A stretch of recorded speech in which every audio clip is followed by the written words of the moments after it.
Chapter 1. Exploitation.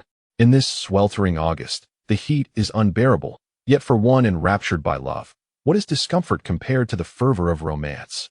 Here is Chen Hua, braving the scorching sun, sprinting down the street with the fervor of a 100-meter dash, clutching the core schematics of a mech design. He exuberantly races towards the imposing skyscraper.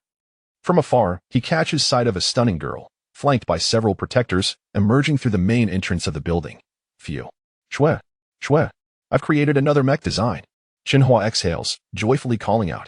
Upon hearing his voice, the girl turns to look at the approaching Chen Hua, her delicate brows furrowing slightly.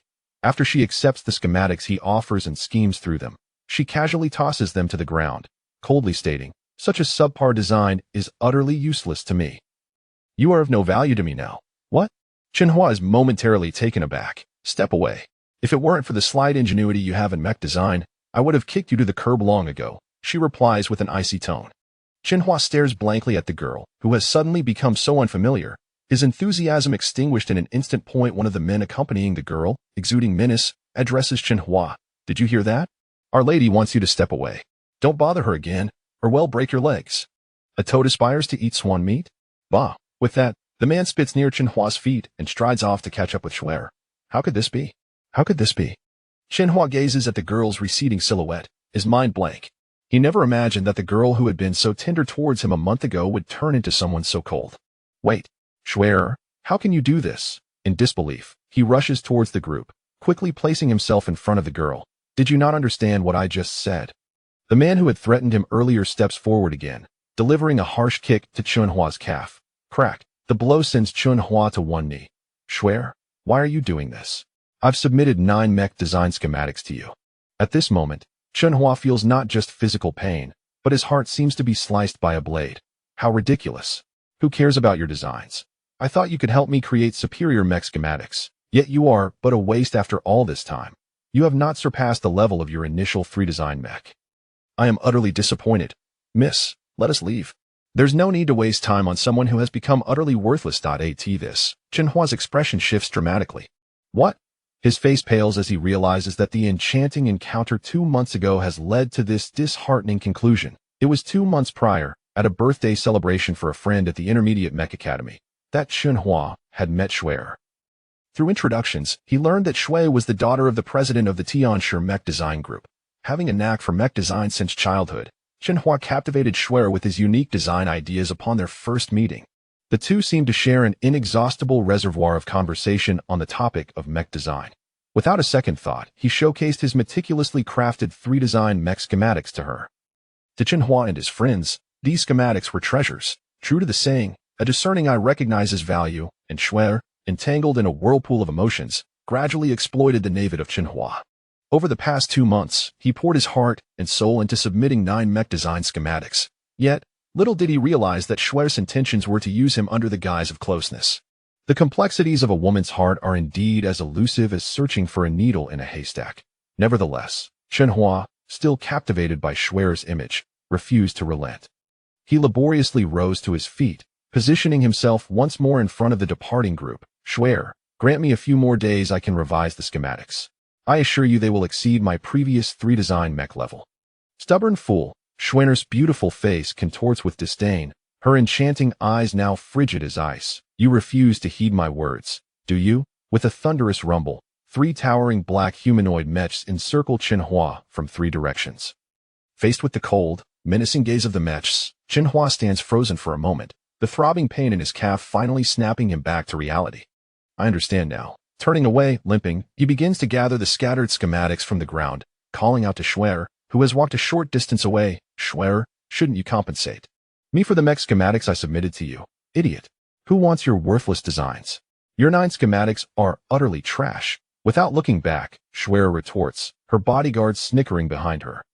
One guard scoffs derisively, a child from a single-parent family, how naive. Chen Hua stands speechless for a moment. As Shwe and her entourage continue on their way, he finally shouts, Shwe, if you don't pay me, I will report you to the authorities. Who do you think you are? Go ahead and report us. We're ready for it anytime. A mere son of a scrap collector? You do better to return home and manage your mother's scraps. Don't let a lawsuit leave you penniless. Ha ha ha.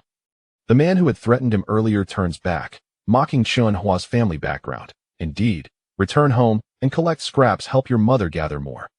Shui echoes with a cold laugh. She had long since investigated Chen Hua's background. Chen Hua grew up in the Iron Blood Alliance's Tianshi County, living solely with his mother. His mother was merely a lowly individual who collected various discarded mech metals to resell for a meager profit. Thus, for Shui and her associates, Chen Hua's humble origins were of no concern, and they had no intention of parting with any unwarranted funds. A businessman is forever calculating profit, seeking to minimize expenses and maximize gains. For someone like Chen Hua, lacking connections and prospects, they would exploit his talents for free as long as possible once he could no longer be of use. Offending him mattered little. Upon hearing these words, Chen Hua fell silent once more. He felt as if he had stepped barefoot into a pile of filth, utterly repulsed, his mood plummeting to an abyss. A mere son of a scrap collector. How simplistic their thinking. A son of a scrap collector. Return home to gather scraps. Help your mother collect more scraps.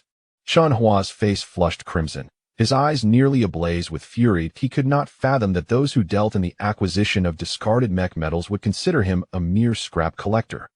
In the entire Iron Blood Alliance, there were countless individuals involved in the trade of scrap mech metals. Tianshi County, located in the southeastern region of the United Federation, is a harbor where colossal vessels, laden with discarded mech metal, frequently dock at Tianshi Port. Due to its proximity to the ocean, it can be aptly described as a transitory hub for abandoned mech materials. Drenched in perspiration, Chen Hua gazed at the receding figures of several individuals, his heart heavy with regret. How could I have so foolishly surrendered the mech design blueprints of the 9 cases? Truly a display of utter folly.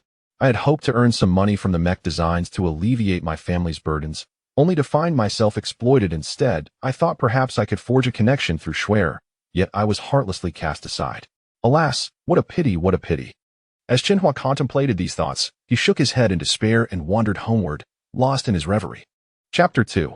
Energy within the sweltering air, akin to that of a furnace, scorched the earth. Passers-by, shielding themselves with parasols, hurried past Chen Hua. Unbeknownst to him, he had reached Bell Street. The colossal electronic energy screen atop the Tianshi Mecha Design Group broadcasted recent discoveries made by scientific researchers. The latest news reported that, according to observations from our alliance's headquarters, a cluster of unidentified energy composed of quantum particles was rapidly approaching our world. However, based on the rays emitted by this quantum energy cluster, it was anticipated that by the time it reached our realm, the energy would have dissipated. Just as reported, a beam of colorful quantum energy flickered in the vast expanse of space, approximately 90 billion light-years away. The throngs of people on the street remained oblivious to Chen Hua's despondent state. At that moment, he felt an overwhelming sense of gloom. He could hardly fathom how the daughter of the chairman of the Tianshi Mecha Design Group could be so unscrupulous when it came to remuneration. Perhaps the saying "the big bully the small" was indeed applicable here. Suddenly, a magnificent rainbow bridge appeared in the sky above this world. A golden light flickered in an instant, unnoticed by the masses. Almost immediately, Chen Hua felt his eyes illuminated by a beam of colorful radiance. The sensation was akin to being suddenly blinded by the high beams of a car in the dark. In an instant, he felt discomfort in his eyes, and his mind went blank as vibrant colors filled his pupils. Faintly, a golden eye seemed to glimmer in and out of existence. At that moment, a series of voices echoed in his mind. Quantum energy is auto-charging, current progress, 1%, 2%. Beep. Brainwave synchronization complete. Beep. Quantumize locating brainwave. Beep. Location complete. Brainwave is now returning to normal. Quantum energy fully charged, quantum eye energy system activated. Progress at 0.1%. Beep. Click. Finally acclimating to the radiant light, Chen Hua rubbed his aching right eye. Why am I so unfortunate today? Even my eyes are stung by the glaring sunlight. He muttered to himself, quickening his pace towards home. As he approached the recycling shop, he spotted a weary figure sorting through a bag of discarded mecha metals. Though now in her middle age, her exquisite features and slender frame retained an alluring charm. She was Chen Hua's mother, Lu Yinhua. "Hua, you're back."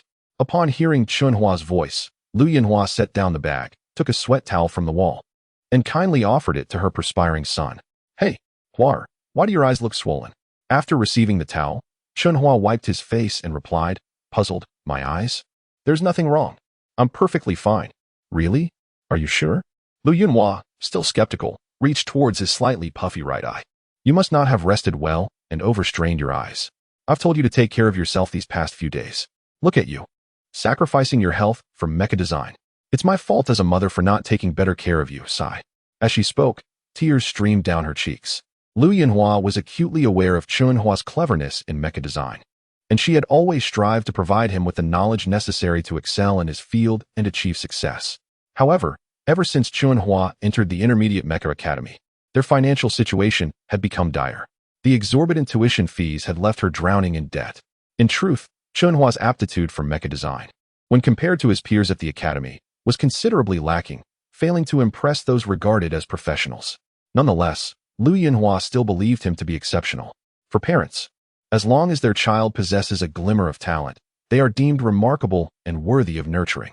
Seeing her mother's sudden change in demeanor, Chen Hua quickly reassured her. Mom, I'm fine. I was just momentarily blinded by the bright sunlight. My health is perfectly all right. He had not yet confided in his mother about his encounter with Schwer.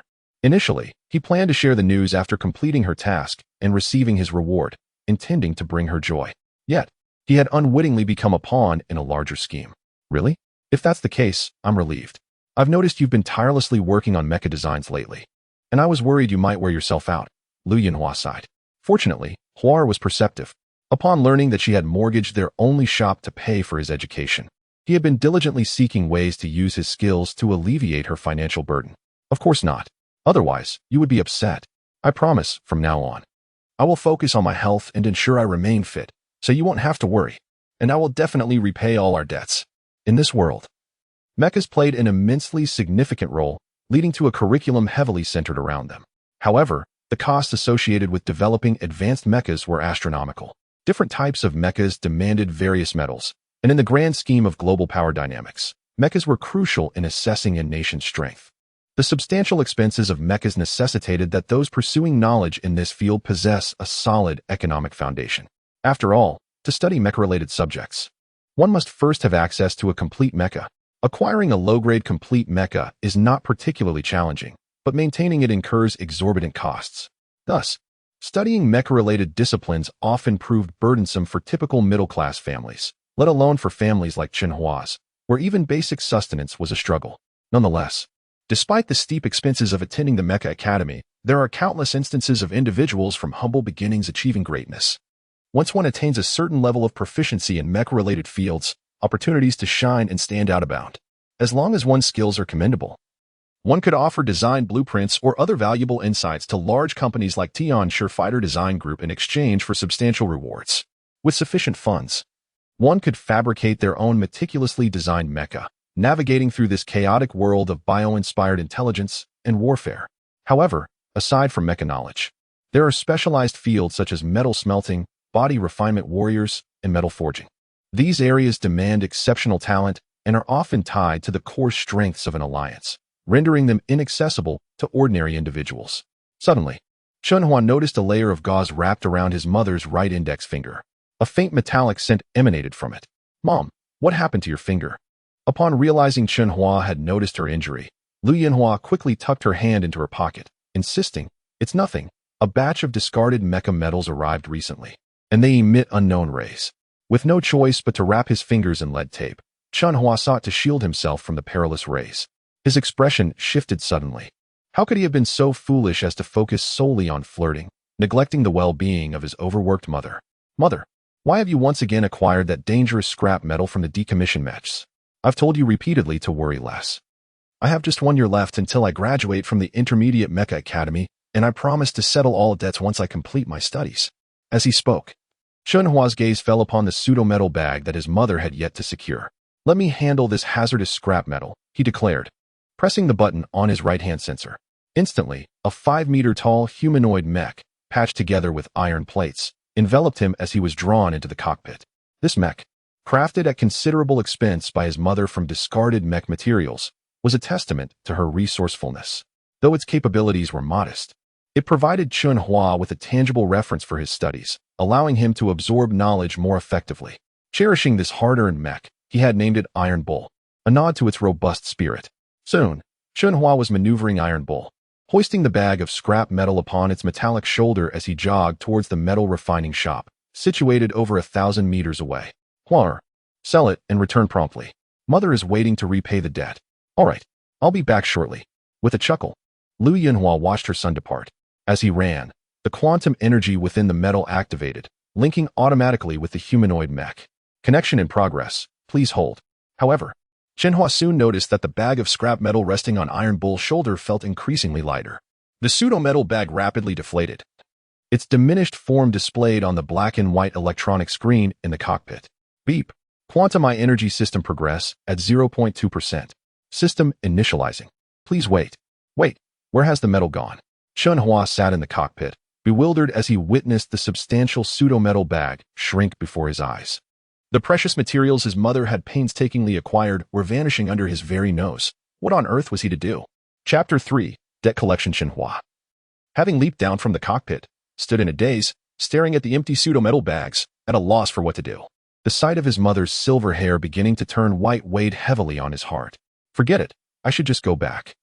Just as Chen Hua was retracting the Iron Bull and preparing to turn around, four burly youths clad in black leather jackets stormed in from another direction, their presence imposing. Clang.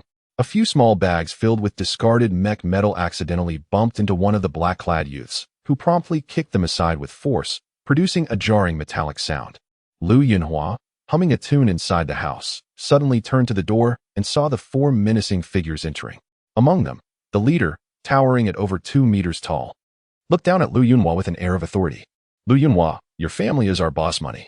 When will you repay it? Our boss has kindly allowed you to delay for over 2 months. But today, he has spoken. If you do not bring the money today, we will take over this abandoned mech metal shop in his stead. Whenever you have the funds to repay, we will return the shop to you. Lu Yunhua hurriedly approached. Big brother, thank you for the reminder.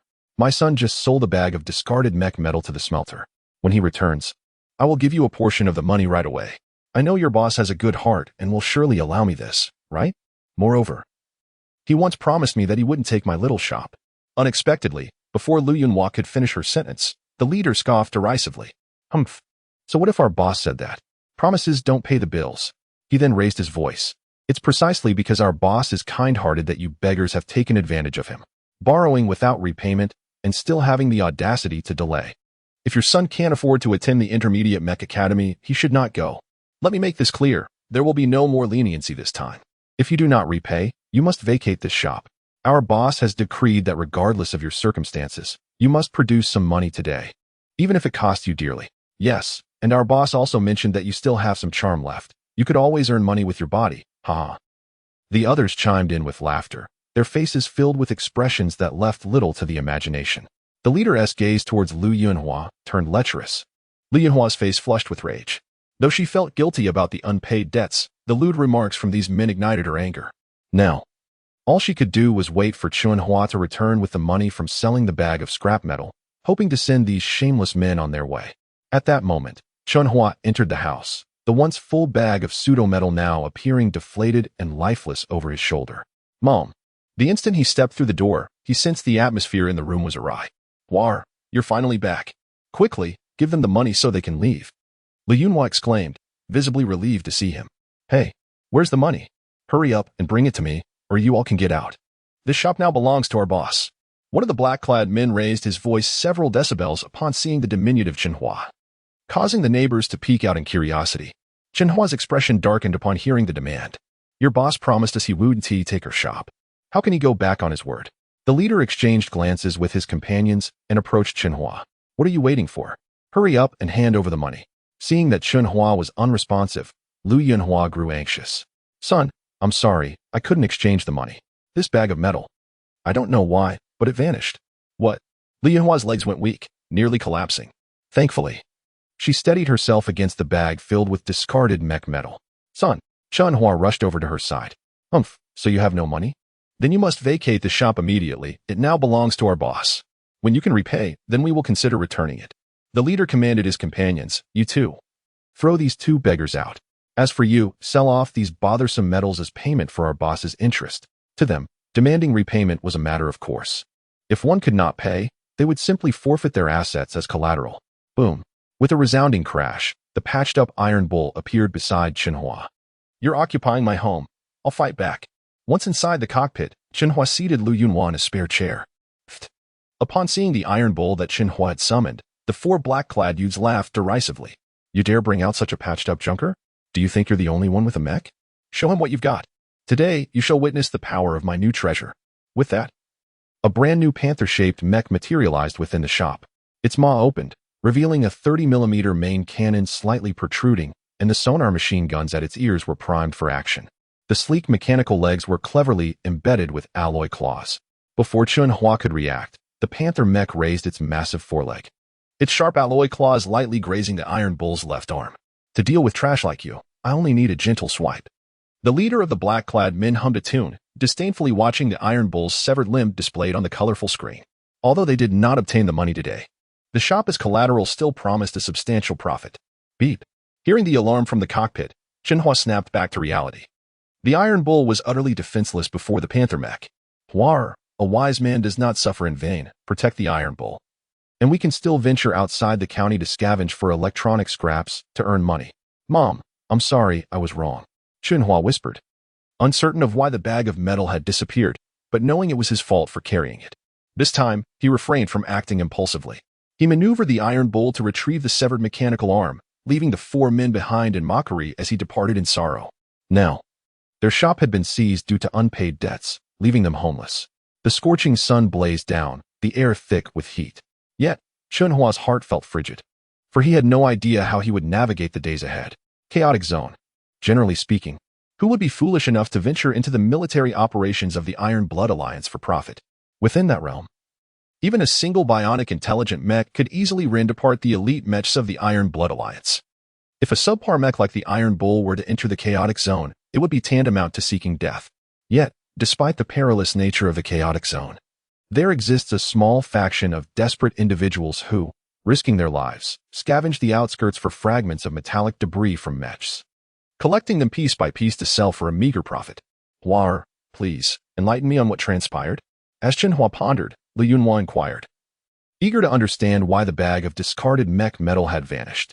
She had waited 2 long months, seizing an opportunity in the black market to acquire that precious bag of smuggled mech metal at great expense. Only by selling that bag could she fulfill her debt repayment obligation for this period. Little did she anticipate that fate would conspire against her, leading to her beloved son Chen Hua inadvertently ruining the deal. Chen Hua recounted the events of that fateful day. Alas, such misfortune. After hearing Chen Hua's account, Lu Yunhua gazed skyward with a heavy sigh, tears streaming down her face. Chapter 4. Desolation. Mom, I'm so sorry. Chen Hua's heart felt as if it were being torn apart as he gazed at the tears his mother had shed, his fists clenched tightly. How could he have been so foolish? Ignoring his mother, who toiled tirelessly for him, he had instead worshipped at the feet of Feng Shui. Every time he recalled the excuses he made to spend time with Shui, he felt an overwhelming urge to slap himself. Truly, he was like a foolish donkey. Resolutely, Chen Hua turned to Lu Yunhua and declared, Mom, rest assured, from this day forth, I shall ensure you endure no further grievances. I will find every possible means to repay the debts our family owes. With a nod, Lu Yunhua discreetly wiped away the tears at the corners of her eyes. Comforted by her son's determination, now that their shop had been seized, and with her left destitute, the only refuge available to them was the temporary relief station established by the Iron Blood Alliance. You need not accompany me to register there. You should head to school instead, to prevent it from affecting your future. In the realm of the Iron Blood Alliance, every county was equipped with a temporary relief station, intended to provide those in need with free food and shelter. However, over time, these stations became breeding grounds for the indolent and dissolute, giving rise to a chaotic environment. Those who found themselves there were often categorized as the lowest of the low. In a land where one could earn a living solely through labor, the lazy were held in utter contempt, particularly if they were women in the prime of their lives. Those incapacitated by misfortune would receive special assistance from the Iron Blood Alliance, and thus would seldom be found in the relief stations.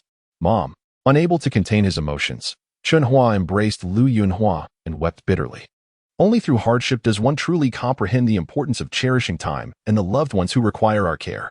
Watching his mother depart, Chen Hua silently vowed, Mom, do not worry, I will make you proud. He drove the battered Iron Bull towards the Intermediate Mecha Academy, feeling a sense of desolation wash over him. As he entered the academy gates, the visage of Schwerer floated before his mind, a radiant face that now belonged to the past. Chen Hua, remember this day? He silently admonished himself, his eyes reddening and fists tightening with resolve. It was a student holiday, and the pathways were unusually quiet. After maneuvering the iron bowl to the Academy's dedicated mecha repair shop, he proceeded towards his classroom. The repair shop offered remarkably low fees for students. Provided the issue did not involve replacing parts, the minor damage to the iron bowl was easily fixable. Upon turning past two main thoroughfares of the campus, Chen Hua halted before a 66-story teaching building. Although it was a break day, numerous students in the mecha design department remained diligently engaged in their projects. As he pushed open the door to classroom 489, all heads turned in unison towards him. Most students wore expressions of disdain and contempt upon recognizing him.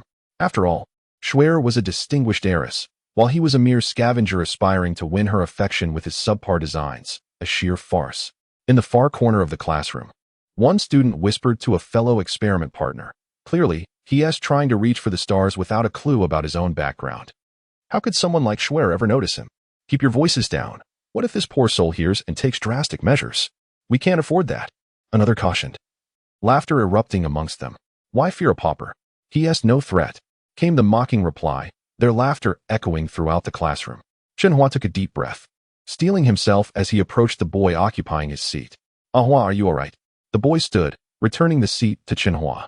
His name was Feng Han, Chen Hua's sole friend within the Intermediate Mecha Academy. It was through Feng Han that he had met Feng Shui on the day of the latter's birthday celebration. It's nothing. Chen Hua shook his head, grateful for Feng Han's support. Feng Han possessed remarkable insights into mecha design, and his models consistently shone in class, ranking among the top 10 in their specialty. Alongside the renowned designers Jin Yusin and Lin Bo, Feng Han was a pillar of classroom 489. It was evident that such a promising talent stood by Chen Hua's side as a true friend. Ever since learning of Chen Hua's family circumstances, Feng Han had been a constant source of support, covering most of Chen Hua's daily expenses. Damn it, I had no idea Feng Shui was such a person. Had I known her true character, I would never have invited her to my birthday. Feng Han seethed upon hearing Lin Bo's gossip about Chen Hua being jilted by Feng Shui. Hey, what is with your loud laughter? If you want to laugh, do it outside and don't disturb my conversation. Feng Han's inherent rebellious nature clashed with his academic prowess. What is it to you? If you don't like it, you can leave. Be careful. Hanging around a pauper like him might drag you down too. Lin Bo sneered. Enraged, Feng Han pointed angrily at Lin Bo in the corner. You looking for a fight? Hearing his friend's words warmed Chen Hua's heart. At this moment, Feng Han was the only one truly standing by him. Not wishing to embroil Feng Han in trouble, Chen Hua tugged at his sleeve, saying, Feng, let it go. Just then, the familiar sound of the break bell rang out. Damn it. Sharing a class with such trash feels like a curse. Feng Han cursed Lin Bo and his companions before turning to Chen Hua. Ah Hua, let us go grab something to eat. We can return to our mecha design afterward. I'll pass. I need some time to myself. All right then, I haven't eaten since this morning. I'll go grab something. Wait for me here. And we'll design the mecha models together afterward. Okay. Chen Hua nodded. Ding. The system activated, and data began to flow into his mind. As Chen Hua watched Feng Han leave, a mechanical chime echoed in his consciousness, and an array of foundational knowledge regarding mecha design flooded his mind. Chen Hua found himself momentarily stunned, uncertain of the cause. I have surprisingly memorized the foundational knowledge of all disciplines related to mecha. What is the meaning of this? Chapter 5. Metamorphosis, an extensive compendium of fundamental mecha knowledge cascaded through Chen Hua's mind, akin to frames of a film played at accelerated speed. The sudden influx of information caused his respiration to intensify. In a hazy reverie, a golden eye materialized once more. Could this be attributed to the iridescent light? The recurrence of the golden eye within his consciousness filled Chen Hua with incredulity. To ascertain that he was not merely ensnared in a dream, he retrieved a book on mecha cockpit design from his desk drawer and perused the table of contents. I haven't perused this tome before, Chen Hua murmured to himself. Subsequently, as he scanned the titles within the table of contents, he recalled the corresponding knowledge points. It is indeed so. Upon examining the knowledge points associated with the table of contents, he discovered that the knowledge points he had recalled aligned perfectly with those delineated in the book. Moreover, he could even recollect foundational knowledge that was not explicitly elaborated upon in the book. After repeated verification, Chen Hua was simultaneously astounded and elated. However, he soon lapsed into contemplation. Now that he possessed a comprehensive understanding of all specialized mecha knowledge, acquiring higher-level expertise in the field would be significantly expedited. This was because many advanced mecha concepts were derived from the synthesis of various fundamental principles. In a year, I shall graduate. I must distinguish myself conspicuously at the Intermediate Mecha Academy within this year. Perhaps I might even secure a tuition-free advancement to the Advanced Mecha Academy. The Advanced Mecha Academy represented the apex of the Iron-Blooded Alliance's military academies. There, one could delve into select mecha doctrines originating from the military. More importantly, students pursuing advanced studies at the academy would receive a complimentary second-tier mecha as a gift from the military. After a protracted period of contemplation, Chen Hua clenched his fists with renewed determination. Feng Shui, you will undoubtedly rue your actions today. Mother, rest assured, I shall ensure that you live a life of comfort. At this juncture, Chen Hua's countenance radiated ardor. He now required time to assimilate all the foundational knowledge and apply it to mecha design. However, before that, I must first catch up with Gan Maoling's proficiency. Hua, why have you suddenly taken an interest in this book? Feng Han, having returned from a meal, noticed Chen Hua engrossed in reading the Mecha Engine Convection Design Compendium from his drawer. The engine expertise encompassed within this book is profoundly intricate. Even I require an extended period to comprehend each minute detail. As Feng Han spoke, he settled into a chair beside Chen Hua. At this moment, Chen Hua's gaze remained fixed on the book before him. With each page he completed, he eagerly turned to the next, oblivious to Feng Han's words. His mind was entirely consumed by the conversion of fundamental mecha engine knowledge. Hey, Hua, could it be that you've been driven mad by Feng Shui's provocation? Are you dazed? Reading my book in this manner. Seeing that Chen Hua had not responded to him, Feng Han grew suspicious and waved his hand in Chen Hua's line of sight. You're the one who's dazed. Can't you see I'm reading? Chen Hua retorted playfully. Good. Your mind is still intact. I'm relieved. Feng Han chuckled and continued. The book you're currently reading covers a vast range of specialized knowledge. You've probably realized that without first understanding the corresponding foundational knowledge, it's impossible to proceed. Yes, that's indeed the case, Chen Hua replied, his gaze returning to the book in his hands. Within the Intermediate Mecha Academy, a plethora of fibrous paper books were preserved. Although these books occupied space and were inconvenient to carry, many students still adhered to the traditional habit of reading physical books. Seeing Chen Hua resume his reading, Feng Han sighed and said, Hua, I understand that Feng Shui, that vile woman, has taken advantage of you, but she's not worth your doing this. I think you should focus on diligently learning the foundational knowledge of the Intermediate Academy first. He was well aware that the knowledge points encompassed in the book Chen Hua was reading exceeded the scope of what was taught at the Intermediate Mecha Academy. In other words, this was a textbook series belonging to the Advanced Mecha Academy, although such series were quite scarce in the Intermediate Academy. Hearing Feng Han's sincere words, Chen Hua put down the book and stated resolutely, Gan Maoling, rest assured, I know precisely what I'm doing, and that Feng Shui, whether now or in the future, has no connection to me. From the moment his mother turned to leave for the temporary relief station, Chen Hua had been resolute in his determination to chart his future course. Regardless of whether he would later seek retribution against Feng Shui, he must first strengthen himself. The memory of Feng Shui's disdainful expression and his own infatuation over the past month caused Chen Hua to shake his head involuntarily. Alas, it is only after one has stumbled and risen again that one truly matures. Chen Hua was secretly grateful that Feng Shui had revealed her true intentions early on. Otherwise, Chen Hua would have continued to wallow in temptation and might even have been ensnared by the Heavenly Lion Mecha Design Group, exploited as unpaid labor. With this realization, Chen Hua's mood began to calm. Throughout the afternoon, Chen Hua and Feng Han worked on designing mecha models. Whenever foundational knowledge was involved, Chen Hua would skillfully extract it and perform calculations on the soft screen on the table. Feng Han, observing the significant transformation in Chen Hua, couldn't help but shake his head. The swift passage of time caused the sky outside the classroom to gradually darken. After declining Feng Han's invitation to dinner, Chen Hua left the school and headed towards the temporary relief station. After jogging for nearly an hour, Chen Hua finally arrived at the temporary relief station. From the outside, the temporary relief station was indistinguishable from an ordinary building, but inside, it was a different world altogether. Upon entering the lobby, he searched for his mother's name on the giant computer and then walked towards the elevator on the right side of the lobby. After registering here, his mother had been assigned to a temporary room on the 31st floor. With a ding, the elevator announced Chen Hua's arrival on the 31st floor. As soon as he exited the elevator, a wave of foul odor assaulted Chen Hua's nostrils, causing him to frown. Then, The sound of labored breathing echoed from the corridor not far away. Some people had even left their doors open, engaging in lewd acts. As he passed by those rooms, Chen Hua quickened his pace, his face contorted with disgust. The corridor was littered with trash cans, piles of unwashed clothes and socks, shards of glass, decaying food scraps, animal carcasses, and even human waste, creating a stench that permeated the entire corridor. I'm truly useless. Witnessing all of this, Chen Hua slapped himself. Fortunately, although the daily life within was chaotic, there were still relatively normal areas. Chen Hua walked down 2 corridors, which were relatively clean. Chen Hua's mother had been assigned to room 3196, located in the far right corridor on the 31st floor. As he approached room 3196, Chen Hua noticed 4 young men, dressed in relatively presentable attire, surrounding the closed door with smiles that sent shivers down his spine, feigning friendliness as they knocked.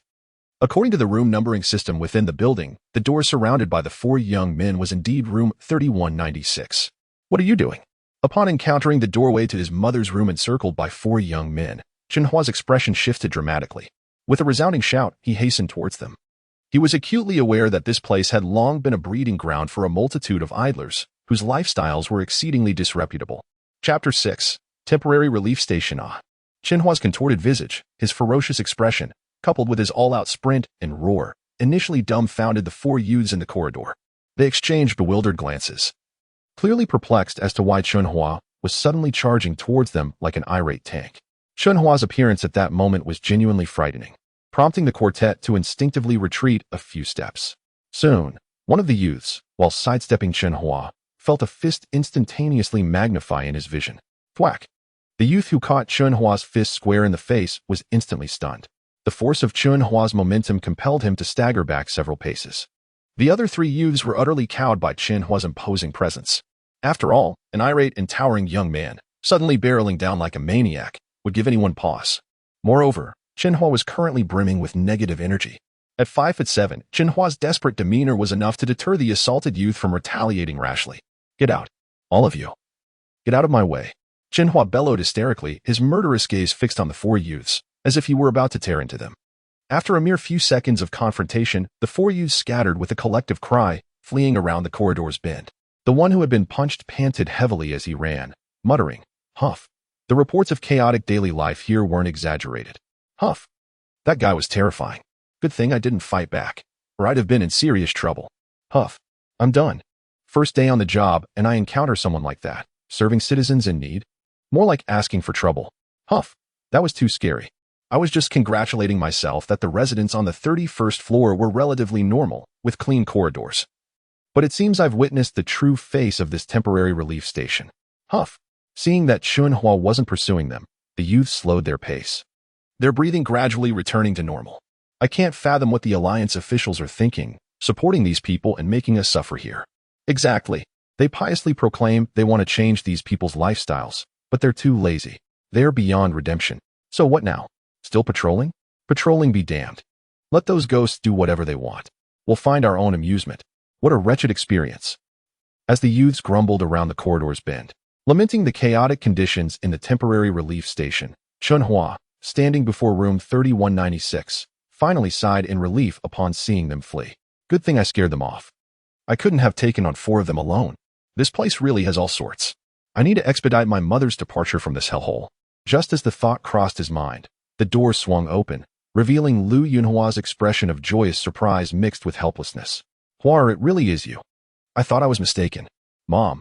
Upon seeing his mother, Chen Hua's voice choked with emotion, his heart overwhelmed with a complex mix of feelings. He felt deeply responsible for his mother's current predicament in such a chaotic environment. Come in, quickly. Didn't I tell you not to come here? Coming here will be recorded by the Alliance officials, leaving a mark on your record, which will be detrimental to your future career. Ah, well, what's done is done. Although the living conditions here are chaotic, as long as I avoid those people, I'll be fine. Besides, fresh vegetables and meat are available here. Hua, focus on your studies for now. Mom will figure things out. Are you hungry? Have you eaten? I'll cook something for you right away. As soon as they entered the room, Li Yunhua began to chatter incessantly, her concern deeply touching Chen Hua. Chen Hua nodded, genuinely famished, having not eaten since noon. Mom, the words caught in his throat. I'll wait until I achieve something before making my mother happy. Chen Hua resolved silently. The temporary rooms here were furnished with screens that could serve as walls, easily dividing the 50 square meter single room into smaller spaces. As night descended, Chen Hua lay on a square mat on the floor, unable to find sleep. His mind was replaying the day's events, feng shui's manipulation, the forced acquisition of the shop, his and his mother's relocation to this chaotic temporary relief station, and the inexplicable acquisition of comprehensive knowledge of mecha fundamentals. The sudden surge of fundamental knowledge particularly agitated him. I wonder if the knowledge in my mind will vanish. If it disappears in a few days, it'll all be for naught. Good thing I didn't rush to tell Mom. Drifting into a hazy slumber, Chen Hua began to feel drowsy. Dakaka. Quantumized system data retrieval complete, brainwave patterns normal. Quantumized space cultivation system activated. Remaining quantum energy, 0.2%. In his dream, Chen Hua felt himself floating upwards. Soon, he found himself in a space filled with golden energy. It was a cube-shaped space of golden energy. One face of the cube displayed Chen Hua sleeping soundly. Is this? Chen Hua, feeling as if his soul had left his body in the dream, was awestruck in the golden energy space. For he saw the golden eye again on another face of the cube. If it weren't for the golden hue, it would have been a living human eye. After appearing for a moment, the golden eye vanished, and 6 images appeared on the 6 faces of the vast cube. Except for 5 images depicting dynamic human movements, the image directly in front of Chen Hua was a passage of ancient and mysterious text. The text was not unfamiliar to Chen Hua, for he had learned ancient historical writing as the first subject when he began his Iron Blood Alliance education. The characters were akin to the difference between traditional and simplified characters, making them readily understandable to Chen Hua, who had studied historical writing. The fundamental principles for body-tempering warriors of the Eastern lands. Chapter 7. The Body Refinement Laws. Upon comprehending the textual description, Chen Hua's eyes widened in astonishment. Momentarily frozen in disbelief. The method for rapidly accumulating quantum energy, data corrupted, inaccessible for viewing. The foundational laws of body refining warriors from the Eastern Kingdom. The intermediate laws of body refining warriors from the Eastern Kingdom. Insufficient energy. Inaccessible for viewing. The advanced laws of body refining warriors from the Eastern Kingdom. Insufficient energy, inaccessible for viewing. The ultimate laws of body refining warriors from the Eastern Kingdom. Insufficient data, inaccessible for viewing. After rereading the text, Chen Hua finally trusted his own eyes. He had not misread. This was the long-lost body refining laws of the Eastern Kingdom from 300 million years ago. In the historical chronicles of the Iron Blood Alliance, there exists a brief account. The distant Eastern Kingdom, mysterious and formidable. Within its borders, body refining warriors were exceptionally powerful, soaring through the clouds and shattering the heavens with a single hand. However, due to an inexplicable chaotic nuclear storm, the vast Eastern power vanished in an instant, taking with it much corresponding theoretical knowledge. Although the Eastern Kingdom was destroyed, some of its scientific technologies have persevered through time. The foundational theories that survived have since been developed by various alliance nations into their own specialized theories of mecha.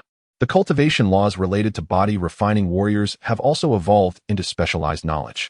Yet, body refining warriors are no longer as formidable as they once were, leading many high-ranking officials to believe that this specialized knowledge must lack some core value. As time erodes history, the number of individuals capable of becoming body refining warriors has dwindled even further. Despite their diminished prowess, body refining warriors still represent one of the strongest forces within an alliance nation, second only to Mecha. Their formidable physical strength enables them to confront the bionic intelligent mechas in chaotic regions. Consequently, the specialized knowledge of body refining warriors is tightly controlled by the authorities in every alliance nation. It can be said that this knowledge constitutes the core wisdom of each alliance, inaccessible to those without extraordinary military talents. Chen Hua perused the body refining laws, his face alight with joy. He had never imagined that he would learn the core knowledge reserved exclusively for the officials of the various alliance nations. An exceptional body refining warrior must not only possess robust physical attributes but also possess a resilient mental fortitude. After absorbing the text, Chen Hua began to contemplate the foundational laws governing body refining warriors.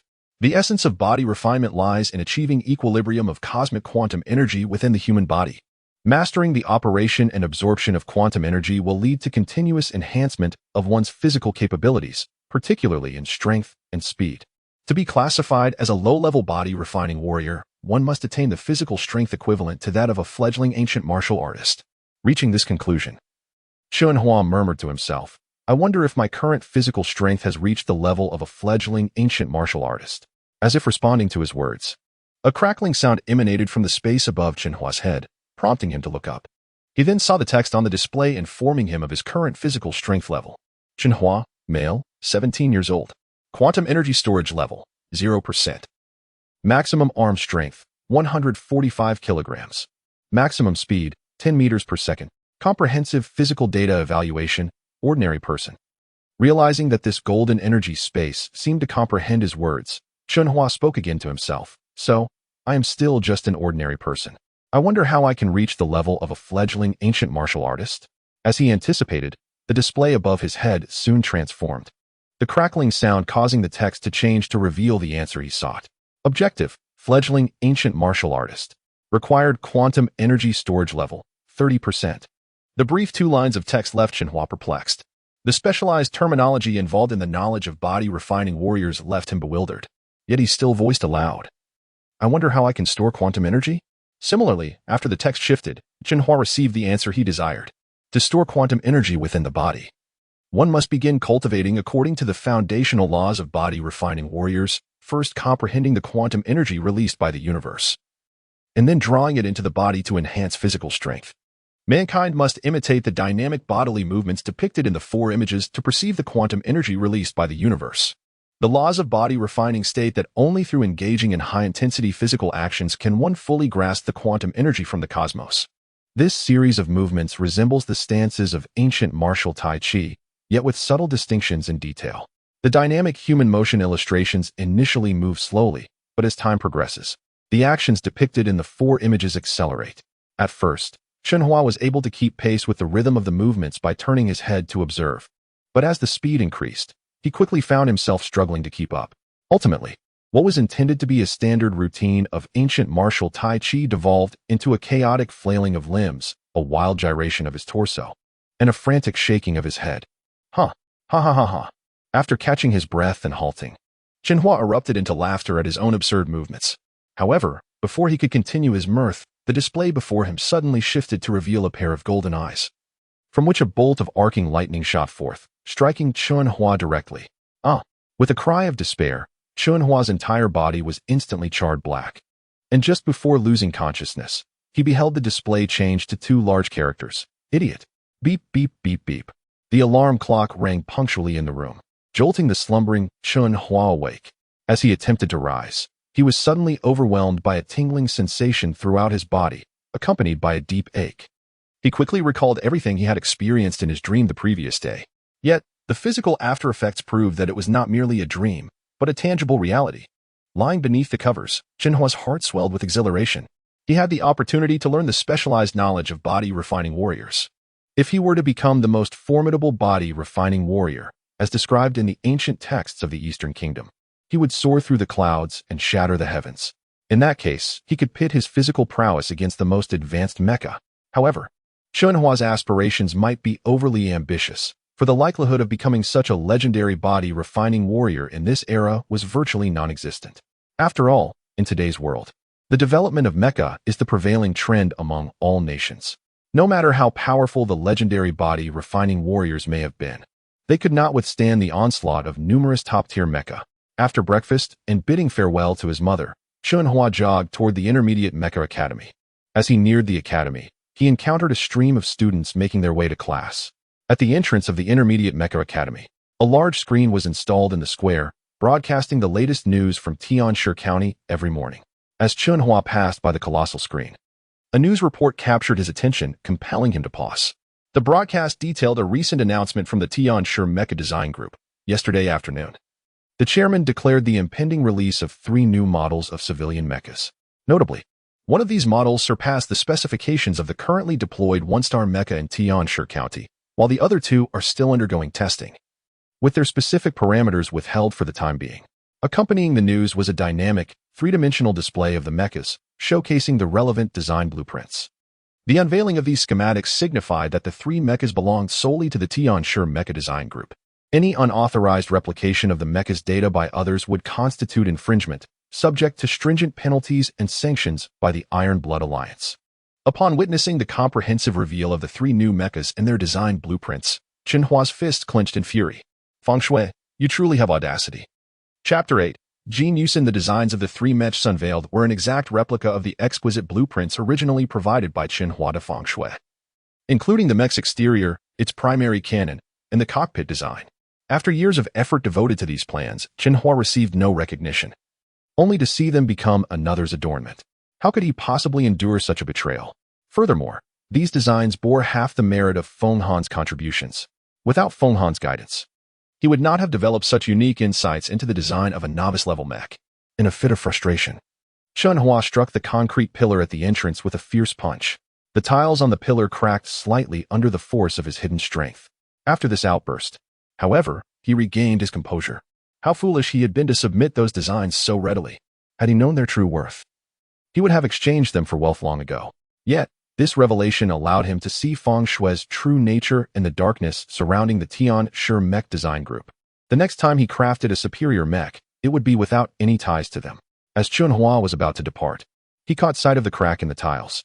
Had his strength truly increased? Intrigued, he inhaled deeply and threw another punch at the pillar. This time, the previously intact tiles also bore a slight fissure. Remarkably, his strength had indeed grown. It seemed that his erratic movements in last night's dream had yielded results. With this thought in mind, Chen Hua made his way toward the building housing his classroom. Unbeknownst to him, several other students in the mech design program, equally unaware of the situation, clenched their fists in furious indignation upon seeing the unveiling of the designs. Clearly, they had suffered the same fate as Chen Hua. Would there be another chance tonight to continue his dream training? How wonderful that would be. Lost in these thoughts, Chen Hua found himself at the entrance of class 489. Just as he reached out to push the classroom door, it swung open abruptly, colliding with him unexpectedly. Suddenly embraced by a lovely figure, Chen Hua instinctively pushed back against the person in his arms. Are you blind? Watch where you're going. However, the girl reacted swiftly, pushing him back with enough force to make him stumble 3 steps. As he looked at Gene Yusin, her cheeks flushed and eyes narrowed in annoyance. He realized he had made a grave mistake. How could he have collided with the class's brilliant designer? If only he hadn't been lost in thought about the previous day's events, this could have been avoided. Yusin, I didn't realize it was you. I apologize for that. In his moment of distraction, he had inadvertently brushed against her soft form. You clumsy fool, Chen Hua.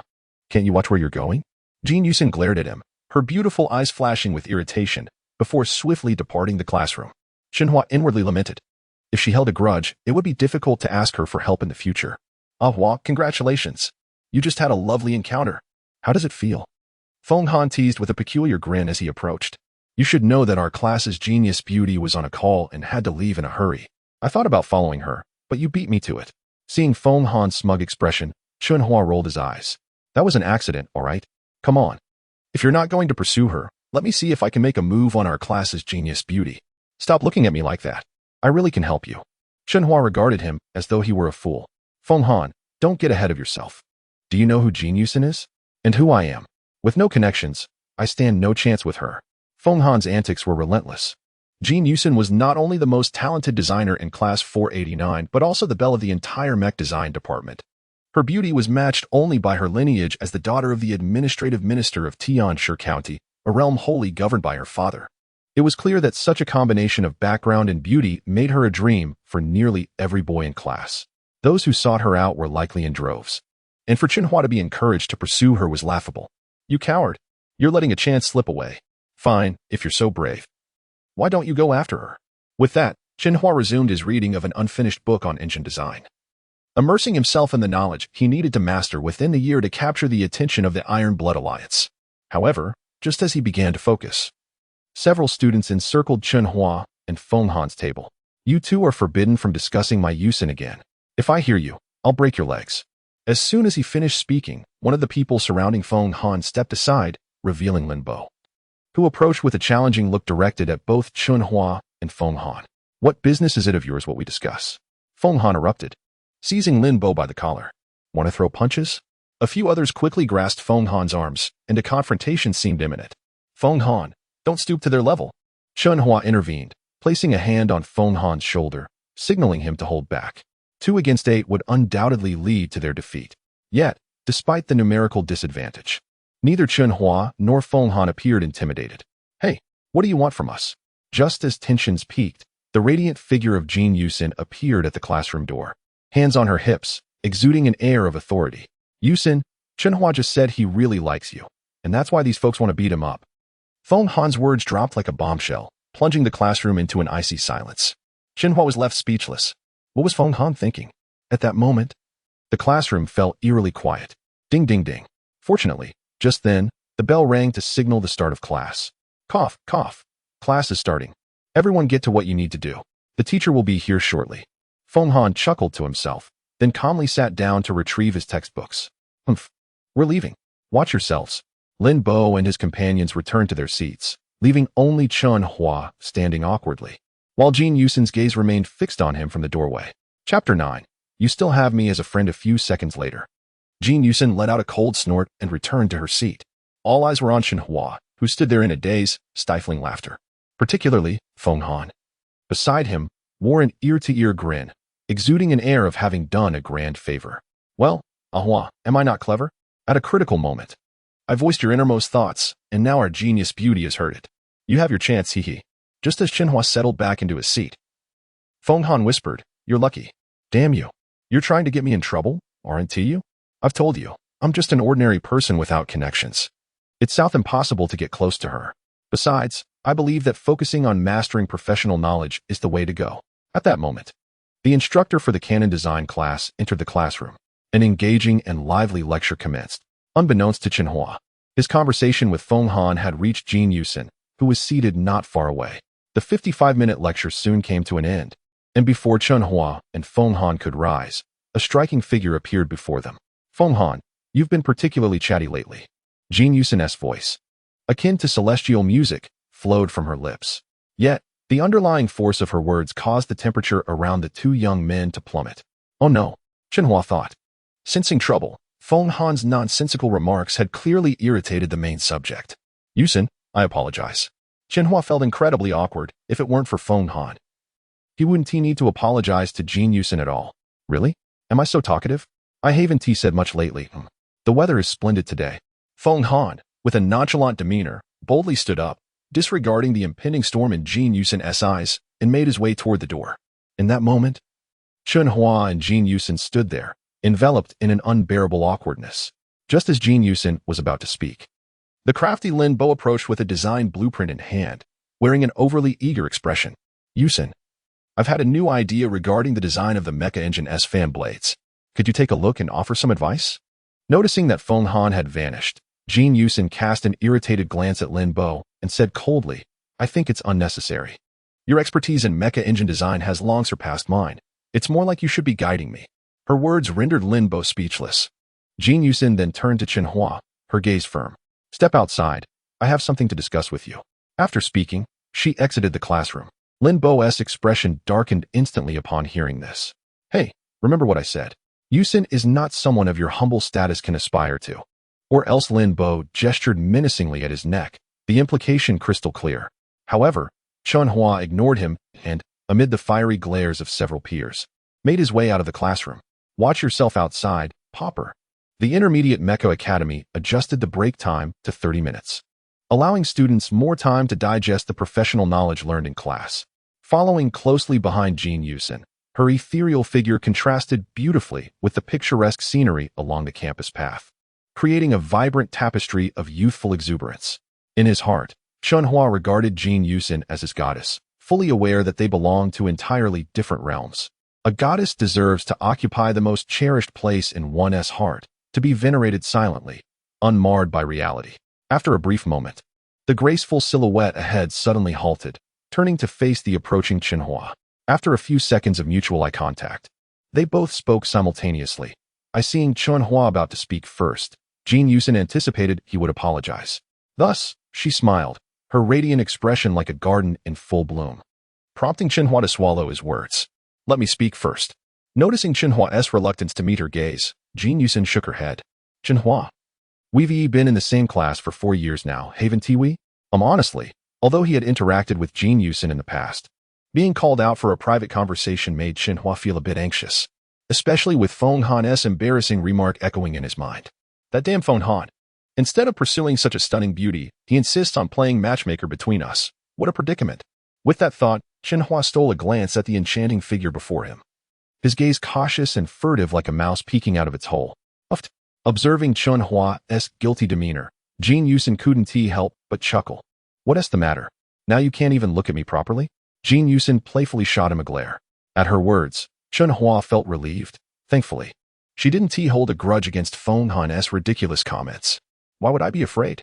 You're so beautiful, I wish to gaze at you more. Have you become quite the smooth talker? Chen Hua faltered momentarily. Chen Hua, you're actually quite admirable, although your mecha design skills are lacking. With our support and a year's time, you will surely improve. Jin Yusin gazed at him, her enchanting eyes sparkling. No matter what unhappy events you encounter, don't overthink it, for you still have me as a friend. Thank you.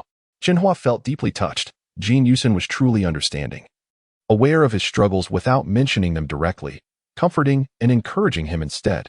Though he sensed personal growth after yesterday's events, he knew he still fell short compared to Jin Yusin. With a year ahead, he resolved to work hard, striving to show his caring friends his progress. Understood. Thank you for your concern, Yusin. I will certainly put in the effort this year. Upon hearing Chen Hua's resolute words, Jin Yusin smiled brightly and nodded. All right, I must return to class. Should you encounter any challenges in your studies, feel free to ask me anytime. Without waiting for Chen Hua's response, Jin Yusin gracefully walked past him toward the classroom. This brief conversation made Chen Hua realize that within this academy, he indeed had a friend, Jin Yusin. Meanwhile, from the classroom window, Lin Bo watched the figures of Chen Hua and Jin Yusin, a vicious glint flashing in his eyes. Chapter 10. Hostility. As a prodigy of class 489, he had long since considered Jin Yusin to be his wife in his heart. Chen Hua, if you disregard my words, don't blame me for ignoring our friendship. Lin Bo, simmering in jealousy, clenched his fists, his eyes nearly ablaze with fury. Observing Lin Bo's discontent, a nearby boy seized the opportunity to flatter him, saying, Bo Ge, don't take it too hard. Yusin is beautiful and comes from a good family. A poor guy like Chen Hua is simply out of reach. If we talk about social standing, you are the one who genuinely fits her. Another boy chimed in, exactly. With your exceptional mech design skills, only you and Yusin would have common topics to discuss. That guy doesn't even qualify to shine your shoes. Upon hearing their words, Lin Bo's expression finally relaxed. Their reasoning was indeed quite sound. As the only son of the Deputy Minister of Administration in Tianshi County, he had been the center of attention since birth. Chen Hua was leagues behind him from the very start. I know, but I won't let that poor fool off easy. Look for an opportunity to teach him a lesson. If you handle it well, I, Lin Bo, will ensure you are well rewarded. Absolutely. Teaching him a lesson will be a piece of cake. Isn't he just a rusted hunk of mech? I'll wait for the perfect moment to smash it. And then let us see how he cries when he can't even afford to repair it. Haraha. He even named his old heap iron bull, but once I'm done with it, it will be nothing more than scrap metal. As they laughed heartily, Lin Bo felt a surge of satisfaction, envisioning the humiliation he would inflict on Chen Hua in the Advanced Mech Academy. Through the window, he cast a cold, piercing gaze at Chen Hua in the corridor. Upon returning to the classroom, Chen Hua pulled out the Mech Engine Convection Design Compendium and immersed himself in its pages once more. He had already mastered the fundamental knowledge of mech engineering, and as long as he could clarify the intermediate design concepts he previously struggled with, he would have completely grasped the current curriculum. However, the accumulated knowledge from the past 3 years had left him with a considerable gap in intermediate concepts. With his mind saturated with foundational knowledge, Chen Hua's eyes were glued to the book, and his page-turning speed gradually increased.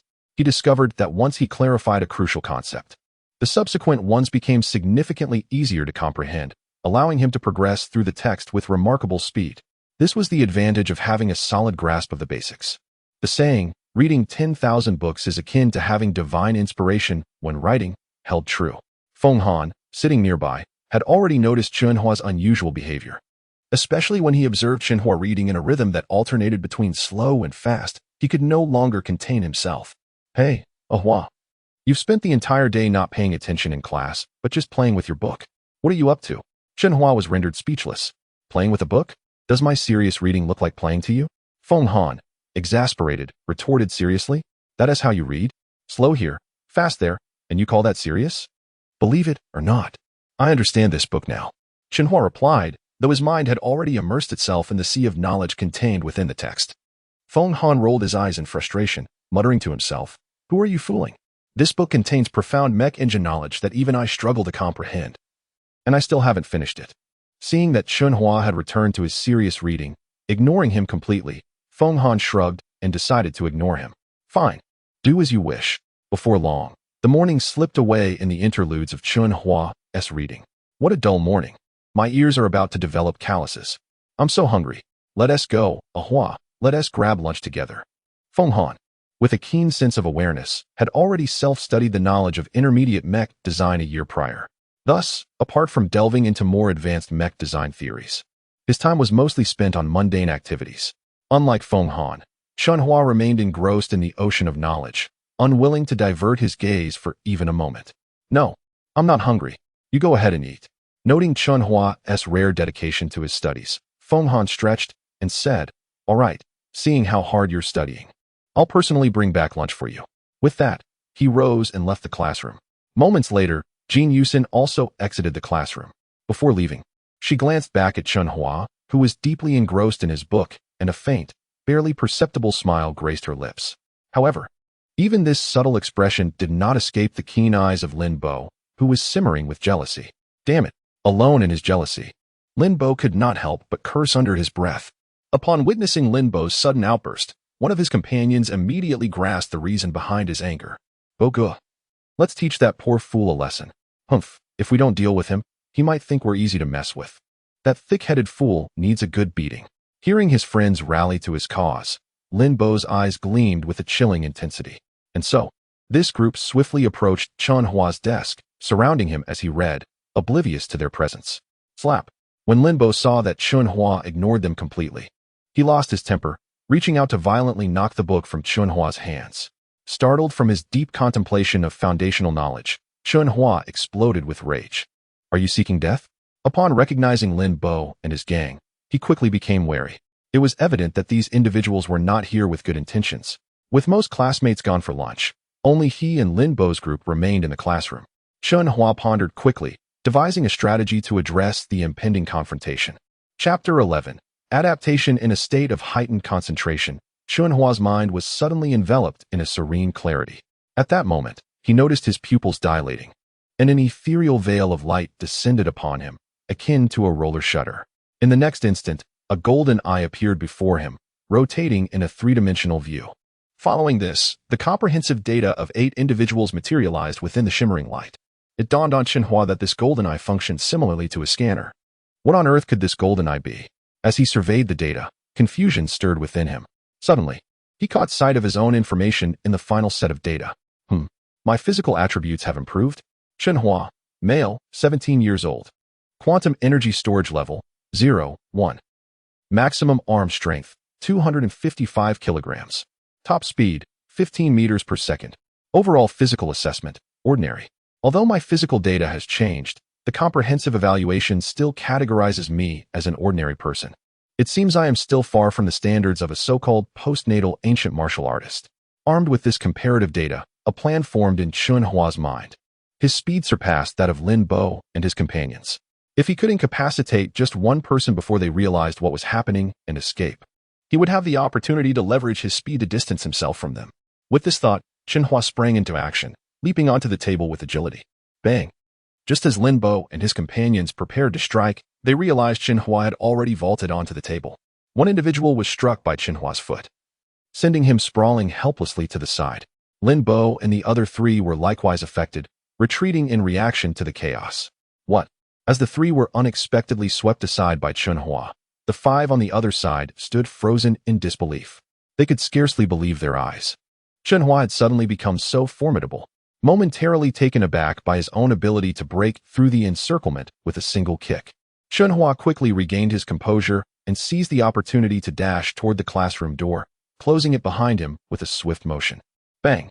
Hurry up and chase him. What are you standing there for?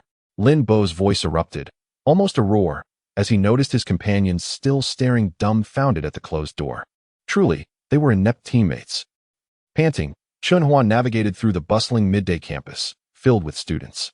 He did not pause for a moment. Sprinting toward a nearby building, the official edifice of the Intermediate Mech Academy, Lin Bo and his gang were exceedingly audacious to cause such a ruckus within the academy. Thankfully, Every classroom was equipped with three-dimensional surveillance. I must take the initiative and report the incident to the school. Otherwise, knowing Lin Bo's character, he would surely retaliate against me with the school authorities, and I would be the one to suffer. With this thought in mind, Chen Hua quickened his pace. The official building of the Intermediate Mecha Academy housed a department dedicated to handling various emergencies. Conflicts among students, malicious retaliation, and mecha disturbances were all managed by specialized personnel. These officials were not part of the Academy's faculty, but were peacekeeping personnel dispatched from the Tianshu County Administrative Department. They fulfilled their obligations according to the regulations of the Intermediate Mecha Academy.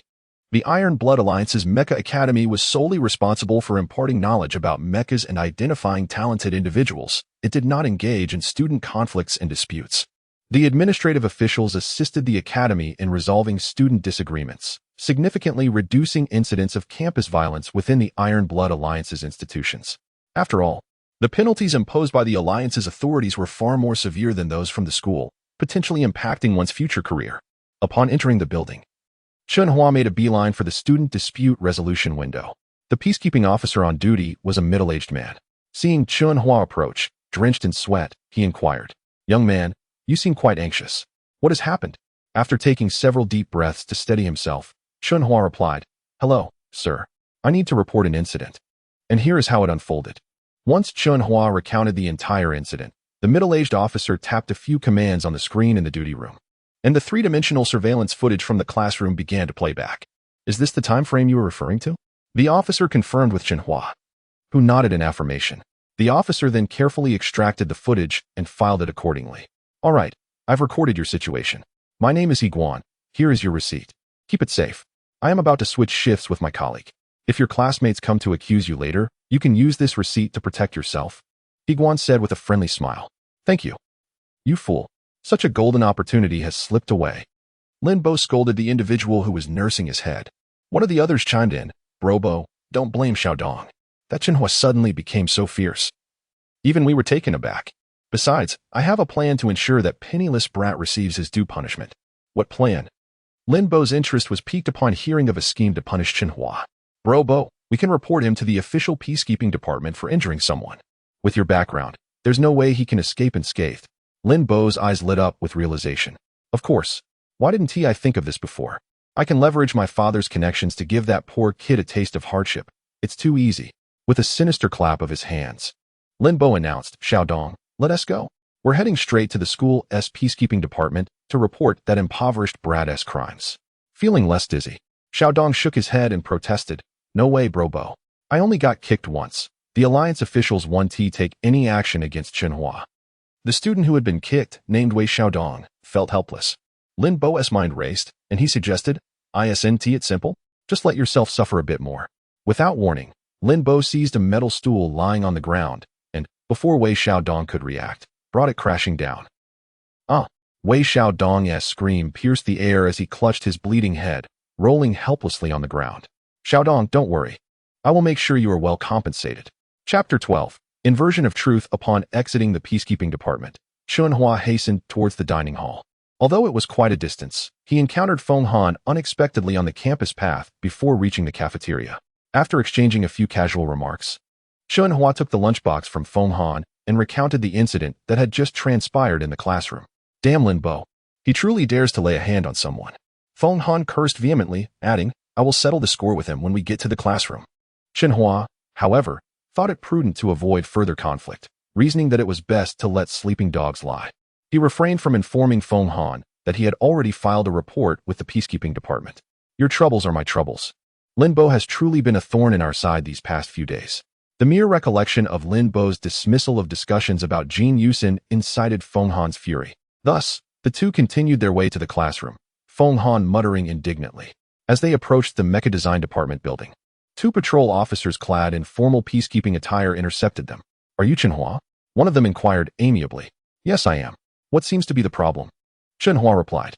The officer continued, "Your classmate has reported being injured by you. We need you to accompany us to the peacekeeping department." "Damn Lin Bo, what a scoundrel. He resorts to this tactic now. Hua, let us confront them." Feng Han fumed at the officer's words. Chen Hua nodded, secretly relieved that he had preemptively filed a report. Otherwise, he would surely bear the brunt of the consequences.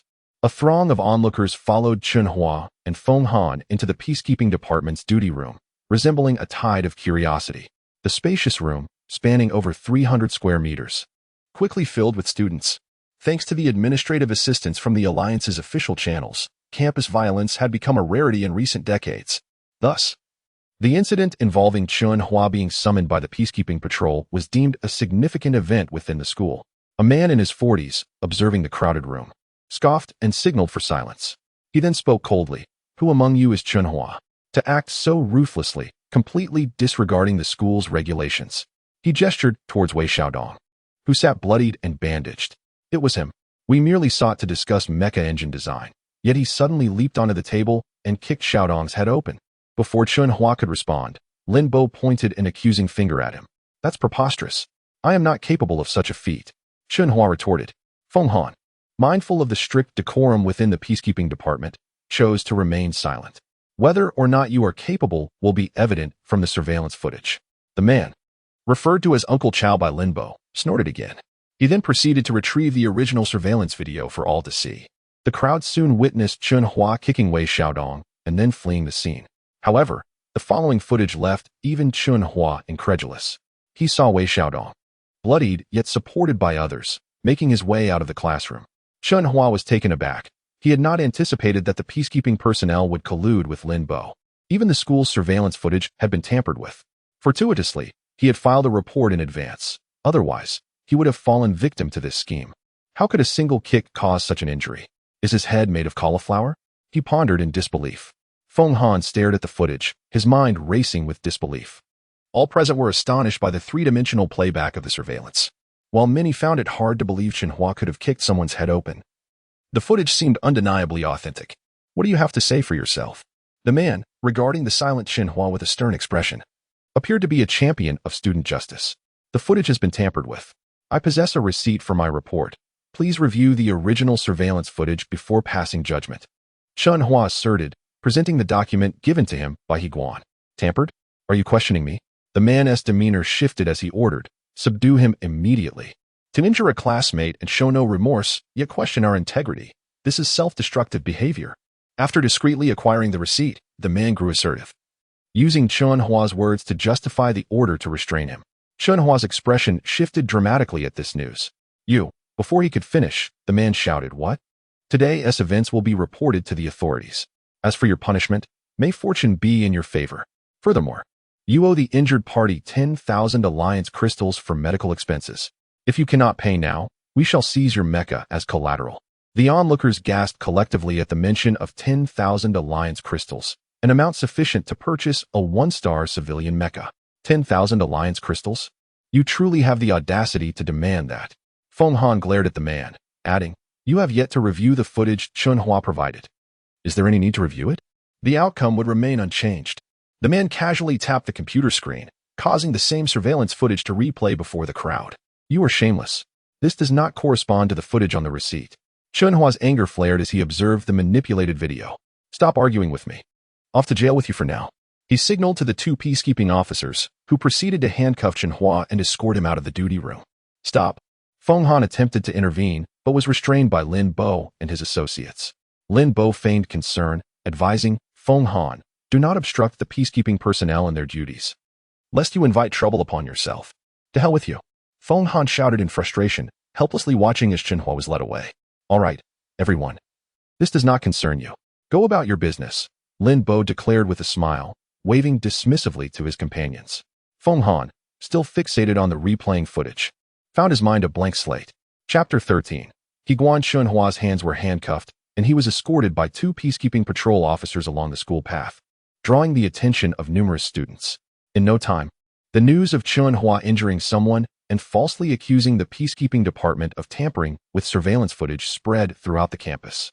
As he walked, Chen Hua contemplated the events that had just transpired, feeling incredibly frustrated. He never anticipated that Lin Bo would collude with that Uncle Chow from the peacekeeping department, successfully turning the tables on him. Having a father in a position of power certainly made a difference. With this thought, Chen Hua let out a self-deprecating smile. Since childhood, he had relied solely on his mother, struggling in the town of Tianshi without any support. Now, being wrongfully accused, He found himself unable to voice his grievances. Even though he had a friend like Feng Han who tried to help clear his name, when faced with irrefutable evidence, he too would be powerless. One cannot solely depend on others. One must become genuinely strong to avoid being manipulated and to protect those one wishes to defend. In that moment, the desire to grow stronger surged wildly within Chen Hua. Not long after exiting the school gate, the bell for the first afternoon class rang, prompting many onlookers to dash toward their respective classroom buildings. Soon, Chen Hua was brought before a military transport mech. Moments later, a figure leaped from the cockpit and exchanged nods with one of the peacekeeping patrol officers. Upon noticing Chen Hua, the man expressed his surprise, saying, "How could it be you?" "Greetings, Higuan." Chen Hua held a favorable impression of Higuan and thus bowed politely. He understood that regardless of the circumstances, one must not forget their principles and should treat others with respect. He was acutely aware of the significance of first impressions. Seeing Chen Hua's courteous demeanor, Higuan smiled and nodded. However, he soon sensed something amiss and inquired of the nearby patrol officer, "What is going on here?" After understanding the situation, he declared, "I see, this matter does not concern you any longer. I will handle this young man."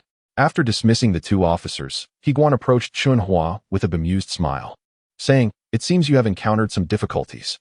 Chen Hua glanced at the cold handcuffs on his wrists and forced a smile. "To be honest, Lord He, the person I had a conflict with today is the son of the Deputy Minister of Administration. I did not expect your receipt to be ineffective, so..." Chen Hua's words immediately resonated with Higuan.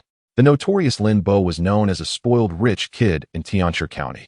Moreover, Higuan was aware that the patrol officer Qian Chao had recently been promoted by the Deputy Minister of Administration, Lin Chongshan. In other words, Lin Chongshan was Qian Chao's benefactor. Naturally, when the benefactor's son got into trouble, Qian Chao would be inclined to assist him, as it would not only repay a potential favor but also earn him Lin Bo's goodwill. Should Lin Bo rise to prominence in the future, it would be much easier for Qian Chao to solicit his assistance. Thus, it was no surprise that Chen Hua found himself in his current predicament.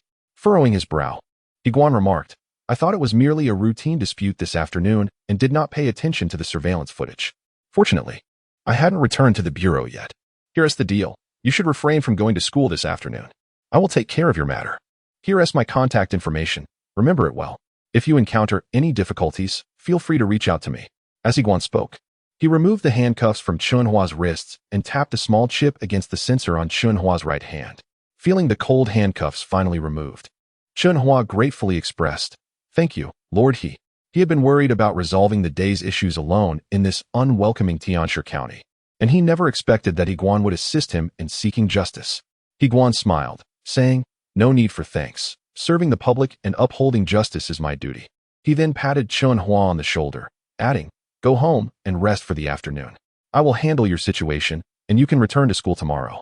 After bidding farewell to Higuan, Chen Hua hurried towards the temporary relief station. Observing Chen Hua's tall and slender figure, Higuan couldn't help but nod slightly, silently admiring. This young man is worth nurturing. Despite being framed by Lin Bo, he maintained his composure and treated others with respect, never forgetting his principles. Truly commendable, Lin Chongshan. Your flawed son will inevitably lead you to ruin. Upon returning to room 3196 of the temporary relief station, it was already 2:30 in the afternoon. Lu Yunhua, who was mopping the floor, looked up in surprise at the suddenly opened door and asked, "Hua, why are you back so early today? Don't you have classes?" "I encountered a minor issue, so I returned early. I'll go back to school tomorrow," Chen Hua replied. "That is fine. You've been looking exhausted lately without a decent night's sleep. A rest this afternoon will do you good," Lu Yunhua remarked, not probing further. "Yes, I understand. Mom, please take care of yourself too. Don't worry, I will repay our family's debts soon," Chen Hua assured her confidently. Hearing Chen Hua's resolute words, Lu Yunhua smiled and said, "All right, just don't overexert yourself." With that, Chen Hua stepped into his small room. Sitting at his desk, he fell into contemplation about the day's events. Had it not been for Higuan, he would have undoubtedly faced severe consequences today. Moreover, he sensed that handling this matter required significant effort on Higuan's part. Otherwise, he would not have allowed Chen Hua to return home to rest. He probably wanted to prevent Lin Bo from discovering the situation, lest he be caught off guard and unable to help later. With this thought, Chen Hua's expression darkened. Currently, he was no match for Lin Bo. Only by growing stronger could he protect himself. Lin Bo, just wait. I, Chen Hua, will soon seize the opportunity to trample you beneath my feet. As these thoughts raced through his mind, Chen Hua couldn't help but shout, "I must grow stronger quickly." The only viable option now was to enter the golden space through sleep to undergo physical training. Lying on the block foam spread across the floor, Chen Hua silently closed his eyes, and the intense reading from the morning soon lulled him into a deep slumber. Chapter 14. Becoming stronger as anticipated, while Chen Hua slumbered. His soul once again transcended the earthly realm. Gazing upon the familiar golden expanse, he clenched his fist resolutely.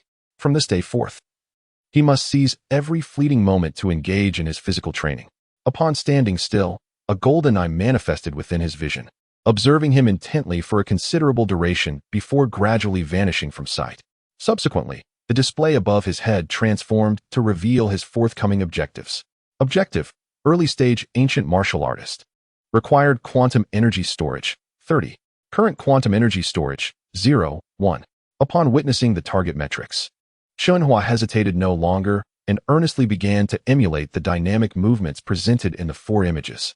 To avoid the previous electric shock incident, he halted when the speed of the movements became unmanageable. He then reverted to executing the initial motions at a more measured pace. Noticing Chen Hua's diligence, the golden eye reappeared above him, silently observing his slow, deliberate actions for an extended period before dissipating. The 4 swift, flickering shadows gradually decelerated, repetitively mirroring Chen Hua's movements. Thus, an entire afternoon slipped by in serene silence. When dinner arrived, his mother awakened him, and together they partook of a simple meal. As he dined, Chen Hua distinctly felt his senses sharpening, particularly his hearing, which had noticeably improved, allowing him to discern whispers from the far end of the corridor. This transformation filled Chen Hua with elation. After hastily finishing his meal, he retreated to his small room, informing his mother not to disturb his rest. Suppressing his excitement, he lay upon the square mattress and closed his eyes once more. Upon entering the golden space, Chen Hua once again beheld his data. Chen Hua, male, age, 17. Current quantum energy storage, 0, 1.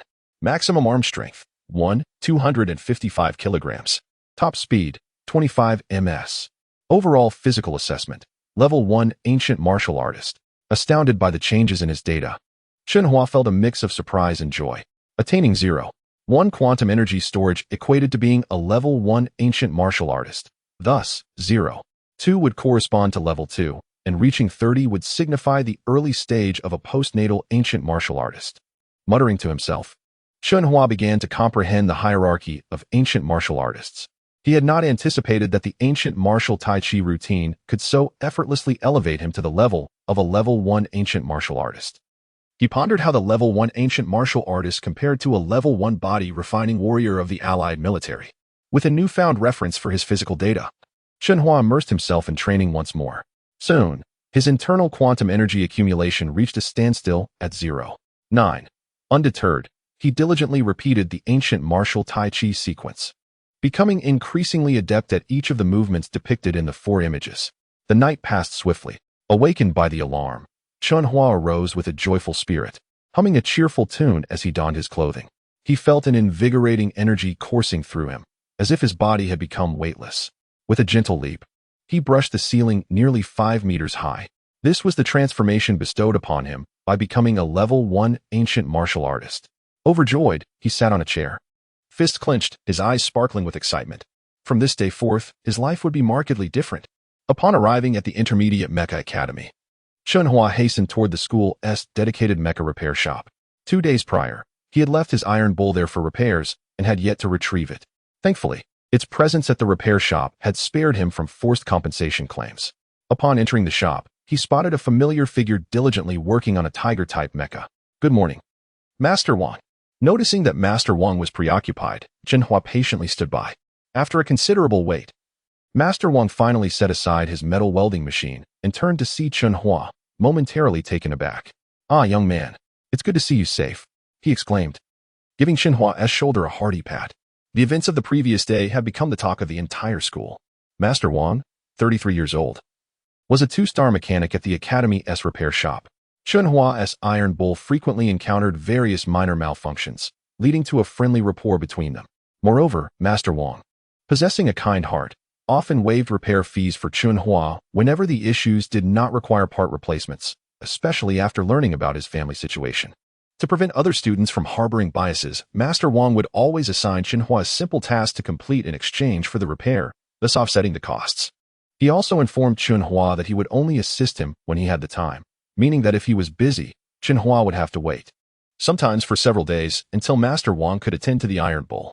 Fortunately, everything was resolved without incident. Chen Hua smiled calmly and inquired, Master Wang, has my iron bowl been repaired? It was fixed yesterday. It's over there waiting for you. Please retrieve it into your sensing space first. I have something I need your help with shortly, Master Wang replied, gesturing toward the parked iron bowl. When Chen Hua returned to Master Wang's side, he noticed the mechanic held an old, rusty circular machine in his mechanical hand. Curiously, Chen Hua asked, Master Wang, what is this? This is the engine of a level 1 military mecha. Due to its age, the internal fan blades have hardened, rendering it inoperable. I lack suitable replacement parts. So I must ask you to take it to the Tianshi Mecha Design Group's repair point. Once it's fixed, please return it to me. I've already negotiated the repair cost with the mechanic there. It totals 9,000 Alliance crystals. With that, Master Wang tapped a few buttons on his sensor, transferring the 9,000 Alliance crystals to Chen Hua's account.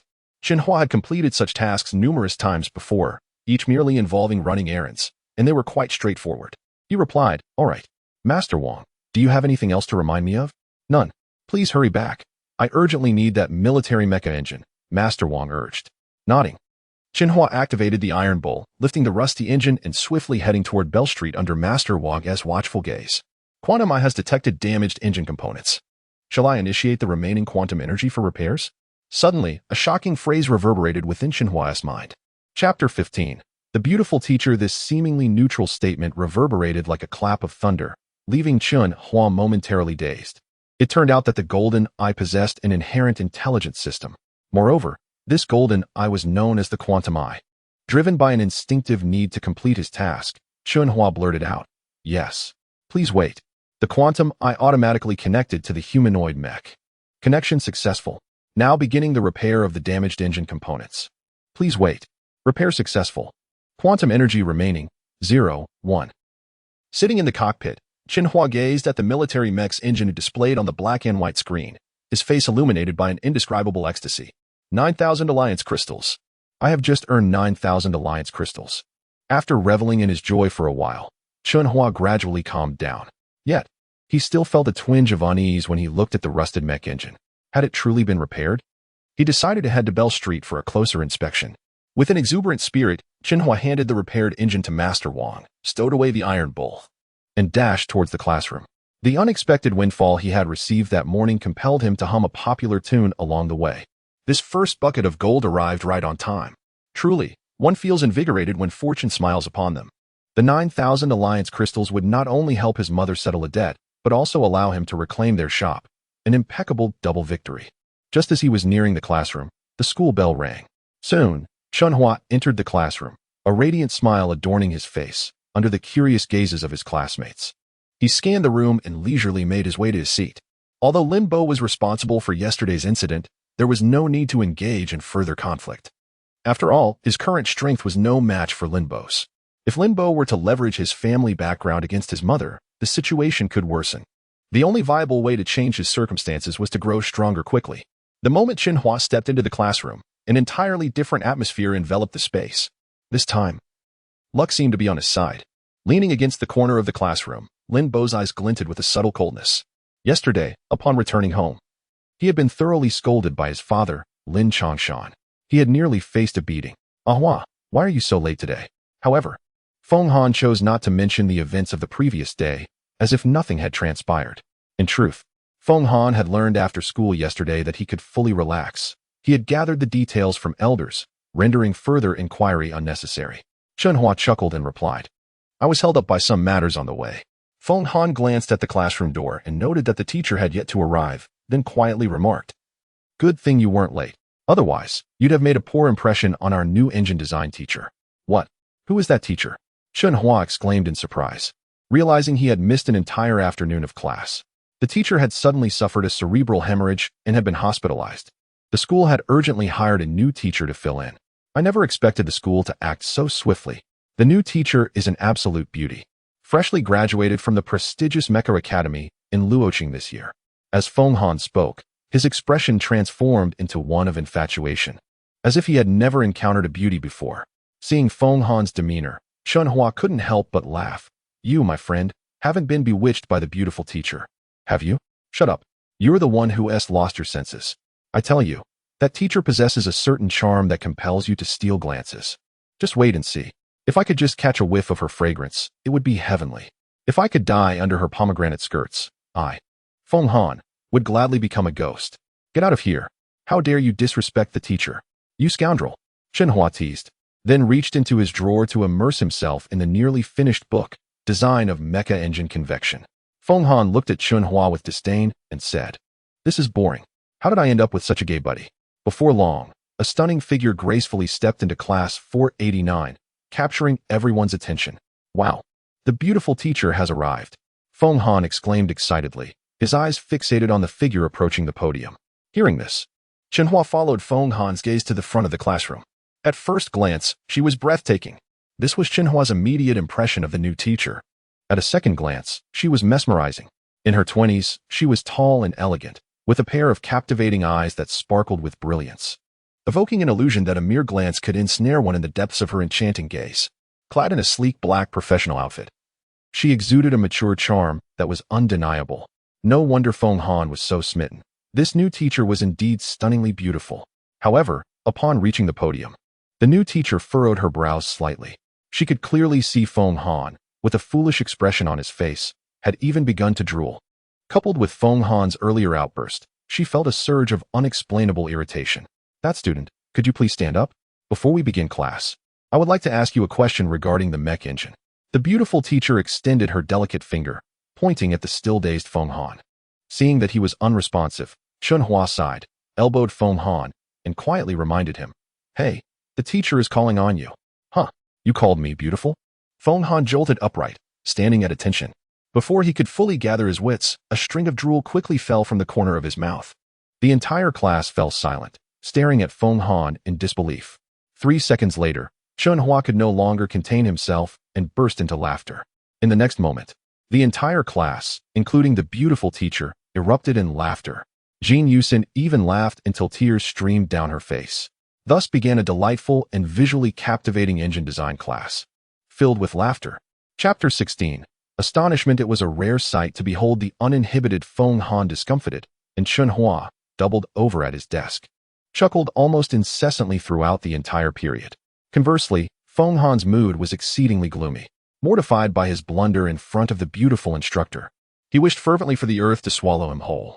Having recently graduated from the prestigious Advanced Mecha Academy, Zhui Yashuan meticulously prepared her inaugural lesson, brimming with self-assurance. The night prior, she had indulged in the pleasant anticipation that her first lecture would undoubtedly captivate the entire class, immersing them in a state of eager learning.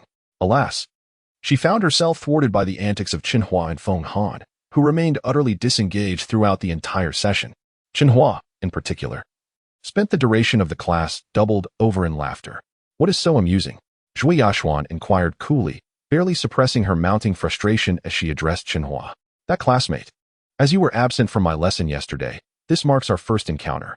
Observing your mirth throughout the class, and with the session nearing its conclusion, perhaps you would favor us with a personal introduction. Noticing Chen Hua's gaze directed toward Feng Han, Zhui Yashuan added, There is no need to consult him. He presented his self-introduction yesterday. You are the only one remaining. However, before Chen Hua could rise, a voice emerged abruptly from a corner of the classroom. Teacher. He is merely a pauper. An introduction is unnecessary. This interjection caught Zhui Yashuan, standing at the podium, completely by surprise. It seemed that this student, yet unknown to her, was not held in high regard by his classmates. Upon hearing this, Feng Han was instantly incensed. He had been seeking an outlet for his pent-up frustration, and now, it appeared, he had found one. Utter that again, and I shall disfigure your face beyond recognition. I swear upon my family name. Witnessing Feng Han's outburst, Chen Hua awkwardly rose to his feet. Feng Han, at times, seemed to lack all sense of tact. Despite his earlier intentions of making a favorable impression on the beautiful instructor, he now resorted to vulgar language and disrupted the class without regard for decorum, especially during her first formal lecture, thereby undermining the classroom atmosphere. There is no need to engage with such an individual, Chen Hua said, applying gentle pressure to Feng Han's shoulder, compelling him to sit down. Sensing a surge of subtle force from his shoulder, the incensed Feng Han was taken aback. After resuming his seat, he glanced at Chen Hua, his gaze filled with astonishment. For he genuinely perceived that Chen Hua had undergone a profound transformation. "Allow me, teacher," Chen Hua interjected. "As my self-introduction is belated, and thus somewhat unique, permit me to employ an unconventional approach." Before Chen Hua could elaborate, certain students with ulterior motives seized the opportunity to jeer. "Oh, a special introduction? More like specially pathetic. The only pauper in the entire class. Indeed, you are exceptionally unique. Haha. Haha. A special pauper aspires to be special. Let us observe his special method of introduction. Haha. If we are speaking of special, does he not possess a dilapidated contraption riddled with patches, something called rotten iron ox, making him exceptionally special compared to us? Could it be? I am born into poverty, scavenging refuse in Tianshi County, eking out a meager existence in this turbulent world? Wahahaha. At this point, the majority of the male students erupted in boisterous laughter. Brilliant, truly brilliant. Dinner is on me after class, Lin Bo exclaimed, leading the applause with a smile. Instantly, the atmosphere within class 489 reached a fever pitch, propelled by Lin Bo's instigation. With one hand firmly restraining the volatile Feng Han, Chen Hua disregarded Lin Bo and his cohorts. Suddenly, Jin Yusin rose indignantly, slamming her hand forcefully on the desk, and bellowed, "Silence. This is class time." Immediately, upon witnessing the class beauty's enraged outburst, the cacophony of laughter ceased abruptly, and the students dared not utter another word. Even Lin Bo, the instigator, refrained from further provocation. Humph. Observing the silence that had descended upon the class, Jin Yusin huffed disdainfully before resuming her seat. Once the room had quieted down, Chen Hua continued, "Teacher, as you are instructing us in engine design, allow me to introduce myself using the knowledge I have acquired in this field." "Oh, is that permissible?" Zhui Yashuan inquired, her gaze fixed upon Chen Hua with undisguised interest. Chen Hua took a deep breath, and in the next instant, he began to articulate his self-introduction with remarkable clarity, skillfully employing the principles of mecha engine design. "My name is Chen Hua, and I am cognizant of the key considerations for convective spark ignition in mecha engines, which are..." Chen Hua's opening remark on engine design principles was drawn from the most perplexing aspect of the book. Convective design of mecha engines, the principle of convective spark ignition. His opening statement astonished the entire class. It was a dissection of knowledge that transcended the ordinary level of design comprehension. How is this possible? How can he possess such a profound understanding of the principle of convective spark ignition? Even Lin Bo, renowned as the most gifted student in mecha engine design within class 489, stared at Chen Hua in disbelief.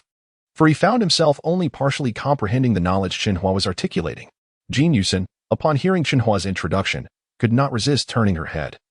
Her gaze fixed intently upon him. She had not realized that Chen Hua had been concealing his true abilities all along. Though she had not yet studied many of the concepts he was discussing, she felt as though she were receiving a moment of enlightenment. Feng Han, listening to Chen Hua's explanation, felt as though a fog had lifted from his mind. The problem that had been plaguing him now seemed to have a solution. This fellow. He understood my book and did not tell me sooner, causing me to waste so much time searching for information to comprehend that concept. In truth, Chen Hua had only deciphered the book 2 days prior. Chen Hua's introduction consisted entirely of knowledge derived from convective design of mecha engines. In particular, he instantly and comprehensively elucidated the fundamental principles underlying the concepts. His extemporaneous and accurate explanations left Wei Xiaodong and his group dumbfounded. When had Chen Hua become so proficient? His mind comparable to a high-performance optical computer, capable of instantly recalling any fundamental knowledge? Had Chen Hua not spoken the words himself, they would have refused to believe the reality before them. Chen Hua's performance today far exceeded the comprehension of his classmates. As she listened to Chen Hua's eloquent exposition, Zhui Yashuan's mind momentarily short-circuited. As one of the most distinguished graduates of Luo City Advanced Mecha Academy, she finally understood the true meaning of the ancient adage. There is always someone more skilled than yourself. Very well, my introduction is complete. Thank you, teacher. As Chen Hua concluded, the bell rang, signaling the end of the class. Today was destined to be an extraordinary day. Chapter 17, the timely chime of the bell roused all the students, who had been lost in a dreamlike state. The echoes of the engine knowledge that Chen Hua had just introduced reverberated in their minds, leaving them in a state of exhilaration. It felt as though a guiding master had suddenly led a group of beggars onto a street adorned with gold. An overwhelming sensation that was impossible to suppress. Several students could not help but gape, their eyes wide in astonishment, staring at the upright figure of Chen Hua. The girls sitting behind him felt that Chen Hua had grown increasingly impressive. They questioned themselves repeatedly, wondering how they had failed to recognize his remarkable abilities before. In an instant, all attention in class 489 shifted to Chen Hua. As the bell's peal faded, there was no inclination to dismiss class. The room fell into a profound silence. This eerie stillness enveloped the classroom, creating a fleeting moment of deathly quiet. Even the sound of each other's breathing was distinctly audible. Everyone understood that this was a moment when Chen Hua truly shone, showcasing his extraordinary talent and delivering a resounding blow to those who had mocked him earlier. Do not underestimate the youth and poverty. There will come a day when the dragon soars among phoenixes. At that moment, Lin Bo and his entourage wished they could vanish into the ground. Their faces alternated between pale and flushed, as if they had just received a series of stinging slaps. Their previous disdain had only revealed their ignorance and folly. Under the penetrating gaze of Chen Hua, Zhu Yaxuan felt her face flush. Taking a deep breath, she led the applause, unable to maintain direct eye contact with him. For some inexplicable reason, she felt intimidated by his gaze, as if it possessed an inscrutable magic that stirred within her a desire to draw closer to him. Soon, Jin Yusen joined in the applause. Feng Han, ever the dramatist, shouted while clapping, "Did you hear that? This is Chen Hua, who is absolutely smitten with Yusen. My brother, my brother." Chen Hua's face darkened, his lips twitching at Feng Han's absurd antics. Did he not wish to interact pleasantly anymore? Surprisingly, Jin Yusen did not react with anger, but instead turned beet red, feeling quite embarrassed. Seeing her flustered state ignited a fire in Lin Bo's eyes. His fists clenched tightly, filled with resentment. Why could Jin Yusen not even spare him a glance? Observant Zhu Yaxuan, standing at the podium, quickly recognized the situation. She raised her delicate hand, signaling for silence. That was a splendid self-introduction and a brilliant dissection of knowledge. I hope everyone can reinforce their foundational knowledge of mechas like Chen Hua does. For no matter what field you study, foundational knowledge is always the root, the key to mastering a discipline. With that, she concluded the lesson. All right, class dismissed. By the way, Chen Hua, allow me to introduce myself. I am Zhu Yaxuan. As she gathered her materials and leisurely exited the classroom, Chen Hua silently admired the beautiful teacher and watched her leave. I can finally begin to transform myself. At that moment, Chen Hua's heart raced with excitement, knowing that everything was about to change for him. Mom, I will ensure you live a good life, he vowed, clenching his fist, determined to work doubly hard to strengthen himself, so that in the future, he could impress others with his presence. He believed that with the quantum eye, he would shine brightly in the days to come. Chen Hua, can you help me examine this mecha model's engine? What could be the issue? Chen Hua, could you take a look at my design mecha model? I feel there's a problem with this screw on the engine. Don't all crowd around me. Let him assist me first. My problem is the simplest. Chen Hua, how can we ensure the engine's lifespan isn't affected by ignition? Chen Hua, the design of the mecha engine needs to consider the inverse relationship between rumbling sounds and performance, but I just can't grasp it. Could you explain it to me? Can you all take turns? How can Chen Hua help us solve our problems in this chaos? Yes, I'll go first. I was the first to ask Chen Hua. Indeed, not long after Zhu Yaxuan left the classroom, a throng of classmates surrounded Chen Hua, eager to seek his guidance on mecha engine challenges. Feng Han, seated next to Chen Hua, attempted to continue his antics, only to be shooed away by several girls who needed him to run errands. Jin Yusen, putting in considerable effort, finally broke through the crowd to reach Chen Hua. Chen Hua, I truly did not expect you to be the dark horse of class 489. You analyze such complex engine concepts so thoroughly. I genuinely admire you. Next time I have a question, I'll come to you.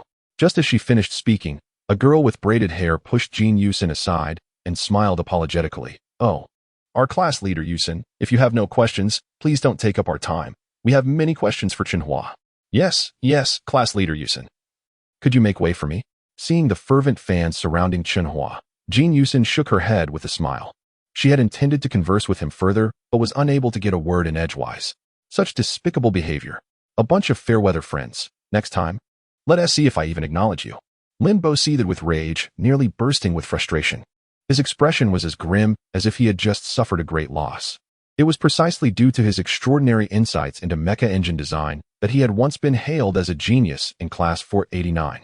Typically, his classmates would swarm around him after class to seek his advice, but now, aside from a few loyal followers, everyone had flocked to Chen Hua for guidance. How could Lin Bo maintain his air of superiority with such a shift in attention? Chapter 18. Yusin Seeks Guidance. Part 1. To his surprise, this impoverished individual actually possessed some talent. One of his classmates, noticing Lin Bo's sullen expression, helplessly remarked, "Damn it, I underestimated him before. He truly knows how to put on a show." Wei Xiaodong, observing Chen Hua surrounded like a constellation of stars, wore a disgruntled expression. He felt particularly aggrieved. Not only had he endured an unjust reprimand yesterday, but upon arriving at school this morning, Lin Bo had unleashed an unwarranted tirade against him. What use was an exceptional theoretical understanding of mecha engine design? A formidable mecha's prowess depended not solely on its engine. For someone like him, lacking financial means, relying solely on his aptitude in engine design to gain admission into an advanced mecha academy was a pipe dream. Though Lin Bo felt resentment, his disdain for Chen Hua's background was palpable. In this era dominated by bio-intelligent mechas, without the economic capacity to maintain a mecha, one could hardly hope to thrive in the future. While legends may emerge in times of chaos, the current age demanded a substantial financial foundation to truly establish oneself. Furthermore, to expedite the public's comprehension of mecha-related knowledge, the Iron Blood Alliance had divided a colossal mecha into 4 main components: the engine, the cockpit, the cannon, and the exterior. Mastery of the design principles governing these 4 components was essential to create a mecha tailored to one's vision. Utilizing various metals and enlisting the help of mecha smiths for crafting, mechas forged through personal financial means were significantly superior to the civilian mechas sold by large conglomerates in various urban districts. However, while civilian mechas, products of collective ingenuity, were considerably more affordable, the combat capabilities of individually crafted mechas fell between those of civilian and official military mechas. Naturally, the metals required for mecha forging necessitated specialized smelting by skilled metallurgists. High-ranking metallurgists were tightly controlled by governments, as this involved the secrets of metal synthesis, which determined a mecha's combat performance. Hence, regardless of how formidable a civilian mecha might be, it would pale in comparison to military mechas wielding core technologies. In truth, Lin Bo remained oblivious to the fact that Chen Hua was on the verge of transformation, just as a caterpillar breaks free from its cocoon to become a butterfly. This metamorphosis required time, something Chen Hua presently lacked. Even if he were aware of Lin Bo's condescension, Chen Hua would not dwell on it. The experiences he had undergone over the past few days had been more tumultuous than the entirety of his previous decade. After enduring life's tempests, as long as one holds steadfast to their core beliefs and maintains unwavering resolve, a rainbow will surely appear in the future. Following the enlightening experience of the engine class, Chen Hua's conviction crystallized and his ambitions soared. He resolved that from this day forth, he would invest every possible moment in his studies. He was in desperate need of knowledge's nurturing. Only by mastering the mecha design principles taught at the Intermediate Academy could he be confident of attracting the Alliance's attention. During the break, no one noticed a towering figure exiting the classroom and making his way to the end of the corridor to dial Schwer's smartphone. Having memorized all the foundational knowledge, Chen Hua swiftly resolved the queries posed by his classmates seeking guidance. In comparison to Lin Bo, who often struggled to solve problems until the last minute, Chen Hua's prowess was exponentially greater. After overcoming their challenges, the classmates gazed at Chen Hua with admiration. Lin Bo had never received such treatment after assisting them, which only deepened his frustration. Minutes into the next class, Feng Han returned to his seat, promptly delivering a playful punch to Chen Hua's shoulder as he chuckled. "Well done, Hua. I never imagined you could grasp engine design so thoroughly. But come on. You're not being a good friend. With your skills, you should have shared this knowledge with me. If you're going to show off, at least let me soar alongside you." Chen Hua humbly replied, "Not at all. I only just had my epiphany these past few days. If I had known earlier, I would have shared it with you long ago. No need to wait until now. Wow, this epiphany of yours is truly astonishing.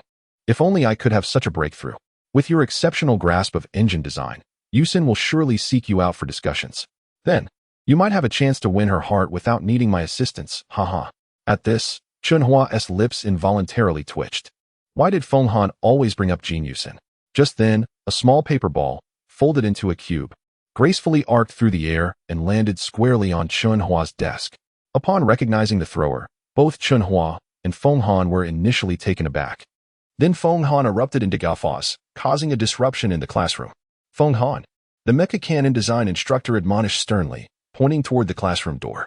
Leaving no room for misinterpretation, It was clear to everyone that Jin Yusin was the source of the paper projectile. The remainder of the day found Chen Hua immersed in the depths of intermediate mecha design knowledge. Armed with a solid foundation, he was now able to engage with the material at an astonishing pace. Many intermediate concepts became readily comprehensible with slight contemplation, allowing Chen Hua's learning speed to be aptly described as meteoric.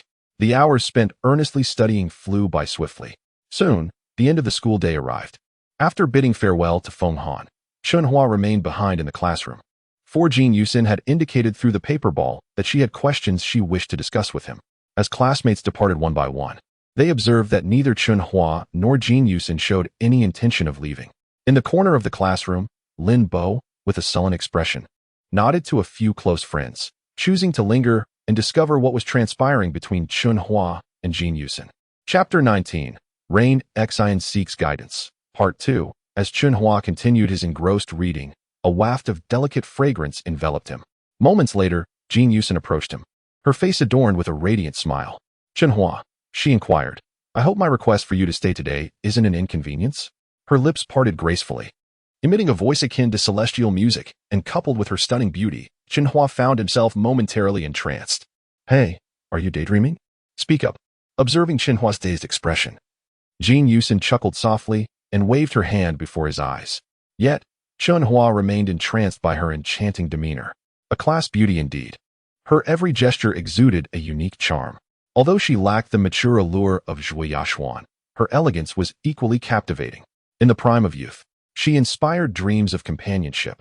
Whoever could be with her would undoubtedly possess a fortune accrued over lifetimes.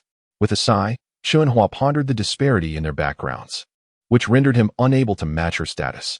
Such a magnificent beauty was destined to be wed into a prominent family, aligning with high-ranking officials, and becoming part of the official alliance. While Chen Hua contemplated these thoughts, he bantered, I was just mesmerized by your beauty. How could our class's goddess not be captivating? Ugh, how irritating. Jin Yusin retorted, noticing Chen Hua's unabashed gaze. A hint of rosy blush appeared on her cheeks, adding to her charm with an endearing demeanor. However, Jin Yusin swiftly shifted the conversation from their awkwardness. All right, enough of the idle chatter. During class, I realized I have several questions about my mech engine design that I need your expertise on.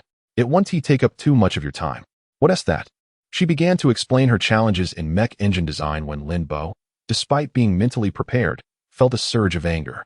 The abrupt transition from Jin Yusin asking him questions to her seeking Chen Hua's assistance was infuriating. Lin Bo, who often reveled in jealousy, could barely contain his emotions upon witnessing Jin Yusin's demeanor. He rushed over, positioning himself between Chen Hua and Jin Yusin. Yusin, those questions are simple. I can help you right now. Chen Hua is busy. He mentioned to me after class that he has urgent matters to attend to. I can handle your queries. No problem.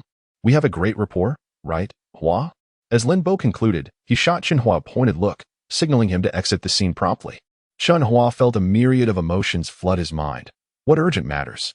When did I say that? Just yesterday, you almost schemed against me. Great rapport? What nonsense. Suddenly, Jin Yusin's expression shifted as she coldly interjected. What does my consulting Chen Hua have to do with you? Come on, Hua, let us discuss this as we walk. With that, Jin Yusin took Chen Hua's hand and led him out of the classroom, leaving Lin Bo seething. The onlookers, including Wei Xiaodong and others waiting for instructions, gaped in disbelief at the swift turn of events. Wasn't this the class beauty? How had things escalated so quickly? Chen Hua, momentarily stunned by Jin Yusin's soft hand in his, marveled at her unexpected boldness. Yet, he quickly regained his composure, allowing her to guide him outside. Lin Bo's eyes burned with fury as he watched their retreating figures. After a moment, he erupted in rage, kicking metal benches askew. No one dared to approach him during his outburst. Once outside, Jin Yusin took a deep breath and released Chen Hua's hand, her heart racing. Chen Hua couldn't help but glance at her delicate hand, relishing the electric sensation that lingered. Sensing his gaze, Jin Yusin's cheeks flushed a deeper shade of red. We should hurry, they'll catch up soon, she suggested, quickening her pace to evade Chen Hua's eyes. As they walked side by side along the shaded path of the campus, bathed in the soft glow of the setting sun, their contrasting heights drew the attention of students from other departments. Engrossed in Chen Hua's explanations, Jin Yusin realized she struggled to keep pace with his thoughts. Recognizing that her foundational knowledge was insufficient, Chen Hua seamlessly integrated intricate details, including the minor alloy screws relevant to mech design, information Jin Yusin had previously overlooked. Impressed, she gazed at Chen Hua, admiration swelling within her eyes. Unbeknownst to them, they had exited the school and arrived at the main road leading to Bell Street. All right, that's the solution. Yusin, do you have any more questions? Chen Hua smiled at her. Snapped back to reality. Jin Yusin stammered, "Oh, no more questions. Thank you." Then, as if recalling something, she added, "By the way, during your explanation, I felt like I was struggling to keep up with your thoughts. How do you remember so much foundational knowledge? Is that so? You wouldn't believe me if I told you. I just suddenly had an epiphany and memorized it all," he replied. Really? Jin Yusin seemed skeptical. Before Chen Hua could elaborate, a sudden alarm blared from the direction of Bell Street. From a sewer pipe, a towering 10-meter-tall humanoid mech surged forth, its surface devoid of any emblem of the Iron Blood Alliance. Its square head was fitted with two round, intelligent sensors radiating a fiery glow, and, upon its emergence, it charged directly towards Chen Hua and Jin Yusin. Chapter 20, Bionic Intelligent Mecha Part 1. The goal lay just ahead, a mere 1,000 meters away. Within the cockpit of the humanoid mecha, the intelligent computer automatically uploaded the progress of the mission. An enemy attack. The sudden alarm sent the residents of Tianlian County into a frenzy. Boom. The mecha's radiation eye emitted two red beams, each 3 millimeters in diameter, obliterating a one-star military patrol mecha that stood in its path, reducing it to mere fragments. Immediately, this humanoid mecha surged forward with unrelenting force, swiftly approaching the official road where Chen Hua and Jin Yusin were located. This is bad. It is a bionic intelligent mecha from the chaotic zone. Chen Hua and Jin Yusin exchanged grave looks. Having been indoctrinated by the Protective Alliance since childhood, they did not retreat. Instead, they prepared to confront the threat head-on. The citizens of the Iron Blood Alliance were fearless warriors in the face of the merciless bionic intelligent mechas. In this war-torn era, one could not afford to retreat for fear of death. For doing so would only lead to greater suffering for innocent lives at the hands of these machines. In recent years, the chaotic regions under the Iron Blood Alliance frequently unleashed formidable bionic intelligent mechas, wreaking havoc and slaughtering the Alliance's citizens in various counties and districts. Each time, the Alliance's military and civilians united, paying a hefty price to eliminate these invaders from the chaotic zone. Occasionally, civilian or military mechas would fall victim to a mecha virus, resulting in mechanical uprisings that caused destruction or injury. However, these issues were easily resolved. Before long, a thunderous cacophony erupted from all directions as one civilian mecha after another swiftly converged towards Byer Street. The military of Tianlian County, having lost several one-star military patrol mechas, quickly mobilized for an urgent response. Due to the suddenness of the event, Chen Hua and Jin Yusin pressed the sensors in their hands without hesitation. In the next moment, the battered Iron Bull and a towering 9-meter-tall one-star red humanoid mecha materialized before them. The one-star personal mecha was indeed stunning. As Chen Hua watched Jin Yusin's exquisite form being enveloped into the cockpit of the red humanoid mecha, he swallowed hard, genuinely admiring her beauty. Since childhood, Chen Hua had dreamed of possessing his very own one-star mecha. However, due to financial hardships, he could barely afford even the cheapest one-star civilian mecha. Moreover, Jin Yusin's mecha was her personal one-star mecha. In the hierarchy of mechas, they were classified from 1-star to 5-star, with 1-star being the least and 5-star the most prestigious. Within the Iron Blood Alliance, individuals were categorized based on their mecha design proficiency, which corresponded to the level of mecha driving licenses they could obtain. Ordinary individuals could only operate 1-star civilian or personal mechas. After graduating from a mid-level mecha academy, one could earn a 2-star driving license, enabling them to pilot 2-star civilian or personal mechas. Only through continuous improvement in mecha design skills could one acquire the corresponding level of driving license. To operate a mecha of a certain star level, one must first obtain the requisite driving license. For instance, a 3-star license would permit the operation of 3-star and lower civilian and personal mechas. However, the driving requirements for military mechas differed significantly. Through the wireless connection of the sensor, Chen Hua observed Jin Yusin's image displayed on the monochrome screen within the cockpit, a faint smile gracing his lips. The black and white portrayal of Jin Yusin radiated a unique classical beauty, sending Chen Hua's heart racing once more.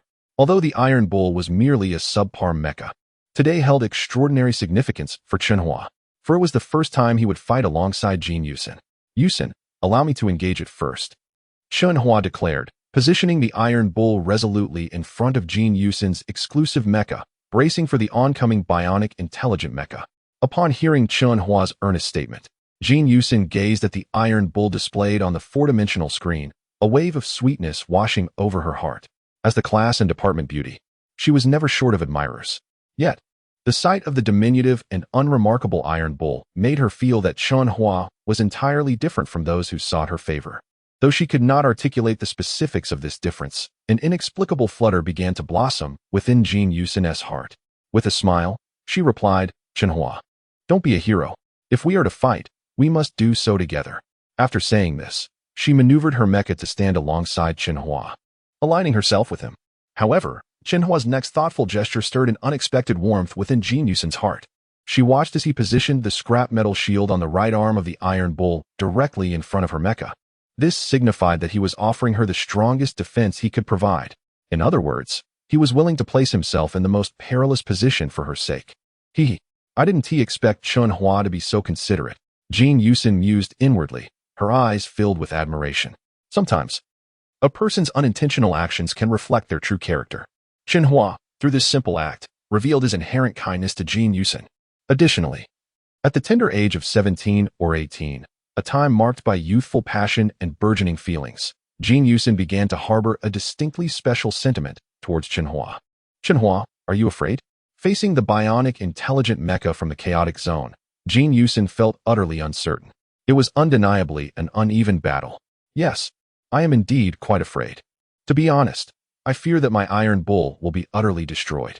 Chen Hua's candid admission elicited an unexpected burst of laughter from Jin Yusin, alleviating much of her anxiety. She hadn't anticipated that Chen Hua would not only acknowledge his fear but would also boldly express his greatest concern. Soon after, Chen Hua added, but no matter how afraid I am, I still have you by my side. Be careful, Yusin. It's charging towards us. At his words, Jin Yusin froze momentarily before solemnly nodding in agreement. Understood. No one could have foreseen that Chen Hua and Jin Yusin's inaugural battle side by side would be against a bionic, intelligent mecha capable of tearing through elite military mechas. Chapter 21, Bionic Intelligent Mech, Part 2. Where are the military mechs? Inside the cockpit, Jin Yusin's heart pounded with unease, her eyelids twitching nervously. Just then, an intangible pressure emanated from the bionic intelligent mech, enveloping Chen Hua and Jin Yusin. Target acquired. The bionic intelligent mech's crimson eyes locked onto Chen Hua as soon as it entered the official road. Seated in the cockpit, Chen Hua felt a sudden stiffness, his entire body as if gripped by an invisible hand, rendering him immobile. It's already exerting such force from this distance. A look of astonishment flashed across Chen Hua's face. At that moment, his lucid mind raced like a computer processor. He stared intently at the distant view on the black and white screen, his palms beginning to sweat. Two civilian mechs against a bionic intelligent mech were like two children wielding knives against a fully armed special forces soldier, an unequal match. Evidently, this was a foregone conclusion. However, the impetuous youth showed no sign of retreat. This can't continue. Sensing his precarious situation, Chen Hua suddenly roared. Immediately, Jin Yusin watched in astonishment as, under Chen Hua's control, Ironhide charged towards the oncoming bionic intelligent mech. Chen Hua, Jin Yusin exclaimed in alarm. Due to financial constraints, Chen Hua had not installed mech cannons on Ironhide, possessing only a scrap metal alloy lightsaber as a meager weapon. Don't panic, I know what I'm doing. Chen Hua reassured Jin Yusin, his mind racing. Although Ironhide's performance was lacking, he had advanced to a level 1 ancient martial artist, his physical attributes significantly enhanced. He could push Ironhide to its absolute limit, exceeding its rated capabilities. This was the confidence behind his charge. In this war-torn world, Mechs served as extensions of human limbs, their performance influenced by the pilot's physical prowess. In theory, the greater the combat power a human could unleash, the more effectively they could pilot a mech. After all, a stronger physique allowed for greater tolerance of the mech's recoil, extending operational endurance. Of course, the mech's hardware remained crucial, as the components determined its lifespan and ultimate potential. Yusin, I'll draw its attention, and you concentrate your fire on its head, Chen Hua decisively declared. He didn't expect Ironhide's alloy lightsaber to harm the bionic intelligent mech. His only hope lay in the one-star civilian mech cannon mounted on Jin Yusin's mech. Jin Yusin gazed at Ironhide charging ahead on the color screen. a surge of emotion welling up within her.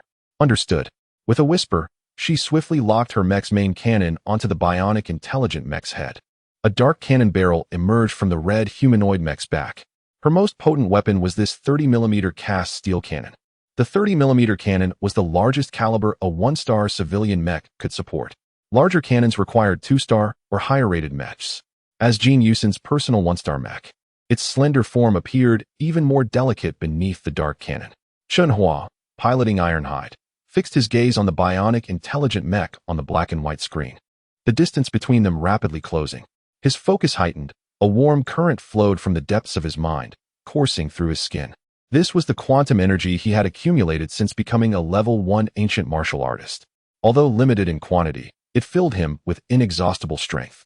Chen Hua cranked Ironhide's antiquated engine to 100%, maneuvering it across the terrain with serpentine agility. Ironhide's movements astonished Chen Hua. How could Ironhide, not even a 1-star mech, sustain such a high-performance maneuver? Could Chen Hua's physical abilities have improved?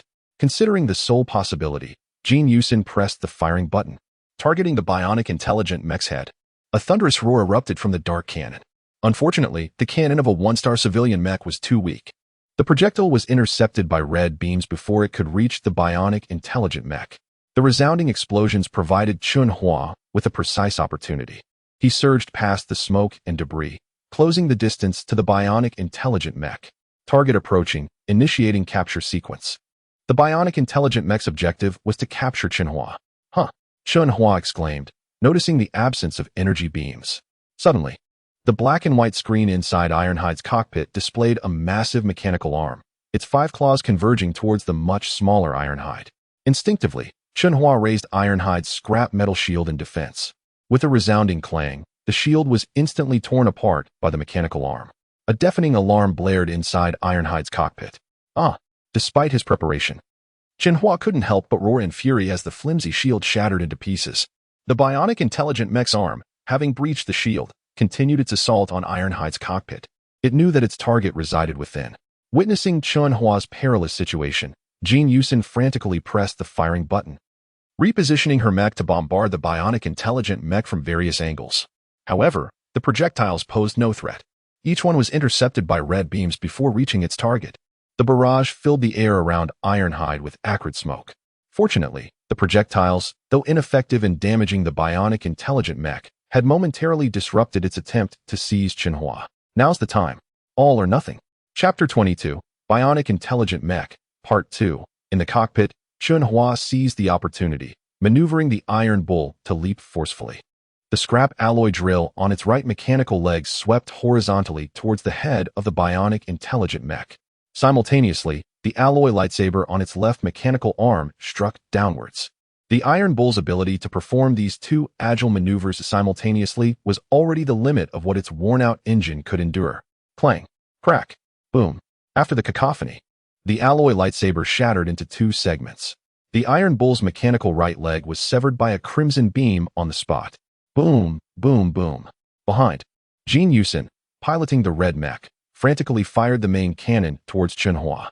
The shells intercepted by the red beams exploded mid-air, creating a thunderous sound, with dark smoke billowing and dust swirling. Seizing this opportunity, Chen Hua maneuvered the Iron Bull to evade a deadly grasp. This situation was unsustainable. Hearing the alarm from the cockpit and observing the Iron Bull's condition on the monochrome screen, Chen Hua's mind raced. He was completely unaware that his continued presence in the cockpit was solely due to the bionic intelligent mech's intent to capture him alive. Had it been anyone else, they would have been reduced to mere fragments by the red beams. Fortunately, at that moment, dozens of civilian mechs surged in from all directions, surrounding the bionic intelligent mech, causing the encirclement to tighten. Simultaneously, numerous dark cannon muzzles were aimed at the bionic intelligent mech reaching for the Iron Bull's cockpit. Among them, an elite military mech squad appeared in the southeast direction, advancing rapidly in a V formation towards Chen Hua. At the entrance of the Intermediate Mech Academy, a group of students also rushed out, piloting their respective mechs.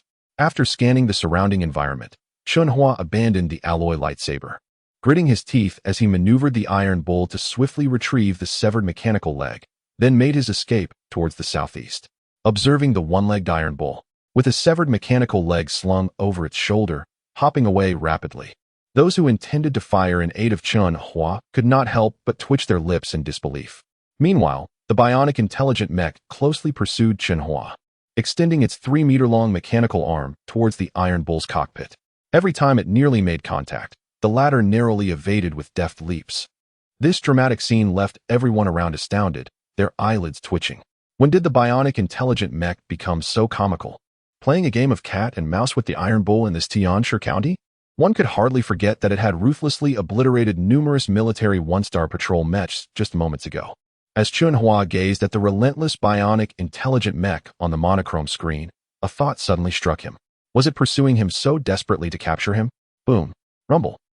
Just as Chen Hua momentarily lost focus, the gigantic mechanical arm of the bionic intelligent mech grasped the Iron Bull's rear. The immense strength of the mech's arm surged towards Chen Hua in the cockpit. Oh no. At this life and death moment, Chen Hua pressed the ejection button, resolutely abandoning the Iron Bull and launching himself from the cockpit. Whoosh! As Chen Hua exerted every ounce of strength to sprint southeast, a series of intense explosions erupted from behind. The shells, intercepted by the red beams from all directions, created a chaotic scene. None of the shells could approach within 6 meters of the bionic intelligent mech. However, this barrage momentarily stalled the bionic intelligent mech for 2 seconds. In that brief interval, Chen Hua managed to dart over 50 meters away. The elite military mech squad intersected with Chen Hua at that moment. After tossing aside the Iron Bull, the bionic intelligent mech swiftly leaped into the formation of the military elite mech squad. The next instant, earth-shattering explosions resounded along the official road. I'm so lucky to be alive. Watching the bionic intelligent mech entangled in combat with nearly 100 elite military mechs, Chen Hua patted his chest in relief. Chen Hua, are you alright? You truly scared me. Jin Yusin exclaimed anxiously after jumping down from her dedicated mech's cockpit. Chen Hua, glancing at the severely damaged Iron Bull, lamented, I'm fine, but it's a pity about my Iron Bull. It will need significant repairs. You. At such a critical moment, he was still thinking about the Iron Bull, prompting Jin Yusin to instinctively slap him.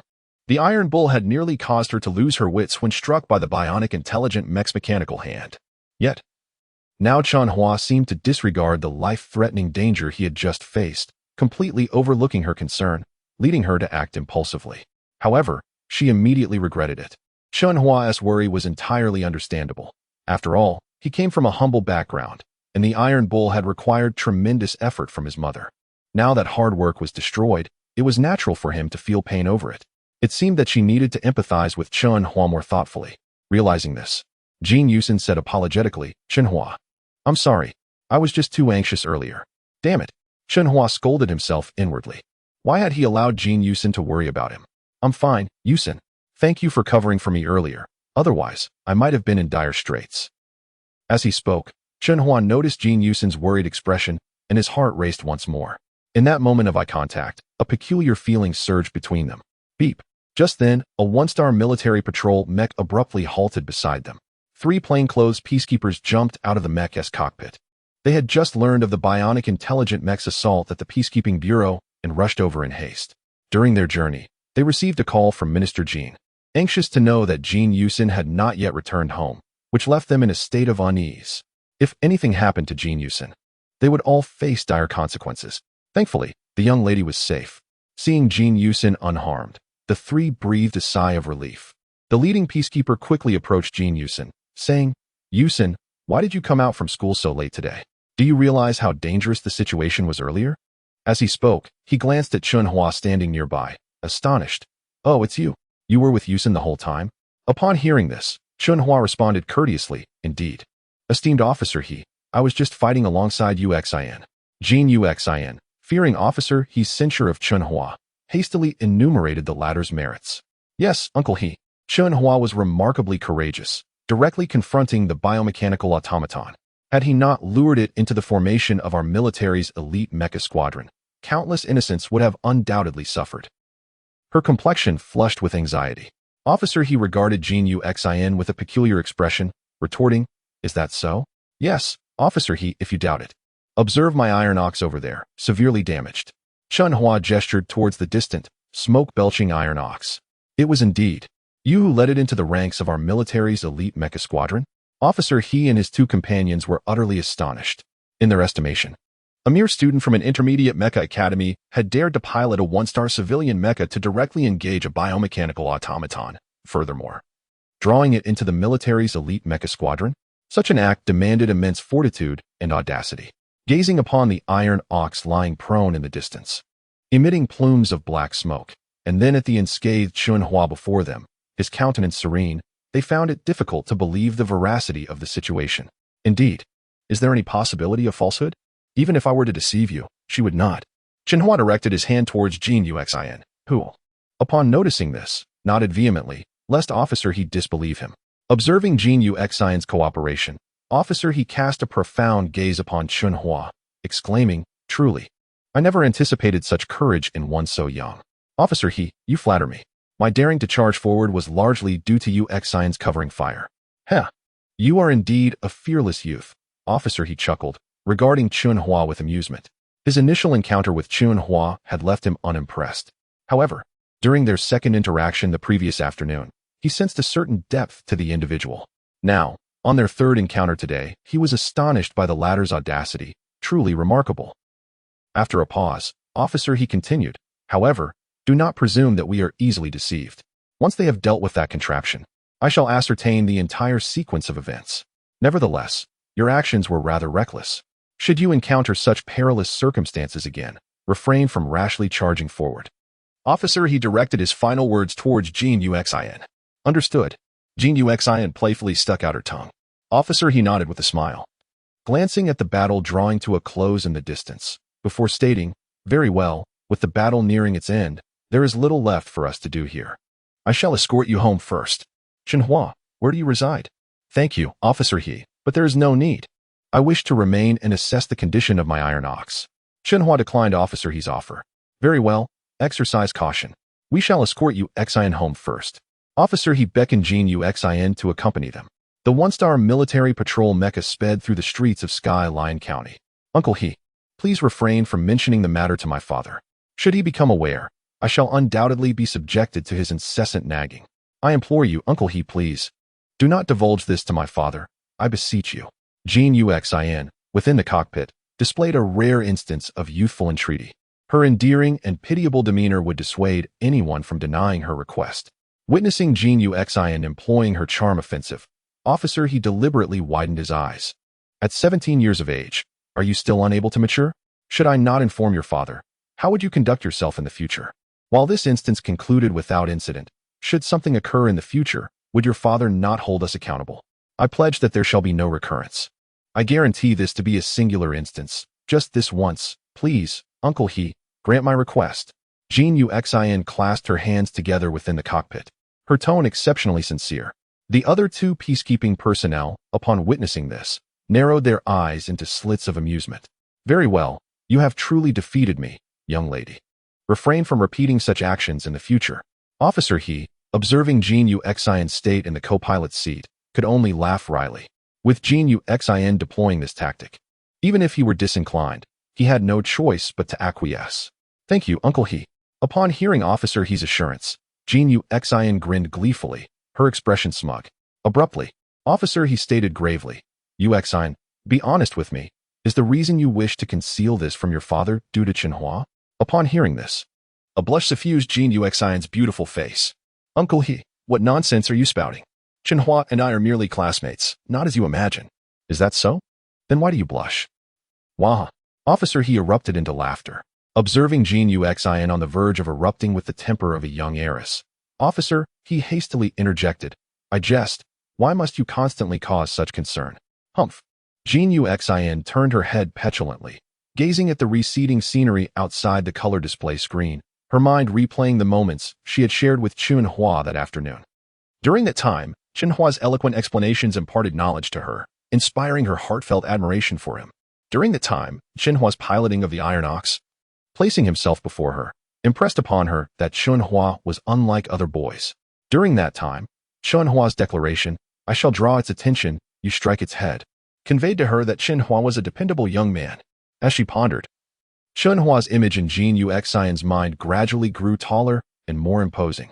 A true man, erudite, and possessing great spirit.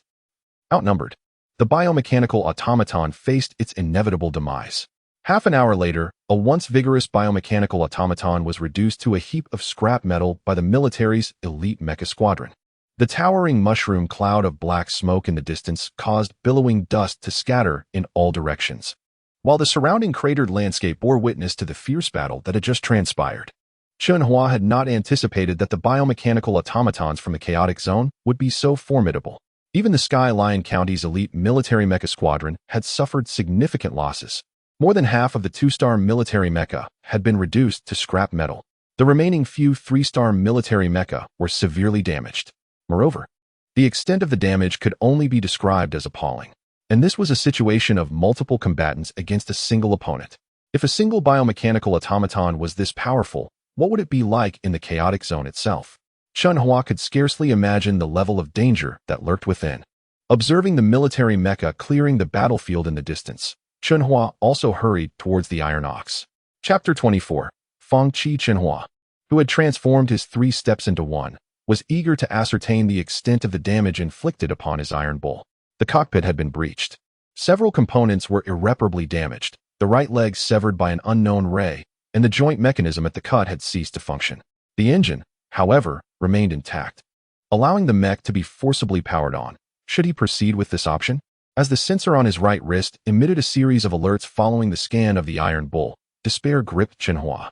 Regret washed over him for allowing impulsiveness to drive him into a confrontation with a bionic intelligent mech in front of Jin Yusen. Such folly seemed akin to squandering his hard-earned money.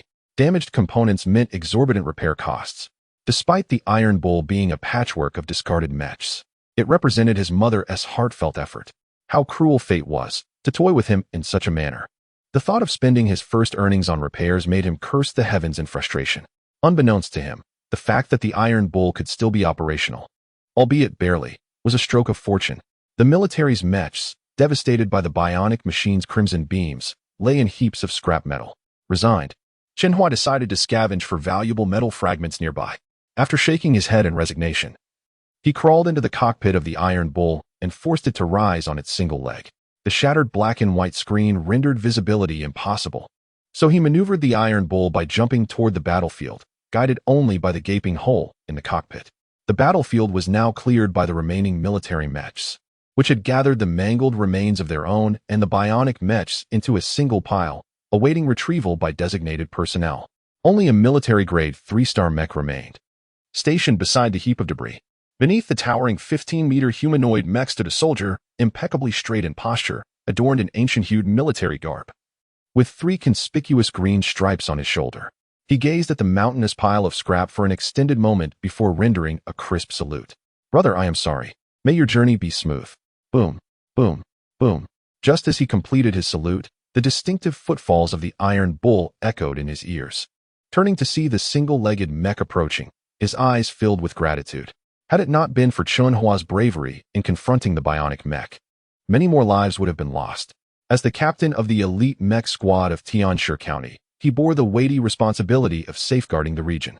The negligence in defense that nearly allowed the bionic machines to wreak havoc weighed heavily on his conscience. "Good job, little brother. We owe you a debt of gratitude today. What is your name?" After beckoning Chen Hua down, he clapped a hand on Chen Hua's shoulder, admiration evident in his gaze. Though the Iron Blood Alliance's populace was known for their combat prowess, the audacity of a student from a mid-tier mech academy to pilot a dilapidated mech into direct confrontation with a bionic intelligent machine was indeed commendable. Chen Hua, who had long idolized the Alliance's military personnel, responded courteously upon receiving the compliment. "Hello, I am delighted to meet you. My name is Chen Hua." "Chen Hua, splendid. You are quite impressive. If you ever wish to enlist and require a recommendation, I would be glad to assist. Remember, my name is Feng Qi. Well, time is of the essence. I must attend to post-battle matters. Brother Chen Hua, I shall treat you to drinks sometime." With that, Feng Qi left his contact information on Chen Hua's sensor before piloting his exclusive 3-star military mech away. Feng Qi, I feel I have heard that name before. Chen Hua pondered, unable to recall where he had encountered it. His contemplation was interrupted by a sudden series of sounds resonating in his mind. Quantum energy-containing metal detected, initiating absorption system. Please hold on. At that moment, Chen Hua felt a wave of dizziness wash over him, akin to the malaise of a severe cold, rendering him lightheaded. How peculiar. Why do I feel faint while looking at this pile of scrap metal? His eyelids began to droop, fatigue enveloping him. What is happening to me? Confused, he vigorously rubbed his eyes. However, the scene that unfolded before him startled him into a state of shock. The towering heap of mech debris began to diminish. Indeed, the pile of scrap was visibly shrinking at an astonishing rate. Am I seeing things? Chen Hua gasped. His mouth agape as he watched the metal vanish before his very eyes. He rubbed his eyes again and even circled the area, seeking an explanation. It was only after the entire pile had disappeared that he took a deep breath, overwhelmed by disbelief. What on earth is happening? The reality before him was too astounding for Chen Hua to fully comprehend. Beep. Quantum energy system operational at 2%. As he grappled with confusion, a synthesized voice echoed in his mind, though he could not perceive it. Thus, he remained incredulous. Unable to accept the extraordinary sight he had just witnessed, a 20-meter-high mound of mech scrap had simply vanished. Could it be connected to the disappearance of the discarded mech metals last time? A sudden realization struck him as he recalled the previous incident when the bag of scrap metals had vanished while in the Iron Bull's grasp. Left standing in a daze, Chen Hua spent considerable time ruminating over the inexplicable event, ultimately abandoning his quest for answers. He clambered back into the cockpit of the Iron Bull, intending to take it to Master Wang for an assessment of the repair costs. However, before he could settle into the cockpit, two urgent notifications jolted him to attention. Quantum Eye has detected damaged mech components. Shall we activate remaining quantum energy for repairs? Quantum Eye has detected upgradable engine components. Shall we activate remaining quantum energy for upgrades? Chapter 25. Enlightenment. Upon hearing that voice, Chen Hua could scarcely believe his ears. The Quantum Eye was capable of repairing damaged mech components, which fell within the realm of his understanding. However, the fact that the Quantum Eye could also upgrade engine components was beyond his wildest imagination. Possessing a Quantum Eye that could both repair mech parts and enhance engine components meant that he would surely thrive in the future. In due time, he could disregard the routine maintenance costs of the Mechs, for the Quantum Eye possessed repair capabilities. Moreover, as long as he could acquire higher-tier Mechs, he would amass substantial wealth, ensuring a better life for his mother. He believed that this simple wish would soon come to fruition. Filled with overwhelming excitement, Chen Hua exclaimed without hesitation, "Yes, yes, please wait." The Quantum Eye automatically connected to the humanoid mech. Connection successful. Now commencing the repair of damaged mech components. Please wait. Now beginning the upgrade of engine components. Please wait. Repair successful. Upgrade successful. The mech engine components are now adjusted to a power state of 200%. Quantum energy remaining, 1.1%.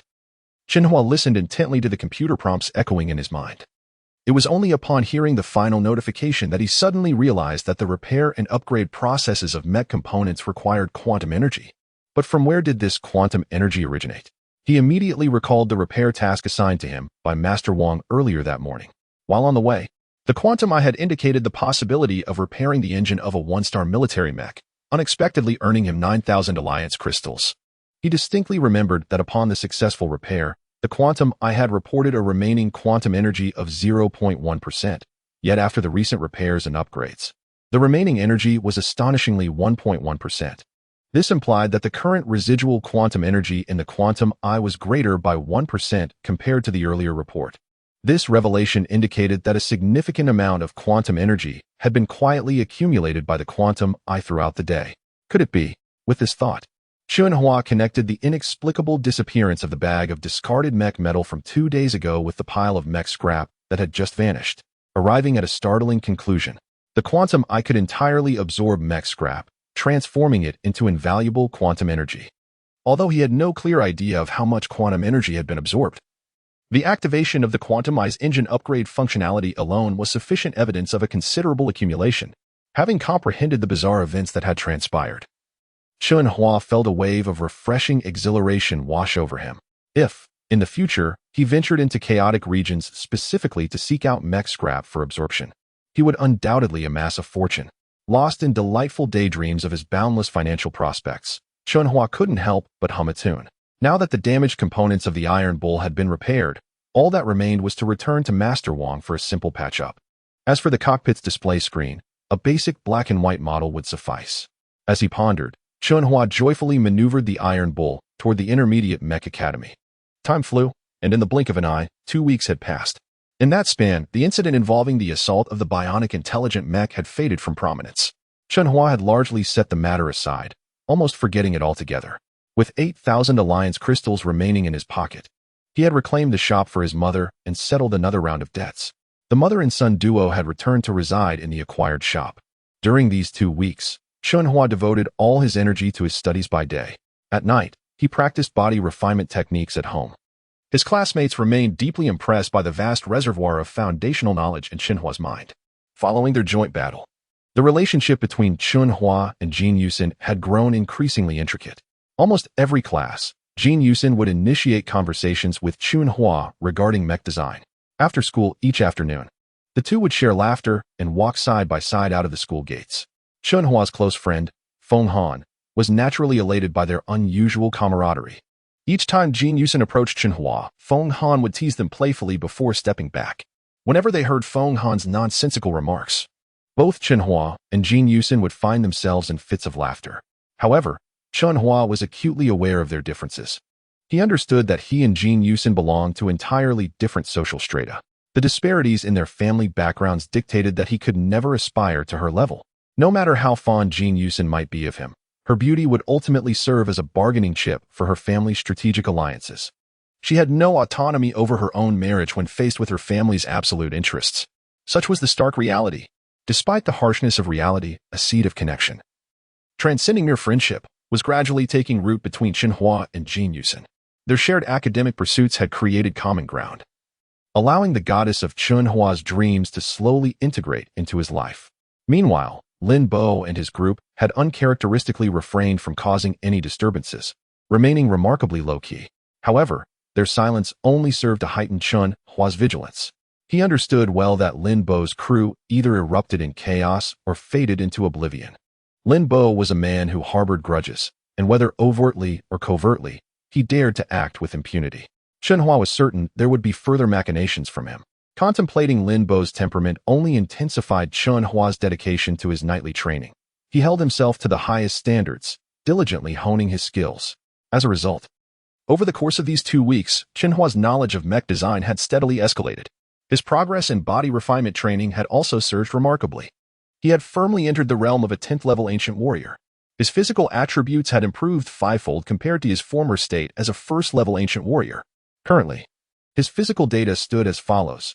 Chen Hua, male, 17 years old. Quantum energy storage, 10.9%. Maximum arm strength, 5,955 kilograms. Maximum speed, 75 meters per second. Overall physical evaluation, 10th level ancient warrior. However, the calm that had enveloped Class 489 for the past fortnight had inadvertently ignited a rumor that sent ripples throughout the entire intermediate Mech Academy. Chapter 26. The more you scrub, the dirtier it gets. What did you just say? The daughter of our Tianshi County's administrative minister is in a romantic relationship with a destitute scavenger? Indeed, it has been reported that someone witnessed them firsthand. Their relationship has progressed rapidly over the past 2 weeks. Just last Friday evening, on their way home from school, someone saw them holding hands. And in a moment of distraction, they even shared a quick kiss. Damn, what is that person's name? How could he be so fortunate? He's from Class 489. And his name is Chen Hua. So it's him. How could a poor scavenger manage to win over our goddess? If you don't believe me, just wait at the school gate after class, and you'll see. As rumors spread from 1 person to 10, and from 10 to 100, it eventually morphed into the outrageous tale that Chen Hua and Jin Yusin had spent last Friday night together in a hotel. This terrifying rumor, as if it had sprouted wings, swiftly circulated throughout the intermediate Mecha Academy. The boys who had idolized Jin Yusin as a goddess cast venomous glares at Chen Hua, regardless of whether they belonged to the same class. The mere sight of him elicited deathly stares, as if they wished to annihilate him. Some boys, upon encountering Chen Hua, not only verbally attacked him, but even issued challenges, vowing to make him pay. In the grand expanse of the intermediate Mecha Academy, a multitude of students, many of whom come from far more privileged backgrounds than Chen Hua, were understandably incensed at the notion of their goddess being entangled with someone of such lowly status. However, every time someone challenged Chen Hua, a rather unsavory figure would soon appear to discuss matters with them. Damn it! Which fool spread such a ridiculous rumor? Upon hearing the news, Feng Han slammed his hand on the desk in fury. After a prolonged outburst, he gradually calmed down, casting a dark glance at Lin Bo. who sat silently in the corner of the classroom. Linbo, if I find out you are the source of this gossip, your days are numbered. Feng Han silently seethed, then turned to the equally gloomy Chen Hua. Hua, what should we do now? Huff. First, we need to uncover the troublemaker behind this. Casting a glance at the small stack of challenge letters on his desk, Chen Hua took a deep breath. He had not anticipated that Jin Yusin, the belle of the mecha design department, would wield such immense influence within the academy. That rumor monger deserves to be punished. Not only has my reputation been tarnished, but Jin Yusin's as well. With that thought, Chen Hua fell into contemplation, realizing that Jin Yusin hadn't attended school for the past 2 days due to this incident. Given the current state of affairs, even if Chen Hua stepped forward to clarify, it might have little effect, after all. He had indeed been close to Jin Yusin over these past 2 weeks. To explain is to cover up a simple truth. At that moment, the classroom door swung open, and several solemn peacekeepers in civilian attire entered. The lead peacekeeper, unmistakably, was Guan, someone who had crossed paths with Chen Hua several times. The students were taken aback upon seeing Guan enter with 4 others. What could he possibly want here? As Guan approached the podium, a flicker of confusion crossed Chen Hua's mind. Good morning, students. Guan's serious demeanor and resonant voice commanded silence throughout the classroom. We are here today to commend a student's heroic deeds. With that, Guan nodded at Chen Hua, leaving the latter utterly baffled, unsure of the purpose behind this unexpected acknowledgement. I believe everyone recalls the evening half a month ago when a bionic intelligent mecha emerged from the chaotic zone, seemingly heading straight for our school. Though the true intentions of that mecha remained unclear, it encountered our classmates Chen Hua and Jin Yusin near the school gate. As Guan recounted this, Chen Hua remembered that Guan had previously mentioned investigating the incident involving him. While Chen Hua was lost in thought, Guan continued, at that moment, our classmate Chen Hua displayed remarkable bravery, piloting a mecha that was hardly even a 1-star model, charging forth to confront the bionic intelligent mecha. To our astonishment, he managed to hold it at bay. What? He held off the bionic intelligent mecha? Impossible. In unison, the entire class turned their gazes toward the dazed Chen Hua, each student struggling to comprehend the revelation. That was a bionic intelligent mecha from the chaotic zone. Seeing that Chen Hua had captivated everyone's attention, Guan smiled and added, at that time, it was solely Jin Yusin who provided covering fire from behind, allowing Chen Hua to bravely lure the bionic intelligent mecha into our military's mecha battalion. Upon hearing this, the students suddenly understood the situation. No wonder the rumors about Chen Hua and Jin Yusin had circulated so widely in recent days. They had fought side by side that fateful day. Even Feng Han couldn't help but exclaim, damn, Hua. So you and Yusin faced danger together that day. No wonder there has been so much gossip about you two lately. In an instant, the way the class regarded Chen Hua began to shift dramatically. If Chen Hua had truly charged forth to protect Jin Yusin, how much courage that would require. He essentially entrusted his life to Jin Yusin's support. Just imagine, had she faltered, Chen Hua's fate would have been dire. Now that Guan had come to celebrate Chen Hua's feats, it meant he would achieve fame throughout the intermediate mecha academy. In such a scenario, Chen Hua would become a hero. Since time immemorial, beautiful women have adored heroes. Revisiting the tumultuous rumors now verified this age-old truth. Unbeknownst to Guan, his words only served to further murk the already muddied waters. He had no inkling that his attempt to honor Chen Hua's heroism had irrevocably entwined Chen Hua and Jin Yusin, leaving them unable to clear their names even if they were to plunge into the Yellow River. Chapter 27. Commendation rumors, though inherently false, assume a different nature when intertwined with a kernel of truth, thus achieving an effect that blurs the line between reality and fiction. Particularly when peacekeeping personnel step into the classroom to propagate these tales, the resultant impact transcends imagination. The individual who disseminated the rumors could scarcely have anticipated that. Under Guan's encouragement, his fabrications would once again gain traction. The words spoken by Feng Han elicited an involuntary twitch at the corner of Chen Hua's mouth. What shared adversities? He thought, realizing that this would only deepen misunderstandings. Of course, at that moment, Chen Hua remained oblivious to the sentiments of his classmates. Had he been aware, he might have erupted in frustration. Noticing the peculiar glances directed at Chen Hua, Guan recognized the effectiveness of his words.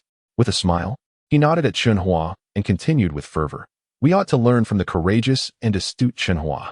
To honor him, Captain Fang Qi of the elite Mech battalion from Tianshi County will bestow upon Chen Hua a medal as a token of encouragement. He paused momentarily before announcing, now, let us invite our young hero, Chen Hua, to the stage to receive this special commendation from the Tianshi County military. Let us give him a round of applause. With that, Higuan was the first to clap. What? A medal for me? Chen Hua was utterly astonished upon hearing Higuan's closing remarks. He had never envisioned that a moment of impulse would lead to such recognition from the military. Captain Fang Qi, the leader of the elite Mech battalion. My heavens! Chen Hua stood dumbfounded, at a loss as to why, after a fortnight, he would be awarded a medal for an act of bravery. Moreover, if they genuinely wished to commend him, why not summon him to the Peacekeeping Bureau instead of having Higuan come to the classroom? Was this merely an attempt to establish an exemplar of courage and fearlessness? Chen Hua found the military's intentions baffling. Seeing him lost in thought, Feng Han nudged him, urging, "Hey, what are you pondering? Hurry up and accept your medal." Chen Hua nodded slightly and briskly made his way to the podium. Feng Han, exuberant beyond measure, shouted inappropriately, "Did you all see? This is my brother, Chen Hua, the one who proved true friendships in adversity with Uxin." As Chen Hua stepped onto the stage, a wave of embarrassment washed over him. As if 1,000 alpacas were frolicking through his mind. True friendships in adversity? What an absurd characterization. Did he not realize the rumors had already painted a darker picture? Witnessing Chen Hua nearly slip on stage, the corners of his classmates' mouths twitched in amusement. They had grown accustomed to Feng Han's antics. Finding such a ludicrous friend was a rarity indeed. Bravo, Chen Hua. You are now a paragon at the Intermediate Mech Academy. In fact, you can be regarded as a role model for the younger generation of Tianshi County. Higuan chuckled before grasping Chen Hua's hands in his own. Here. This is the medal Captain Fang Qi has entrusted me to present to you. Higuan gestured to an attendant standing by the classroom door, who promptly approached Chen Hua with a golden brocade box. Chen Hua paused, momentarily taken aback by the attendant's antiquated military garb. Higuan opened the ornate box, revealing a golden medal engraved with the words Iron Blood, which he affixed to Chen Hua's chest. All right, Chen Hua, stand here for everyone to see, Higuan instructed. Chen Hua inhaled deeply, saluting the soldier who had presented the medal before expressing, "I am profoundly grateful for your kindness, Captain." "Thank you, Higuan." Higuan smiled and nodded, stating, "Next, we will inform the school of this event, and they will honor you with a commendation as well. Just focus on your studies." "What? The school will also honor Chen Hua?" The classmates gasped in astonishment, their gazes fixed on Higuan, searching for any sign of jest. Unfortunately, their efforts bore no fruit. They had not anticipated that Chen Hua's deeds would elevate him to a level worthy of recognition by the school's leadership. Unfazed by the students' reactions, Higuan exchanged pleasantries with the class 489 students before departing the classroom with his companions. Well, once Higuan and the others left, the entire class 489 erupted in excitement. The girls, who had often sought Chen Hua's assistance with challenging problems, could no longer contain their exhilaration. The majority of the boys gazed intently at the golden medal adorning Chen Hua's chest, their expressions a mix of admiration and complexity. Lin Bo and his cohort, upon hearing the fervent cheers and discussions among their classmates, exchanged glances filled with envy and resentment. In Lin Bo's eyes, Chen Hua was merely a penniless individual devoid of connections, surviving by selling scrap metal. Even if Chen Hua achieved something remarkable in the future, it would not warrant Lin Bo's respect. However, upon learning that the medal was awarded by Captain Fang Qi, Lin Bo felt a surge of discomfort. Originally, he had aimed to exploit Chen Hua's lack of wealth and influence to incite animosity against him, isolating him and causing him distress. Yet, he never anticipated that the outcome would be so contrary. Once word of Chen Hua's commendation spread, many would perceive his association with Jin Uxin as entirely natural. In that instance, the rumors would morph into reality. Infuriated, Lin Bo found himself simmering in jealousy, his emotions akin to chewing on a swarm of green-headed flies. He longed to eliminate Chen Hua once and for all. However, when his gaze fell upon Feng Han next to Chen Hua, he regained his composure. While Chen Hua might be easy to deal with, incurring Feng Han's wrath would come at a significant cost. After all, Feng Han's family background was formidable enough to make even the Lin family wary. As Lin Bo's fury boiled within him, he began to concoct even more sinister plans. A maelstrom of rumors erupted, each wave building upon the last, sparked by a single instance of misinformation. The valiant exploits of Chen Hua, having circulated through Class 489, culminated in a formal commendation from the upper echelons of the Advanced Mecha Academy. That morning, Jin Yusin stood resolutely at the school gates, awaiting Chen Hua's arrival. She had been elated upon learning of Chen Hua's recognition by the elite Mecha squadron of Tianlai County. Previously, she had feigned illness and taken a brief leave of absence to devise a strategy to counter the preposterous rumors circulating throughout the school.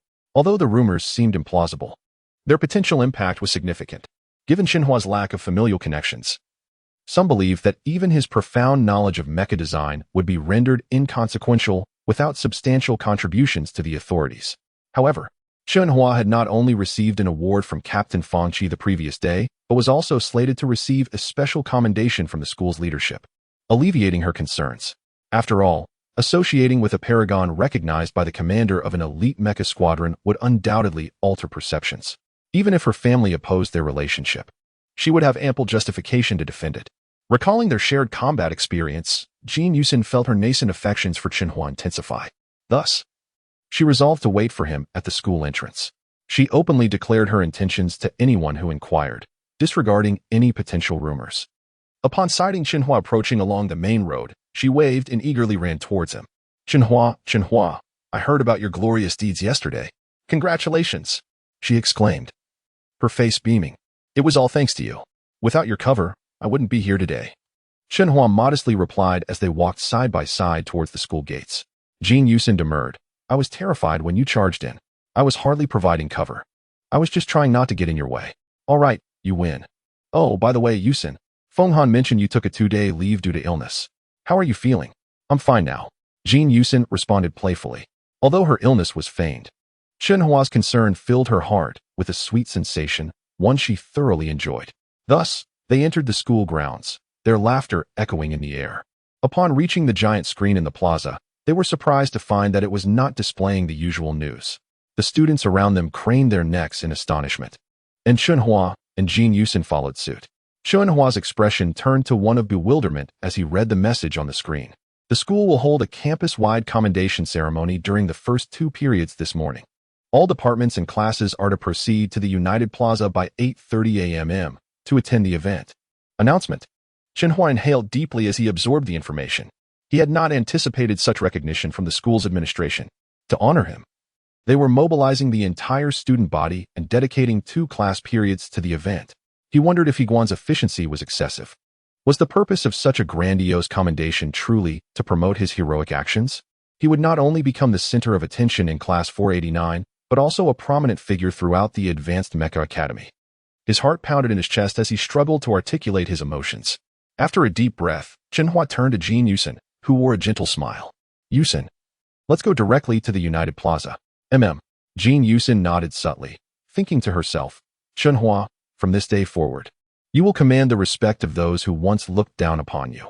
Approximately 20 minutes later, Chen Hua and Jin Yusin arrived at the United Plaza of the Advanced Mecha Academy. The United Plaza was specifically designed for large-scale events. Although its roof could be opened to the sky, the overall scale of the plaza was immense. From a distance, it resembled a colossal, 3-dimensional football stadium. Its internal structure forged from special metals smelted by the Iron Blood Alliance military. Its robust construction was said to withstand the bombardment of any civilian mecha, regardless of star rating. The vast United Plaza boasted 50,000 lotus-shaped seats. The presentation platform was situated in the center of the giant football-shaped structure. Standing on it gave the sensation of being suspended in the middle of the colossal sphere, providing a unique 3-dimensional experience. Whenever Chen Hua entered the United Plaza, he marveled at the wonders of science and revered the culmination of human ingenuity. Look, that guy with Jin Yusin is Chen Hua, the one who won her over. So that's him? I can't fathom what Jin Yusin sees in him. He's barely 5'7", not handsome, and comes from a poor family. Who knows what kind of enchantment that short, unattractive pauper cast on Jin Yusin. It seems the good things always go to the undeserving. I heard the school called us here to commend him. What? Impossible. Is a short, unattractive pauper worthy of commendation? Don't be surprised. Do you remember the attack by a biomimetic intelligent mecha on Tianlai County a few weeks ago? Yes. What does that have to do with him? It's definitely related. Just wait and see. I don't know what the school is trying to achieve with this grand spectacle. Who cares what they're trying to do? After the commendation, I'm going to challenge him on stage. I agree. We'll challenge him in front of the leaders and see how he tries to act tough. Unbeknownst to Chen Hua, who had just taken his seat with his class, many who harbored resentment towards him had independently arrived at the same conclusion. Chapter 29. defiance among those who harbored disdain for Chen Hua. Several had issued him a formal challenge. With the aid of those with ulterior motives, they had meticulously gathered every piece of information about him, almost to the point of knowing him as well as they knew themselves. As time progressed, news of Chen Hua receiving a commendation medal from the military for his heroism in Class 489 swiftly spread throughout the United Square. At the tender age of 17 or 18, when youthful arrogance and pride are at their peak, no one easily concedes to another. Thus, as the school's commendation ceremony approached, Chen Hua became increasingly irksome to several groups of boys. The more they heard about his gallant exploits, the more their irritation grew.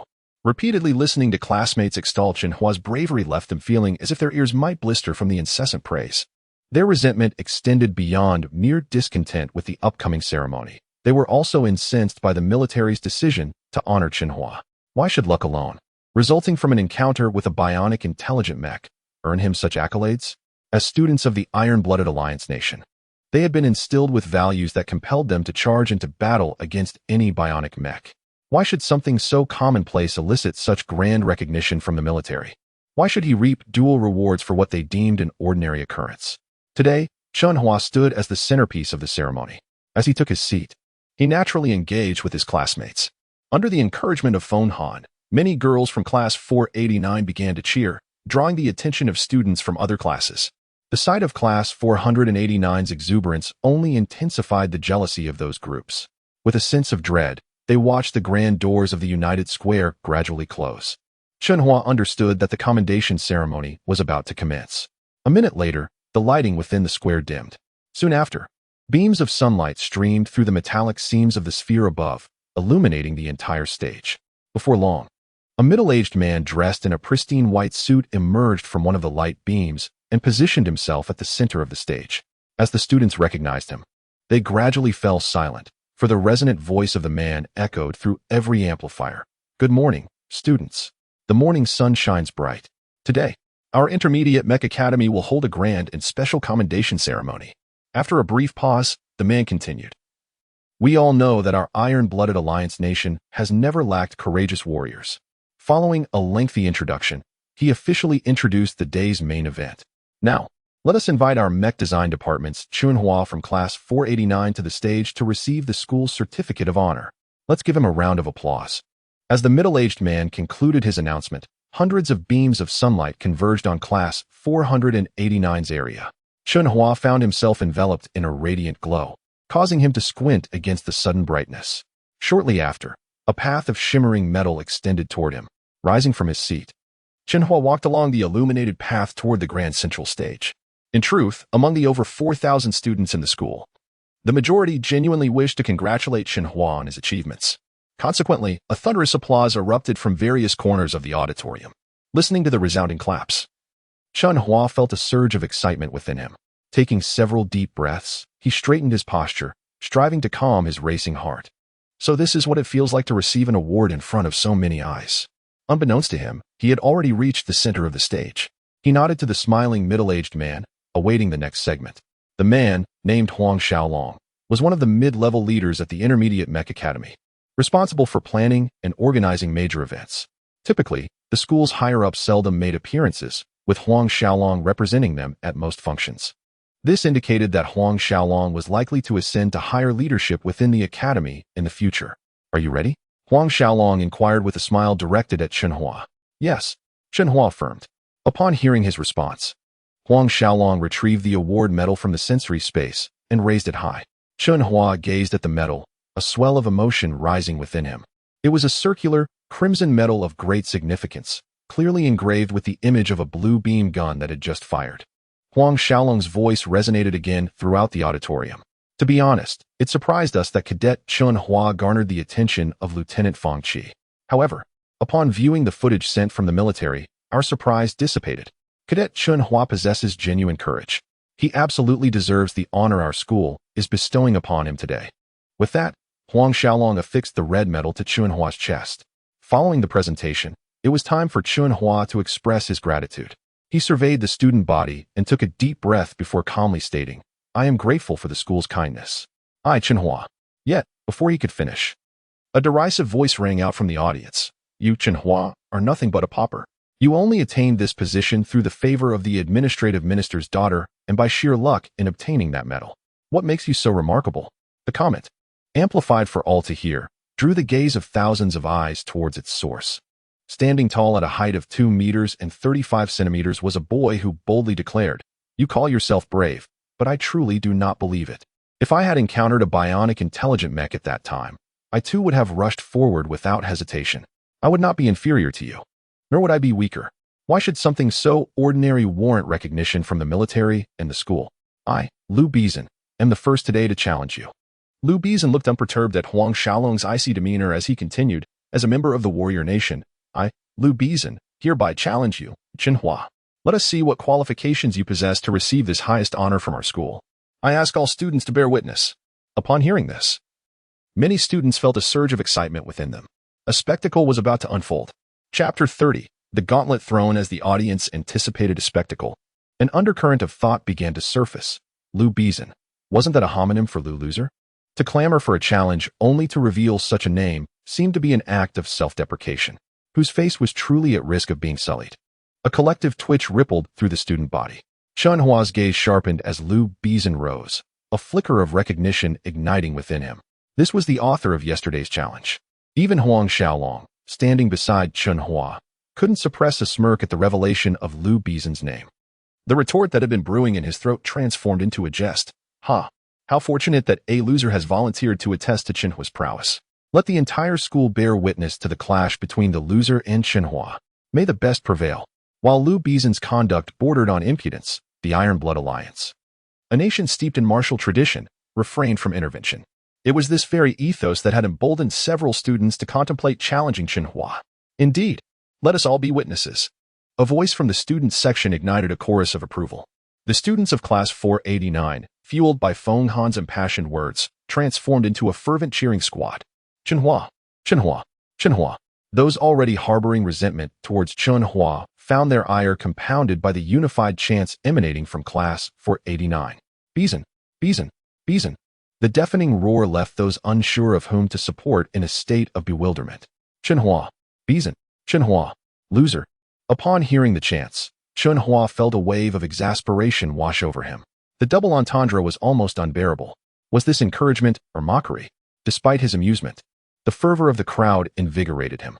It was akin to a footballer hearing the roar of the stadium during a World Cup match. A surge of adrenaline coursing through his veins. With Huang Xiaolong's tacit approval, Liu Bizan strode down the illuminated path to the platform. Confident in Chen Hua's humble background and his own knowledge of the Iron Bull's specifications, he regarded his opponent with disdain. To claim you maneuvered your mech against the biomimetic AI is preposterous. Your mech is merely a collection of scrap metal. Care to put that to the test? With a sneer, Liu Bizan activated the sensor on his wrist, summoning a menacing black humanoid mech. This was a combat-oriented, first-tier civilian mech, a rarity and a costly investment in Tianlai County. Chen Hua recognized the machine instantly. Its obsidian surface gleamed under the harsh lights, accentuated by the rows of barbs adorning its frame. These were not mere decorations, but miniature defensive shields. The crescent-shaped black iron plates embedded in its shoulders resembled the imposing figure of a black-clad Guan Yu, radiating power and intimidation. The 3-meter electromagnetic blade mounted on its left arm was particularly striking. As Liu Bizan prepared to enter the cockpit, Huang Xiaolong interjected an impressive mech. But in keeping with the Iron Blood Alliance's rules of engagement, the use of machine cannons is prohibited. Understood? Naturally, Liu Bizan nodded, casting a contemptuous glance at Chen Hua before disappearing into the cockpit. He's piloting a combat-grade, first-tier civilian mech. My Iron Bull is no match for it. Still, the Iron Bull's engine had been upgraded. Even with the enhancements, the Iron Bull was sorely outclassed. A mech that barely qualified for a star rating was akin to an unfinished prototype compared to a fully realized, first-tier civilian model. Even if Chen Hua were to pilot a mech of equal tier, his chances of victory would be slim. Chen Hua was acutely aware of his limitations. However, he was now committed. To back down would invite ridicule from the entire school. Under Huang Xiaolong's watchful gaze, Chen Hua activated the sensor on his wrist and uttered a command, Iron Bull. With a clang, the patchwork Iron Bull materialized, enveloping Chen Hua in its cockpit. A wave of suppressed laughter rippled through the crowd. The Iron Bull's configuration betrayed its inferior capabilities. Standing a full 2 meters shorter than the black mech, it resembled a scrawny David facing a Goliath, an underdog destined for a beating. Very well, let the challenge commence, Huang Xiaolong announced, stepping onto the illuminated path towards the podium. I'm coming for you. Prepare yourself. Lu Bizan's voice boomed from the black Mech speakers. Chen Hua steadied his nerves, his gaze fixed on the black and white screen within the cockpit. With a resounding roar, the black Mech lunged towards the Iron Bull. Anticipating the attack, Chen Hua engaged the Iron Bull's upgraded engine to full power. He skillfully maneuvered the Iron Bull backwards, using the scrap metal shield as a defensive barrier. Damn you!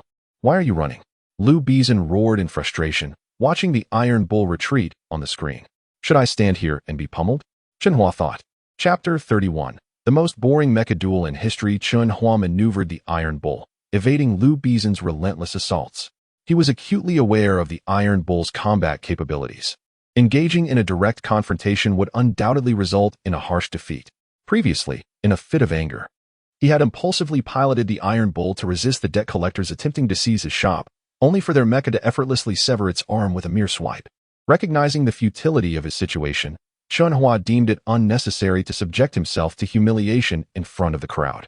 Had he possessed a superior mecha, he would undoubtedly have attempted to confront Lu Bizan head-on. Alas, reality was unforgiving, and at present, his only option was to flee. You cowardly scoundrel. Too afraid to face me in battle, you can only run. Spare me your tales of valor. They resemble the antics of a lapdog. Lu Bizan's derisive voice echoed through the loudspeakers, prompting Chen Hua to ponder whether he should seize the opportunity to strike back. However, he quickly dispelled that thought. Lu Bizan was clad in an array of barbed shields, and even with the newly installed alloy lightsaber on the Iron Bull, he could inflict no harm. Despite Lu Bizan's scorn, he observed the rapidly fleeing Iron Bull on the colorful screen and scoffed. You mistake speed for superiority when compared to my Little Black. With that, the barbs adorning Little Black sparked to life as two streams of black light erupted from its heels, resembling flames that ignited the audience's enthusiasm. Behold, Lu Bizan's mecha is about to accelerate. With a smirk, Lu Bizan watched the Iron Bull draw ever closer on the screen. Chen Hua had abandoned any thought of blocking. He relied solely on the upgraded engine to evade his pursuer. The Iron Bull's speed had been cranked to its utmost limit. Under the watchful eyes of the entire school, the Iron Bull leaped about the platform like a monkey, darting here and there.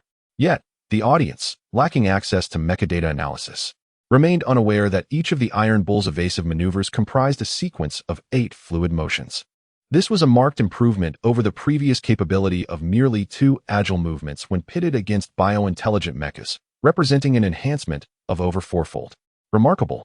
8 agile movements. As Chen Hua scrutinized the data displayed on the monochrome screen, his previously tense demeanor relaxed. He was astonished to discover that the upgraded Quantum I had significantly enhanced the mecha's engine performance. The transformation from the Iron Bull's engine, which could only support 2 agile movements, to one capable of 8 was exhilarating. How is it possible? Wasn't it stated that my decrepit Iron Bull's engine performance was exceptionally low, limited to 2 agile movements? Lu Bizan mused, bewildered by the data displayed on his holographic interface. He had expected the Iron Bull to be underwhelming, yet its engine now exceeded even that of his own Little Black. Feeling as though he had been duped, Lu Bizan's face turned pale. Only 7 agile movements. Thank goodness for the timely upgrade of the Iron Bull's engine. Observing the data on the opposing mecha's engine performance, Chen Hua felt emboldened. While he appeared relaxed, he remained vigilant, deftly evading Lu Bizan's attacks.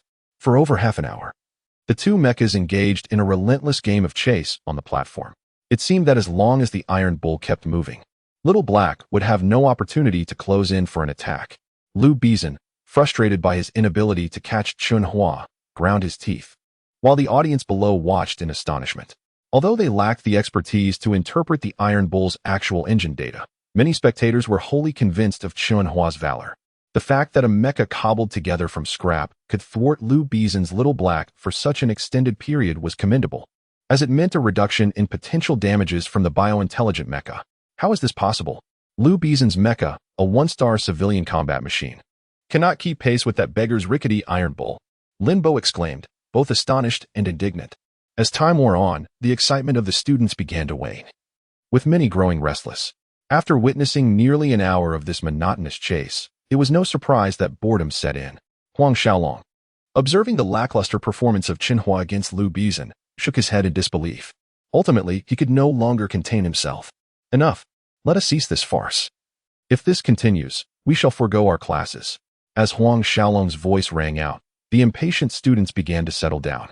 With Liu Bizan emerging from the cockpit of Little Black, Chen Hua halted the Iron Bull's flight and exited his own cockpit, both awaiting Huang Xiaolong's next words. Since Chen Hua has managed to evade Liu Bizan for nearly an hour, it stands to reason that he could similarly delay the bio-intelligent mecha for a brief period. I acknowledge that many of you may think Chen Hua merely lucked out, yet fortune can indeed be a pathway to glory. If you remain unconvinced, feel free to challenge Chen Hua, much like the others have done.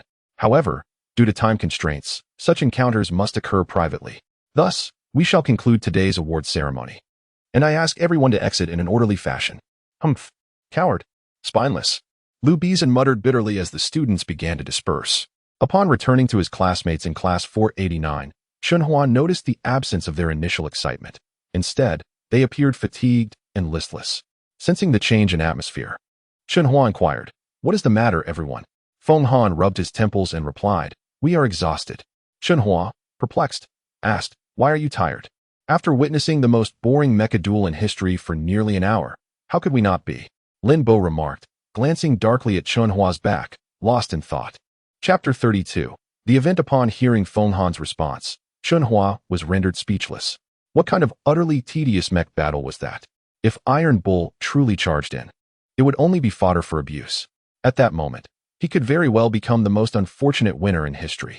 With this thought, Chen Hua fell silent, quietly trailing behind the group back to the classroom. Throughout the entirety of the day, he immersed himself in his studies, swiftly dismissing the earlier events of the morning. Noticing Chen Hua's unwavering focus on his books, Feng Han could no longer afford to underestimate him. "Ah Hua, you are being rather absurd. How can you read so diligently and still leave us in the dust? What is your brain made of?"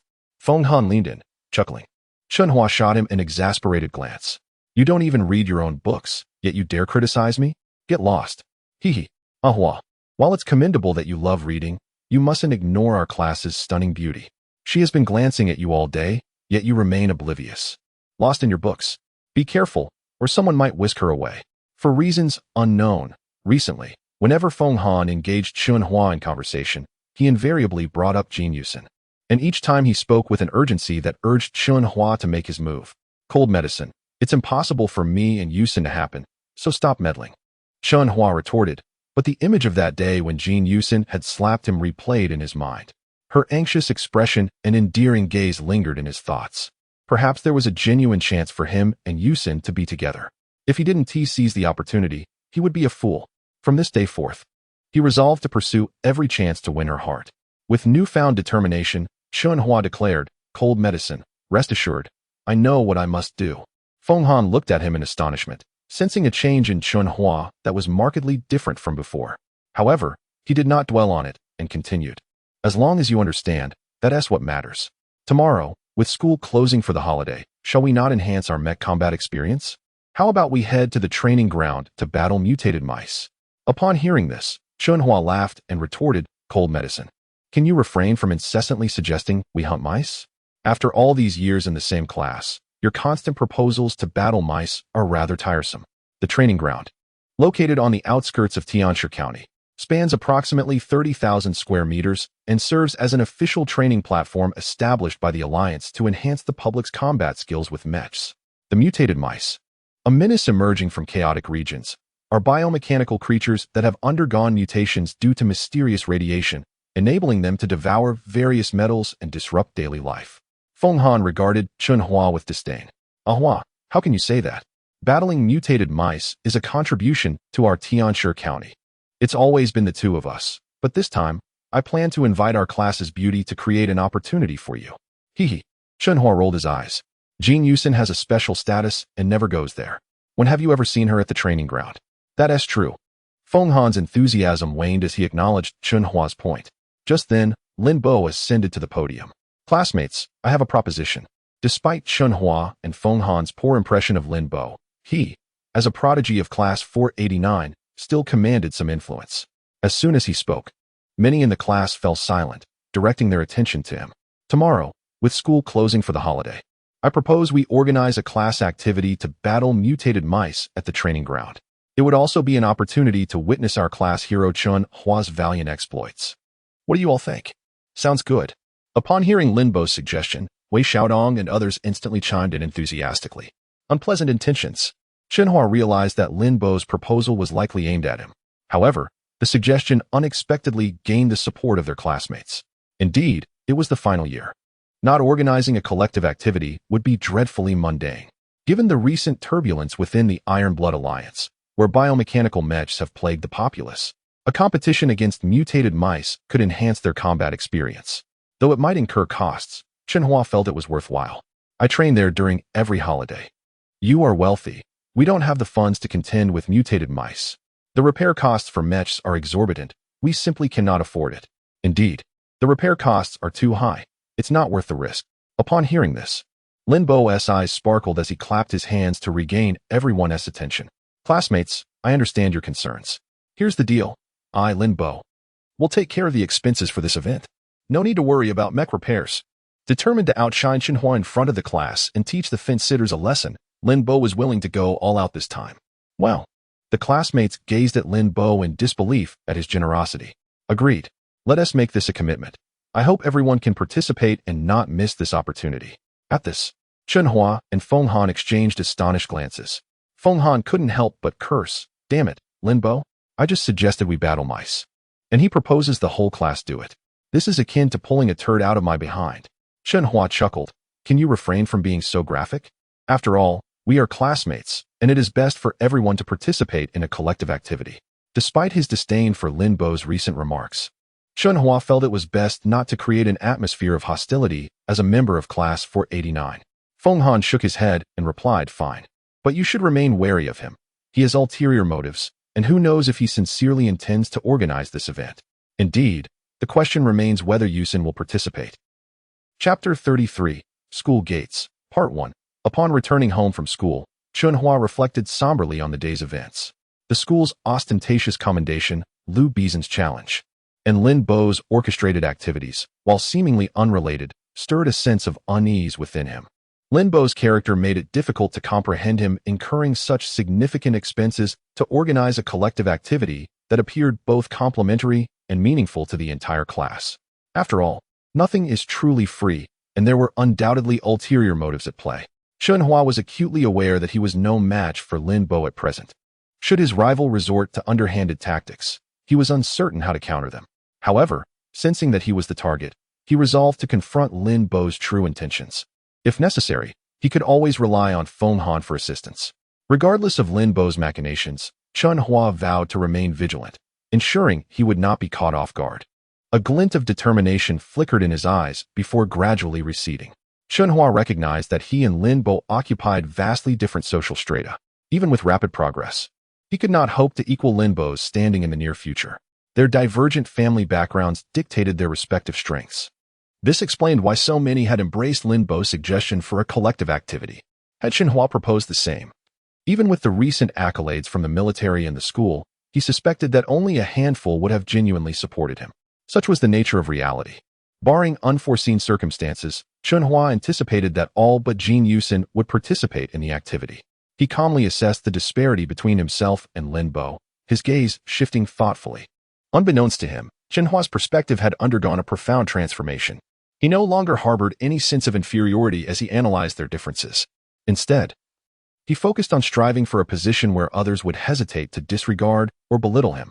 While death was preferable to dishonor, self-improvement was essential to alter one's circumstances. Chen Hua resolved to transition from a position of weakness to one of strength. Hua, I noticed you've been sitting here lost in thought since you got home. Is everything all right? Have you caught a chill recently? Liu Yunhua inquired with concern, approaching Chen Hua, who was sitting pensively at the counter. I'm fine. I was just thinking about participating in the class activity tomorrow, Chen Hua replied, shaking his head. Upon hearing this, Liu Yunhua responded approvingly. A collective activity? That's good. You should participate more, integrate into the class, and make some good friends. It will broaden your network. In truth, Liu Yunhua had borrowed money to enroll Chen Hua in the Advanced Mecha Academy not only to acquire knowledge of mecha design, but, more importantly, to foster friendships. As the saying goes, friends can pave the way. Chen Hua hesitated, unsure how to respond to his mother's words. He was contemplating whether to inform her about his commendation. If he did, she would undoubtedly worry about his safety, as the honor had been earned at great risk. You child, Liu Yunhua chuckled, noticing Chen Hua's sudden silence. I'll postpone telling her about the commendation. I'll wait for the right moment. Chen Hua resolved. The following morning, Chen Hua arose early to assist Liu Yunhua in sorting through discarded mecha metal. Since Chen Hua had redeemed the shop, Liu Yunhua had ceased taking risks by acquiring hazardous, radioactive metals. Chen Hua had assured her that he could earn money. Securing 8,000 alliance credits to reclaim the shop was ample evidence of his ability to alleviate her burden. After assisting his mother, Chen Hua made his way to the entrance of the Advanced Mecha Academy. As agreed upon the previous day, the entire class was to assemble there by 8 o'clock. Upon arriving at the school gates, Chen Hua noted that it was already 7:45. Many of his classmates were already gathered in small groups. Hua, I didn't expect you to arrive so early. Feng Han called out from afar. Hua, has Yusin arrived yet? Chen Hua inquired, scanning the groups of students. I haven't seen her. Feng Han frowned. Do you know if she's coming at all? Chen Hua replied helplessly. How would I know? Feng Han retorted, seriously, I despise you. Yesterday, you claimed to know what to do. Today, you've reverted to being a coward. You don't even know if Yusin is coming. How are you going to get close to her? Chen Hua chuckled. A coward? I asked her yesterday, but she didn't give me a straight answer. I'm not a mind reader. Feng Han rolled his eyes, retorting, useless. I despise you. Chen Hua shrugged. Despising me won't help. Look. Lin Bo and his entourage are here. Chen Hua gestured toward a group of students approaching from the road. At the forefront was the prodigious Lin Bo of class 489. Several sycophants trailed behind him, their expressions obsequious as they approached the school gates. Their demeanor betrayed their innate servility. Soon, Lin Bo and his group stood before Chen Hua and Feng Han. Wei Xiaodong, positioned to Lin Bo's left, cast a disdainful glance at Chen Hua before initiating a conversation. Oh, our class hero has arrived so early. This is our benefactor, Brother Bo, offering you breakfast. Wei Xiaodong produced a lunchbox and attempted to hand it to Chen Hua. Echoing Wei Xiaodong, Lin Bo added in a sinister tone, Indeed, Hua. Care to do us the honor? It will save you money and fill your stomach. A win-win situation. Don't you agree, Hua? Yes, Hua. Brother Bo is a great guy. He just treated us to a feast on Bell Street. Brother Bo knows your family is struggling, Hua. So he had us pack you a portion. Lin Bo and his companions chimed in, creating the impression that they were genuinely concerned for Chen Hua, even going so far as to pack him breakfast. Chapter 34. Outside the school gate, Part 2. Upon hearing their words, Chen Hua couldn't help but let out a cold laugh. The tone in which they spoke revealed their disdain, though they addressed him with familiarity, calling him Hua. It was merely a facade.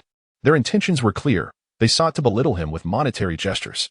Although Lin Bo was aware of the amicable relationship between Chen Hua and Feng Han, Lin Bo's invitation for breakfast was a personal matter unrelated to Feng Han. Hence, Lin Bo and his group seized this opportunity to try and undermine him early in the day. With this in mind, Chen Hua regarded the smug group before him, but refrained from accepting Wei Xiaodong's offering of breakfast. This action momentarily stunned Wei Xiaodong and the others, leaving the breakfast container suspended in midair, unsure of how to proceed. How embarrassing. I've already had breakfast at home. Unlike you, who are so eager to curry favor with a wealthy benefactor, Chen Hua remarked with a deliberate chuckle. You.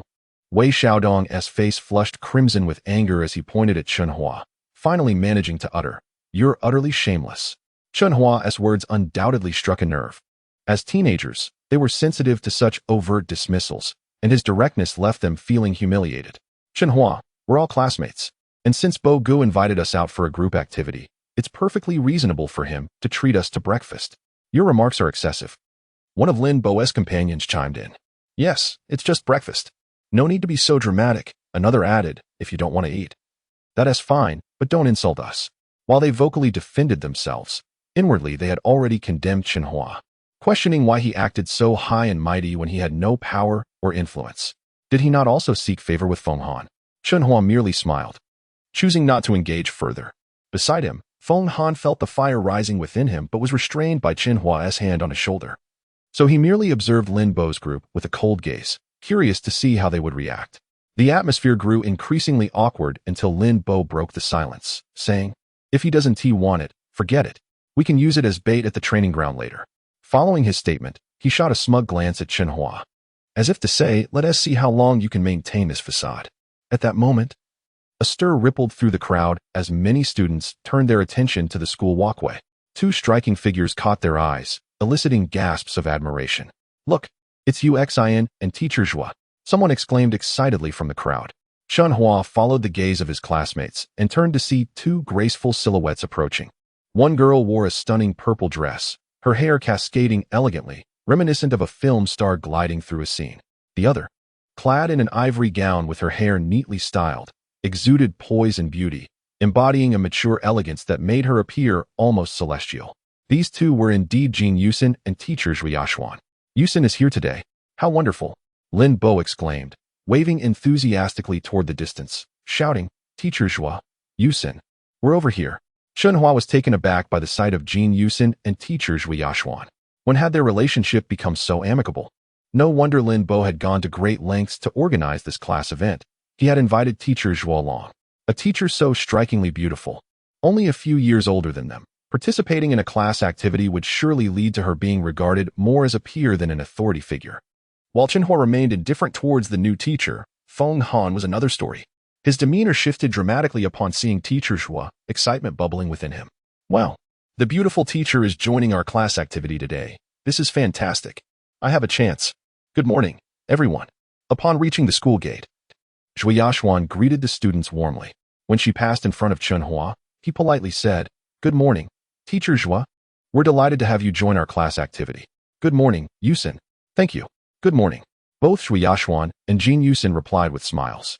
Lin Bo, gazing at the two, remarked with intensity, Teacher Zhu, Yusin, you both look stunning today, like a pair of sister flowers. Is that so? Hee. Zhu Yaxuan chuckled lightly. The sight of her captivating beauty invigorated Lin Bo, filling him with a sense of well-being. He scanned the students at the gate and declared, The time is nearly upon us, and all classmates have arrived, so let us set off. After announcing this, he turned to the two women, saying, Teacher Zhu, Yusin. Let us go. Zhu Yaxuan nodded with a smile. All right, you lead the way. We'll follow the group. Their figures moved in tandem with Chen Hua and Feng Han. Chen Hua, what do you think of my purple dress? Does it look good? Jin Yusin whispered playfully, leaning close to Chen Hua when most classmates were preoccupied. What? Chen Hua, surprised by her proximity, momentarily froze, as he and Jin Yusin were of similar height. Hearing her, Zhu Yaxuan stifled a grin. However, Chen Hua quickly regained composure and whispered back, Yusin, you're so close. Many classmates are snickering at us. Startled, Jin Yusin instinctively glanced around. Upon realizing that only Zhu Yaxuan was aware of their exchange, she felt deceived. Jin Yusin stomped her foot, playfully scolding, You mischievous, Chen Hua. When did you become so wicked? Chen Hua and Zhu Yaxuan both laughed. Meanwhile, Feng Han chose to remain silent, his gaze fixated on Zhu Yaxuan. Lin Bo, walking ahead, deliberately slowed his pace. Upon hearing the laughter, he turned to see Chen Hua, Zhu Yaxuan, and Jin Yusin's expressions, his countenance darkening instantly. Damn it. Had I known, I wouldn't have invited Chen Hua to join us yesterday. He's ruining my mood. Seething with jealousy, Lin Bo's ambition flared. His sights had long been set on Jin Yusin, knowing that a union between their families would yield significant advantages for his own lineage. Strengthening the Lin family would afford him greater freedom in the future. Perhaps even the opportunity to cultivate a relationship with the stunning teacher that transcended the boundaries of student and teacher. This class activity would not have occurred had he not secured Zhu Yaxuan's consent. Jin Yusin would never have participated otherwise. After all, in a collective activity organized by the teachers, even someone as esteemed as Jin Yusin had no choice but to participate. However, the beauty Lin Bo had set his sights on was seen walking alongside Chen Hua, someone he held in utter disdain and was eager to confront. They appeared to be engaged in lively conversation, which only exacerbated the resentment brewing within him as the organizer of the event. The turmoil in Lin Bo's heart was akin to the unbearable sensation of having swallowed something foul. Why should you show such concern for a pauper? Chen Hua, your blatant lack of awareness leaves me no choice but to disregard our camaraderie. Chapter 35 Training Ground in a state of extreme agitation. Lin Bo took several deep breaths to suppress his rising anger. Chen Hua, however, remained oblivious to the subtle changes in Lin Bo's expression. Instead, he found himself enchanted by the faint, refreshing fragrance emanating from Jin Yusin. Having regained control over his impending outburst, Lin Bo returned to his usual demeanor and continued his walk toward the training ground. After all, he had already organized the event for the competition against the mutated rats. Coincidentally, it was a day of rest, and during this time, the training ground was often occupied, to varying degrees, by students from the intermediate Mech Academy of Tianshi County. It was a bustling scene, particularly today, as groups of students flocked toward the expansive training area, resulting in a peak influx of participants during this holiday. Although the rat hunting competition was primarily an event for classes 489, many students still participated in this activity. Even those not officially part of the organized event formed small teams to compare their results with others, thus enhancing their individual reputations. Regardless, the training ground served as a crucial platform for the citizens of Tianshi County to elevate their status and gain experience in mecha combat. The recognition accumulated here, be it by students or ordinary citizens, would eventually be promoted by the Iron Blood Alliance. And those with substantial contributions would be prioritized for acceptance into the official ranks of the Alliance in the future. With contributions, one could obtain desired rewards, not only easily exchanging them for Alliance crystals, but also acquiring civilian mechas of higher tiers. The Alliance's approach conveyed to the populace the notion that every effort would yield a corresponding reward. Diligence would surely lead to gains. Sufficient contributions would earn the recognition and support of the Alliance. However, the citizens of the Alliance need not expend enormous efforts solely for contributions. Every profession has its champions. And as long as people are passionate, they can maintain a basic livelihood across various fields. For the average citizen, quickly accumulating contributions is no easy feat. Those with significant contributions have built them over many years of hard work. Typically, ordinary citizens visit the training ground to earn the star-level driving license they require. And once their contributions are sufficient, they can obtain higher-level licenses, subsequently granting them the opportunity to pilot more advanced mechas. Students, in contrast, pursue education with aspirations of future success, yet the uncertainties ahead make their contributions to the Alliance a crucial metric for assessing future achievements. This is one of the pathways for those from humble beginnings to ascend in the Alliance. However, privileged offspring with substantial backgrounds start at an advantage, leveraging extensive family networks to accumulate Alliance contributions and pave the way for their future careers. Soon, the students of Class 489 arrived at the training ground. Describing it as merely a training ground seems inadequate. It resembles a small mountain range on the outskirts of Tianshi County. This area is the highest mountain range under the jurisdiction of Tianshi County, with an elevation exceeding 1,500 meters. Although it covers only 30,000 square meters, it encompasses a vast expanse of giant meteorite forest spanning over 20 kilometers. The meteorite forest renders the entire training ground a rugged terrain of jagged rocks and towering peaks. Though the cliffs are not particularly high, they appear imposing, creating a sense that one might easily tumble down, along with their mecha, if they are not cautious. This massive meteorite forest was constructed by the Iron Blood Alliance at great expense, with specialized radio wave emission devices installed throughout the training ground to attract the mutated rats. In fact, beneath the training ground lies one of the access points to the chaotic regions, where numerous mutated rats are drawn in by the radio waves, causing them to surge upward and effectively blocking the exit for large bionic intelligent mechas. At the center of the meteorite forest stands a colossal electronic energy screen, specially modified by the Alliance military. This screen not only marks each attracted mutated rat with a radio wave imprint, but also displays the scores of citizens engaged in hunting the rats. The relative strength of each participant is fully reflected on that screen. As Chen Hua observed the throngs of people continually entering the training ground, a fervor began to ignite within him. He lifted his head, shielding his eyes from the glaring sun, and gazed at the meteorite forest. Murmuring to himself about the impressive turnout, he wondered how much contribution he could accumulate today while piloting the Iron Bull. Feeling the surge of ambition as he saw the sensor display 100 points of contribution, Chen Hua felt invigorated. With the aid of the Quantum Eye, earning contributions for the Alliance in the future would undoubtedly be far easier. Surrounding Chen Hua, all the classmates of Class 489 had gathered, led by the brilliant Lin Bo, flanked by Wei Xiaodong and others. It was indeed laughable for someone who could barely afford the maintenance costs of a mecha to dream of accumulating contributions here. Upon hearing Chen Hua's musings, Lin Bo scoffed, his gaze toward him filled with disdain and malice. From the outset of their journey, Lin Bo had harbored a growing resentment toward Chen Hua and Jin Yusen's interactions. Now, hearing Chen Hua talk to himself, he could no longer contain his frustration. Wei Xiaodong shot a contemptuous glance at Chen Hua, interjecting before Feng Han could speak. Do you really think accumulating Alliance contributions is that simple? Every time you come here, Feng Han has been shielding you, making it difficult for others to claim your contributions. But today is different. So many people are here to earn contributions. Let us see how Feng Han can protect you. As a nation of warriors, the Iron Blood Alliance still upholds a mechanism of mutual incentive through contribution plunder. For instance, when you eliminate a mutated rat here, the contribution is technically yours. However, if you are ambushed within the training ground, your hard-earned contributions can easily be stolen by others. Conversely, you can also ambush others to seize their contributions. Nevertheless, this cutthroat competition can only manifest on specially designated platforms. After Wei Xiaodong's remark, a chill swept through the hearts of the classmates. Although they were all from the same class, once they entered the meteorite forest, they would face the harsh realities of competition. The scene was bound to become chaotic, and while striving to protect their contributions, they would also need to guard against attacks from the mutated rats. A moment of carelessness could result in the loss of their mechas. No one had anticipated such a crowd at the training ground today. Suddenly, many from class 489 felt a sense of unease. Fortunately, with Lin Bo's prior assurances, those anxious classmates gritted their teeth and chose to stay. While the environment posed no life-threatening danger, the competitive mechanism introduced a brutal test of psychological fortitude.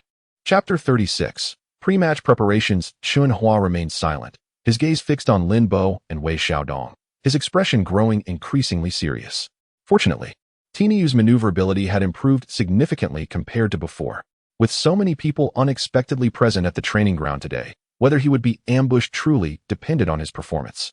Sensing Chen Hua's demeanor, Feng Han promptly patted him on the shoulder, his eyes brimming with encouragement. Jin Yusin subtly tugged at Chen Hua's sleeve, her meaning clear. He need not worry. Ah, Brother Lin Bo, what a coincidence. So many from classes 489 are here today. It seems you all have gathered for an event. Just after the students from class 489 had settled, a voice filled with laughter suddenly resonated from another direction.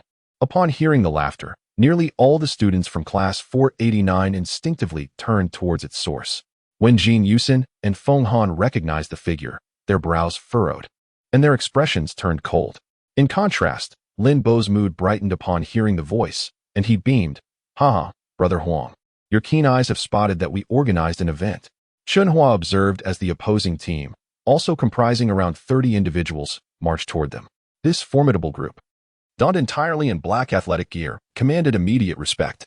At the forefront of the procession were two individuals. One towered at an imposing height of 2 meters and 38 centimeters.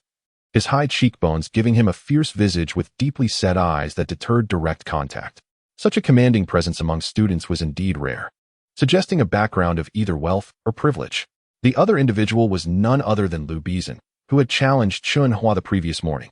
Now, he wore a subtle smile, as if the events of yesterday had never transpired.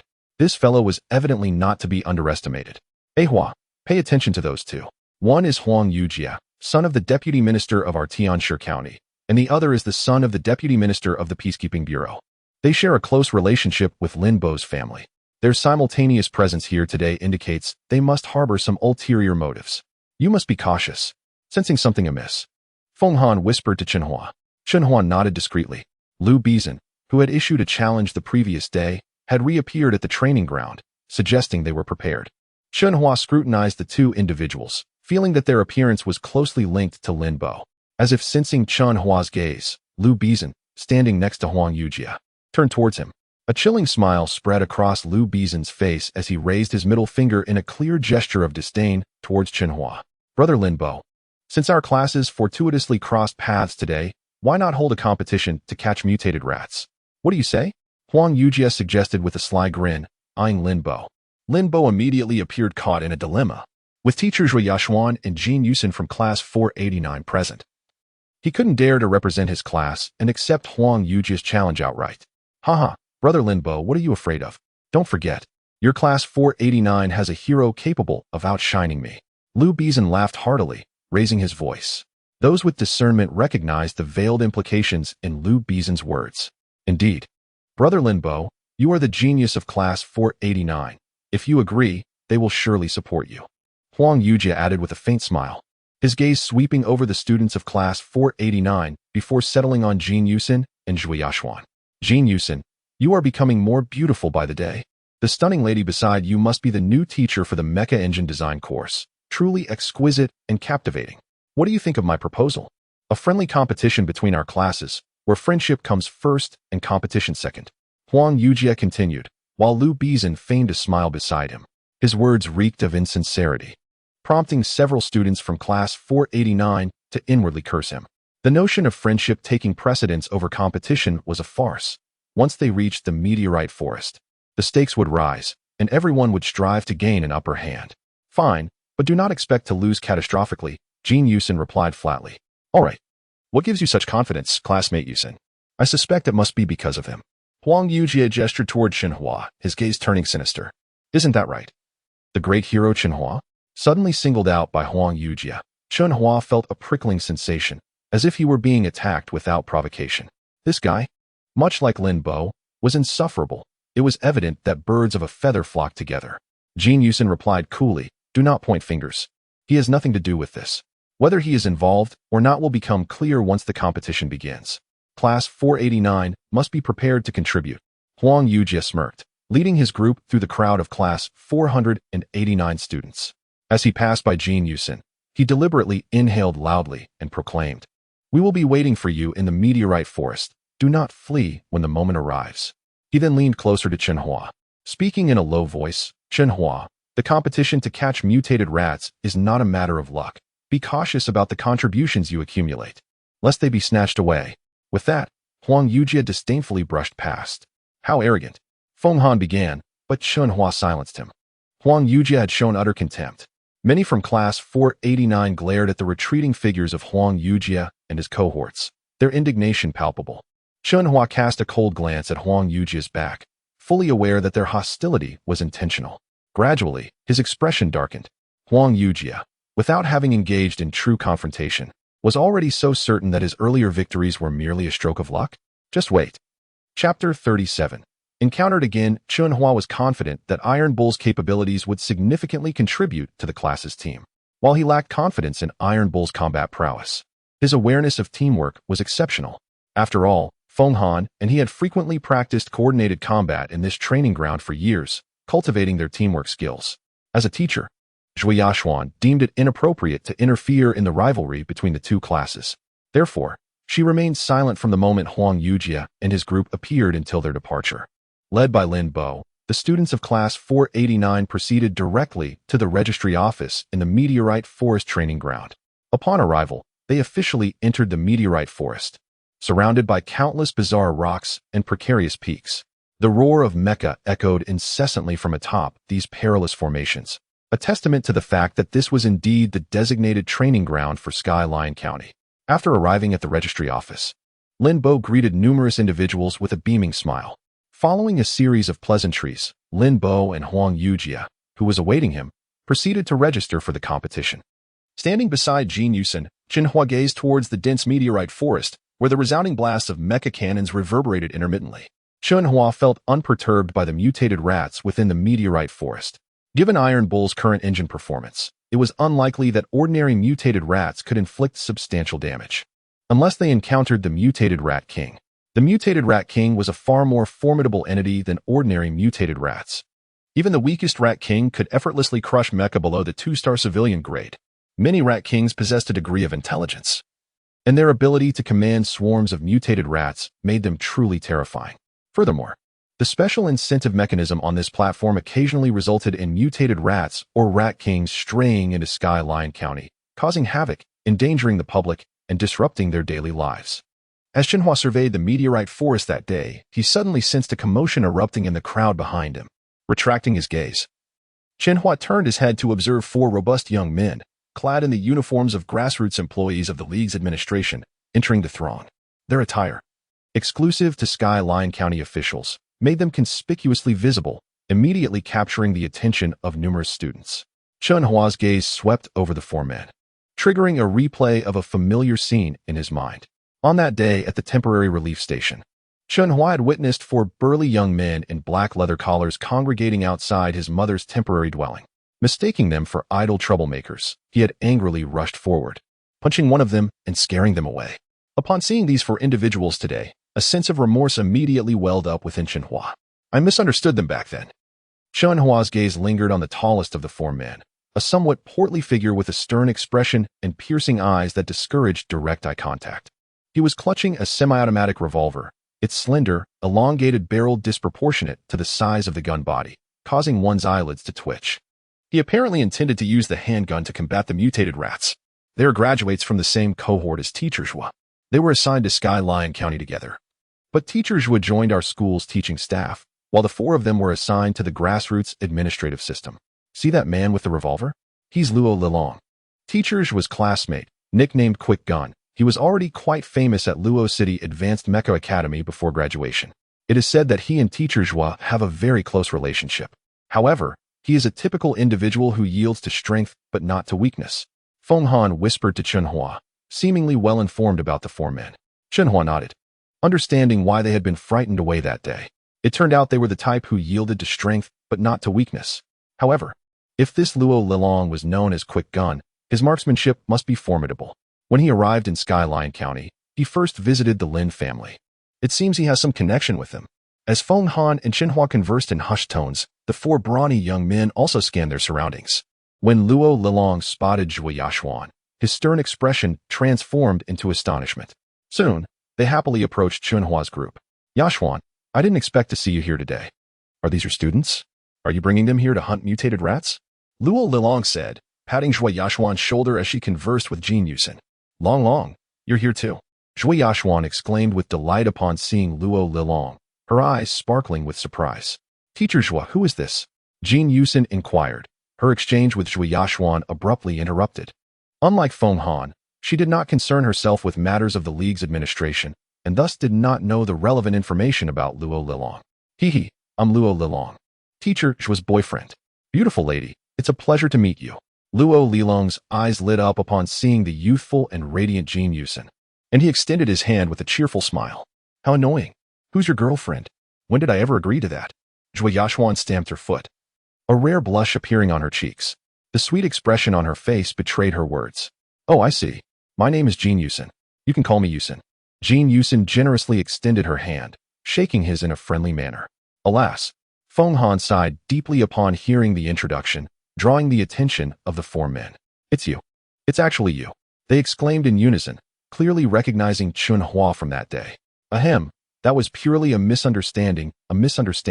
Chen Hua coughed, offering a sheepish smile upon realizing that they had recognized him. Hey, your punch that day really bummed me out. I'm glad we met under these circumstances. My name is Lu Yushuan. Just as Chen Hua finished speaking, one of the burly young men beside Luo Lilong chuckled and extended his right hand towards Chen Hua in a friendly gesture.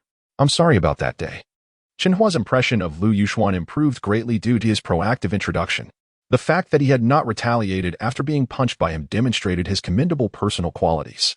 Lu Yushuan waved his hand, saying, a trivial matter, not worth mentioning. It seems you're here to hunt mutated rats as well. If we have the chance later, we can team up and cooperate. There are so many people around, and the four of us are worried about being ambushed.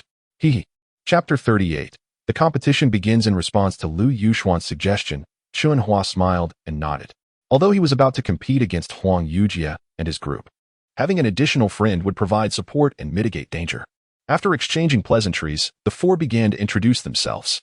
Are you the Chen Hua who recently garnered attention from the military for successfully holding off the bionic smart mech? Interrupted a voice as Chen Hua introduced himself. Luck. Merely luck, Chen Hua replied, scratching his head and smiling amiably. Upon hearing this, Luo Lilong scrutinized Chen Hua anew, nodding in approval. Do not be modest. I have ventured into the chaotic zones and experienced the brink of life and death. Your ability to successfully detain the bionic smart mech signifies your commendable prowess. At the very least, you live up to your reputation. Upon hearing Luo Lilong's words, Feng Han beamed with delight. He understood the weight of Luo's words. This acknowledgement would quell any biases among classmates regarding Chen Hua's accolades. At that moment, Lin Bo approached, nodding amicably at Luo Lilong but refraining from engaging further. Utilizing a small amplification device, Lin Bo's voice resonated in the ears of every student in Class 489. Dear classmates of Class 489, I have just registered our names with Huang Yujie at the notary office. Today, our names will appear on the Energy Giant screen in the Meteorite Forest. If we can surpass their top rank on the contribution leaderboard, Class 489 will emerge victorious. Is there anything unclear? After scanning the classroom for any dissenting opinions, Lin Bo continued, since there are no objections, let us proceed to the sensing area to register our personal information. Thus, our competition to catch mutant rats begins. pointing towards a blue wall adjacent to the notary office. Lin Bo directed their attention. Feng Han glanced at Chen Hua, who nodded in agreement, and said, "Ahua, let us go. Be extra cautious." After registering with the sensing device, Chen Hua took a deep breath. He stepped forward and positioned himself at the edge of a low stone platform, patiently waiting for his classmates to complete their registration. Just as he was about to move alongside Feng Han, a large group ahead, including Huang Yujie and Lu Bizan, abruptly halted. Once their classmates passed, the two turned with sinister smiles. Lu Bizan, from a distance, extended his middle finger at Chen Hua. In the next moment, all of Class 489 heard his taunting words. "Chen Hua, you coward, if I don't reduce your mech to scrap today, I'll share your surname." Gazing at Lu Bizan, Chen Hua chuckled and boldly retorted, "Just wait to become Chen Bizan." Upon hearing Chen Hua's response, Lu Bizan narrowed his eyes, disdainfully snorting, a glint of malice flashing within. "Let us see how long you can keep that bravado." Huang Yujie cautioned, "Bizan, do not underestimate him." "Understood," Lu Bizan nodded, and the two promptly rejoined their class. As Chen Hua stared at the meteorite forest before him, he clenched his fist slightly. The roar of Mechs echoed around him, reminiscent of waves crashing against the shore, resonating so powerfully that it caused a slight ache in his ears. At this moment, several students from Class 489 swiftly formed groups, piloting their Mechs towards the dense meteorite forest. Although they charged forth, they remained vigilant against the long-range fire from enemy Mechs. As the entrance was perilously close and the mutated rats had already been cleared away, now they had to be wary of potential ambushes. The competition to eliminate the mutated rats had commenced. Chen Hua, no longer delaying, entered the cockpit of Iron Bull and cautiously followed Feng Han towards the area with the highest concentration of mutated rats. Suddenly, while seated in the Iron Bull cockpit, Chen Hua sensed a chilling glare locking onto him. Without the time to activate long-range vision, he instinctively cranked the engine performance to maximum, forcing Iron Bull to shift rightward. Boom! A small projectile landed where Iron Bull had just been, creating a crater in the ground. That was close. Chen Hua patted his chest, feeling a lingering fear. Although the main cannon of a one-star mech was not particularly powerful, it was annoyingly troublesome. Had he not been a 10th-level martial artist with heightened danger perception, he might have been struck by that projectile. "Are you alright, Ahua?" Feng Han's voice resonated through the amplification device. With a solemn expression, Chen Hua replied, "I'm fine." The 30mm anti-aircraft fire is ultimately a bit slow. 1,000 meters away, Lu Bizan observed the intact Iron Bull on the colorful screen and shook his head. The power of a mech's main cannon is contingent upon its caliber and range. The main cannons are primarily categorized into artillery and anti-aircraft types. Artillery has a short range, fast projectile speed, and significant lethality, while anti-aircraft guns have a longer range but comparatively slower speed and reduced lethality. The performance of a mech's engine determines the number of cannons it can accommodate. Generally, the fewer the cannons, the better the maneuverability of the mech. Conversely, the more cannons installed, the heavier the burden on the engine, adversely affecting maneuverability. Chen Hua. This is merely a taste of the competition. You'll see what's in store for you shortly. With that, Lu Bizan piloted his mech, Little Black, charging towards the area with the most mutated rats. Nearby, Lin Bo, seated in his mech's cockpit, wore a look of astonishment. The way Iron Bull evaded that projectile was no mere coincidence. "Humph, Chen Hua, you repeatedly obstruct my path, though I cannot have anyone eliminate you. Today marks your moment of disgrace." With that, Lin Bo piloted his mech, accompanied by Wei Xiaodong and others, heading in another direction. Disregarding the earlier ambush, Chen Hua identified his bearings on the black and white screen, exchanged a nod with Feng Han, and surged forward in a determined direction. Chapter 39. The Yellow Sparrow lurks behind after upgrading the engine. The Iron Bull, now under Chen Hua's adept control, moved with remarkable agility. Before long, he had left Feng Han, Jin Yusen, and their Mechs far behind, at a distance of 30 to 40 meters. Observing the Iron Bull, patched with iron plates, gradually fade from view, Feng Han and Jin Yusen were both taken aback. The Mech's data analysis within the cockpit shocked Jin Yusen to her core. It was evident that the engine performance of the Iron Bull was vastly superior compared to its last encounter with the bionic intelligent mech.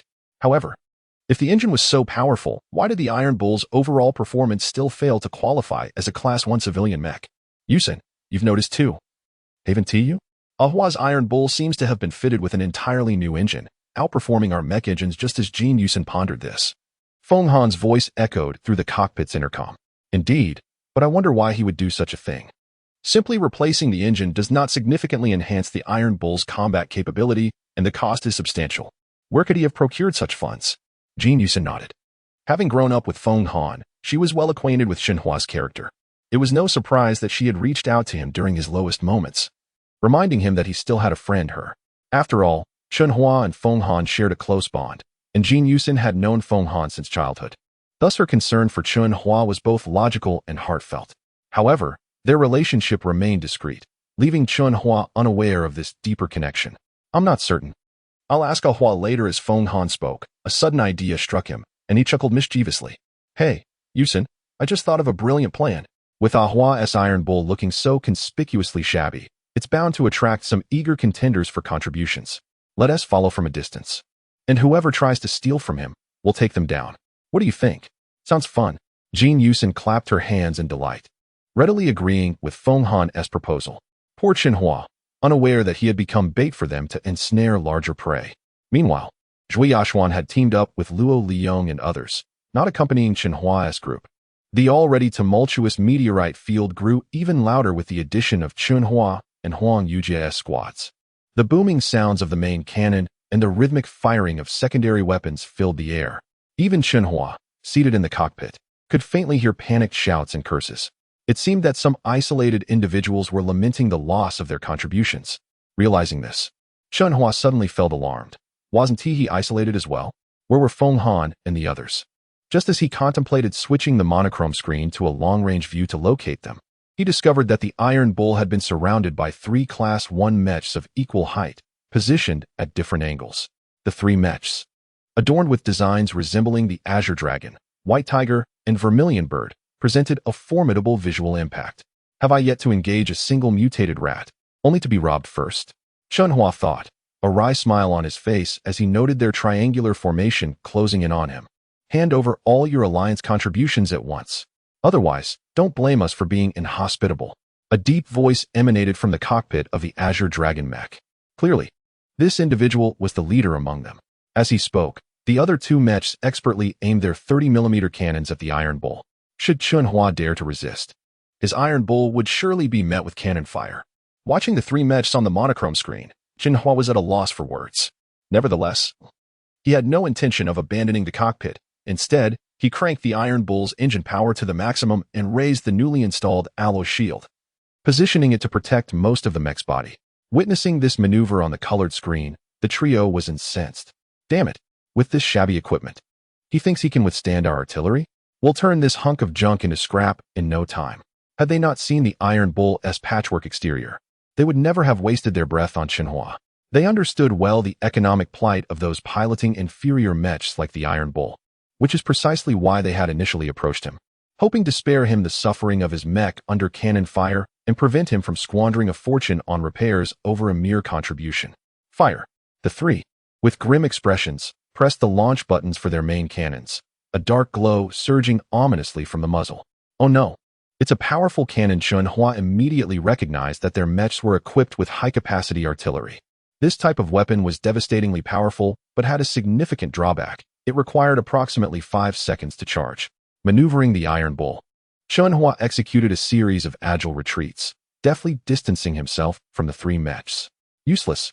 After 5 seconds, you'll still be within our range, and your mech will become a pile of scrap, came the mocking voice from the Azure Dragon Mech's intercom as it watched the Iron Bull flee rapidly. Meanwhile, Feng Han, Jin Yusin, and the others, who had been quietly observing Chen Hua, immediately locked onto the 3 Mechs as soon as they surrounded him. Friends, our prey has taken the bait. Let us all fire together and turn them into a sieve. Upon hearing Feng Han's exhilarated proclamation, they wasted no time in unleashing their firepower. Boom, boom, boom. The thunderous sound of 10 Mechs firing resonated as a torrential downpour of shells surged toward the 3 targets. While the 3 Mechs held a natural advantage against the Iron Bull, they remained oblivious to the fact that they had already been targeted by Feng Han and his allies. They were also unaware that a deluge of artillery was about to rain down upon them. Before the trio's main cannons could complete their brief 5-second charge, they were tragically struck by dozens of shells. Boom, boom, boom. Mere seconds later, the once formidable 3 Mechs lay in ruins, reduced to heaps of scrap metal. The 3 youths, covered in soot and tattered clothing, lamented their fate on the ground. Witnessing the scene filled with black smoke on the monochrome screen, Chen Hua was momentarily rendered speechless. Chapter 40. Arrogance. Hua, what are you standing there for? Hurry up and reap their contributions. Just as Chen Hua was lost in thought, a familiar voice echoed from afar.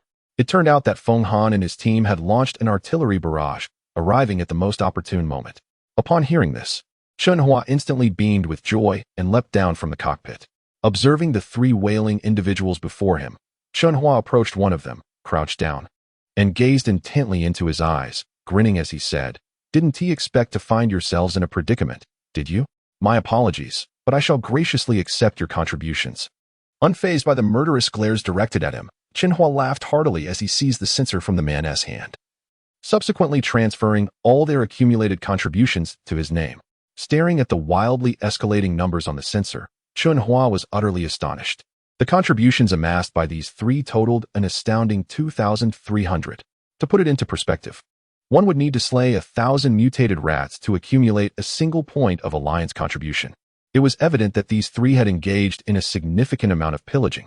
After returning the censer to them, Chen Hua waved his hand and chuckled. "Thank you, my three brothers, for your generosity. I shall take my leave now." Watching Chen Hua stroll away leisurely, the three men wore expressions of bitter dismay, their hearts filled with 1,000 exasperated llamas racing through their minds. They had worked hard to acquire such contributions, only to find themselves outsmarted in the end. Upon learning of Feng Han's plan, Chen Hua encountered several more individuals intent on seizing his contributions. Unsurprisingly, these individuals also became prey for Chen Hua and his team. As they approached Chen Hua's Iron Bull, they kindly requested he relinquish his contributions to spare the Iron Bull from artillery fire. However, the fate awaiting them was a barrage of cannonballs, and it goes without saying that they were left in a dismal predicament. Currently, Chen Hua had amassed over 3,300 points of team contribution. Dividing this among his team members, each would receive an impressive 300 points. Contemplating the day's contributions, which far surpassed his accumulated points from previous years, Chen Hua felt an exhilarating surge of excitement. Robbery was indeed the way to go. Contributions came swiftly. If he were to diligently hunt rats, how long would it take to gather such a fortune? With this thought in mind, Chen Hua hummed a tune as he casually maneuvered the Iron Bull through the meteorite forest. To anyone unfamiliar with Chen Hua, the Iron Bull, adorned with patches of iron plating, appeared to be an easy target. Little did they know, their greed would lead them to become a sumptuous feast for Chen Hua's team. Fortunately, the Alliance had stringent regulations regarding team competitions, allowing a maximum of 11 members per team and prohibiting any group from exceeding 55 members. This unwittingly provided Chen Hua's team with a significant advantage. Thus, Chen Hua navigated the meteorite forest with his patched Iron Bull, outsmarting several self-important teams along the way. During his leisurely stroll, he also dispatched a number of encroaching mutated rats. These creatures posed no threat against the enhanced engine performance of the Iron Bull. With each swing of his alloy sword, he effortlessly vanquished them. Before long, Chen Hua's name prominently appeared at the bottom of the leaderboard on the colossal energy screen in the heart of the meteorite forest. Damn it! How on earth has Chen Hua managed to surpass our scores so quickly? Huang Yujie seethed, striking the armrest in frustration. He kept a close eye on the official leaderboard, checking every 20 minutes. Although he had refrained from betting against Class 489 this time, he had previously promised Linbo that he would make Chen Hua pay dearly. If he failed to crush Chen Hua, he would find it impossible to maintain his status in the elite circles. "What should we do now, Brother Jie?" Lu Bishan asked, equally displeased. They had attempted to seize contributions from others, but such efforts were far from easy. Direct confrontations carried steep costs, while ambushing others rarely yielded favorable opportunities. They were left puzzled by how Chen Hua had accumulated such substantial contributions in such a short time. Despite their displeasure, Huang Yujie and Lu Bishan regained their composure. Given the current situation, it was impossible to catch up to Chen Hua's team through hunting mutated rats. The only viable option was to head to the northwest of the meteorite forest to confront the mutant rat king in its lair. A team piloting a one-star civilian mech could earn 10 points of alliance contribution for successfully slaying a mutant rat king. If the same team went on to kill a second one, they would earn 50 points, and for a third kill, 100 points would be awarded. Subsequent kills would stabilize at 100 points. This strategy would allow them to rapidly accumulate contributions. Though the mutant rat king could wreak havoc on a one-star civilian mech, it was relatively easy to defeat. Once locked on, a single artillery shell could often bring it down. with a 30mm main gun capable of firing 64 rounds. They could surpass Chen Hua's contributions with relative ease.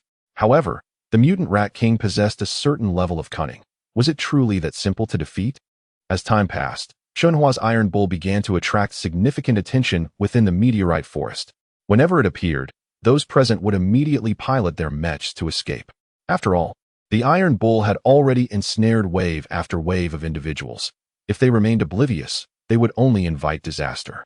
For 20 consecutive minutes without encountering anyone seeking confrontation, Chen Hua began to grow bored. His alliance contributions had nearly reached 5,000 points. Dividing this among the 11 team members resulted in approximately 500 points each. Reveling in this thought, Chen Hua's spirits soared. In a delightful mood, he steered the Iron Bull in a new direction, heading leisurely toward a towering peak wreathed in dark smoke. Just as Chen Hua relaxed his vigilance, a distant artillery shell hurtled toward the cockpit of the Iron Bull. Chapter 41. Misunderstanding. The incoming long-range shell struck with such suddenness that Chen Hua had yet to perceive the imminent danger as it hurtled towards Iron Bull. However, just before the shell was about to impact, a flicker of unease surged from the depths of Chen Hua's heart. Boom! Iron Bull shifted slightly to the left. And in the next instant, the right side of the cockpit began to tremble violently. The shell detonated upon striking Iron Bull's right flank, sending a plume of thick black smoke billowing from the gaping wound.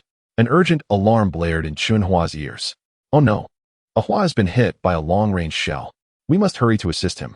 On the distant colorful screen, Iron Bull was seen emitting black smoke, prompting Feng Han to rally everyone to converge towards Iron Bull, while simultaneously launching 2 long-range shells toward the direction of the incoming threat. As the shell struck Iron Bull, a towering mech silhouette swiftly ejected from the northwest, arriving before Feng Han and the others with a disdainful glance directed at Chen Hua. Seated within the cockpit, Chen Hua cast a wary glance at the monochrome screen. Upon recognizing the opposing mech, a flicker of astonishment crossed his eyes. The adversary was piloting a 2-star civilian mech. The insignia on its exterior displayed 2 parallel red stars, indicating its rank. In its grasp was a cyan-hued 2-star machine gun, aimed squarely at Iron Bull, with a faint azure glow emanating ominously from the muzzle. In the midst of Chen Hua's astonishment, a chime echoed within his mind. Quantum Eye has detected damaged mech components. Would you like to initiate the remaining quantum energy for repairs? Quantum Eye has identified upgradable external cannon components. Would you like to initiate the remaining quantum energy for upgrades? Realizing that only 1% of quantum energy remained, Chen Hua promptly consented to the repair and upgrade recommendations. Please wait. Connecting to humanoid mech. Connection successful. Initiating repairs on damaged mech components. Please wait. Initiating upgrades on external cannon components. Please wait. Repair successful. Upgrade successful. The hardness of the mech alloy energy sword has increased by 200%. Upgrade successful. The hardness of the mech alloy shield has increased by 200%. Remaining quantum energy, 0, 1. As Chen Hua attentively absorbed the notifications from Quantum Eye, an epiphany dawned upon him. No wonder he had not received upgrade suggestions when purchasing the most economical alloy sword and shield. Quantum Eye required the mech to sustain damage before triggering repair functions, which would then activate the upgrade capabilities. Recalling how Feng Han and the others had turned 1-star civilian mechs into scrap metal, it became evident that the quantum energy needed corresponded to the quality of the scrap obtained. With only 0, 1 quantum energy remaining, he realized the necessity of finding opportunities to absorb more quantum energy. Gazing at the screen still shrouded in smoke, a new objective began to crystallize in Chen Hua's mind. With the hardness of the alloy sword and shield now enhanced by 200%, he was eager to test their effectiveness. At that moment, Feng Han and Jin Yusen arrived before Chen Hua, both observing the 2-star mech warily. In the dark brown tiger-shaped mech, Feng Han inquired, Hua, are you all right? We nearly panicked when we saw you hit by that long-range shell. With his sword and shield upgraded, Chen Hua felt buoyed. Responding with a grin, I'm fine, just a minor scratch. Iron Bull can still flaunt its prowess. Jin Yusen and Feng Han exchanged glances, seemingly speechless. Realizing that Chen Hua had become somewhat addicted to playing the bait, I suggest you depart quickly. Otherwise, if our 10 cannons fire upon you, even if you are a 2-star mech, you will sustain damage. If you wish to claim our team's contributions, you may have mistaken the wrong targets, she declared assertively through the amplification device. You must be students from class 489. My apologies for the accidental hit earlier. A clear female voice chimed from the two-star mech. Chen Hua was taken aback. Wait, how do you know we are from class 489? She is my friend, came the reply amidst the confusion. Just then, another two-star civilian mech shot forth from the northwest. Upon landing before the group, a familiar figure emerged from the cockpit. Chen Hua frowned in perplexity. Lu Yuxuan. So it's you. I apologize. We had no intention of usurping your contributions. That shot was merely a test of your team's reaction capability. I sought you out to propose a collaboration. That may not be so simple. The others remained in their mechs, recalling how narrowly Chen Hua had avoided disaster from the prior shot.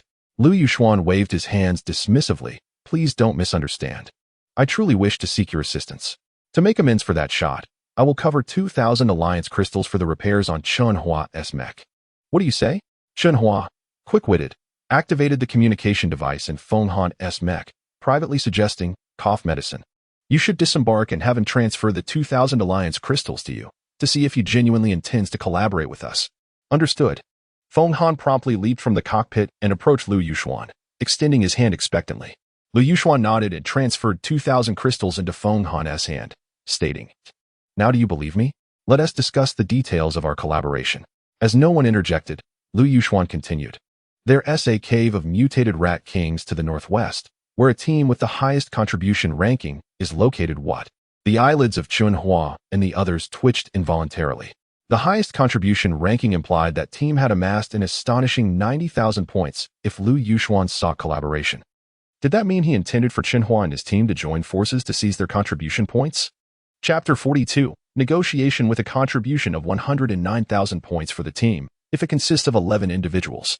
Each member would receive nearly 19,000 points in alliance contribution. A mere 10,000 alliance contributions can procure components for a class 2-star civilian mech. Upon seeing Feng Han approach the cockpit of Iron Bull, Chen Hua leapt down from the cockpit and connected his wrist sensor with Feng Han's, instantly acquiring 2,000 alliance crystals. Are you suggesting? Chen Hua raised an eyebrow, unable to grasp Lu Yuxuan's intentions. Lu Yuxuan simply uttered one word, Rob. Despite being mentally prepared, Chen Hua's heart quivered violently upon hearing Lu Yuxuan's declaration. He then looked at Lu Yuxuan with a peculiar expression and said, We certainly do not wish to become your cannon fodder. If you need to find allies to seize from them while piloting 2-star Mechs, wouldn't we be courting death by joining you? Furthermore, the team ranked first is no trifling matter. We cannot afford to lose all our contributions in the process. We cannot agree to your proposal of cooperation. Jin Yusin also jumped down from the cockpit, approached Chen Hua, nodded at him, and spoke, Indeed. We cannot contend with the team ranked first. Since they have managed to secure that position, their strength must be formidable. I understand your concerns. But you may not be aware that the team ranked first consists of only 3 members. Moreover, I know that over 100,000 contributions are divided among them. If they had 11 members, I certainly wouldn't be foolish enough to offer contributions alongside you. At this point, Lu Yuxuan chuckled lightly and continued to reveal his cards, stating, More importantly, I have allied with another group to rob those 3 individuals. You need only target one of them. The contributions you seize will belong to your team. What do you say? Only 3 individuals. Upon hearing Lu Yuxuan's words, Chen Hua and his companions gasped in shock. A brief silence fell upon the small platform amidst the meteorite forest. Chen Hua and the others began to display signs of uncertainty. What sort of strength did this first-ranked team possess to amass such a substantial amount of alliance contributions? If Lu Yuxuan's claims were accurate, then the contributions among the 3 would average at least 36,000 points each. This revelation, if known to those training, would undoubtedly incite envy towards the 3. After all, accumulating alliance contribution points is no simple feat. One must defeat 1,000 mutated rats to earn a mere point of contribution. To accumulate 36,000 points. How many mutated rats must one defeat? Even if one resorts to robbing others' contributions, it requires a considerable amount of time to gather such wealth. Not to mention the uncertainty of success in each attempt. Rest assured, Brother Long and Zhui Yashuan have already gone over there. They sought assistance from Huang Yujia's team. I know your class is competing against Huang Yujia's group. If they manage to seize contributions, your classes will surely lose today's competition. Seeing Chen Hua and his companions' expressions shift, Lu Yuxuan dropped another bombshell. At this moment, Chen Hua frowned deeply. Never imagining that what began as a competition against mutated rats would devolve into a robbery. If Huang Yujia's team were to seize contributions from one of them, It would be difficult for the students of classes 489 to hold their heads high again, especially for Jin Yusin, who might face humiliation from the opposing team. Contemplating the possible indignities Jin Yusin might suffer, Chen Hua pursed his lips, nodded at Feng Han and Jin Yusin, and then fell silent, gazing at Lu Yuxuan. What do you think? Noticing Chen Hua's silence, Lu Yuxuan felt a pang of anxiety. After all, he was merely a messenger under Huang Yujia's directive. Should Chen Hua and his team refuse, he would forfeit 5,000 alliance crystals. However, Chen Hua's subsequent words filled Lu Yuxuan with delight. Suddenly, Chen Hua spoke. All right, let us cooperate. Haha, Chen Hua indeed possesses courage. Lu Yuxuan beamed at Chen Hua's agreement, feeling a wave of relief. Securing 5,000 alliance crystals had never been so effortless. This is my girlfriend, Fang Lanlan, from the Tianshi Mech design group. Her long-range artillery was quite effective. Wasn't he it? With her assistance, our task of seizing contributions will be considerably easier. From the Fang family? Chen Hua momentarily froze, then shifted his gaze towards the cockpit of the towering Mech, which bore the distinctive emblem of the Tianshi Mech design group. However, Chen Hua harbored no fondness for the Tianshi Mech design group, having placed them on his blacklist after being deceived by Feng Shui. Lu Yuxuan nodded and smiled. Yes, you need not worry about me. Once you select a target, just proceed with the robbery. Each of us will pursue our own targets, and the contributions you acquire will count for your team. We will not interfere. Chen Hua's expression turned serious, and after a prolonged moment of contemplation, he replied, It seems a bit premature to discuss this now. Since the opposing team has managed to secure the top spot with only 3 members, their combat prowess must be formidable. Even with our 3 teams attacking, we may suffer significant losses. Upon hearing Chen Hua's words, Jin Yusin and Feng Han exchanged glances, clearly astonished. Chen Hua had transformed entirely from his former self. Rest assured, Chen Hua, we will handle their captain. The greatest concern now is Huang Yujia. Should you lose to him, it would be a waste of this opportunity. Lu Yuxuan, fearing Chen Hua might change his mind, sighed dramatically. Let us first assess the situation. Chen Hua replied, nodding at Jin Yusin and Feng Han before returning to their respective Mech cockpits. Observing this, Lu Yuxuan finally exhaled in relief and entered his own Mech cockpit. Moments later, his voice resonated through the loudspeakers. Follow me. With that, he piloted his Mechs swiftly northwest, closely followed by Chen Hua's team, who matched his pace. Chapter 43. Seizing contributions. A pair of 2-star mechas advanced at the forefront, flanked by a long-range 2-star mecha at the rear. Along their path, they encountered various teams, all of whom prudently steered clear of Chen Hua's united contingent. As they drew nearer to the lair of the mutant Rat King, the mutated rats they encountered grew increasingly ferocious. Each time a mutant Rat King commanded a surge of its minions towards Chen Hua's team, a long-range projectile would suddenly tear through the air, striking the mutant Rat King with pinpoint accuracy, obliterating it instantly. Once the mutant Rat King was vanquished, the ensuing horde of mutant rats would scatter in disarray, allowing Chen Hua's team to effortlessly dispatch them. Thanks to the precision of the long-range artillery, no one dared to confront Chen Hua's team. Thus, after navigating through a dozen perilous peaks within the meteorite forest, Lu Yuxuan, leading the charge, finally slowed his mecha's pace. He deftly maneuvered the mecha to a halt on a massive stone platform atop one of the perilous peaks. We have arrived. Now, everyone switch to close-range mode. The target lies 100 meters ahead.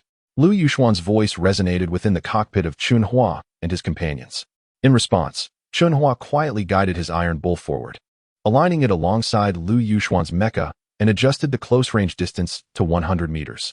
As he gazed at the images displayed on the black and white screen, Chen Hua's heart tightened. He beheld 3 towering 2-star humanoid mechas engaged in a fierce battle with 2 teams led by 2 other 2-star mechas. The 3 humanoid mechas formed a triangular defense, fending off both the assault of the mutant Rat King and the underhanded tactics of the 2 teams.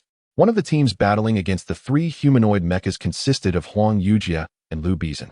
They were concentrating their fire on the mecha exhibiting the most formidable offensive capabilities. It was evident that the pilot of this mecha was the captain of the target team. This mecha, standing 13 meters tall, was a 2-star humanoid machine, its sleek, obsidian exterior concealing numerous gun barrels of auxiliary cannons hidden within its arms. The black barrels were nearly indistinguishable against the dark surface of the mecha, making it nearly impossible to discern their precise locations. The diamond-shaped shield on its arm featured a menacing 60mm barrel protruding from its center, radiating a sense of lethal intent. as if a ferocious beast lay in wait within, ready to spring forth and wreak havoc. Chen Hua had only ever glimpsed such designs in textbooks. This represented a class of 2-star mechas primarily reliant on their auxiliary cannons for combat. He never anticipated he would witness such a mecha in action in reality. However, despite the formidable nature of this 2-star mecha, it ultimately succumbed under the concentrated fire of 11 assailants. At that moment, the once imposing 2-star mecha was now enveloped in a cloud of black smoke. Even as dozens of auxiliary cannons fired wildly, they proved unable to counter the relentless onslaught of their adversaries' shifting positions. Observing the current situation, Chen Hua understood why Lu Yuxuan expressed confidence in overcoming the enemy captain. If the battle continued in this manner, victory was assured for the majority.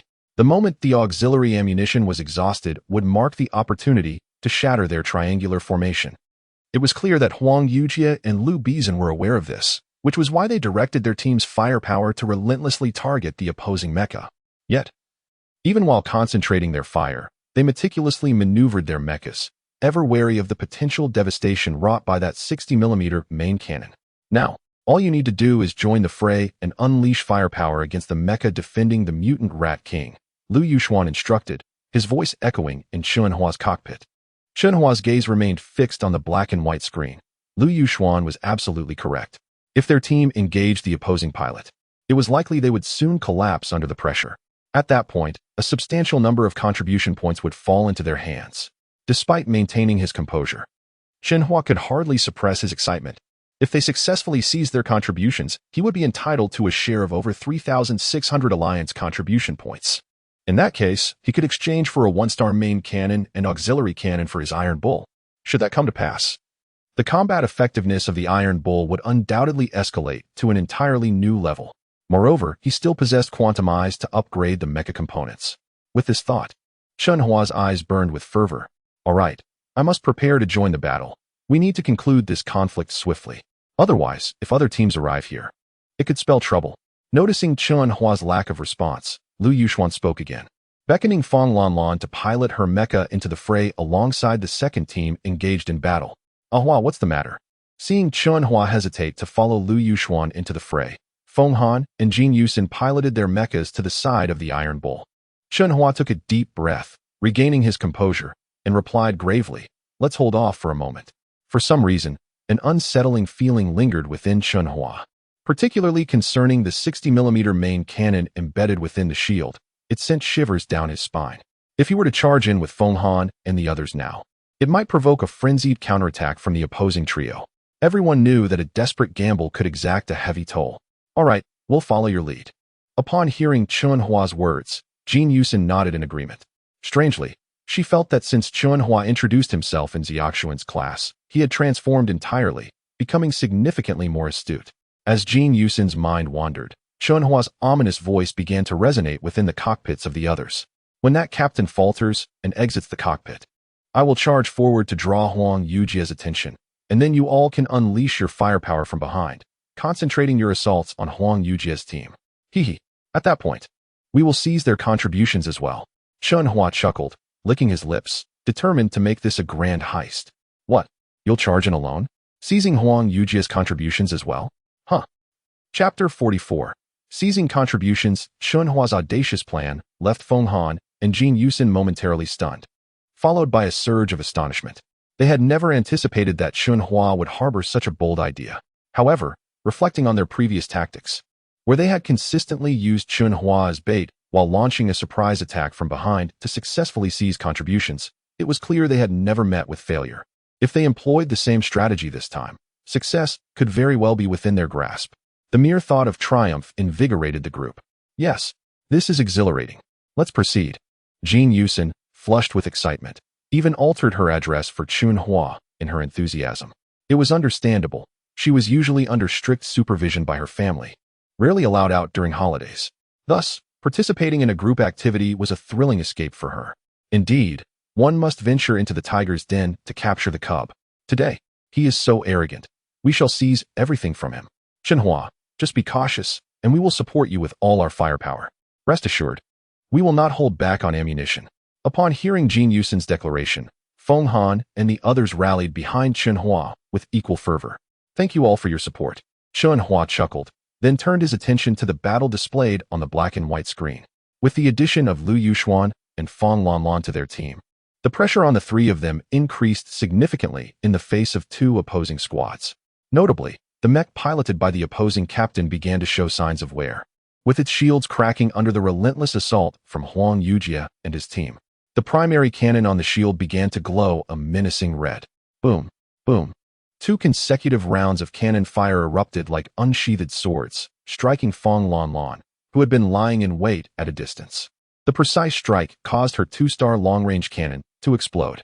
While this damage was not critical for Feng Lanlan, it rendered her temporarily incapable of delivering ranged attacks. This showcased the formidable prowess of the trio, who had secured the top position on the contribution leaderboard. After neutralizing this potential threat, the primary cannon concealed behind the shield flared to life once more. 2 more rounds of cannon fire accurately struck Lu Yuxuan's mech, incapacitating its firepower. The captain then targeted the 2-star Mechs, systematically crippling the 5 2-star Mechs that surrounded them, just as he prepared to eliminate the remaining 1-star Mech squad. That very squad concentrated their firepower, directing all their attacks towards the captain's mech. Boom. Following a thunderous explosion, a figure engulfed in smoke was ejected from the shattered cockpit, crashing to the ground nearby. The other 2 2-star Mechs attempted a desperate counterattack, but were swiftly overwhelmed by a horde of mutated rats surging from behind. The cannon fire persisted amid the cacophony of desperate cries. Ha ha ha, the opportunity has arrived. Let us unleash our firepower and clear these mutated rats. As they beheld the blood-red display on the colorful screen, they began piloting their mechs to cleanse the battlefield.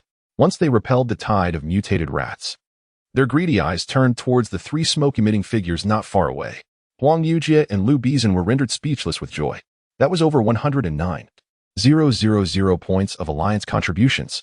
They would split it between their 2 teams, a 5-member 2-star mech squad and an 11-member 1-star mech squad.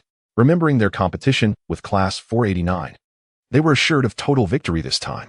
Once the competition concluded, they could relish in trampling Jin Yusen and Feng Han's pride, reveling in their humiliation. Moreover, returning home with such a bounty of contributions would undoubtedly elevate their family status. With these thoughts, Huang Yujie and Lu Bizan felt even more exhilarated. So what if Jin Yusen is the daughter of the top official of Tianshi County? She'll still lose face in defeat. And what of Feng Han, whose father is the secretary of the administrative minister? He too will be left with nothing to boast about. In that moment, Huang Yujie and Lu Bizan were enveloped in a euphoric sensation. What a delightful thrill. All right, classmates, it's my turn now. Watch me. As Huang Yujie and Lu Bizan basked in their jubilant atmosphere, Chen Hua's voice resonated within Feng Han and the others' cockpit. Immediately, under Chen Hua's command, Iron Ox roared to life, its engine at full throttle, executing 8 agile maneuvers in seamless succession.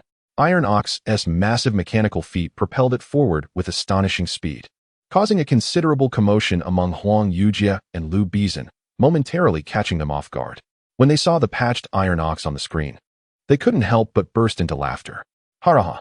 I had intended to lure you in and seize everything. You fell right into my trap. Jiegu, let me handle him. Lu Bizan had long harbored frustration towards Chen Hua. After failing to use the cannon against him previously, he was eager to see how Chen Hua would evade cannon fire this time. That hunk of scrap Iron Ox is equipped with the cheapest gear. With a sonar machine gun, I can easily destroy it.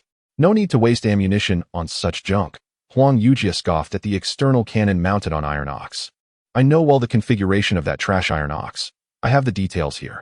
With him charging in alone, I certainly won't waste ammunition. Dealing with such rubbish is child's play, Lu Bizan echoed, disdainfully eyeing the oncoming Iron Ox on the colorful screen.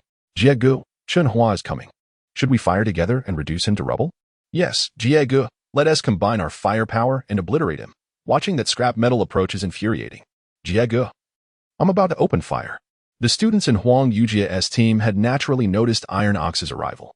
Out of team spirit, they had a habit of consulting their captain before firing. No need. Chapter 45. Success. Huang Yujie halted the crowd's demands and continued. You have few shells left, so save them. This junk iron bull can be dealt with by others. Rest assured, I will take care of Chen Hua, since he has come to us. I shall not hold back. As he gazed at the iron bull displayed on the close-up color screen, Lu Bizan's face revealed a fierce expression. The iron bull came to a halt about 20 meters away from Huang Yujie and his companions. adopting a defensive stance as it observed the approaching shadow on the close-up black and white screen. At this moment, Jin Yusin, 150 meters away, exclaimed excitedly, "Classmates, let us fire." Boom, boom, boom. A barrage of shells erupted from the mecha cannons of Jin Yusin and her comrades. It was Chen Hua from Class 489. Hadn't his Iron Bull been hit by one of my long-range shells? How could it still be so vigorous? Nearby, Fong Lanlan frowned in confusion, unable to comprehend why such a dilapidated Iron Bull could endure so much damage. However, she perceived Chen Hua's intent and attempted to warn her companions, only to realize that her mecha's loudspeaker was malfunctioning. In fact, not only was her loudspeaker broken, but the loudspeakers of Lu Yuxuan and the others were also severely damaged. The 2 consecutive shell hits had rendered the loudspeakers of their 2-star mechas inoperable. This meant they could not alert Huang Yujia that a supporting team was behind Chen Hua. Oh no, I must warn Huang. However, Luo Long quickly devised a plan, jumped from the cockpit, and ran towards Huang Yujia while wielding a semi-automatic revolver. Yet, he was ultimately a step too late. Jin Yusin had already issued the order to fire as soon as Chen Hua successfully drew Huang Yujia's team's attention. Whoosh, whoosh, whoosh. The shells sliced through the air, flying neatly over Luo Long's head and arcing perfectly towards Huang Yujia's team in the distance. Heavens! The sudden barrage left Huang Yujia and his companions both astonished and furious. Their expressions darkened considerably. They had never anticipated that Chen Hua would come prepared. Seeing this scene, Lu Bizan immediately accelerated Xiaobai, charging towards Chen Hua. Boom, boom, boom. Hundreds of shells fell like hammers from the sky, tearing through the air and crashing heavily into Huang Yujia's mecha team. A thick cloud of black smoke mixed with dust billowed, and the deafening sound of explosions reverberated, shaking the surrounding air with a resounding roar. Chen Hua, you are truly despicable, Lu Bizan shouted as he reached the Iron Bull's front, his expression changing drastically as he beheld the team engulfed by the rain of shells. However, Chen Hua, in the cockpit, could not hear Lu Bizan's furious cries. The chaos of the scene was completely drowned out by the thundering explosions. To attract Chen Hua's attention, Lu Bizan operated Xiaobai, firing 2 rounds from the sonar machine gun mounted on the mecha's arm at the Iron Bull's alloy shield. Clang, clang. What the hell? Didn't T-Boj say his alloy shield was the cheapest? Lu Bizan could hardly believe his eyes as he stared at the scene before him, momentarily stunned. Even Chen Hua, upon seeing the data analysis on the black and white screen in the cockpit, was profoundly shocked. The alloy shield had withstood the assault from the sonar machine gun without a scratch. He never expected that the shield's hardness had been enhanced by 200%, rendering it so formidable. He wondered if the alloy shield could withstand a 2-star cannon's barrage. With that thought, Chen Hua felt both exhilarated and expectant. I refused to believe it. Despite his shock, Lu Bizan remained undeterred, firing several more shots at Chen Hua's alloy shield. Da-da-da. Clang, clang. What the hell is going on? This is unbelievable. Lu Bizan could not help but curse in disbelief from the cockpit. Surprised, aren't you? Now that you've fired so many shots, it's my turn. Chen Hua's sinister laughter echoed in Lu Bizan's cockpit just as the Iron Bull raised its 2-meter-long alloy lightsaber to strike down at Xiaobai. Seeing the alloy lightsaber suddenly enlarge on the color screen, Lu Bizan's right eyelid twitched uncontrollably. His instincts warned him that if he did not evade the strike, Xiaobai might be cleaved in 2. In a moment of desperation, he pushed Xiaobai to perform high-intensity maneuvers, narrowly dodging the Iron Bull's attack. Seizing the opportunity, he fired a shot straight at the Iron Bull. Boom. Bang. This is impossible, Lu Bizan gasped. Witnessing Chen Hua forcibly twisting the Iron Bull's power arm to raise the alloy shield in defense of the incoming cannon fire, he could hardly believe his eyes. Without immense human strength as a support, one could not forcibly twist the mecha's arm. What was Chen Hua's arm made of? Staring at the unscathed alloy shield, Lu Bizan was left dumbfounded. Before he could recover, the Iron Bull's alloy lightsaber swung down once more towards Xiaobai. Clang. Splat. Just as Xiaobai was about to continue firing, the Iron Bull's strike rendered it inoperable. At that moment, a long-range shell struck Xiaobai directly. Boom. The shockwave from the explosion jolted the Iron Bull. Chen Hua then observed Xiaobai, now enveloped in smoke, collapse to the ground, unable to rise again. Haraha. It's a success. Chen Hua could not contain his exuberant laughter upon witnessing the mecha team reduced to a heap of scrap metal. Feng Han and Jin Yusin were equally ecstatic, dancing in their cockpits. Haraha. Bastard. Upon hearing the maniacal laughter through the loudspeaker, Huang Yujie and Liu Bizan fell to the ground, exhaling in frustration as they shouted in anger. The 11 of them watched as Chen Hua leapt from the Iron Bull's cockpit and waved to Luo Long and the others not far away. They could only watch in dismay as the prize they had nearly grasped slipped away. What a bitter pill to swallow, as the most delectable morsels were snatched away by those they had most wished to trample underfoot. Chapter 46. Your pleasure, my displeasure. How infuriating. Chen Hua, you despicable and shameless scoundrel. Once we leave the training ground, I shall teach you a lesson you won't soon forget, or I shall no longer bear the surname Huang. Chen Hua, our contributions are not so easily taken. Those who oppose Liu Biashan will inevitably meet a grim fate. At this moment, Huang Yujie and Liu Biashan, lying in different locations, wore expressions as somber as if they had just lost a beloved father, their faces dark as if they might weep tears of despair. The final battle arrived swiftly and departed just as quickly. Liu Yuxuan and Feng Lanlan had scarcely leapt from their mechas when they witnessed Huang Yujie's squad being overwhelmed by a deluge of artillery shells. Countless shells soared above them, instilling a profound sense of dread. In a mere 3 minutes of bombardment, a valiant mecha squad was reduced to heaps of scrap metal before their very eyes. At that moment, Zhu Yashuan led Lin Bo's team toward them, and upon seeing the scene surrounding Chen Hua, they were left utterly dumbfounded. Lin Bo, upon witnessing Huang Yujie and Liu Biashan's dismal state, stood there in shock, completely taken aback. He had not anticipated arriving a moment too late. Cold sweat streamed down Lin Bo's forehead uncontrollably. If anything were to happen to Huang Yujie and Liu Biashan, the weight of his sins as the mastermind behind this competition against the mutated rats would be immense. Meanwhile, Zhu Yashuan's exquisite face could not conceal her trembling demeanor. Were they truly here for the competition against the mutated rats? She had formed a 2-star mecha team with Luo Lulong, whose ambitions were grand. He sought to seize the top rank in contributions. As a teacher, Zhu Yashuan had no desire to wade into such murky waters. Unable to sway her, Luo Lulong had reluctantly sent her to join Liu Yuxuan in seeking assistance from classes 489. Liu Yuxuan not only encountered Feng Lanlan as an ally, but also found Chen Hua's team. Meanwhile, Zhu Yashuan had deliberately lingered elsewhere for an extended period before locating Lin Bo's team, dragging her feet to buy time before leading them here. The outcome was unexpected. The battle had concluded in a gruesome fashion. Upon seeing Zhu Yashuan approach with Lin Bo and the others, Chen Hua greeted her and then turned to Luo Lulong, saying, "Brother Long, why are you still standing there? Come and claim our rightful contributions. Let us go and take a look." Hearing Chen Hua's voice, Jin Yusin in the mecha cockpit felt a surge of joy. Haha, this time we hit the jackpot. Feng Han laughed heartily, reveling in the victory. My apologies, brothers. Victory and defeat are part and parcel of life. I shall graciously accept your contributions.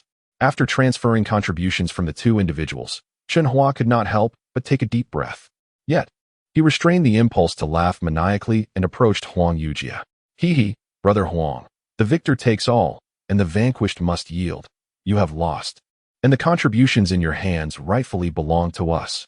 Hee, rest assured, I won't be polite. Recalling Huang Yujie's haughty demeanor before the competition, Chen Hua felt a wave of satisfaction upon seeing Huang Yujie's now pallid face. He chuckled softly and, without mercy, removed the sensor from Huang Yujie's wrist, transferring all accumulated alliance contributions to his own team. On behalf of some students from class 489, I express my gratitude for your generous gift. Chen Hua's words incited a profound fury in the fallen Huang Yujie. Enraged, he erupted, his words laced with deep-seated resentment. Chen Hua, you miser, wait for me. If I don't bring you to your knees, I shall no longer be Huang. I am always ready. In the same manner, Chen Hua seized the contributions accumulated by Liu Biashan. Listening to their furious roars and threats, Chen Hua merely smiled faintly. He was no longer the Chen Hua who was once looked down upon. He had transformed into a diligent cultivator of ancient martial arts, progressing daily. With the acquisition of quantum vision, he had grown stronger and no longer feared the schemes of these privileged brats. Moreover, Huang Yujie and Liu Biashan had harbored ill intentions towards him. Why should he spare them? However, while Chen Hua had seized contributions from Huang Yujie and Liu Biashan, he refrained from taking contributions from the remaining 9 individuals. After all, he did not wish to drive them to desperation. Offending 1 or 2 privileged youths could be overlooked, but it would be unwise to alienate the other 9. Luo Lulong, having claimed the contributions from the last individual, silently observed Chen Hua's performance. Chen Hua's team had appropriated contributions from two individuals, leaving Luo Lulong speechless. The combined contributions of those two amounted to a staggering 72,000 points. Furthermore, Chen Hua's team had not even intervened to assist against the trio. At that moment, Chen Hua's name suddenly appeared among the top 3 on the energy screen in the Meteor Forest. The former second-place name had been supplanted by Chen Hua's name, while the original second place had transformed into Chen Hua's identity. Currently, the alliance contributions amassed by Chen Hua's team exceeded 81,000 points. So much alliance contribution had been claimed by his team. I failed to assist young Master Huang. An overwhelming sense of displeasure took root in Luo Lulong's heart. Observing Luo Lulong's dark expression, Lu Yuxuan and the others were equally discontent.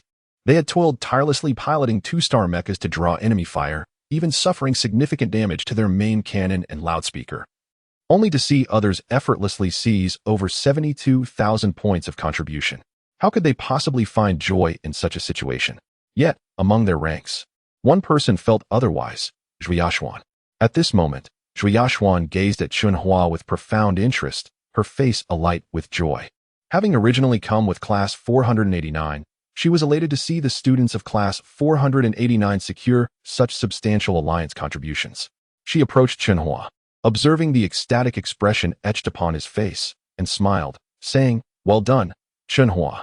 Not only did you triumph in this competition against the mutated rats, but you also garnered so many alliance contributions." Humph. Just then, Luo Lulong let out a heavy snort. "Thank you," Chen Hua replied, smiling at Zhu Yaxuan's beautiful visage. She returned the smile, then turned to Luo Lulong with a puzzled expression, asking, Long, what troubles you? Only you seem pleased. I, however, am quite displeased." Chapter 47. Eloquent persuasion. Upon hearing this, Zhu Yaxuan's expression faltered, and she gazed at Luo Lulong with bewilderment, unable to comprehend his sudden outburst. As a brief silence descended, Jin Yusin, Feng Han, and others emerged from the cockpit, joining Chen Hua with elation.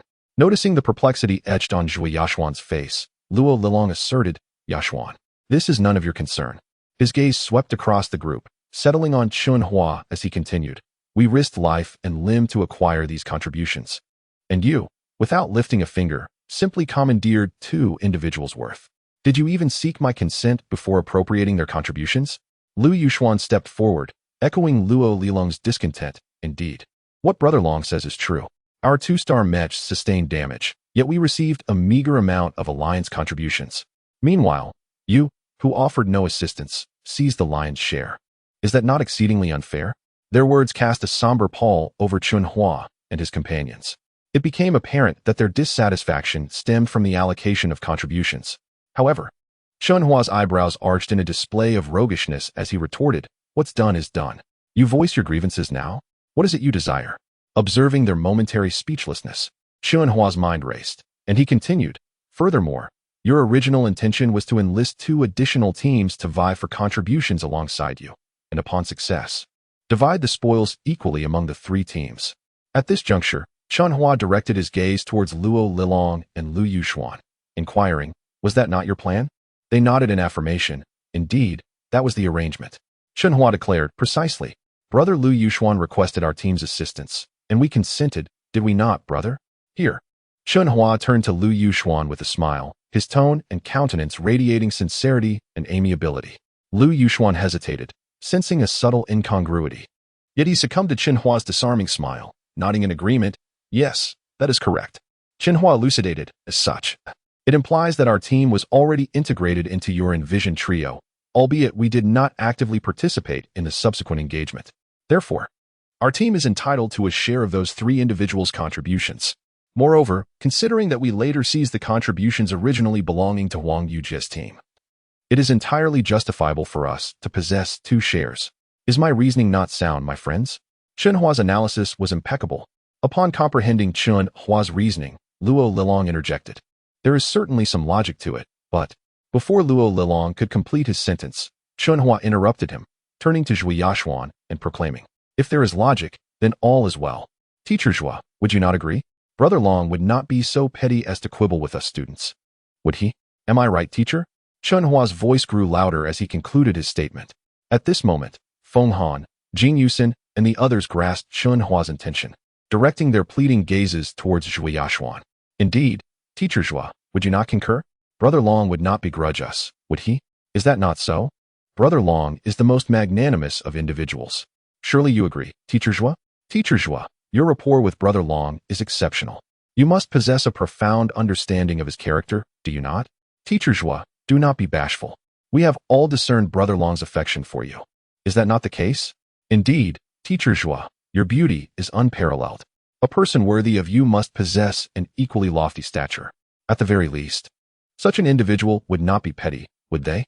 In an instant, the clearing reverberated with entreaties directed towards Zhuo Yashuan, seeking her affirmation. These mischievous sprites, Zhuo Yashuan exclaimed inwardly, her countenance alternating between amusement and exasperation. Yes, of course, you are correct. Your brother Long would not bear a grudge against you. Very well. It is already noon. Let us proceed to the center of the meteorite forest to register and then return. Let this competition conclude here. As Zhuo Yashuan concluded her pronouncement, a trace of helplessness flickered across her beautiful visage as she turned towards Luo Lilong. Huzzah! All hail Teacher Zhuo! Chen Hua and his companions erupted in jubilation upon hearing Zhuo Yashuan's acquiescence. Amidst the collective elation, Chen Hua suddenly detected a tantalizing fragrance wafting into his ear, followed by a fleeting sensation of moistness against his right cheek. Chen Hua instinctively pivoted his head, gazing at Jin Yusen, whose face was flushed crimson. He was momentarily dumbfounded. Just now, had Jin Yusen kissed him? This fleeting moment was witnessed in its entirety by Lin Bo and his entourage, who were observing from a distance. Damn it! Lin Bo, immersed in a vat of jealousy, nearly spewed venom from his eyes. His clenched fists trembled uncontrollably. Brother Bo, lest complications arise, I suggest you seize the opportunity to possess Jin Yusen. Even if she resists, she will become your woman. Otherwise, that boy will defile her. As if a swine had tainted her, Wei Xiaodong offered his deplorable counsel. Silence, Lin Bo retorted, turning around and delivering a forceful slap to Wei Xiaodong's face. Consumed by rage, Lin Bo's blow was excessively forceful, causing blood to trickle from the corner of Wei Xiaodong's mouth. Luo Lilong was rendered utterly speechless, unable to utter another word. His current disposition resembled that of one who had consumed several rancid, moldy confections, a sensation of utter revulsion washing over him. Since Zhuo Yashuan had already spoken, he could not persist in his pursuit of the contributions without appearing petty and unworthy of her.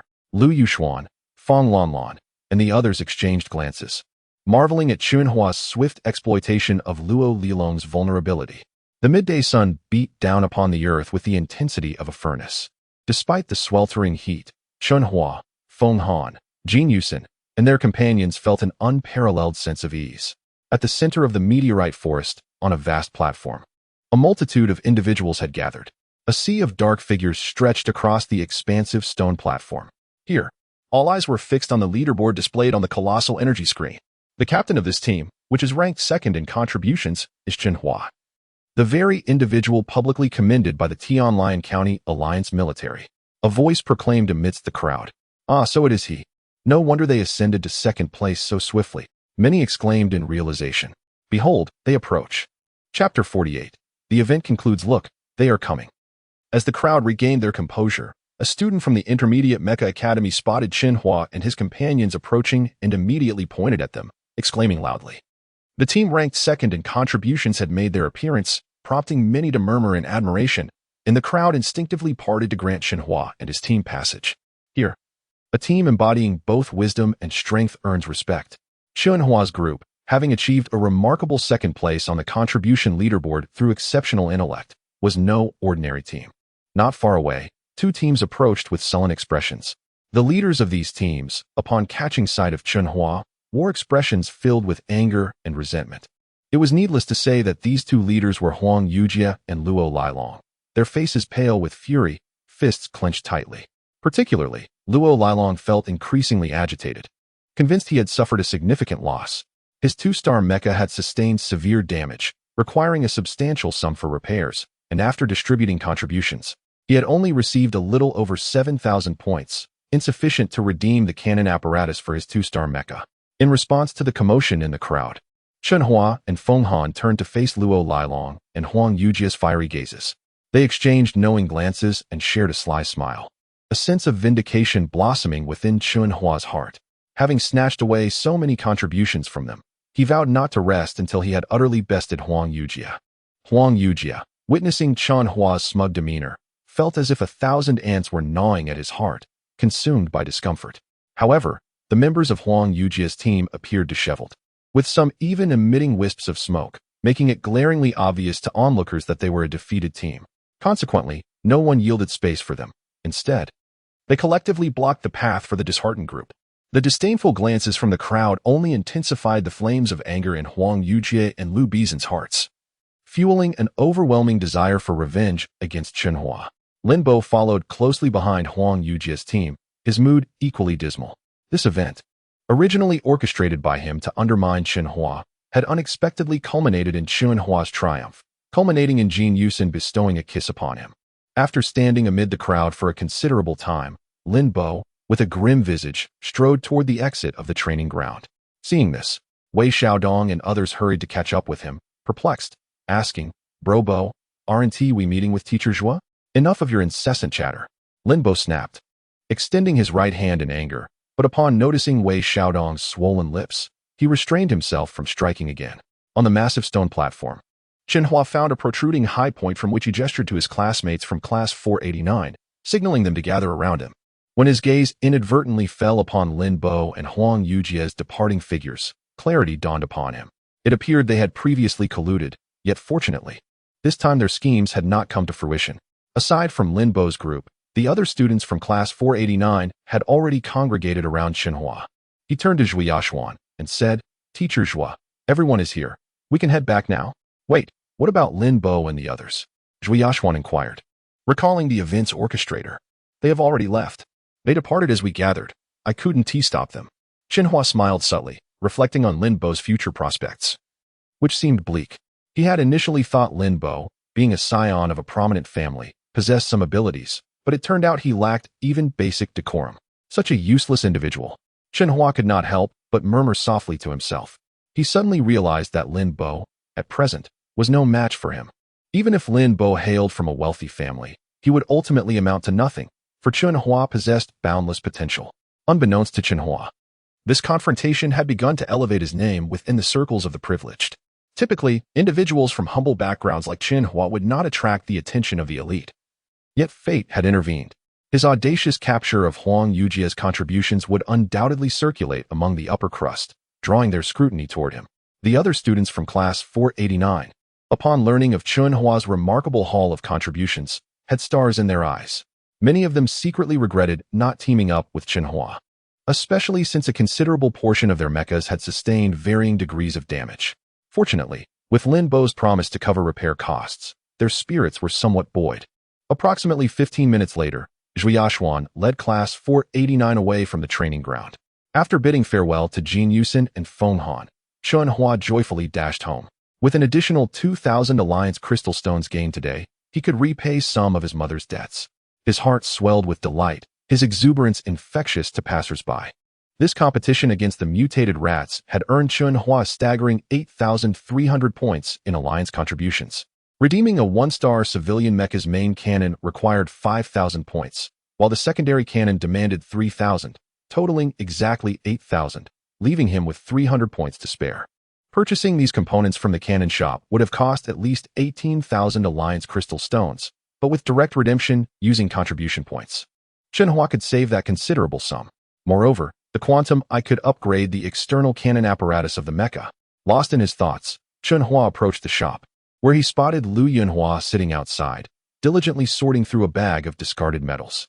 Her frail figure appeared particularly vulnerable at that moment. Observing his mother's struggles from a distance ignited within Chen Hua a fervent desire to grow stronger swiftly. He yearned for his mother to live a better life. His wish was remarkably simple. Over the years, she had toiled ceaselessly to raise him, borrowing money from all quarters to support his education, enduring scorn without hesitation. Chapter 49. Domestic Affairs. One can only imagine the immense sacrifices made by a mother who places all her hopes upon her son. Fortunately, the understanding Chen Hua has not disappointed his mother.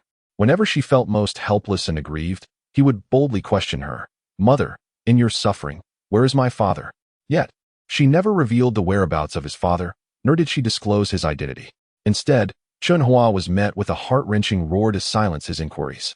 As he matured, Chen Hua gained a deeper understanding of the people and circumstances surrounding him. Gradually, he ceased to question his mother about his father. Knowing there were unspoken truths she wished to keep hidden from him. Although Chen Hua bore no resentment toward his mother, he harbored animosity toward the unknown figure of his father. Were it not for him, his mother would not have endured such hardship and indignity, especially in a world dominated by formidable biomechanical machines, where she had to raise her son alone. Who was it that abandoned his mother? Chen Hua clenched his fist, the bitterness swelling within him. Who could it possibly be? The Chen family has been a prominent lineage since ancient times, with members scattered throughout the Iron Blood Alliance. In every corner of the realm, one could find individuals bearing the Chen surname. The vastness of this network left Chen Hua feeling utterly lost. Welcome home, Hua. What have you been pondering so deeply? When Lu Yinhua spotted Chen Hua, she called out to him from a distance. Mother, I'm back. Please take a rest. I'll help you tidy up the leftover scrap metal. Chen Hua replied, his thoughts returning to the present as he approached her. Ah, good. Hua, I made a delightful soup for you. You've lost quite a bit of weight these days. Lu Yinhua said, walking toward the kitchen, clearly preparing to serve the soup. Watching his mother's retreating figure, Chen Hua smiled, relishing the feeling of being cared for. While she busied herself in the kitchen, he contemplated sharing the day's events with her to bring her some joy. Hua, come here. Don't worry about those things for now. Wash your hands first. Then enjoy this soup, your favorite, winter melon and ginseng chicken soup. Lu Yinhua emerged from the kitchen with a bowl of rich soup, the enticing aroma wafting throughout the shop, instantly whetting his appetite. Great. Chen Hua quickly set aside his work and hurried to wash his hands at the tap outside. Once he returned to the dining table, his mother was already waiting for him. His mother's culinary skills were unparalleled.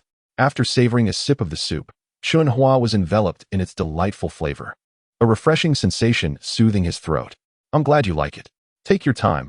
No one is competing with you for it. Seeing Chen Hua enjoy the soup brought a radiant smile to Lu Yinhua's face, her eyes curving into crescent moons. At that moment, Chen Hua was her source of strength. His happiness was her own. After a while, sensing her own thirst, Lu Yinhua lifted her bowl and took a small sip. Wow, this is delicious. After finishing his bowl, Chen Hua exhaled contentedly and excitedly continued. Mother, today I participated in a competition for exterminating mutated rats organized by our class. We won, and I earned 2,000 Alliance crystals. Really? Lu Yinhua's heart soared at the news of her son's earnings. Chen Hua nodded. Yes, it's true. Our team was exceptional in exterminating the mutated rats, and I even accrued 8,300 points of Alliance contribution. Lu Yinhua was taken aback, gazing at him with astonishment. What? How many contribution points did you just say? Oh, wait. It should be 8,200 points. I accumulated an additional 100 points over the years.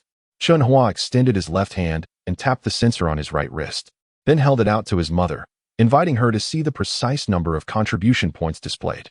3 seconds later, Chen Hua waved his hand with a smirk. So, what do you think, mother? Isn't your son impressive? However, the elation Chen Hua anticipated did not appear on Lu Yinhua's face. Instead, her brows furrowed slightly in skepticism. Hua, are you certain that such a significant contribution came solely from exterminating mutated rats? Don't think I'm unaware. It takes 1,000 rats to earn a mere fraction of contribution. If your team garnered 8,000 points in one morning, then your team must have collectively earned at least 80,000 contribution points. It's improbable to achieve such a figure simply by exterminating mutated rats. Be honest, did you perhaps take someone else's contribution? Upon hearing this, Chen Hua felt a pang of discomfort. What did his mother mean? Was he not entitled to seize opportunities? Although puzzled, he responded with a smile. Mother, the rules of the training grounds are set this way. If I don't take, should I just wait for others to take from me? Moreover, our team earned those contributions through intelligence and strength.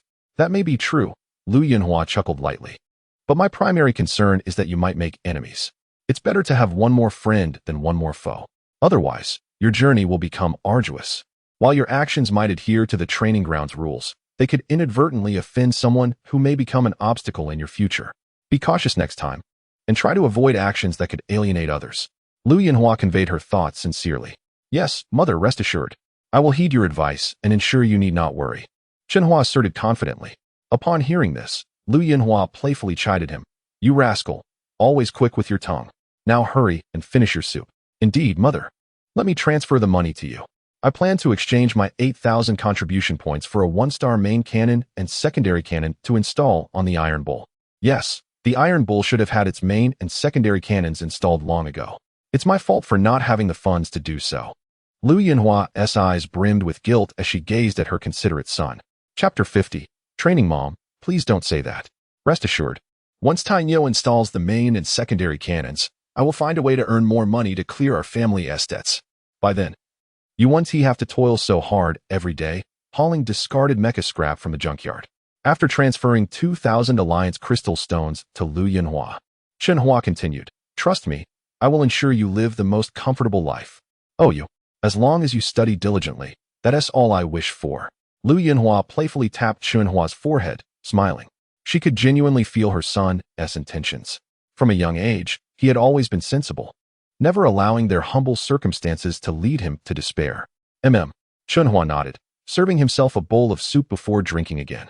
After lunch, Chen Hua retreated to his room. Lying on his bed, he reflected on his mother's words. She was absolutely right. It's better to cultivate a friend than to create an enemy. However, possessing absolute strength means that even the most formidable foes must think twice before confronting him.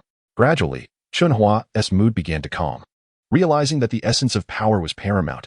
Otherwise, words hold no weight. With that thought, he closed his eyes in silence. Before long, Chen Hua found himself once again in the golden cubic space. He once again observed his body's level data. Chen Hua, male, 17 years old. Quantum energy storage level, 10. 9.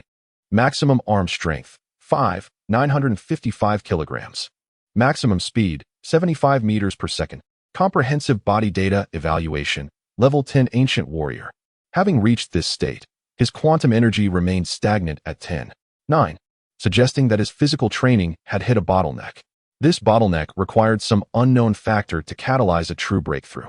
Lost in thought, Chen Hua suddenly noticed that today's golden space, aside from displaying his body-level data, did not, as usual, showcase images of ancient martial Tai Chi routines.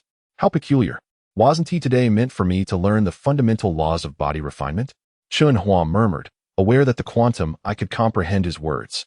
Sure enough, as soon as he spoke, the screen before him began to shift. Soon, a breathtaking starry sky appeared before Chen Hua's eyes. Each star radiated a unique luminescence, suspended in the cosmos, showcasing its distinctiveness. Suddenly, the image above emitted a crackling sound. Chen Hua turned to see several lines of ancient script materializing within the scene. After carefully reading, he understood that the starry sky was intended to train his shooting skills. Stars scattered across the sky, yet they shifted constantly. For someone like Chen Hua, who had never engaged in live ammunition shooting, capturing a target was no simple feat. He recalled the semi-automatic revolver that Luo Lilong carried. Although its attack power seemed trivial against powerful mechs, it could change everything at a critical moment. Luo Lilong was renowned as a quick shooter, a reputation undoubtedly earned through his prowess. Before long, a sky-blue virtual handgun appeared in Chen Hua's hand. As he felt the weight of the virtual gun, he eagerly aimed at the stars displayed on the screen. Bang!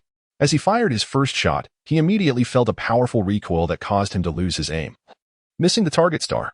The seemingly ordinary virtual handgun felt entirely different in practice. Chen Hua's expression shifted to one of seriousness. He hadn't anticipated that handling a gun required such skill. In truth, Chen Hua was unaware that, in his current state as a level 10 ancient warrior, the recoil from a virtual handgun could produce such a significant effect. This indicated that what the quantum I truly sought to train him in was not merely shooting skills. What exactly it entailed would only become evident to Chen Hua in due time. Thus, he continued to adjust his stance, repeatedly firing at the target stars. Time passed as Chen Hua immersed himself in training. From his first shot to the second, then the third. With each shot, he grew more adept at managing the recoil.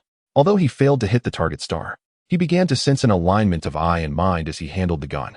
After an indeterminate period, he finally realized that he could shift his position to counteract the recoil after firing. This revelation invigorated Chen Hua, and he found himself maneuvering the virtual handgun with increasing ease. The quantum I truly was remarkable, enabling rapid improvement through such a straightforward method. After successfully hitting several target stars, Chen Hua couldn't help but marvel at his progress, as he reveled in the thrill of shooting practice. A voice calling from outside roused him from his training. Upon awakening, Chen Hua discovered it was already dusk. He had realized he had slept through the afternoon. effectively training the entire time. After a quick dinner, Chen Hua exchanged greetings with Lu Yunhua, intending to return to his room for more rest. However, as he lay on his bed, he found himself restless, unable to sleep. After all, having napped earlier, it was only 6 o'clock in the evening. How could he possibly sleep again? Feeling energized, he began to recall the standard routines of ancient martial Tai Chi. Stepping forward to practice. This was his first demonstration of the basic principles of body refinement in real life. With a solid foundation, Chen Hua's movements gradually accelerated. Just then, he noticed his pupils dilate, and in the next moment, a phantom light curtain descended from above his eyelids like a rolling shutter. Chen Hua, male, 17 years old. Quantum energy storage level, 11. Maximum arm strength, 6, 155 kilograms. Maximum speed, 80 meters per second. Comprehensive body data evaluation, level 11 ancient warrior. Upon seeing the data, Chen Hua suddenly realized that the missing element he sought was the need to practice the laws of body refinement in reality. Chapter 51, Transformation. Chen Hua's physical data, displayed momentarily on the ethereal screen, vanished without a trace. Subsequently, 5 standard motion images appeared within his gaze. With these reference images, Chen Hua found himself invigorated within the confines of his room. As the morning sun began to grace the windowsill, he slowly opened his eyes, stretching his limbs. He felt an overwhelming sense of power coursing through him, igniting an impulse to let out a triumphant roar. After an entire night of firearms training, Chen Hua now sensed a significant absence in his grasp. It felt akin to losing a cherished possession that had accompanied him for years, leaving a profound sense of loss in its wake. This feeling compelled him to marvel once more at the extraordinary capabilities of the quantum eye. He had not anticipated that virtual training could seamlessly translate into real-life skills, affording him invaluable time in his daily endeavors. Through the quantum eye, Chen Hua genuinely grasped the urgency of time, realizing that every moment is a treasure that cannot be bought. The quantum eye had elevated his life to unimaginable heights, which was hard to fathom. Yet, this was merely the beginning of his journey toward strength. As his understanding of the quantum eye deepened, he was convinced that transformative changes awaited him. Filled with exhilaration, Chen Hua envisioned a bright future ahead. However, he pondered the current state of his marksmanship in reality and how it compared to the renowned quick-draw artist, Luo Lulong. After a lengthy contemplation, he donned his clothes and stepped out of his room. Having assisted his mother with the metalwork early in the morning, Chen Hua made his way to school to commence another day of learning.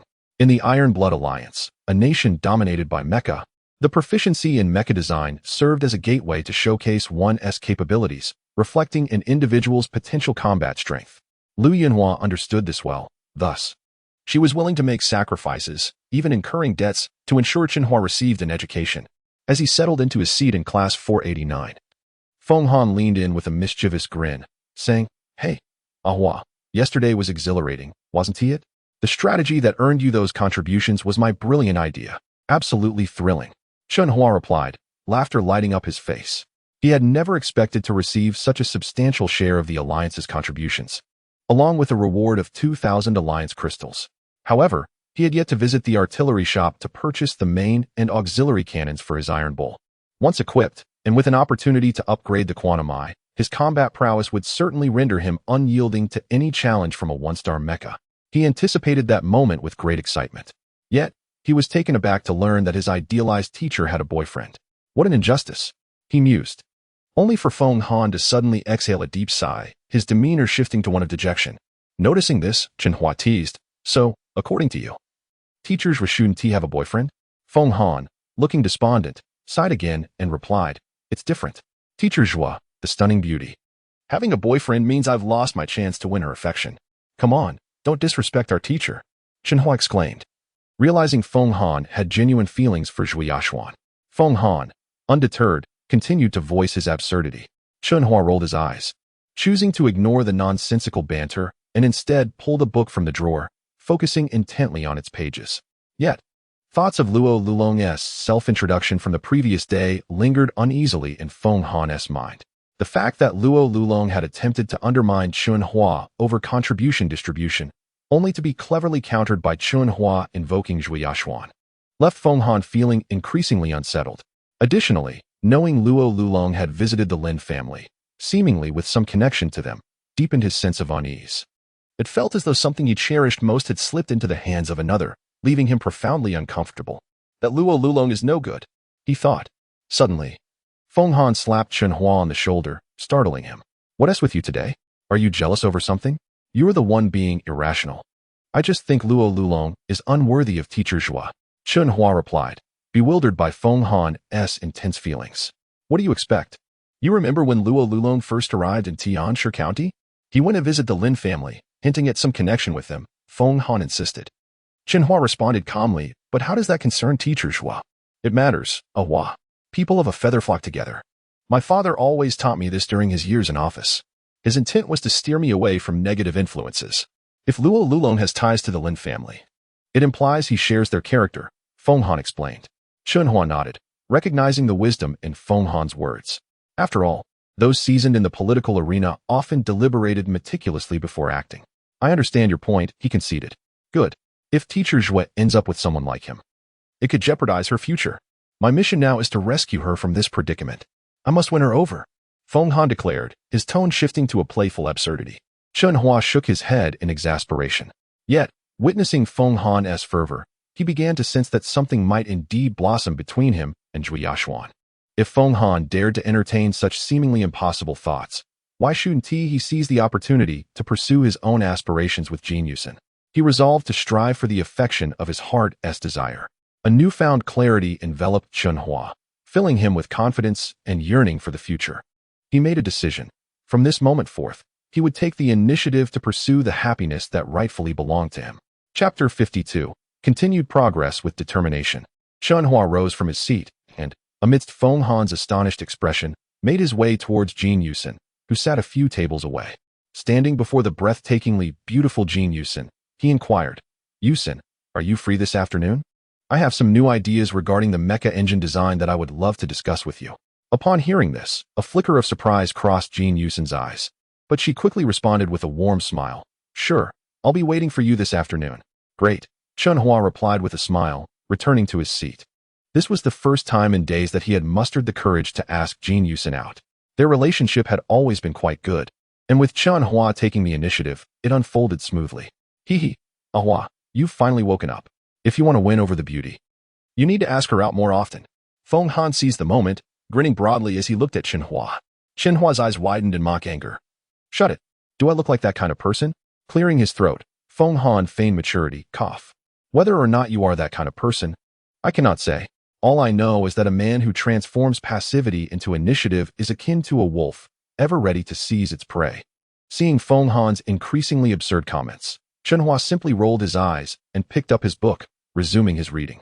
Thus, the morning passed, with Chen Hua spending each class engrossed in his books. By afternoon, he closed his book and took a brief nap during class. In his dreams, he once again entered the golden energy space, where he continued to train his marksmanship. As time elapsed, Chen Hua felt the virtual handgun in his grip becoming increasingly heavy. The stars in the visual field shifted at a dizzying speed, almost flickering out of existence. This meant that Chen Hua had to seize fleeting opportunities to hit the target stars. Otherwise, he would be struck fiercely by the virtual stars. And so, an entire class period was spent in training. By the time the second afternoon class arrived, Chen Hua returned to the golden space to practice his marksmanship. Initially, he was astonished to find that the virtual handgun now felt as if it weighed 1,000 kilograms. Each shot he fired sent a powerful recoil through his body, leaving him tingling. However, his mind remained clear. Once he settled into focus, he resolved to apply the foundational principles of body training, akin to ancient Tai Chi, to his marksmanship practice. To his delight, aside from the initial discomfort, he soon found himself shooting with remarkable precision, hitting the fleeting target stars despite their rapid disappearance. With each release of the virtual handgun's recoil, Chen Hua felt invigorated, waves of energy coursing through him, as if he were born to wield a gun, possessing an innate connection to it. It felt as if the virtual handgun were an extension of his own body. No amount of recoil could disrupt his composure. This exhilarating sensation filled Chen Hua with both surprise and joy. He had not anticipated that employing the ancient martial arts principles during marksmanship training would allow him to achieve a state of unity with the gun in such a short time. Thus, Chen Hua spent the entire afternoon immersed in the golden energy space, honing his marksmanship, more accurately, cultivating that profound sense of unity with the weapon. As the end of the school day approached, Chen Hua had mastered controlling his shooting instinct entirely. The shifting stars in the visual field suddenly transformed, revealing his current physical data. Chen Hua, male, 17 years old. Quantum energy storage, 12%. Maximum arm strength, 6,555 kilograms. Top speed, 85 meters per second. Overall physical evaluation, level 12 ancient warrior. I am now a level 12 ancient warrior. Chen Hua murmured to himself, his goal being to advance to 30% quantum energy storage. Only then would he genuinely step into the realm of postnatal early-stage ancient warriors. Chen Hua believed he was progressing daily and was confident that he would soon achieve the status of a postnatal early-stage ancient warrior. At that point, he would be considered a low-level body refinement warrior in the ancient Eastern realm. In the golden energy space, Chen Hua pondered his status as a level 12 ancient warrior in the Iron Blood Alliance. Did this qualify him as a body refinement warrior? And if so, which level would he correspond to within the Iron Blood Alliance? Moreover, how would his current marksmanship fare in that realm? After school, Chen Hua and Jin Yusin left the campus together, sharing an unspoken understanding, while Lin Bo remained consumed by anger and resentment. In truth, even Chen Hua and Jin Yusin were unaware that they had seamlessly woven their lives together. After bidding farewell to Jin Yusin, Chen Hua returned home. That evening, he refrained from practicing marksmanship. The Quantum Eye, having guided him through the fundamentals of body training, now directed him to cultivate the ability to exude killing intent. In Chen Hua's understanding, in this era of turmoil, emanating one's killing intent seemed less significant. After all, against emotionless bionic mechas, no matter how potent one's killing intent, it would go undetected. Furthermore, with the advent of mechas for combat, even possessing tangible killing intent would prove futile. Unbeknownst to Chen Hua, however, body refinement warriors within the Iron Blood Alliance were indeed required to undergo specific training to develop their killing intent. Chen Hua remained skeptical of the Quantum Eye's intentions, yet he resolved to follow through with this new training regimen to manifest his killing intent. Let the training commence, Chen Hua softly declared, awaiting the activation of the training system by the Quantum Eye, knowing it understood his words. However, as soon as he finished speaking, he was met with a bomb that seemingly dropped from nowhere, instantly reducing him to a bloody mess. Chen Hua could not suppress a scream. Staring incredulously at the golden screen that had transitioned before him, the display within his pupils revealed a series of golden characters to become an exceptional body refinement warrior capable of exuding killing intent. You must first endure the sensation of being locked on and then annihilated. Chapter 53, Transformation to cultivate one's own murderous aura through torment? Is it conceivable that one can gain such an aura merely by suffering? Such a paradoxical notion left Chen Hua with an overwhelming urge to curse. Thus, throughout the night, he found himself immersed in the effects of the simulated bombardments provided by the Quantum Eye. It must be said that the simulation of bombarding effects was truly remarkable. By the end of the night, Chen Hua found himself somewhat numb to the pain that had initially overwhelmed him. After enduring repeated assaults, he discovered a flicker of instinctual desire to evade the lock-on. Yes, that very thought surged within him. However, evading a lock-on was no simple feat. And the act of evasion felt entirely different from the training to cultivate murderous intent. Nevertheless, Chen Hua made attempts to evade, and though each effort met with failure, he noticed a significant reduction in the discomfort that followed being locked on. As dawn broke, with birds singing and roosters crowing, Chen Hua awoke. Instinctively, he became alert to his surroundings, much like a seasoned veteran returning to the battlefield, exhibiting an extraordinary caution towards everything around him. This transformation astonished and delighted Chen Hua. He had not anticipated that merely a night of training could render him so vigilant. What a wonderful realization! In such a state, he could confidently venture into chaotic zones to scavenge quantum-infused mecha scrap. Filled with joy, Chen Hua acknowledged that while he had not yet cultivated the so-called murderous aura, his current condition was entirely different, and one could even say he was on the brink of metamorphosis.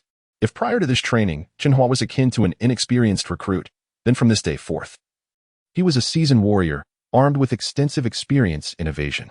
These invaluable experiences, in the realm of reality, require the baptism of warfare, dancing perilously close to death to truly accumulate. Yet, real-world experience necessitates an immense investment of time to fill. The precious time of reality was condensed into a golden energy space by the Quantum Eye.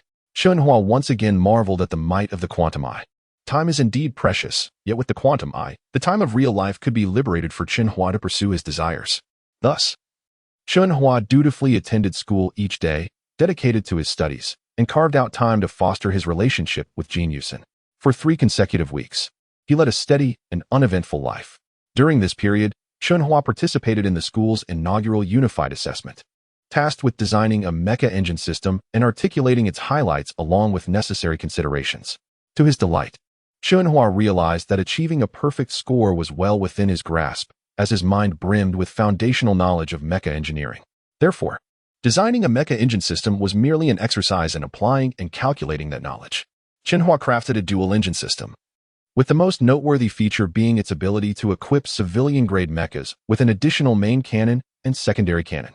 However, the significant drawback was its tendency to overheat, making it ill-suited for covert civilian operations. The assessment took place in the school's joint plaza, where all students from the mecha design department participated in the showcase. Although Chen Hua's concept was rather ordinary, his effortless explanation of fundamental knowledge left all the students and teachers in the plaza astounded. Aside from the students of classes 48 and 49, others gazed at Chen Hua on stage as if he were an extraterrestrial being. Students from Huang Yujia's class were compelled to concede that they had been outclassed by Chen Hua, acknowledging that their defeat was a testament to their lack of skill. With a solid foundation of theoretical knowledge, Chen Hua applied it in practical combat, and winning was entirely justified. Losing would have been the anomaly. Consequently, Chen Hua's name began to circulate within the circles of the offspring of officials in Tianshi County, with some even contemplating the prospect of recruiting him as an ally, leveraging familial connections to assist him in dealing with Huang Yujia and Liu Bizan. Many aspired to ascend through the ranks by leveraging the influence of the latter's family. If they could provoke the opposition to utilize their authority for the sake of their children, it would present these minor officials with an opportunity to rise. In truth, apart from Huang Yujia and Liu Bizan, other students remained oblivious to the discord between Chen Hua and Lin Bo, and their ambitions were still somewhat immature. Despite the attention from faculty and peers, Chen Hua did not secure a perfect score. He instead received an excellent score, placing first in class 489. The reasoning provided by the teachers was straightforward. Chen Hua's engine system boasted both advantages and disadvantages, rendering it unsuitable for widespread application in civilian mechas. However, due to his exceptionally solid grasp of foundational knowledge, he achieved the highest base score in the department. Thus, his final score ranked him first in his class and second overall. This outcome was anticipated by Chen Hua, as it marked his first genuine application of theoretical knowledge in an assessment. This performance garnered the attention of the Intermediate Mecha Academy's instructors, bringing him one step closer to his goal of advancing to the Advanced Mecha Academy for further study. In class 489, Chen Hua's score placed him at the top, followed by the prodigious Lin Bo, then Feng Han, and finally Jin Yusen. The persistent pressure Chen Hua exerted on Lin Bo only fueled his discontent. During these days, Lin Bo had been scheming quietly, maintaining a low profile. However, Chen Hua had long sensed the subtle shifts in Lin Bo's demeanor. He remained acutely aware of the faint traces of murderous intent surrounding him. For Jin Yusen, Chen Hua's excellence only brought her joy, as it would strengthen her bargaining power with her family in the future. After another 3 weeks of steady progress, Chen Hua faced the Academy's second assessment, this time focused on the design of external mecha cannons, with similar requirements to elucidate their merits and drawbacks. Chen Hua's design this time astonished everyone, and he claimed the crown for the highest score in the department. This remarkable achievement prompted Fang Shui of the Tianshi Mecha Design Group to lose her composure. Early the day after Chen Hua completed his second assessment, she rose early and meticulously prepared herself, intending to seek out Chen Hua that very day. Chapter 54. Fang Shui's intentions. The first time Chen Hua astonished the entire class, Fang Shui merely smiled. When she learned that Chen Hua received special commendation from the Alliance Military and the Intermediate Mecha Academy, she remained unfazed, understanding her cousin Fang Qi's character all too well. However, upon hearing that Chen Hua achieved a perfect score in the first assessment of the year, her heart began to race. It wasn't until yesterday, when she realized that Chen Hua's solid foundational knowledge of Mechs had left both faculty and students in awe, that she truly recognized her misjudgment. Chen Hua was on the verge of soaring to great heights. If she didn't seize the opportunity to meet him soon, she might find herself at odds with the Tianshi Mecha Design Group. Yet, Fang Shui believed that given Chen Hua's temperament, if she approached him now, he would likely soften. She understood that for a young man, first love is profoundly significant. For Chen Hua, Fang Shui was indeed his first love, and fortunately, during their initial acquaintance, she had provided him with joyful memories. Little did she anticipate that Chen Hua would emerge as a formidable dark horse. Thus, she took the initiative to visit him at school today. From the moment Chen Hua resolved to take action, he arrived at school every morning, eagerly awaiting Jin Yusin at the gate. However, today, instead of Jin Yusin, an unexpected visitor appeared, Feng Shui. Initially in good spirits, Chen Hua's mood soured upon seeing her approach. With a cold snort inwardly, he maintained a facade of indifference, curious about her intentions. Standing at the school entrance, Feng Shui, radiating confidence, approached Chen Hua with what she believed was her most charming smile. "Good morning, Ahua. It's been a while." Recently, dressed in vibrant attire, she gazed directly at Chen Hua, who turned away and walked toward the stone platform, completely ignoring her presence. Feng Shui felt as though her sweet words had struck a steel barrier. She had intended to inquire about his well-being, but to her surprise, Chen Hua dismissed her, not even sparing her a glance. "Ahua." Feng Shui adopted a pitiful demeanor, hastening to match his pace. Onlookers might have assumed Chen Hua was bullying her, causing her distress. Faced with the attention of passing students, Chen Hua, unable to escape, replied expressionlessly, "I was unaware of Miss Feng's esteemed visit. What brings you here?" Feng Shui, undeterred by his coldness, held her head high and met his eyes with fervor. "Ahua, do you truly despise me so much? I was only trying to enhance your resilience. Consider this, without resilient talent, how can the Tianshi Mecha Design Group thrive?" Seeing Chen Hua remain silent, she pressed on. "Your subsequent outstanding performance proves you can rise anew amidst adversity. You must recognize my good intentions." Feng Shui transformed her disdain into a higher sentiment, aiming to convey her so-called genuine intentions, hoping Chen Hua would comprehend her motives. Should he storm off, she could easily portray him as petty. If he softened, she could continue to manipulate him into assisting her. Such reasoning would resonate with others, showcasing her keen understanding of human nature. Yet, her usual tactic, tried and tested, seemed ineffective today, as Chen Hua remained unmoved. As silence enveloped them for 5 minutes, Feng Shui glanced at her watch, a glint of cold resolve in her eyes. Gritting her teeth, she proclaimed, "Ahua, we at the Tianshi Mecha Design Group will purchase your design for the 9-case mecha for 90,000 Alliance Crystal Stones. Here is your due compensation." Recalling Chen Hua's financial struggles, Feng Shui knew he was in need. Moreover, he had specifically mentioned the payment for the 9-case design. In her view, those in dire financial straits would be swayed by the promise of money. As the daughter of a powerful group, she lowered herself to gain his trust. With that, she activated the sensor on her wrist, transferring the funds to Chen Hua's account. Receiving the 90,000 Alliance Crystal Stones, she thought, "Surely, you won't refuse this." Chen Hua, momentarily taken aback by Feng Shui's overtures, noted her unchanged beauty, long hair cascading elegantly over her shoulders, swaying gently in the breeze, captivating all who beheld her. An innate air of pride and nobility radiated from her. Adopting a conciliatory tone, she proposed, "Ahua, your abilities reflect your worth. From today onward, if you assist me in designing the case mecha, our group will offer a premium for your designs. What do you say?" Recalling the moment he had been cast aside by Feng Shui, Chen Hua felt a surge of anger. The notion of enhancing his resilience felt like an afterthought. It was a cruel game that could drive a person to madness. Meeting her enchanting gaze, he calmly stated, "You have ultimately compensated me for what is rightfully mine. Regardless of your previous intentions, from this point forward, we owe each other nothing. It is best we part ways." With that, he turned and walked toward a graceful figure in the distance.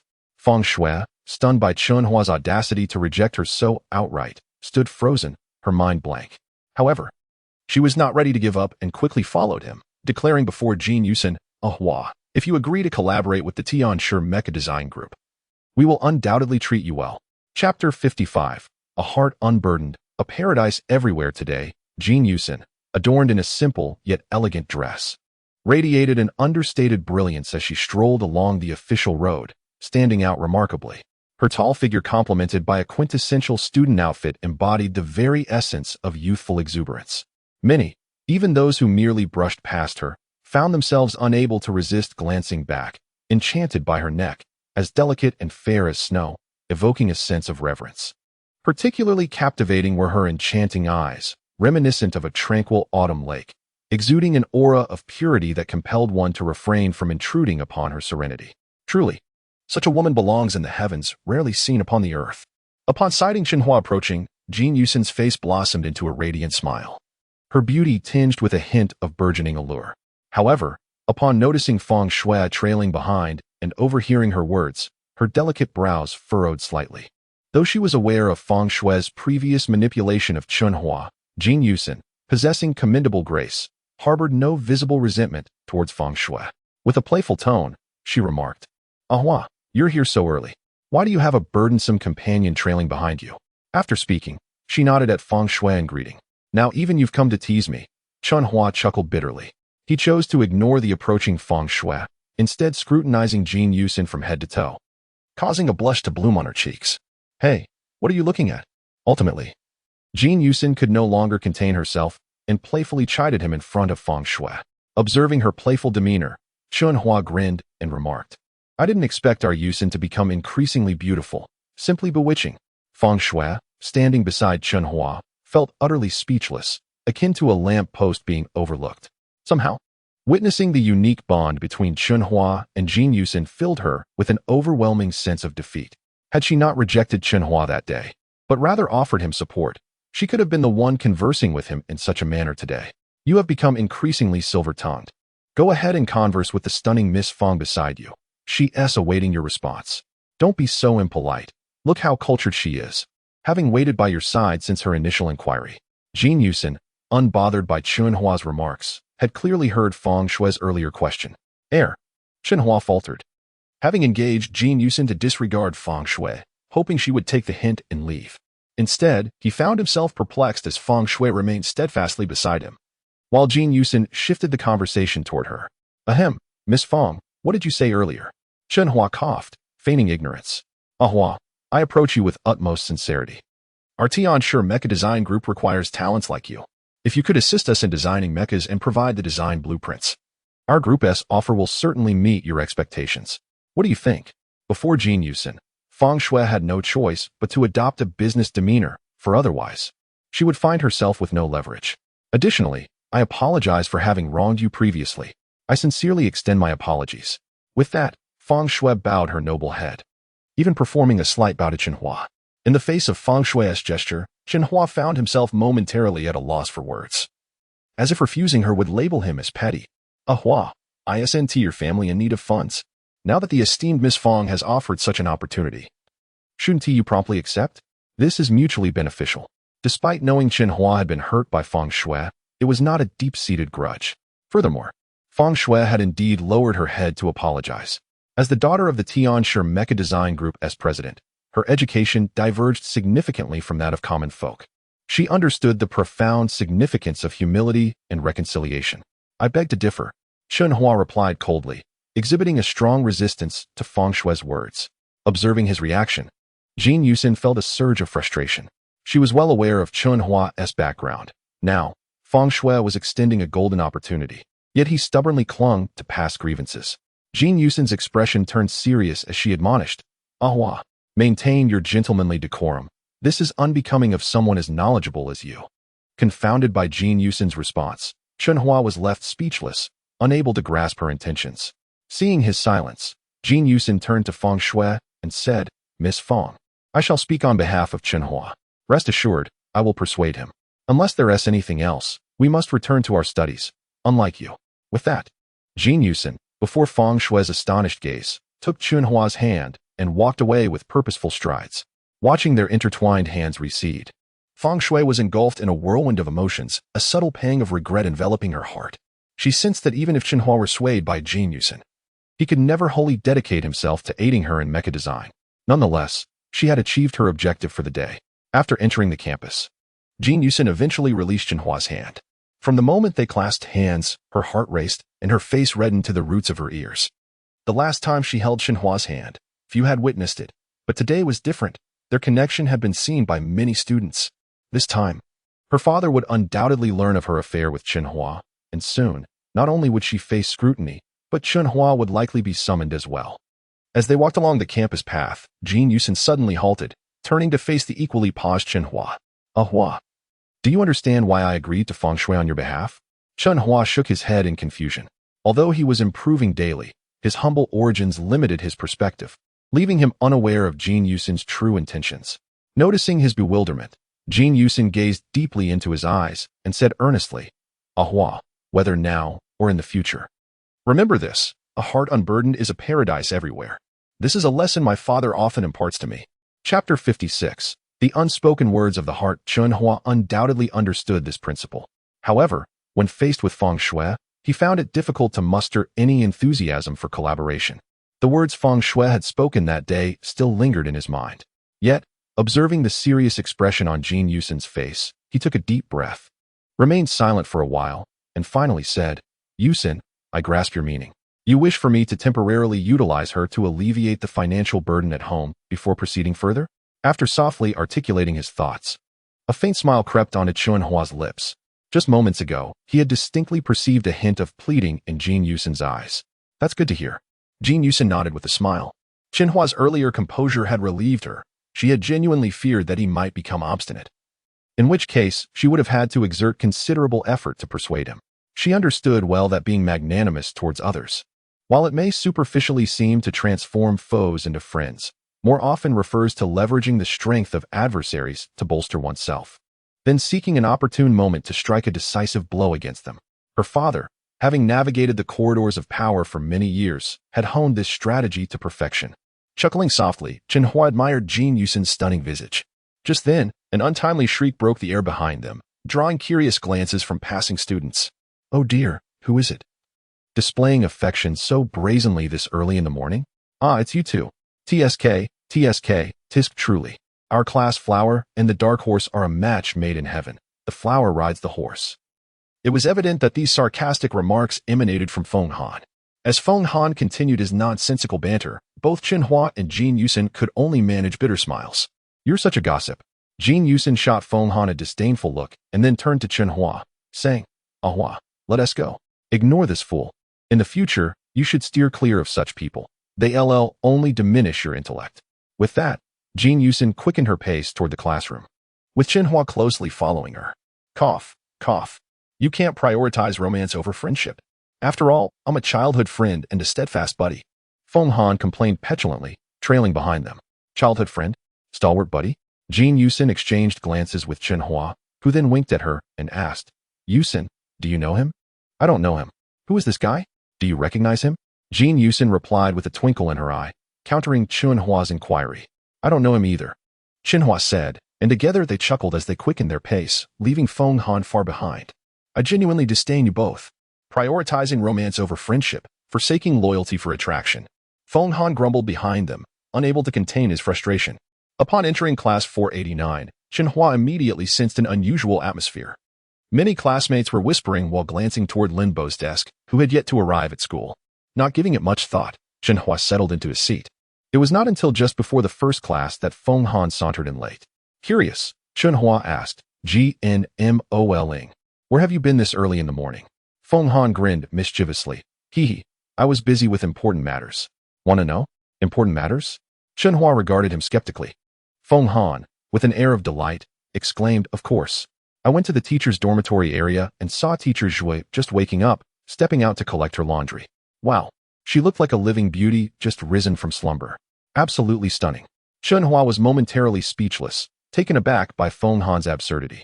After a brief pause to regain his composure, Chen Hua advised, "GNMOLing, please refrain from such trivial pursuits in the future."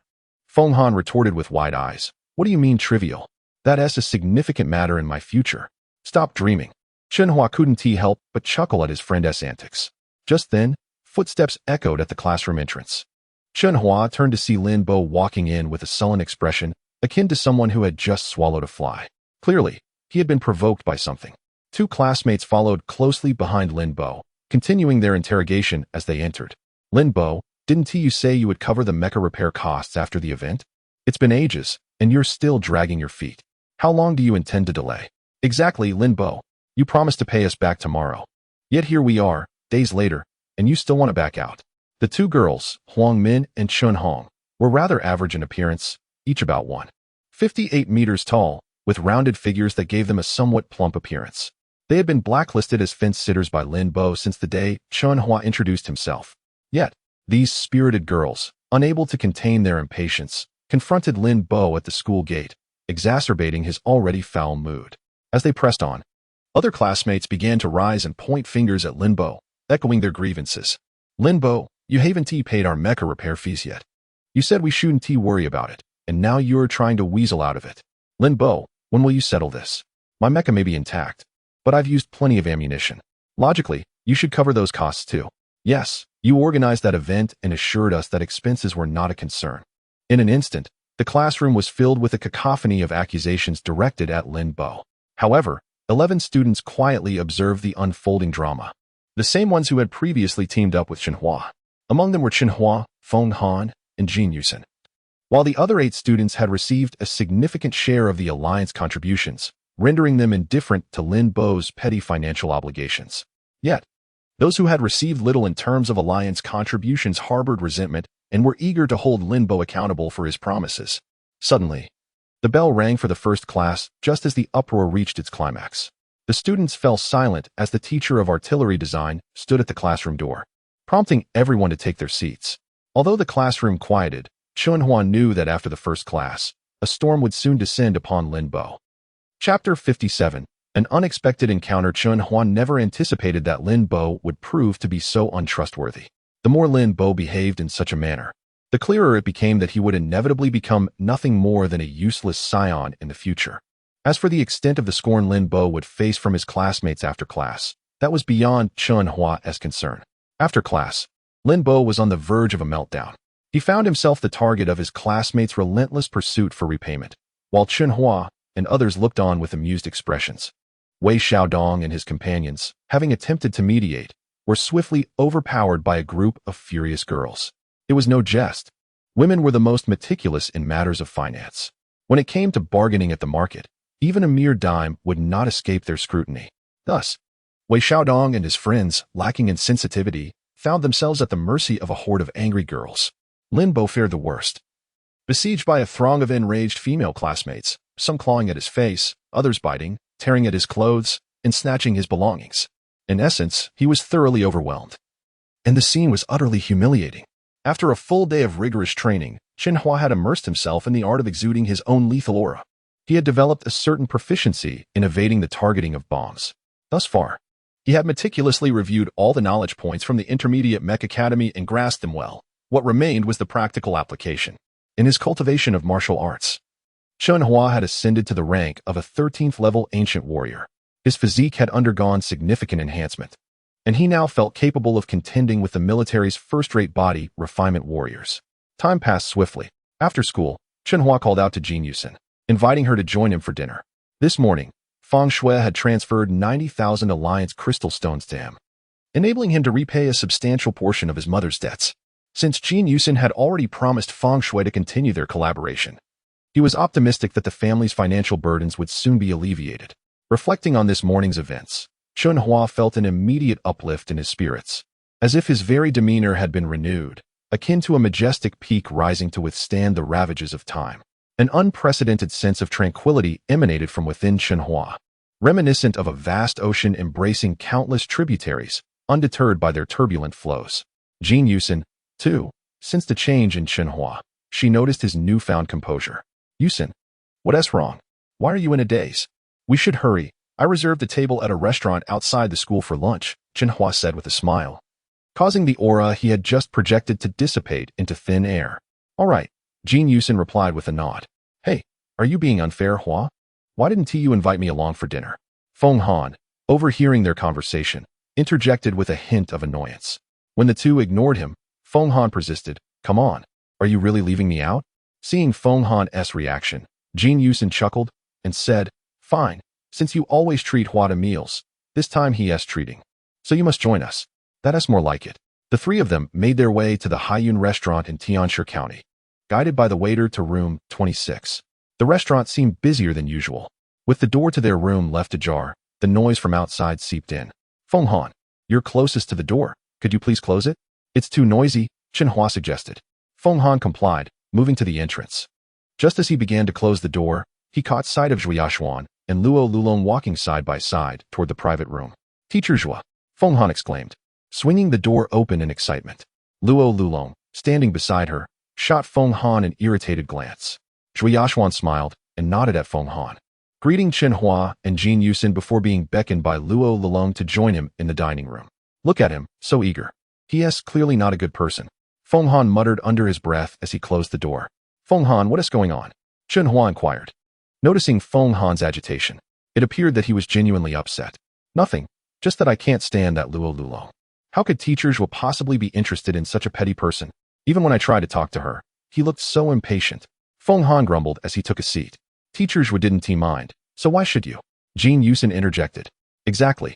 You're too nosy about teacher Zhua's private life. Don't dwell on it. The waiter should be bringing the dishes soon. The food arrived promptly, and the trio engaged in light-hearted banter. However, as the waiter entered to serve the dishes, a sudden gunshot echoed from a nearby room. It's from teacher Zhua's room, Feng Han exclaimed, immediately dropping his chopsticks and rushing toward the commotion. Chen Hua and Jin Yusin followed closely behind him. They arrived at room 32, pushing the door open to find a crowd encircling Zhui Yaxuan and Luo Lulong. The gunshot had been fired by Luo Lulong, who, in an attempt to intimidate the crowd, had shattered a wine glass near one of the assailants, rendering everyone momentarily paralyzed with fear. Luo Lulong, our paths cross once again. You orchestrated an attack on our team's contributions back then, and today, I've brought my men to not only ruin your dining experience, but also to claim your woman, one of the assailants declared. Indeed, look at that stunning beauty. I can't resist the urge to take her for myself, another added, lewdly. Their crude remarks made Zhui Yaxuan feel utterly repulsed. She had merely come out to dine, only to find herself being stalked. It was clear to her that this was the consequence of Luo Lulong's past actions, and she cast a reproachful glance at him.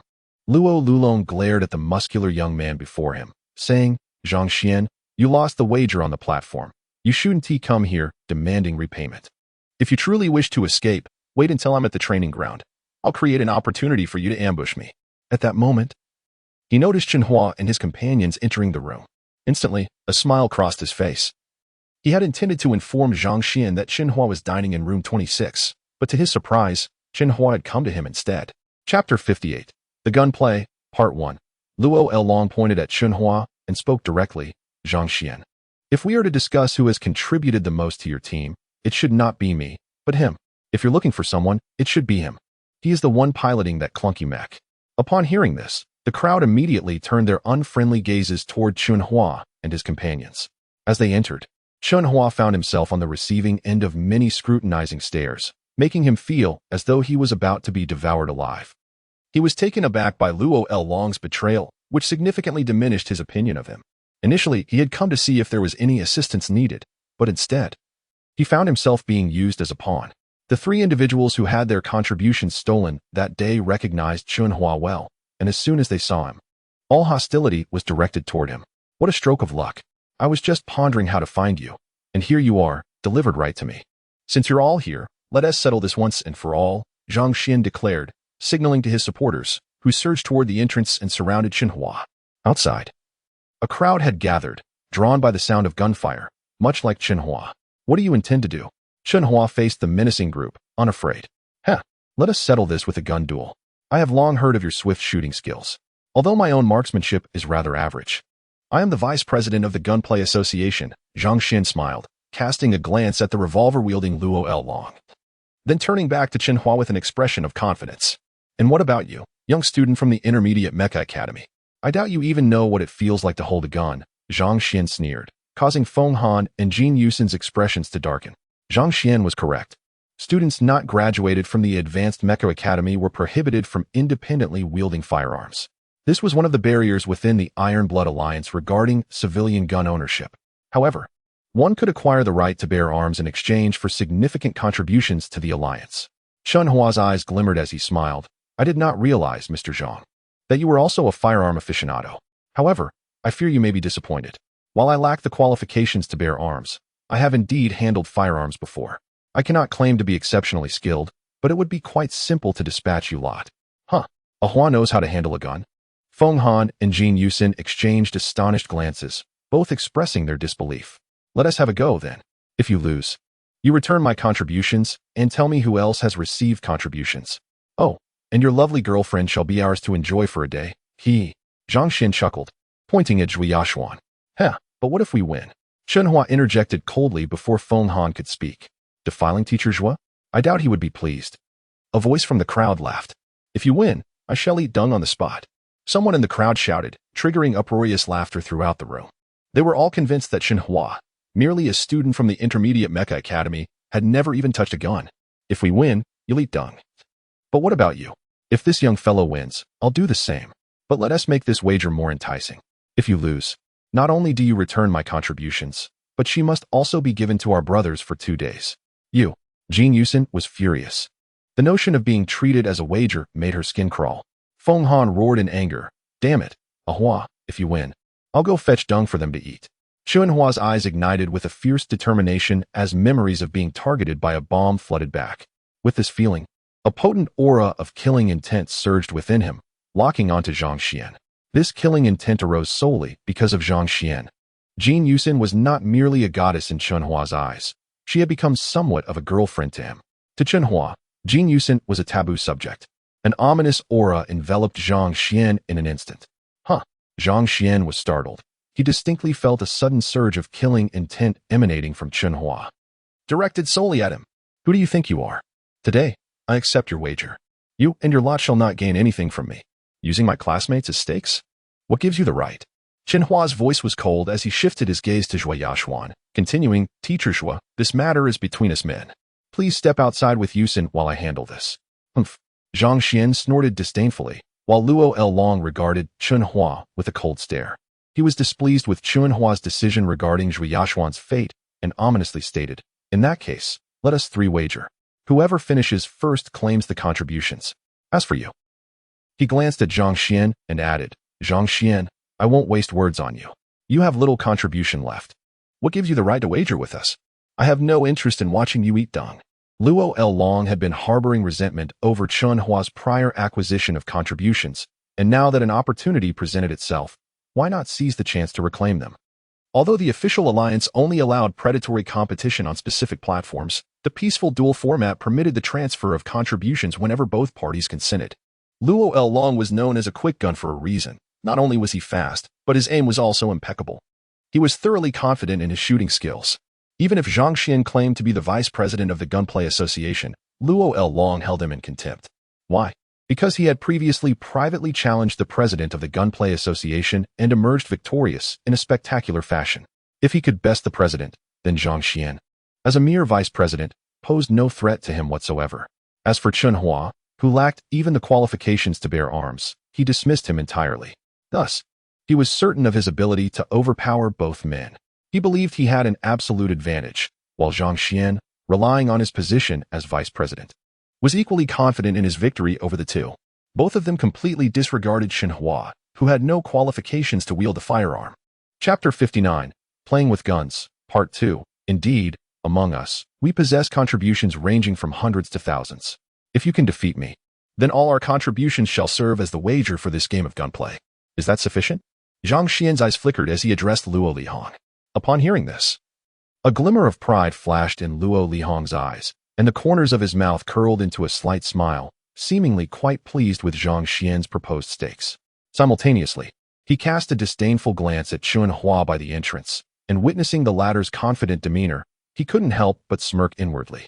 Zhang Xian brandished the black pistol he carried, deliberately showing it off before the crowd, and then began to meticulously clean the weapon, his actions appearing rather ostentatious.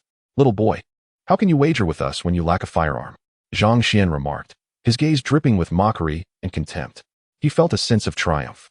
Little did he expect that Chen Hua, a student from the intermediate Mecha Academy, would dare to boast of competing in marksmanship without even possessing a gun license.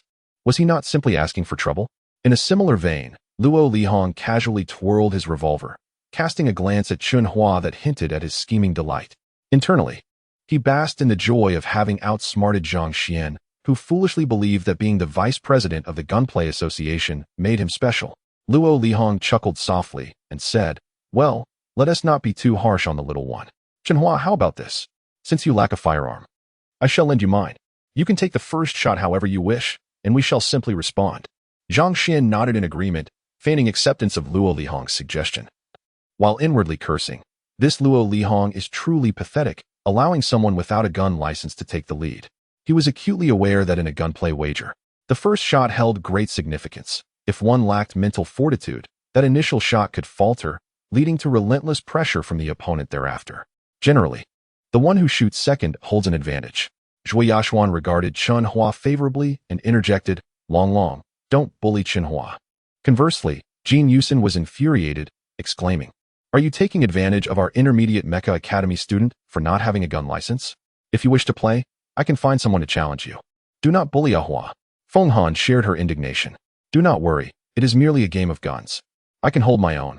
Their mediocre skills are beneath my notice. Chen Hua replied with a smile, displaying no hint of being perturbed by their disdain. At that moment, he exuded an air of an enigmatic sage, shrouded in mystery. However, in the eyes of Luo Lihong and Zhang Xian, Chen Hua appeared nothing more than a fool, posturing despite lacking a gun license. While you may be skilled, others will not hold it against us for belittling you, Luo Lihong thought, his sense of triumph intensifying. He discreetly disengaged the safety on his revolver and, with a sly grin, handed it to Chen Hua. Seeing this, Chen Hua slightly furrowed his brow, fully aware of Luo Lihong's trickery. Nevertheless, he accepted the revolver with a smile. Panic set in for Feng Han as he exclaimed, Ahua, are you truly going to engage in a gunplay wager with them? Jin Yusin anxiously urged, Ahua, let us find another way to compete. You do not know how to handle a gun, and no one can force you into this.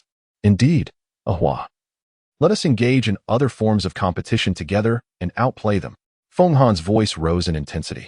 At that moment, both Feng Han and Jin Yusin furrowed their brows, distressed by Chen Hua's decision.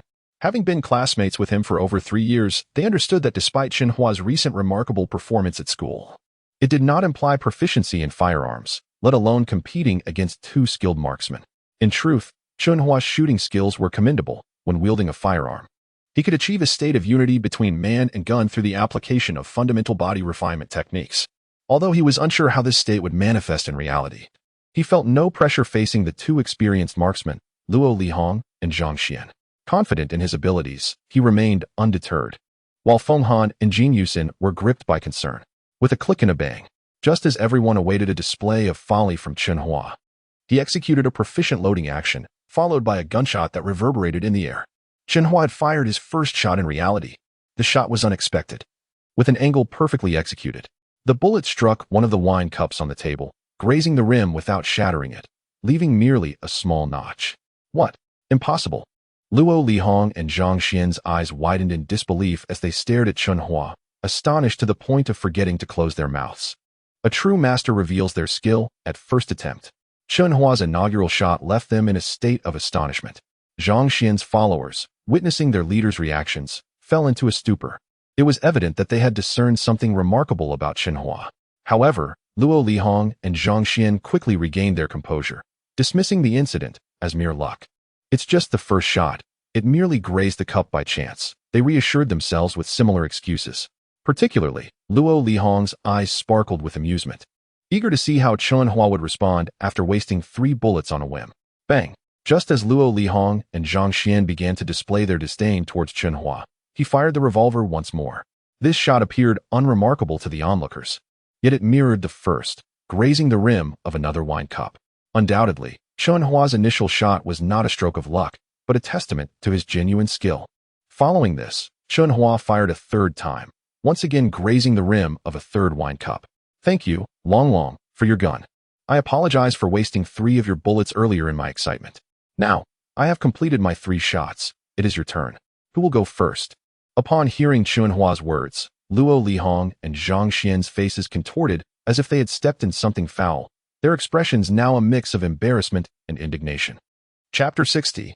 Unbelievable. Listening to Chen Hua's words, everyone present was utterly astonished. No one could have anticipated that a student without even the qualification to wield a firearm could exhibit such extraordinary skill in marksmanship. Zhang Xian's entourage, witnessing the earlier spectacle, was left in a state of shock. Should they lose, the contributions they had amassed would be forfeited. Tension began to mount as they fixated on Zhang Xian, hoping fervently that he would prevail in this shooting contest. At that moment, Feng Han and Jin Yusin could scarcely believe their eyes. Where had Chen Hua learned such proficient firearm techniques? Since his self-introduction, he had become increasingly enigmatic in their eyes. In fact, even Chen Hua himself was unaware that his display of marksmanship had once again made him a topic of heated discussion within the circles of the elite. This unassuming young man from humble beginnings had managed to repeatedly capture the attention of the affluent, signifying that he now possessed the capital to command respect. After returning the revolver to Luo Lilong, Chen Hua gathered the 3 1-yuan cups and arranged them neatly on the table. Due to the bullets grazing the edges of the cups, each bore an identical notch, revealing the precision of his earlier shots. Luo Lilong and Zhang Xian stood in stunned silence for a while before taking a deep breath. They could hardly fathom that Chen Hua was a master marksman, even more adept than themselves. The 1-yuan cups were small, and the bullets, upon firing, traveled at great speed with tremendous force. A miscalculated angle would shatter the cups, making the feat of grazing them a testament to exceptional skill. Who will go first? Chen Hua inquired with a subtle smile, his gaze penetrating as he looked at the 2 men who found themselves at an impasse. I only fired 3 shots casually. It wasn't particularly challenging. He added with a chuckle. Who would have thought you were truly a marksman? I suppose I'll go first then. Zhang Xian said, helplessly smiling as he arranged the 3 intact 1-yuan cups in a line. He meticulously aimed his handgun several times before pulling the trigger. Bang! With a resounding crack. The last cup shattered, leaving the first 2 intact. Satisfied, Zhang Xian blew gently on the barrel and turned to Luo Lilong, saying, now it's your turn. Huh. Not bad at all, but I relish a challenge. Luo Lilong laughed heartily before quickly pulling the trigger of his revolver. Bang! Bang! Bang! In a flash, Luo Lilong unleashed 3 shots, piercing through the bases of the 3 1-yuan cups. The force propelled the cups upward, each landing upside down on the table. Witnessing this, Chen Hua furrowed his brow. Luo Lilong's marksmanship was indeed formidable, though he could replicate Luo Lilong's feat. Achieving the effect of the cups rising sequentially required not only rapid shooting, but also precise angling. Clearly, the nickname Quick Shot was not without merit. Chen Hua had to concede that without a harmonious integration of man and gun, he could not best Luo Lilong. Here, Luo Lilong, no longer underestimating Chen Hua, handed him the gun. With a calm smile, Chen Hua replied, since the 3 of us have taken a shot, you all should watch closely now. Do try not to feel too much pressure. Seeing Chen Hua's composure, both Luo Lilong and Zhang Xian began to feel a tinge of anxiety. An unsettling sensation stirred within them. They began to regret inviting Chen Hua to participate in this shooting match. However, with no turning back now, Luo Lilong feigned calmness, saying, rest assured, I'm not feeling pressured. Zhang Xian, you should prepare well for your next shot. As he spoke, Luo Lilong glanced at Zhang Xian, aware that it was clear who had performed the weakest thus far. Chen Hua smiled, unfazed, and said, you mean team-mock others when you yourself are not in a superior position. I shall fire now, so watch closely. As Chen Hua prepared to shoot, the tension in the room escalated.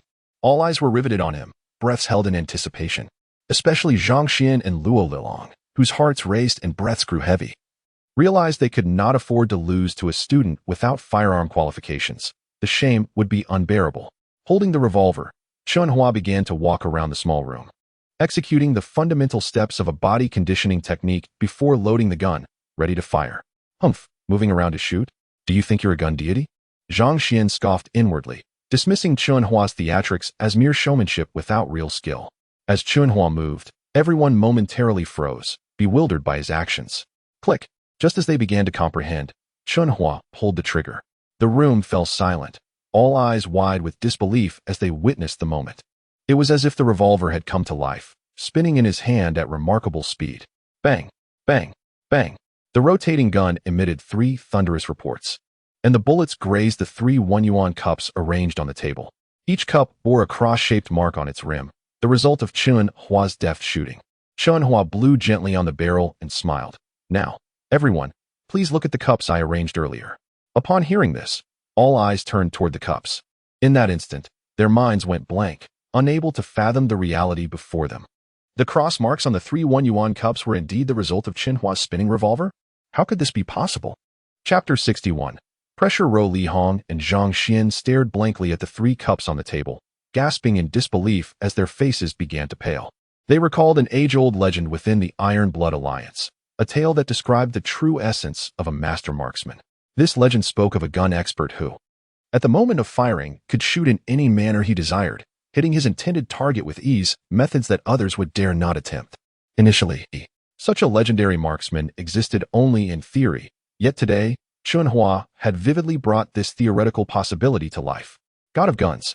At this moment, the term involuntarily surfaced in the minds of everyone present, perfectly encapsulating Chen Hua's shooting prowess. The rapid rotation of the handgun in his hand, as he pulled the trigger, was an act that no one dared to imitate.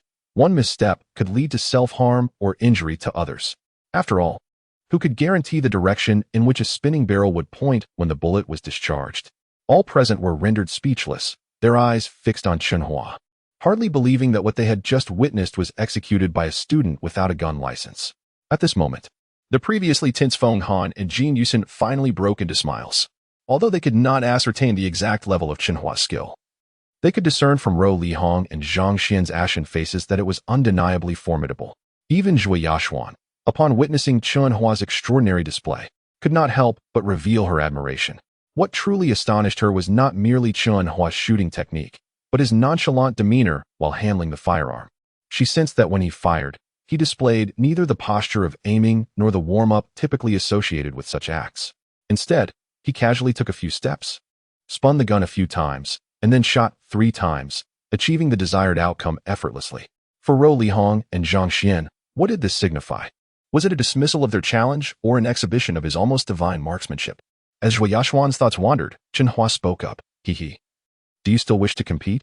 If not, you may as well concede. Losing to me is hardly unjust. Seeing them hesitate, Chen Hua chuckled lightly. Upon hearing his words, Rou Lihong and Zhang Xian's expressions darkened significantly. Chen Hua was correct. They could not surpass his earlier display of skill. At this moment, all eyes turned to Rou Lihong and Zhang Xian, eager to see how they would respond. Upon noticing their sallow complexions, it became evident what Chen Hua implied. This student, who lacked even a gun license, was indeed a top-tier marksman. For Rou Lihong and Zhang Xian, it was akin to striking a solid wall. Reflecting on Rou Lihong's earlier mockery of Chen Hua as a mere child incapable of handling firearms, the crowd's gazes turned scornful. Don't put on airs. Noting that the two remained inactive, Chen Hua beamed. If you can't respond, I'm afraid I must declare victory. Do you have any objections? If not, let us settle the stakes. Rou Lihong and Zhang Xian's expressions began to shift. Chen Hua was correct. They could not deploy superior shooting techniques to defeat him. Ultimately, Zhang Xian conceded first, glaring at Chen Hua before summoning his team. I, Zhang Xian, acknowledge my inferiority in marksmanship. You win. Gather around and transfer your alliance contributions to him. Thank you in advance. Chen Hua rejoiced. Zhang Xian had brought 14 individuals, and with their contributions now to be transferred to him, he would amass a significant sum for future use. Kid, watch your back. After the contributions were transferred, Zhang Xian left with his entourage, having issued a parting threat. Chen Hua chose to overlook Zhang Xian's earlier taunts about eating dung, deciding to show leniency. As they departed, the once crowded box became eerily spacious. Those who had been waiting outside, eager to witness the spectacle, surged in. Wow, so many alliance contributions. Gazing at the display of 15,788 alliance contributions, Chen Hua nearly burst into laughter.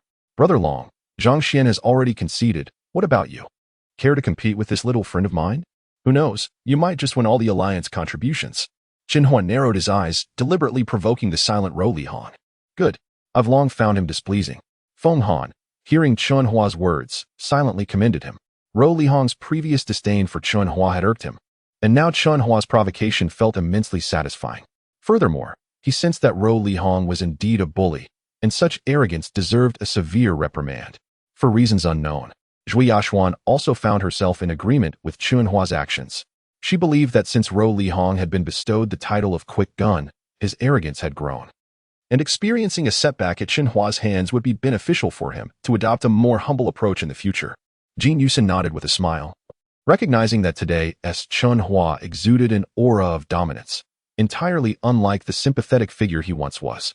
At this moment, Rou Lihong remained silent, glaring at Chen Hua like a fierce dog poised to bite, his thoughts shrouded in mystery.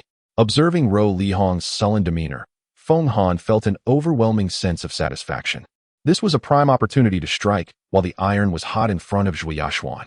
He spoke without mercy. Damn it, you were so arrogant just now. Why are you suddenly mute? If you wish to concede, do so quickly and stop dawdling. The influx of spectators soon caught on, their gazes fixed on the contemplative Rou Lihong. What are you afraid of? Your shooting skills were impressive just now. Why not give it a shot? Just a friendly competition. Weren't you brimming with confidence a moment ago? The onlookers jeered mercilessly, leaving Rou Lihong desperate to find a hole to hide in. Chen Hua's shooting had far exceeded his expectations. Yet, under the pressure of the crowd, he gritted his teeth and begrudgingly replied, Fine, Who is afraid? Chapter 62. Waiting for an opportunity to escape at this moment, Luo Lirong felt as if he were being publicly stripped bare and forced into a corner. The outcome of Chen Hua's shot in the second round was simply unacceptable to him. It is worth noting that he was renowned as a quick shooter, a title reserved for professional marksmen. However, as a professional shooter, he found himself unable to replicate the extraordinary effect that Chen Hua had just demonstrated. Such a high-difficulty shooting technique carries a significant risk of misfire, potentially injuring others. No matter how skilled Luo Lirong was, he could not guarantee that he would achieve the desired results while controlling a spinning gun. Yet, Chen Hua had accomplished it. This was not mere luck. It was a testament to his truly exceptional marksmanship. As Luo Lirong pondered this, Chen Hua, with a beaming smile, reminded him, "Brother Long, your hand has betrayed your composure. Let it stop shaking." You. Luo Lirong's anger flared at the sight of Chen Hua's cheerful demeanor. Chen Hua was entirely correct. His right hand was indeed trembling. It dawned on him that the shooting skills he once took pride in were utterly insignificant when compared to Chen Hua's prowess. Chen Hua maintained his smile and casually asked, "So, are we still comparing? If not, I want to press you, Brother Long. Just hand over the alliance contributions you received that day." With a scoff, Luo Lirong retorted, "Humph, young one, have you ever seen alliance contributions? Do you think I would stoop so low over those contributions?" Hearing Luo Lirong's words, Zhui Yashuan furrowed her brows, clearly displeased with his manner of speaking. "Haha, Brother Long, your character is beyond reproach, but I must tell you, mine is rather questionable. I tend to be swayed by money. If there are alliance contributions to be had, the more the merrier. They are more valuable than money," Chen Hua mockingly remarked. "Brother Long, please don't mind my youthful obsession with alliance contributions. Who would argue with a child?" Feeling humiliated in front of Zhui Yashuan, Luo Lirong was seething with rage. Chen Hua laughed. "That's good. I only wanted to be cautious." Luo Lirong felt utterly frustrated and remained speechless for a long while. It was he who had instigated this shooting contest, and now, with Chen Hua pressing him, he had no choice but to push forward stubbornly. Perhaps overwhelmed by pressure, he fumbled with his revolver for quite some time before finally firing a shot. To his dismay, he accidentally shattered a wine glass. Witnessing this, everyone shook their heads. It was evident that Luo Lirong had lost the shooting contest, and he had lost spectacularly. "Haha, Brother Long, your performance signifies your surrender. Hand over the alliance contributions." Chen Hua laughed heartily. Initially, he had come to the private room to check if Zhui Yashuan needed assistance. But he never expected that her so-called boyfriend would lay a trap for him, forcing him to wager his alliance contributions in this shooting contest. Had he not honed his shooting skills, he might have been outplayed by Luo Lirong. Chen Hua. Before Luo Lirong could respond, Zhui Yashuan, who had been silent at the entrance, suddenly called out to him. Her expression was exceptionally complicated, feeling torn between her boyfriend and her promising student.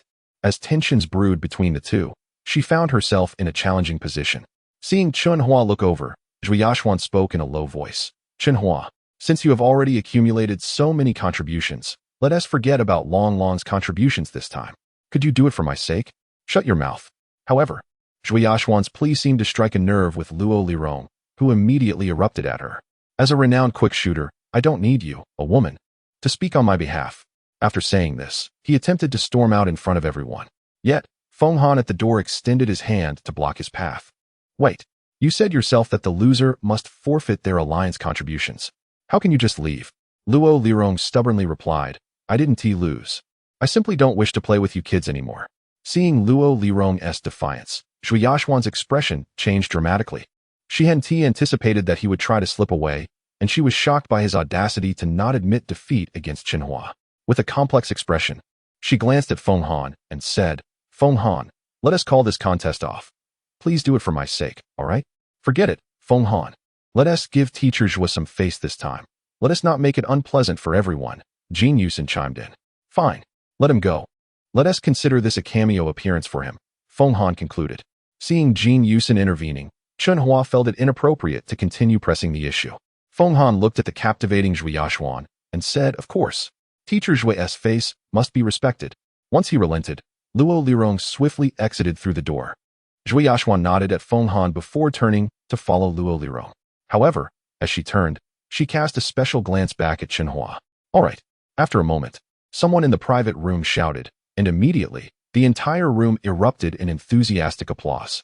Chen Hua's marksmanship had truly broadened their horizons. and one could even exaggerate that they had witnessed a shooting technique they would remember for a lifetime. What a thrill! Hua, you were simply phenomenal today, Feng Han exclaimed, his face flushed with excitement.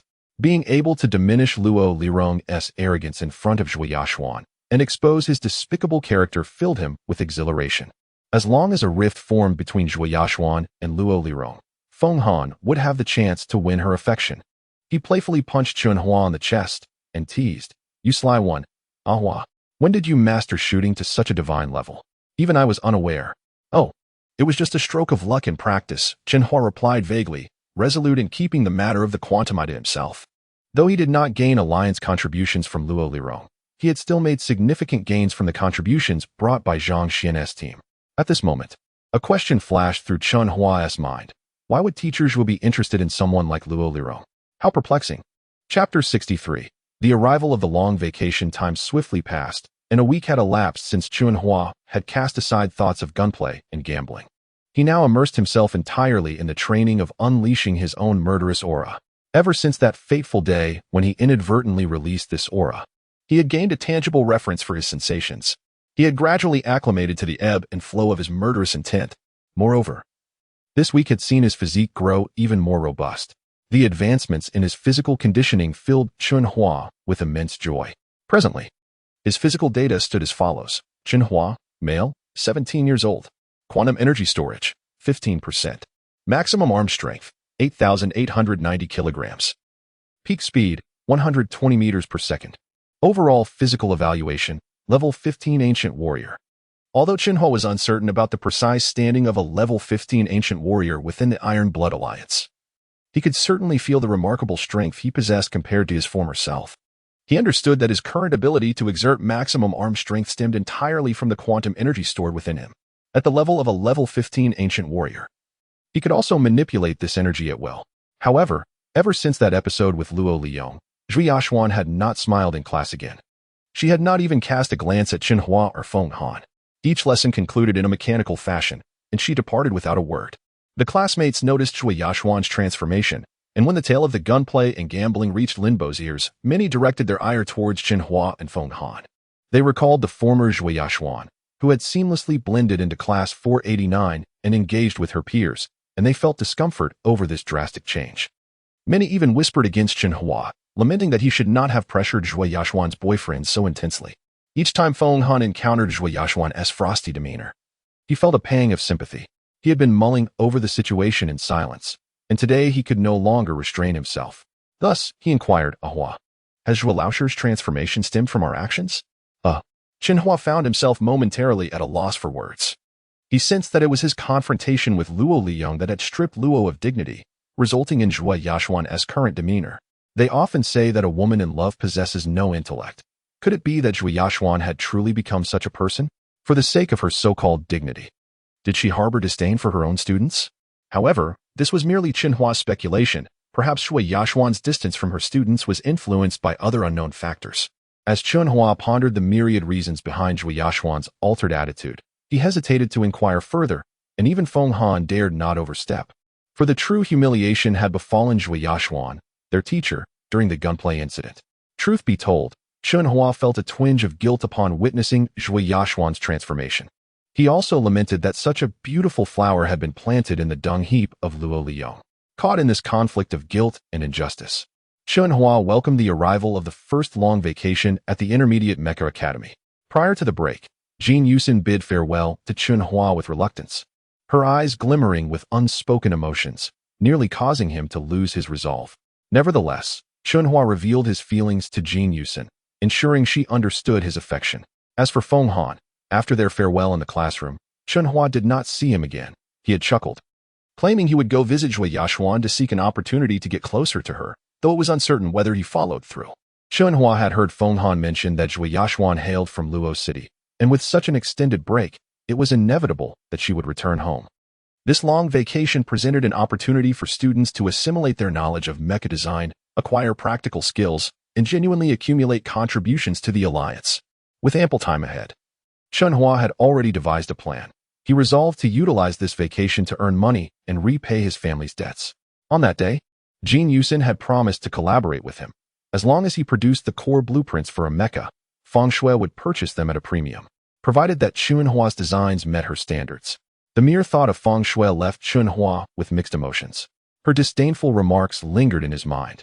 Yet Jin Yusin's words echoed, reminding him that a broad heart leads to boundless joy. He decided to set aside his worries and heed Jin Yusin's advice. Reflecting on this, Chen Hua ceased to dwell on Feng Shui's earlier criticisms. Unbeknownst to him, he was steadily progressing towards maturity. The ancient tale of Meng Mu's 3 relocations illustrates how a person can be transformed by their environment, while Chen Hua's current evolution serves as a testament to his capacity to change for the sake of Jin Yusin.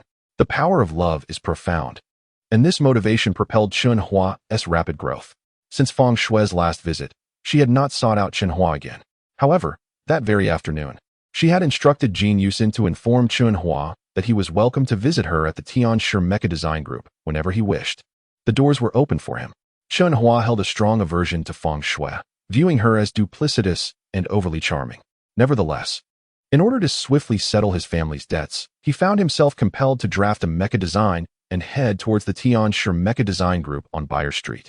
Ultimately, for the sake of Jin Yusin, and indeed for himself, Chen Hua had to confront the woman he least favored. The morning was still young, and many shops on the street remained shuttered. As Chen Hua strolled along the avenue, his thoughts drifted aimlessly. He had grasped the knowledge of mecha design remarkably well. Crafting blueprints for a level 1 mecha had become almost effortless for him. The previous night, he dedicated half the evening to meticulously preparing a design he deemed acceptable for a level 1 mecha, intending to gauge Feng Shui's minimum standards. He would not allow himself to be exploited by someone like her. His agreement to collaborate with Feng Shui did not imply that he would wholeheartedly assist her in creating a level 1 mecha blueprint. Upon arriving at the entrance to the Tianshi Mecha Design Group, Chen Hua paused. Taking a deep breath, he greeted the security guard, stating his intent to submit the level 1 mecha design. Under the guard's astonished gaze, he was granted entry, likely because Feng Shui had already briefed them on his arrival. After being let through, Chen Hua made his way towards the apartment where Feng Shui waited. Chapter 64. Meeting Feng Shui. The Tianshi Mecha Design Group occupies a significant portion of Bell Street. Upon entering, Chen Hua was immediately enveloped by the profound antiquity of the European architectural style. The garden-style villa struck him as uniquely charming. Although this was not his first visit, he felt a wave of nostalgia wash over him today. Initially, he had resolved to sever all ties with Feng Shui, vowing to remain indifferent to her in the future. However, due to Jin Yusin's influence, he found himself reluctantly entangled with Feng Shui once more. Jin Yusin had once told Chen Hua that a truly accomplished man knows how to endure humiliation and bear burdens with a heart as vast as the ocean during critical moments.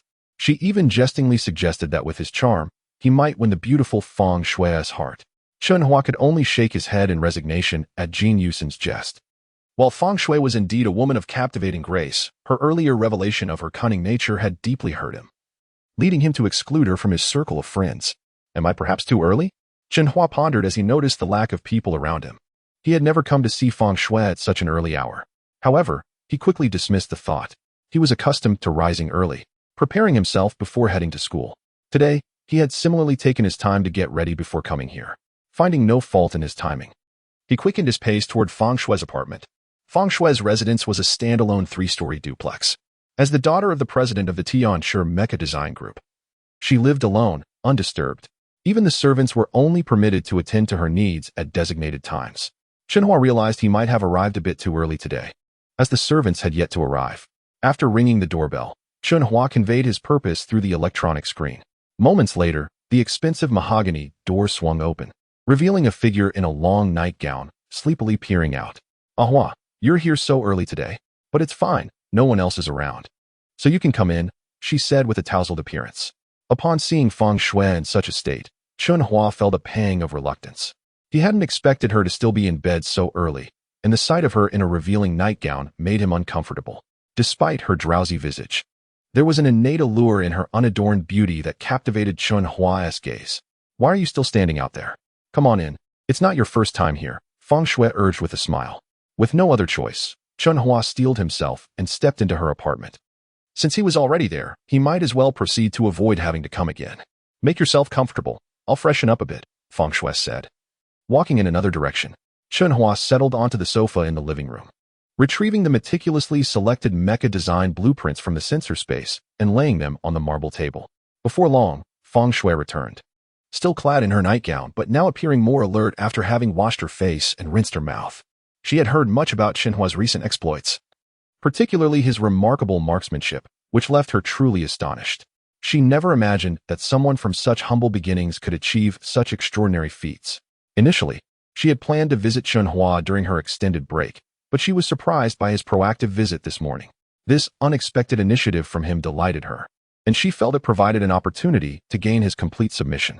Thus, she intentionally donned her nightgown to converse with him. Hua, I was planning to come to your place today, but it seems we're quite in sync. She chuckled, covering her mouth with her hand. Chen Hua glanced at her and replied coolly, the blueprints you requested are right here. This is a proposal. You can review it, and if there are any discrepancies, feel free to ask for revisions. From today onward, we shall collaborate. For each proposal I deliver, you shall pay me in person. How does that sound? Feng Shui seemed unfazed by Chen Hua's demeanor. Instead, she reclined on the sofa in a pose she believed would attract his attention and smiled. As long as you agree to collaborate, there is no problem. I trust your abilities with these designs. Since this is our first collaboration, let us start with a good deal, this proposal for 10,000 alliance crystals. With that, she extended her delicate finger to the sensor, and soon, she was seated beside Chen Hua, taking his hand and connecting it to the sensor. Instantly, 10,000 alliance crystals transferred to Chen Hua's personal account. The intoxicating scent wafting from her made Chen Hua feel increasingly uneasy. He hastily withdrew his hand and shifted to the other end of the sofa, observing his reaction. Feng Shui blinked her sparkling eyes and inquired with anticipation, Hua, tell me honestly, do you hate me? Chen Hua replied candidly. To say I don't would be a lie. Please forgive my bluntness. If there is nothing else, I'll take my leave now. I apologize for disturbing your rest so early. I won't come this early again. With that, he stood and made his way to the door, not sparing Feng Shui another glance. Hua, she called out, prompting him to pause. I'm sorry. Chen Hua did not respond and continued toward the door. Next time you come here, you needn't feel constrained. Just come find me. It's perfectly fine to come early. We're already quite familiar with each other. Seeing Chen Hua's lack of reaction, Feng Shui persisted. Come on, Hua, you wouldn't be so petty, would you? I've already apologized. And you remain so indifferent. Chen Hua remained unmoved, treating her words as mere whispers in the wind.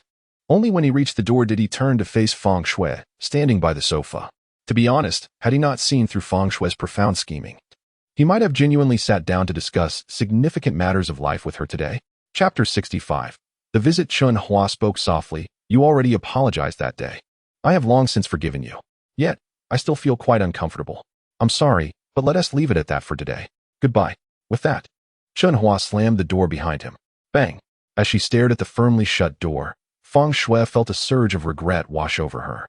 She lamented having decided so hastily to part ways with Chen Hua. Otherwise, he would have been hers exclusively by now. She also regretted the disparaging remarks she had made about him, for had she not spoken so scornfully, he might not have taken her words to heart. Alas, time cannot be reversed, and there is no remedy for regret in this world. She stood there, gazing blankly at the red door, her emotions in turmoil. Nevertheless, she resolved to win Chen Hua's heart through tangible actions. Phew. Once outside Feng Shui's apartment, Chen Hua let out a sigh of relief. At least he had taken the first step toward understanding others. Upon returning to the shop, he transferred 10,000 alliance crystal stones to his mother. Once back, he began assisting her in organizing the ordinary scrap metals within the shop. He found it peculiar that the number of ships docking at the Tianshi port had dwindled significantly in recent days, especially over the past 2 weeks, when even small vessels had ceased to arrive. This situation had directly resulted in a shortage of scrap metal, particularly the valuable types, which had completely cut off their supply. Consequently, Chen Hua had not encountered any scrap metal infused with quantum energy for quite some time. Observing her son's diligent efforts, Li Yunhua smiled with satisfaction. Her son was becoming increasingly commendable, amidst the scarcity of scrap metals in Tianshi County and the family's declining income. It was entirely thanks to Chen Hua's hard work that they managed to sustain themselves. She felt a sense of pride for having taken on debt to support his education. Indeed, one must possess a long-term vision to thrive in society. However, Lu Yunhua was puzzled by her son's recent extraordinary strength, as he effortlessly handled many dense scrap metals. Seeing Chen Hua busily working, she said, All right, Hua, don't overexert yourself. Take a break. We can store these metals in the shop for now, given the current shortage. Keeping them for a few days could increase their value slightly. Mom, I'm not tired. Perhaps you should consider shifting away from acquiring scrap metals and explore other industries instead. Chen Hua furrowed his brow at his mother's insistence on stockpiling scrap metals. Lu Yunhua shook her head, replying, "Let us not discuss that. I have been in this industry since your birth. You should focus on your studies. Once you succeed, I won't need to work anymore." Chen Hua could only smile ruefully and nod. It seemed that, in his mother's eyes, his education was paramount. Mom, rest assured, I will gain admission to the Advanced Mecha Academy. Moreover, I am currently the top student in my entire program. Who knows? I might even be recommended for the Advanced Mecha Academy. Upon hearing the word recommended, Lu Yunhua's heart raced with excitement. If what Chen Hua claimed were true, she would no longer have to worry about his tuition fees. Her expression shifted from shock to sheer joy. Hua, did you just say you're the top student in your program? Yes. Wonderful. Finally, we are seeing the fruits of your labor. But you must not become complacent. Continue to work diligently, understood? Yes. Chen Hua smiled and nodded, feeling a sense of pride in his achievements. He had thoroughly grasped the knowledge required for mecha design at the Intermediate Mecha Academy. However, the curriculum only touched upon the design aspects of 1-star civilian mechas, with scant information regarding 2-star civilian mechas. Good morning, Annie. Ahua, I've come to see you. Just then, a sweet voice drew both Chen Hua's and Lu Yunhua's gazes toward the door. At that moment, Feng Shui, dressed in casual attire, smiled brightly at Chen Hua, radiating a vibrant charm that left Lu Yunhua momentarily spellbound. What brings you here? Upon seeing Feng Shui, Chen Hua's expression darkened. He had no intention of being courteous. Look at your demeanor. How can you speak like that? This girl is happy to visit you, and you respond like this? Anyone unaware would think I, Lu Yunhua, have failed to educate my son properly. Lu Yunhua scolded Chen Hua sharply, her eyes narrowed in disapproval. Having never had a girl visit him before, Feng Shui's arrival filled Lu Yunhua with quiet delight. Particularly, Feng Shui's increasingly endearing demeanor, combined with her refreshing smile and the way she casually addressed Chen Hua as Ahua, led Lu Yunhua to conclude that their relationship was indeed special. Watching the beautiful girl before her, Lu Yunhua felt her heart melt. Come, child, what is your name? Where do you live? What brings you to see our Ahua today? Lu Yunhua beamed, her eyes sparkling with joy. Hello, auntie.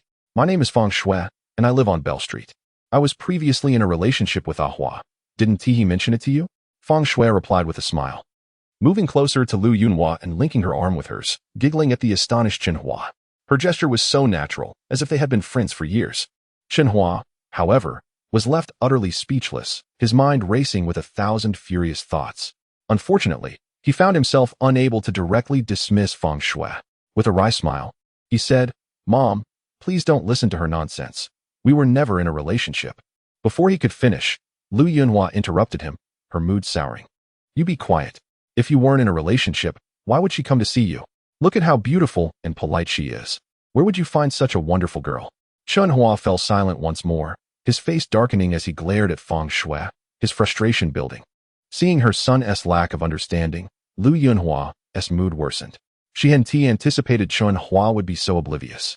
With a fierce glare, she exclaimed, "Why do you have such a gloomy expression? A guest is a guest, and moreover, she has already acknowledged being your girlfriend. Hurry up and invite her in for tea." Chapter 66. Summoning reinforcements. Observing Feng Shui, who was stifling her laughter beside him, Chen Hua was on the brink of exploding with frustration. However, the stern expression on his mother's face rendered him unable to assert himself forcefully. "Feng Shui, spare me your antics," Chen Hua chided, all the while discreetly gauging his mother's changing demeanor. He believed he had adopted the gentlest tone possible, hoping it would elicit no resistance from her. In truth, Chen Hua had grossly underestimated the captivating power of Feng Shui's beauty and charm. Suddenly, Lu Yunhua bellowed, "Silence!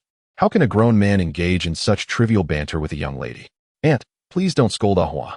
This is just his personality. I don't need tea. I'm happy to chat with you here," Feng Shui said with a playful smile, her sweet voice filled with concern for Chen Hua, which gradually softened Lu Yunhua's stern demeanor. "Look at her. What a considerate girl," Lu Yunhua exclaimed. "If you're not making tea, then I shall go in and prepare it." Feng Shui, "Oh no, let me call you Shuier, shall I?" Lu Yunhua shot an admonishing glance at Chen Hua, then turned her praise towards Feng Shui. Delighted, Feng Shui nodded eagerly, akin to a chick pecking at grain. "Yes, aunt. My parents also call me Shui'er. Since I arrived here, I feel as though you care for me just like my mother does. Feng Shui's words brought immense joy to Lu Yunhua. This delightful young lady was increasingly endearing, possessing beauty, a sweet tongue, and a sensible disposition. Yet, the thought that Chen Hua had concealed such an exceptional prospective daughter-in-law left Lu Yunhua feeling somewhat discontented. Ignoring the fuming Chen Hua, she smiled at Feng Shui and said, "Of course, Shui'er, come with me. Let us enjoy some tea and chat." With that, Lu Yunhua affectionately took Feng Shui's hand and led her into the house. "All right," Feng Shui replied cheerfully, allowing Lu Yunhua to guide her inside. Witnessing this unfolding scene, Chen Hua stood frozen, dumbfounded, and speechless. A single thought roared through his mind. Heavens, what have I done wrong? As he helplessly sorted through the discarded metal in his hands, the sounds of his mother's joyous laughter echoed from within. Leaving Chen Hua in a state of dilemma, he attempted several times to interrupt their conversation, but was met with Lu Yunhua's furious dismissal each time. They were engrossed in delightful conversation, leaving no room for Chen Hua's unwelcome interruptions. Overwhelmed and at a loss, Chen Hua felt on the verge of madness. He was acutely aware of Feng Shui's cunning nature, yet he had no inkling of what she might be discussing with his mother. With his mother refusing to believe his words, he found himself at an impasse. What could he do? What could he do? At this moment, Chen Hua felt like an ant on a hot pan, overwhelmed with agitation. Suddenly, a bold idea struck him. Since Feng Shui was openly pretending to be his girlfriend in front of his mother, attempting to forge a connection through her, he might as well summon Uxin to help him out of this predicament. With that thought in mind, he quickly formulated his words, activated his communicator, navigated to the call page, found Jean Yusin's contact number, and dialed it. Beep, beep, beep. Before long, Yusin's sweet voice resonated through the speaker. "Good morning. Ahua, have you had breakfast yet?" "Yes, I have. How about you?" "I'm eating now. You called so early today. Is there something on your mind?" Chen Hua could hear the sound of her chewing on the other end of the line. After a moment of contemplation, he replied, "Oh, nothing too urgent. I just missed you and wanted to see you. You're just being cheeky. As if I don't know you. You wouldn't call unless something was up. Spill it, what is going on?" "Yusin, I need you to come over to my house right now and help me with something." Here's the situation. Chen Hua relayed the details of Feng Shui's unexpected visit, omitting the part where he had initially visited her apartment. After finishing, Chen Hua held his breath, eagerly awaiting Yusin's response. He truly had no other options left. He was on the verge of being outmaneuvered by Feng Shui. Gazing at his communicator, he silently prayed, "Yusin, please agree to help me. Hurry and say yes." However, after a prolonged silence, Yusin finally responded with a soft chuckle. "What?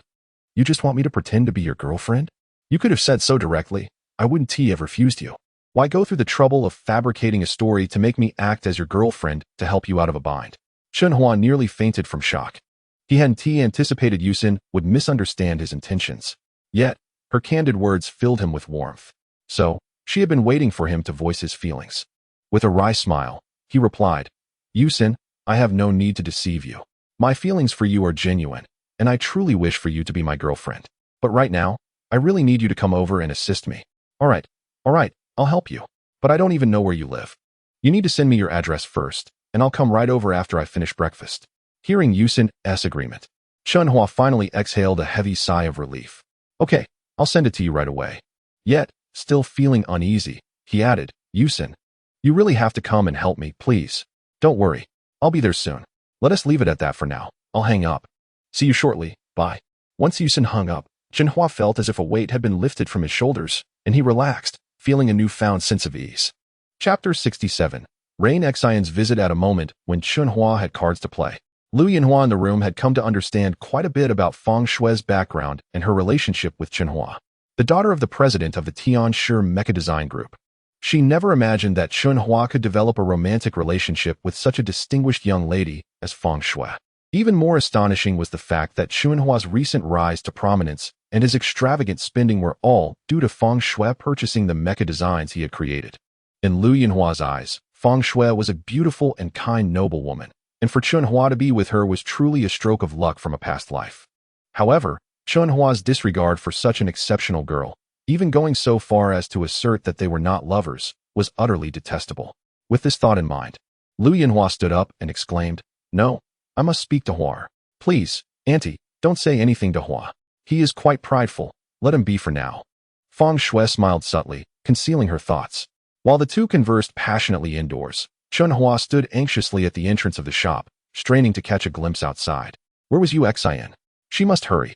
After a considerable wait, Chen Hua finally spotted a familiar figure approaching the corner of the street. Uxin, he called out joyfully, waving his hand. Today, Jin Yusin wore a beautiful beige long dress, gliding down the street like a fairy, her radiant beauty turning heads as she passed by.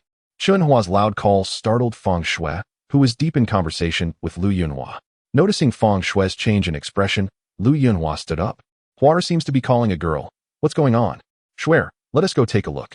With that, Lu Yunhua briskly pulled Feng Shui out of the living room and toward the shop's entrance. At that moment, they caught sight of Jin Yusin playfully teasing Chen Hua. However, Lu Yunhua only saw her from the side. Oh, I wondered why you never showed Shui any kindness. It turns out you were just like your father, playing both sides. Just wait until I deal with you. Recalling Chen Hua's consistent behavior toward Feng Shui and the sight before her, Lu Yunhua's mood soured tremendously. You vixen, enticing my Hua. Get away. In a fit of rage, Lu Yunhua's eyes blazed with fury, her voice rising in an almost primal roar. She thought of the woman who had stolen Chen Hua's father, and Jin Yusin seemed like a reincarnation of that incident. What sort of spell had this vixen cast upon Chen Hua, that he would forsake even the daughter of the Tianshi Mecha Design Group? Thus, her hatred for women like the other woman and men who straddled two boats was particularly intense. Lu Yunhua's sudden outburst startled Feng Shui, who had intended to greet Jin Yusin but was taken aback when Lu Yunhua branded her a vixen. Chen Hua, upon hearing Lu Yunhua's words, was initially stunned before turning to look inside. Seeing Lu Yunhua's furious expression, he couldn't help but chuckle at the misunderstanding. Mom, it's not what you think. Be quiet. How could you reject someone as wonderful and gentle as Shui? Lu Yunhua's roar subsided as she finally noticed Jin Yusin's full appearance, leaving her momentarily speechless. Jin Yusin's grace and beauty surpassed that of Feng Shui. No wonder Hua seemed to disregard Shui. It appeared Shui was outmatched. While Lu Yunhua was still in shock, Jin Yusin observed her with a bemused smile. The woman who had raised Chen Hua with such care had quite a fiery temperament. Nevertheless, Jin Yusin smiled warmly and said, Hello, Auntie. I am not a vixen. I am Chen Hua's girlfriend, Jin Yusin. My father is the Minister of Administration of Tianshi County. Shui, you are here too? Are you here to discuss a collaboration with Hua?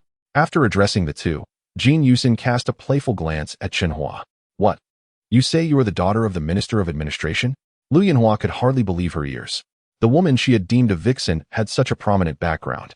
One was the daughter of the Tianshi Mecha Design Group president, and the other was the daughter of the Minister of Administration. It seemed both young ladies were enamored with Chen Hua. When did my Hua become so charming, attracting two such remarkable beauties? Reflecting on Feng Shui's bold admission of being Chen Hua's girlfriend, and now hearing Jin Yusin's self-introduction, Lu Yunhua felt overwhelmed. Indeed, I did not expect you to come today. What a coincidence. Feng Shui awkwardly laughed, realizing she had underestimated the depth of Jin Yusin's relationship with Chen Hua. Hua has already agreed to collaborate with you, hasn't he? Once he designs the core mecha blueprints, he will hand them over to you. Do you have any other matters to attend to? If not, please leave and do not entangle my Hua. Jin Yusin's commanding words filled Chen Hua with immense gratitude. Feng Shui was momentarily speechless, then cast a pleading glance at Lu Yunhua. Auntie, if there's nothing else, I shall take my leave. While Feng Shui and Jin Yusin conversed, Lu Yunhua discreetly observed their changing expressions. Her impression of Jin Yusin shifted dramatically in an instant. Now she understood that it mattered little who was truly Chen Hua's girlfriend. With a smile, she spoke, Why leave? Since we are all familiar with each other, let us go inside for tea and a chat. Come, Jin Yusin, right? I shall call you Yusin. Come along, let us enjoy some tea together. With that, Lu Yunhua waved to the smiling Jin Yusin at the door. All right. Jin Yusin nodded and offered a gentle smile to Feng Shui. You, who are playing both sides, should not follow. Go and attend to your duties. Lu Yunhua coldly directed Chen Hua. Chen Hua was left speechless. Soon, Jin Yusin and Feng Shui, smiling brightly, linked arms with Lu Yunhua. And together they made their way into the guest hall, leaving a bewildered Chen Hua behind. That entire morning, Chen Hua was immersed in a rather somber mood. He found himself utterly unable to converse with the three individuals inside, not even under the guise of some pretext. Each time he ventured in, he was promptly labeled as a two-timer and summarily ejected by the trio. To his astonishment, even Jin Yusin, much like his mother, had hastily branded him as one who had set foot in two boats simultaneously. He surmised that Feng Shui must have informed Jin Yusin about his early morning visit to her apartment. Chen Hua could only fervently hope that lunchtime would arrive swiftly, as he believed that the two guests would surely return home for their midday meal. However, fate often seemed to conspire against his desires. As noon approached, the three individuals remained inside. Little did Chen Hua know that Jin Yusin, Feng Shui, and his mother had reached a tacit agreement to share lunch together. The three were joyfully bustling about in the kitchen. Unbeknownst to Chen Hua, Feng Shui and Jin Yusin had subtly reached a consensus. Subsequently, Chen Hua enjoyed what he considered the most blissful lunch of his life. In jest, he found himself caught between two stunning women vying to heap food onto his plate, while his mother, Lu Yinhua, chuckled mischievously, leaving Chen Hua feeling as though he might just die from happiness. Throughout the extended holiday, Chen Hua navigated the intricate dance between Jin Yusin and Feng Shui. Since Jin Yusin's initial visit to his home, she had become a frequent presence, seeking to nurture their bond. Feng Shui, capitalizing on their collaborative venture, also made frequent visits to discuss matters with Chen Hua. As these two women frequented Chen Hua's home, they quickly grew acquainted with Chen Hua and his mother. Even Chen Hua's feelings toward Feng Shui had become nuanced. He found it increasingly difficult to harbor resentment toward her. After all, during the extended holiday, Chen Hua had managed to settle all of his mother's debts, thanks to Feng Shui's cooperative spirit. Moreover, Feng Shui's sociability ensured that each visit left Lu Yinhua in high spirits. While Jin Yusin also pleased Lu Yinhua, Chen Hua sensed a degree of unease in her presence, given their romantic involvement. Nonetheless, both women were greatly adored by Chen Hua's mother. Jin Yusin and Feng Shui also grew closer due to their frequent visits to Chen Hua's home. Chen Hua often felt a headache coming on whenever he saw Jin Yusin and Feng Shui affectionately arm in arm, deep in conversation. One was his former flame, the other his current lover, and their close bond left him perplexed. Lu Yinhua, observing the two women using excuses to visit Chen Hua, secretly reveled in the situation. As a mother, she was well aware of the girl's intentions. Thus, she turned a blind eye to Chen Hua's dalliance. In this enchanting atmosphere, Chen Hua embarked on the final term of his intermediate Mech Academy. The Iron Blood Alliance's academic calendar was structured around a year, comprising 3 terms, each lasting approximately 2 to 3 months. Today marked the first day of the 3rd term, and Chen Hua arrived at the school early. Jin Yusin, eager to review the final grades from the 2nd term, had arrived even earlier. As Chen Hua entered class 489's classroom, he sensed an unusual atmosphere. He noticed that many of his classmates were casting peculiar glances his way. Even Jin Yusin sat unhappily at her desk, seemingly lost in thought. Hua, come over here quickly. Feng Han, who had also arrived early, beckoned Chen Hua with a somber expression. As Chen Hua passed Jin Yusin's desk, he noticed a strange expression on her face. Nevertheless, he smiled and said, "Good morning, Yusin." Oddly, Jin Yusin did not respond this time. Ignoring Jin Yusin's reaction, Chen Hua sat down at his own desk and couldn't help but ask, "Ganmailing, what's wrong with all of you? There's such a strange atmosphere this morning. You're asking me what's wrong? I should be asking you. Tell me, what's the story with these booklets?" Feng Han rolled his eyes. "What booklets are you talking about?" "I have no idea," Chen Hua replied, bewildered. It seemed he was being targeted for no apparent reason on the first day of school. "Just take a look for yourself." Feng Han shook his head and placed a small booklet in front of Chen Hua.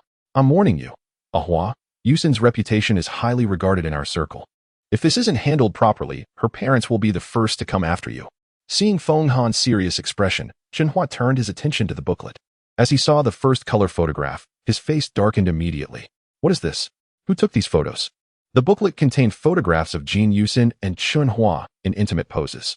Chen Hua quickly flipped through the booklet and realized that many of the photos had been altered before being circulated. Seeing the vivid depictions of himself and Jin Yusin in the booklet, Chen Hua was enraged. One photo, in particular, had been taken at the entrance to Chen Hua's home. "That's what I want to ask you, Hua. How far have you and Yusin gone? I support you pursuing her, but not in such a public way," Feng Han said, exasperated. Jin Yusin's reputation had been tarnished at school, and as her childhood friend, he would be scolded by his elders. Chen Hua said emphatically, "We haven't gone that far. Ganmailing, don't misunderstand. Jin Yusin and I are dating, but it's not what you think. I believe you, but these booklets are causing a headache." Feng Han sighed. The priority now is to find the person who distributed these photos. Chen Hua's eyes narrowed, and a murderous aura emanated from him. He suspected that Feng Shui was involved. After he helped his mother pay off all the family debts, Chen Hua had terminated their partnership with Feng Shui and asked her not to visit his home anymore. At that time, Feng Shui had seemed very unwilling. Feng Han cautioned, Hua, I think you should talk to Yusin. She hasn't said a word since seeing these booklets today. I don't know what she's thinking. Also, be careful. Lin Bo has been saying since this morning that he's going to use these photos to file a joint complaint with the Tianshu County administrative officials. To make sure you can't stay in Tianshu County. What should I do? Chen Hua's expression changed drastically. Chapter 69, The Commencement Turmoil, Part 2, Fear Not. For I shall shield you, Feng Han proclaimed, thumping his chest confidently. With his background, he could undoubtedly assist Chen Hua, and aiding Chen Hua would also serve his own interests. However, beneath his bravado, Feng Han felt a twinge of uncertainty. The ramifications of this small booklet were indeed monumental. Hua, could you step outside for a moment? At that moment, the melodious voice of Jin Yusin resonated in Chen Hua's ears. Clad in a delicate crimson student uniform, Jin Yusin stood beside Chen Hua's seat, reminiscent of a lotus poised to bloom. Yusin, I am sincerely sorry. Chen Hua apologized with a rueful smile. Although he had spent much of the recent holiday in her company, today, Jin Yusin appeared even more enchanting in his eyes, acknowledging his apology with a slight nod. Jin Yusin turned and made her way toward the classroom door, prompting Chen Hua to exchange a knowing glance with Feng Han before following her. Behold, there is certainly something amiss. Not only has Yusin's reputation been tarnished, but he is also straddling two boats. Lin Bo, lurking in the corner, suddenly exclaimed upon witnessing Chen Hua trailing behind Jin Yusin. The latter part of his statement caused a stir among the majority of classmates present. Bo Gu, what is going on? How could Chen Hua be involved with two at once? Why didn't you inform me? Wei Xiaodong and others approached Lin Bo, as if they had stumbled upon a new world. Isn't it obvious? That lad is akin to a toad coveting swan flesh. During the holiday, he ventured into Feng Shui's apartment several times alone. I simply cannot fathom how Yusin could be interested in someone like him. Lin Bo appeared well-versed in Chen Hua's holiday escapades, divulging significant details as he spoke. What? He has gone to see Feng Shui again. Wei Xiaodong and his companions gasped in surprise. That lad must be riding high on his soaring academic performance to dare approach her. I surmise he aims to offer free designs for the Tianshu Mecha Design Group. That is quite plausible. In pursuit of the president's daughter, this current pauper would resort to any means necessary. As the group seethed with indignation, Wei Xiaodong interjected, Bo Gu, now that he is entangled with two, coupled with today's scandalous booklets, and considering your fondness for Yusin, this might be your moment to expose Chen Hua's true nature. Perhaps you could win Yusin's heart in the process. Indeed. Should we assist you in any way? Leave this to me.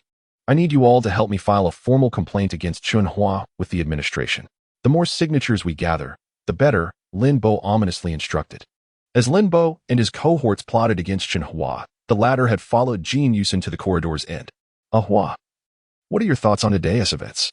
Jin Yusin inquired with a teasing smile. First, we must uncover the source of these booklets. While my reputation may be compromised, yours is entirely different. I must expose the puppet master behind this. Chen Hua expressed his intentions resolutely. Your perspective is valid. However, this is not a foolproof plan. Since our adversaries have come prepared, we must truly demonstrate our resolve. Jin Yusin's spirits lifted upon hearing Chen Hua's unwavering tone. Truly demonstrate? How?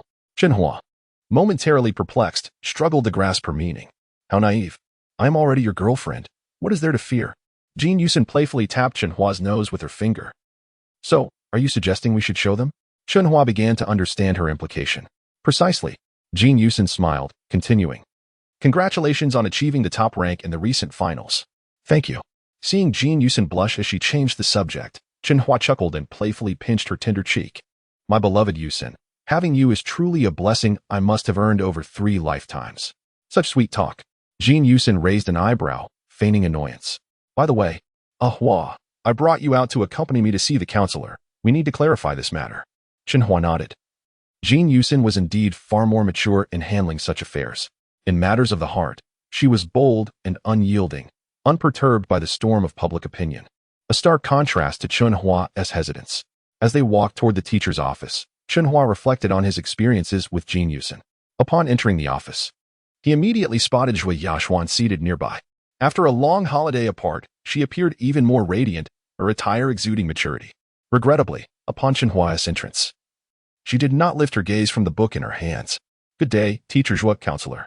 Greetings to all the teachers. Chen Hua greeted politely as he entered the office. Apart from Zhui Yaxuan, the other teachers acknowledged him with warm smiles. Their opinions of him having greatly improved due to his impressive performance last semester, evident in their increasingly appreciative glances. Noticing Zhui Yaxuan still ignoring him, Chen Hua could only manage a wry smile. He had not anticipated that she would still be upset, had he lost face in front of Luo Long, rendering him an unforgivable student in her eyes. Contemplating this, Chen Hua thought, truly, young women are difficult to please. Thankfully, Yusin is not like her. Though slightly vexed internally, Chen Hua maintained a respectful demeanor as he addressed the counselor. We have come today to clarify a matter and humbly request your assistance. The counselor, a middle-aged woman nearing 50, responded, It's fortuitous that you're here. I was just about to seek you out. Please, tell me how I can assist you. While the counselor spoke, Chen Hua discreetly glanced at Zhui Yaxuan, who had now placed her book on the table and turned her head to observe the situation. Taking a deep breath, Chen Hua declared, Jin Yusin and I are in a romantic relationship. We are both 17 and will soon be adults, fully prepared to take responsibility for our actions. If you have doubts, you may inquire with Yusin. Upon hearing Chen Hua's words, a hint of a smile graced Zhui Yaxuan's lips, clearly appreciating his forthrightness. A true man stands by his actions and words. However, her smile vanished as if recalling something. Indeed, counselor, we are no longer children.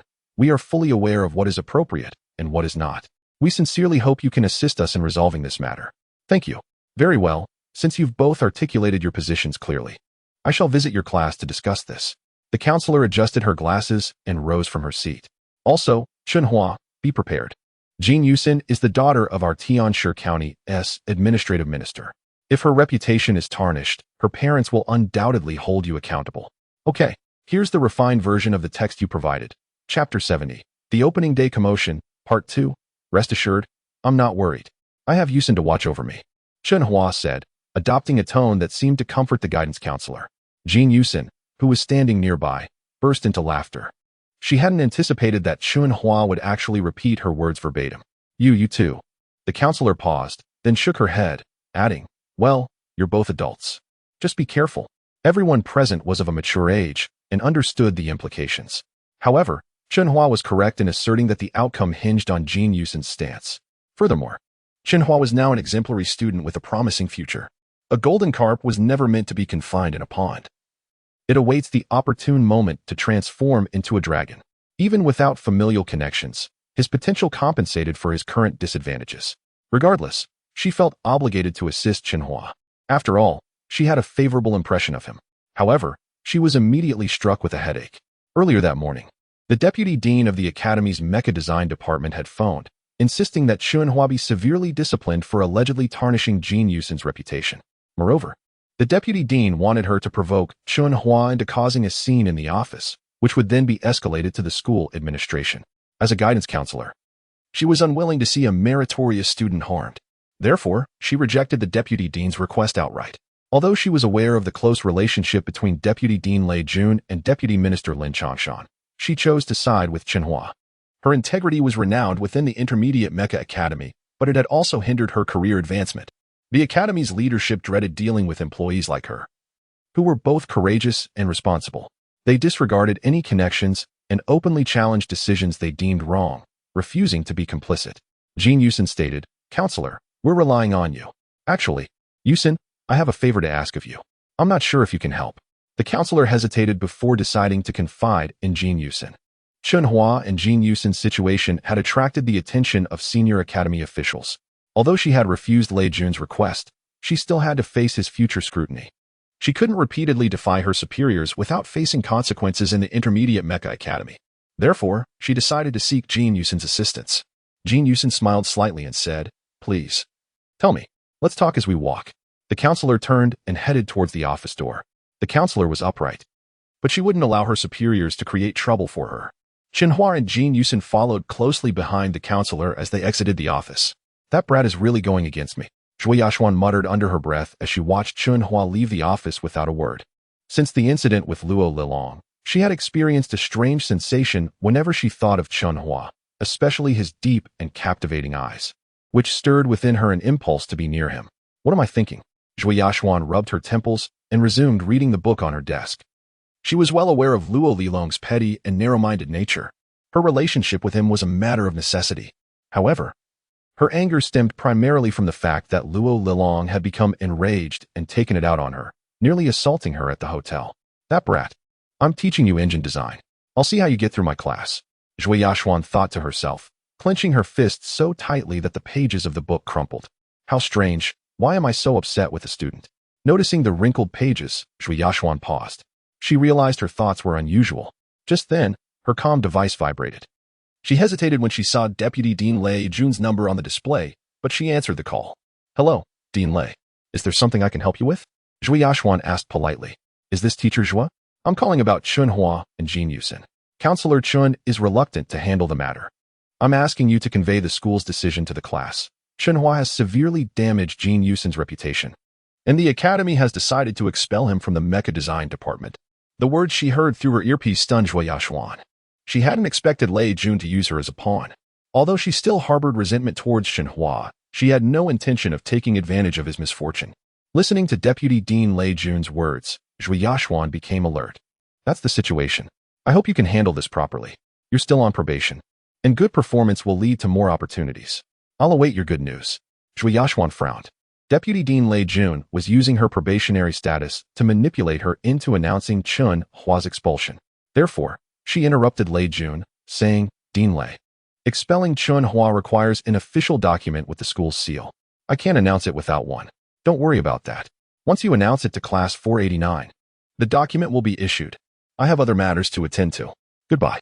As the call ended, Zhui Yashuan slowly regained her composure. What should she do now? Should she call Chen Hua and warn him to prepare? Zhui Yashuan stood up anxiously, feeling confused and uncertain about what to do.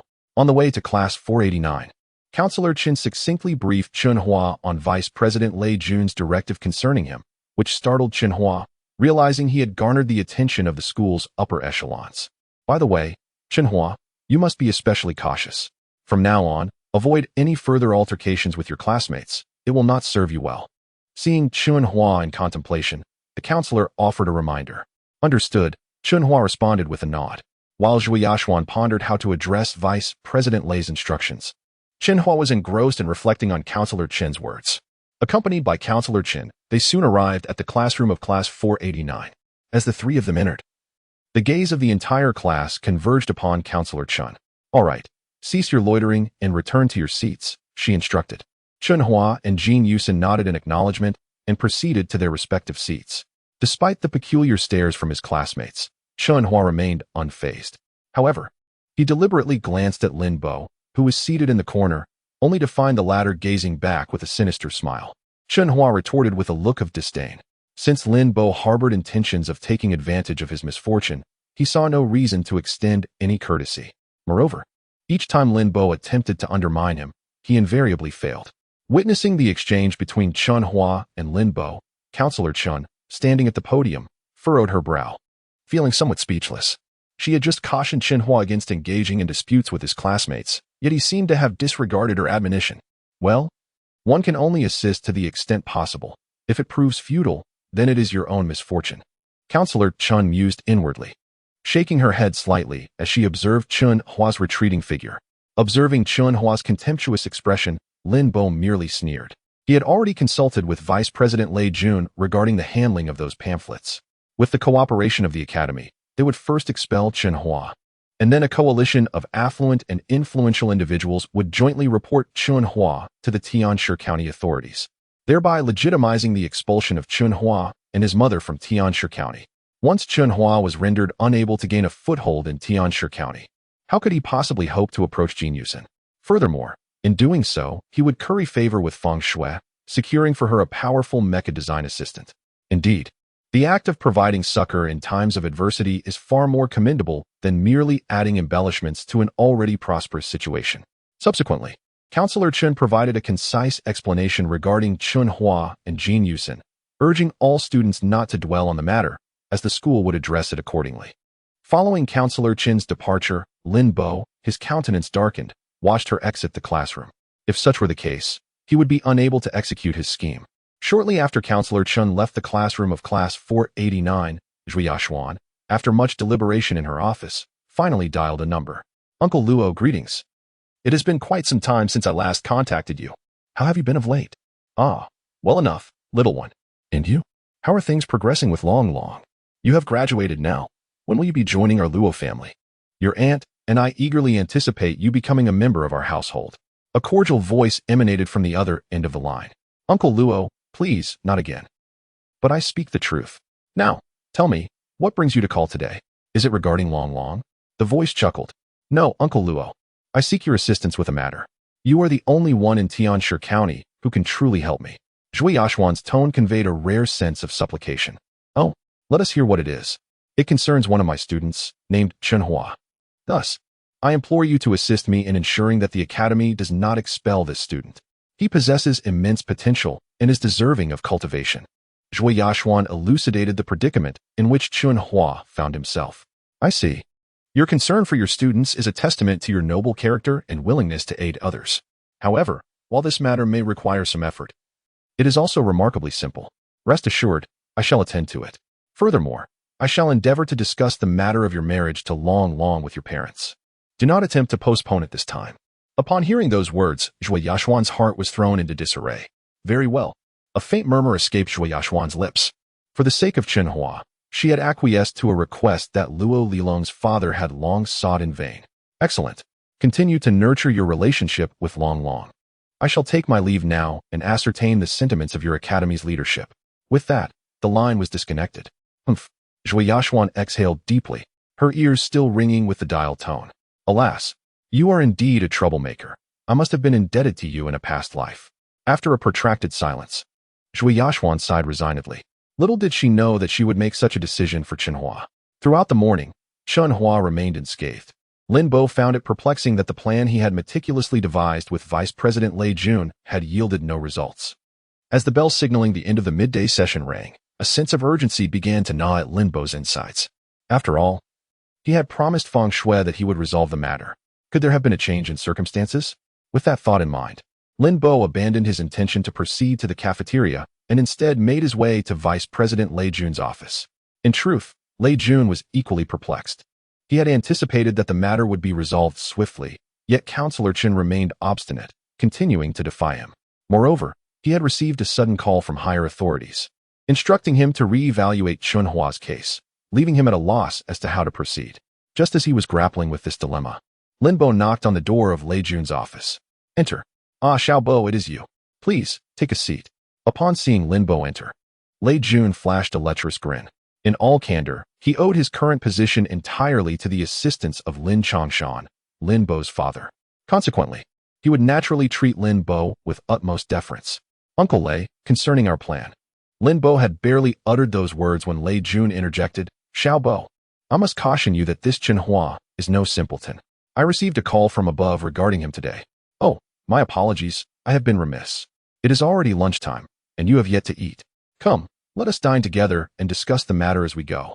Chapter 72, Transformation. Unbeknownst to Chen Hua, who was already enjoying his lunch, he was being plotted against by others. He had no inkling that Lei Jun, ruthless as he was, had directly suggested to Lin Bo that they hire a skilled assassin to eliminate Chen Hua, lest he become a future threat. In Lei Jun's view, since Lin Bo had already made an enemy of Chen Hua, there was no need for him to be timid. After all, with Chen Hua's demise, there would be no competition left. Moreover, as the son of a deputy minister, Lin Bo had no reason to fear the repercussions of a lowly scrap collector's death. Even if the alliance's officials were to investigate the assassination, with his father Lin Chongshan's background, obstructing the investigation would be a matter of mere moments. Lei Jun's analysis was logical and aligned perfectly with the plans Lin Bo had previously dared not entertain. Though he harbored apprehensions about Feng Han and Jin Yusen, Lei Jun's reminder emboldened him in an instant. Uncle Lei, your analysis is spot on. Why should I fear him? At that moment, Lin Bo's eyes lit up, and he felt as though a veil had been lifted from his mind. Meanwhile, Chen Hua sat at a table in the school cafeteria, sharing a meal with Jin Yusen. One couldn't help but admire Feng Han for being such a good friend. He had refrained from intruding and had found a seat of his own. The bond between Chen Hua and Jin Yusen had grown increasingly profound. As they dined, Chen Hua chuckled and remarked, Yusen, when it comes to handling matters, I find myself utterly lacking compared to you. It seems I must learn from you more in the future. Please don't hide your talents from me. Jin Yusen shot him a sidelong glance and replied coolly, Just eat your food. You keep babbling. Even Counselor Chen has reminded you not to quarrel with your classmates. Why do you still exchange glances with Lin Bo? Caught off guard, Chen Hua stammered, his face flushing. Jin Yusin noticed his momentary embarrassment, revealing her keen awareness of him. Cough, cough, you caught me. My apologies, it won't happen again. But for some reason, I just can't stand Lin Bo.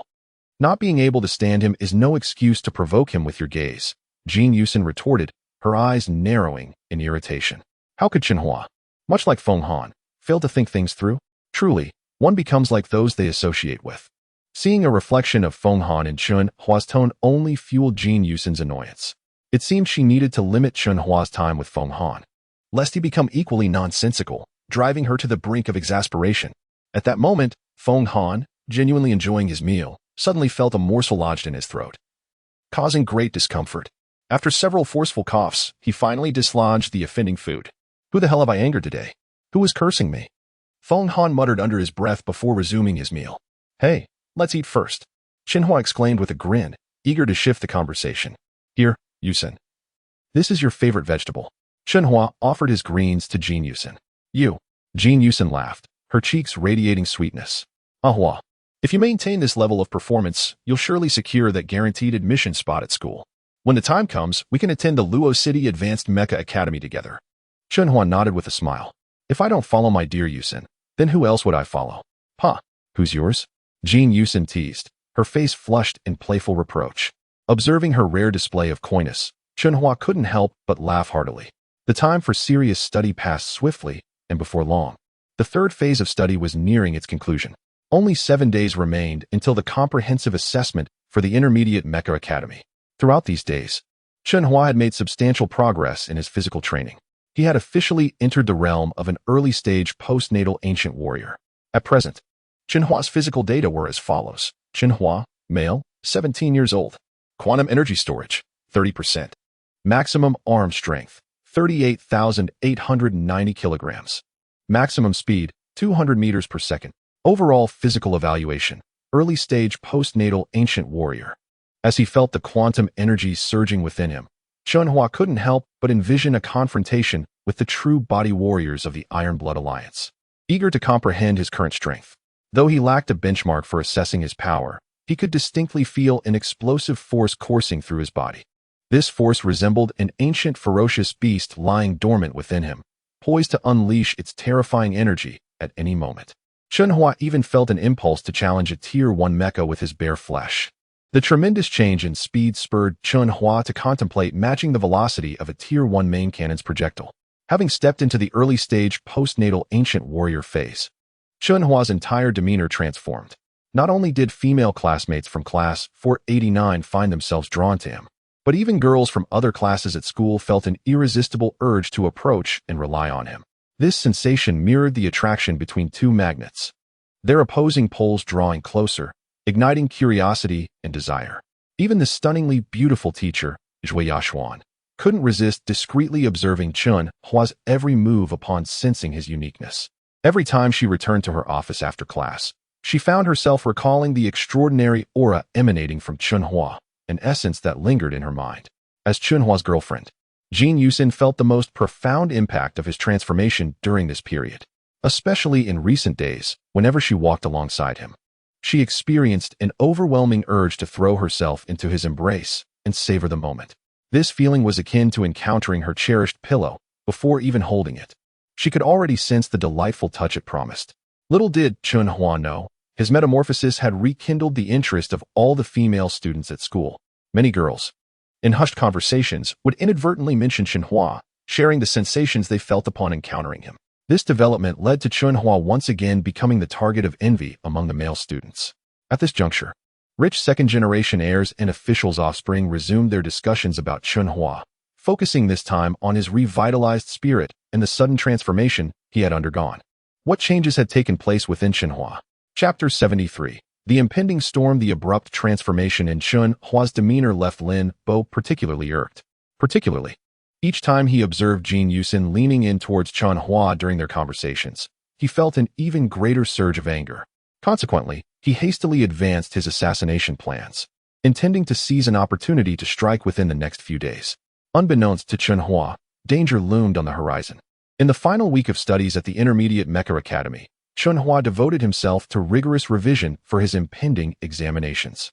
Despite having already mastered the foundational knowledge related to mechas, he remained diligent, approaching his review of each subject with utmost seriousness and caution.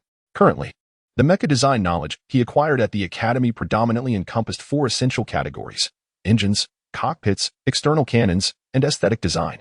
These categories had been delineated by the Iron Blood Alliance to facilitate public understanding and education regarding mechas, ensuring that students were equipped with this foundational knowledge during their secondary education. Mastery of these four categories was imperative for comprehending and analyzing more advanced star-grade mechas in subsequent studies or practical applications. The specialized knowledge within these categories had evolved from basic principles within the field of mecha studies. This knowledge was, in essence, an extension of foundational concepts, akin to the Pythagorean theorem derived from the definition of a right triangle. True understanding was essential for accurate application in more complex data conversions. Chen Hua recognized that education is rooted in foundational knowledge. Only by mastering these expanded concepts at the Intermediate Mecha Academy could he grasp the intricate operational systems of mechas in higher-level studies. Designing a one-star civilian mecha was relatively straightforward. Nearly every graduate from the Intermediate Mecha Academy could create their favored design. However, achieving a level of design that met public standards proved to be a challenge, necessitating a substantial accumulation of foundational mecha knowledge and genuinely practical insights. Otherwise, numerous students would not pass the final assessments each year, failing to gain admission into various advanced mecha academies and relegating themselves to the status of ordinary citizens within the Iron Blood Alliance. Nevertheless, not securing admission to an advanced mecha academy did not preclude one from achieving greatness. The Iron Blood Alliance had established a comprehensive system for accumulating alliance contributions, allowing ordinary citizens to pursue opportunities for upward mobility. Aside from the core knowledge or technologies controlled by the state, all other resources could be obtained through the accumulation of a certain number of alliance contributions. However, this method of advancement through contribution accumulation was exceedingly arduous. The difficulty was evident in the competitive dynamics of contribution theft and gambling. The law of survival of the fittest perpetually governed this vast world. Although Chen Hua had developed remarkable capabilities with his quantum eye, enhancing both his physical and cognitive faculties, he understood that further effort was required to genuinely harness its potential. It was akin to possessing a vehicle for transportation. Without dedicating oneself to mastering its operation, one could never truly claim ownership of it. Without exertion, one would forever remain deprived of what was rightfully theirs. Thus, Chen Hua was acutely aware that he could not afford to relax until he secured a guaranteed spot in the final assessments. To ensure success, unwavering diligence was essential until the very end. After all, only those who laughed last were the true victors. In these 7 days of intensive review, Chen Hua remained vigilant against Lin Bo.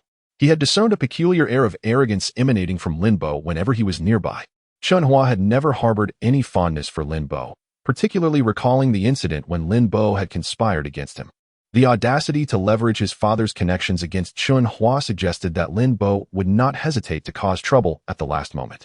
At this juncture, Chen Hua was fully capable of securing a guaranteed spot at the Intermediate Mecha Academy, and any misstep in the coming days could result in exorbitant tuition fees for advanced studies.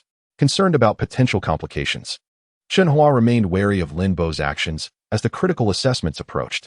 Yet, despite his apprehensions, he was eager for Lin Bo to make a move against him, seeing it as an opportunity to test his newfound abilities. "I say, Hua, you must be cautious of Lin Bo these days. That fellow has been acting strangely," remarked Feng Han, as Chen Hua settled into his seat in the classroom. "Hua, you're here so early." Upon entering the school, Chen Hua was greeted by a familiar voice. "Yusin, good morning."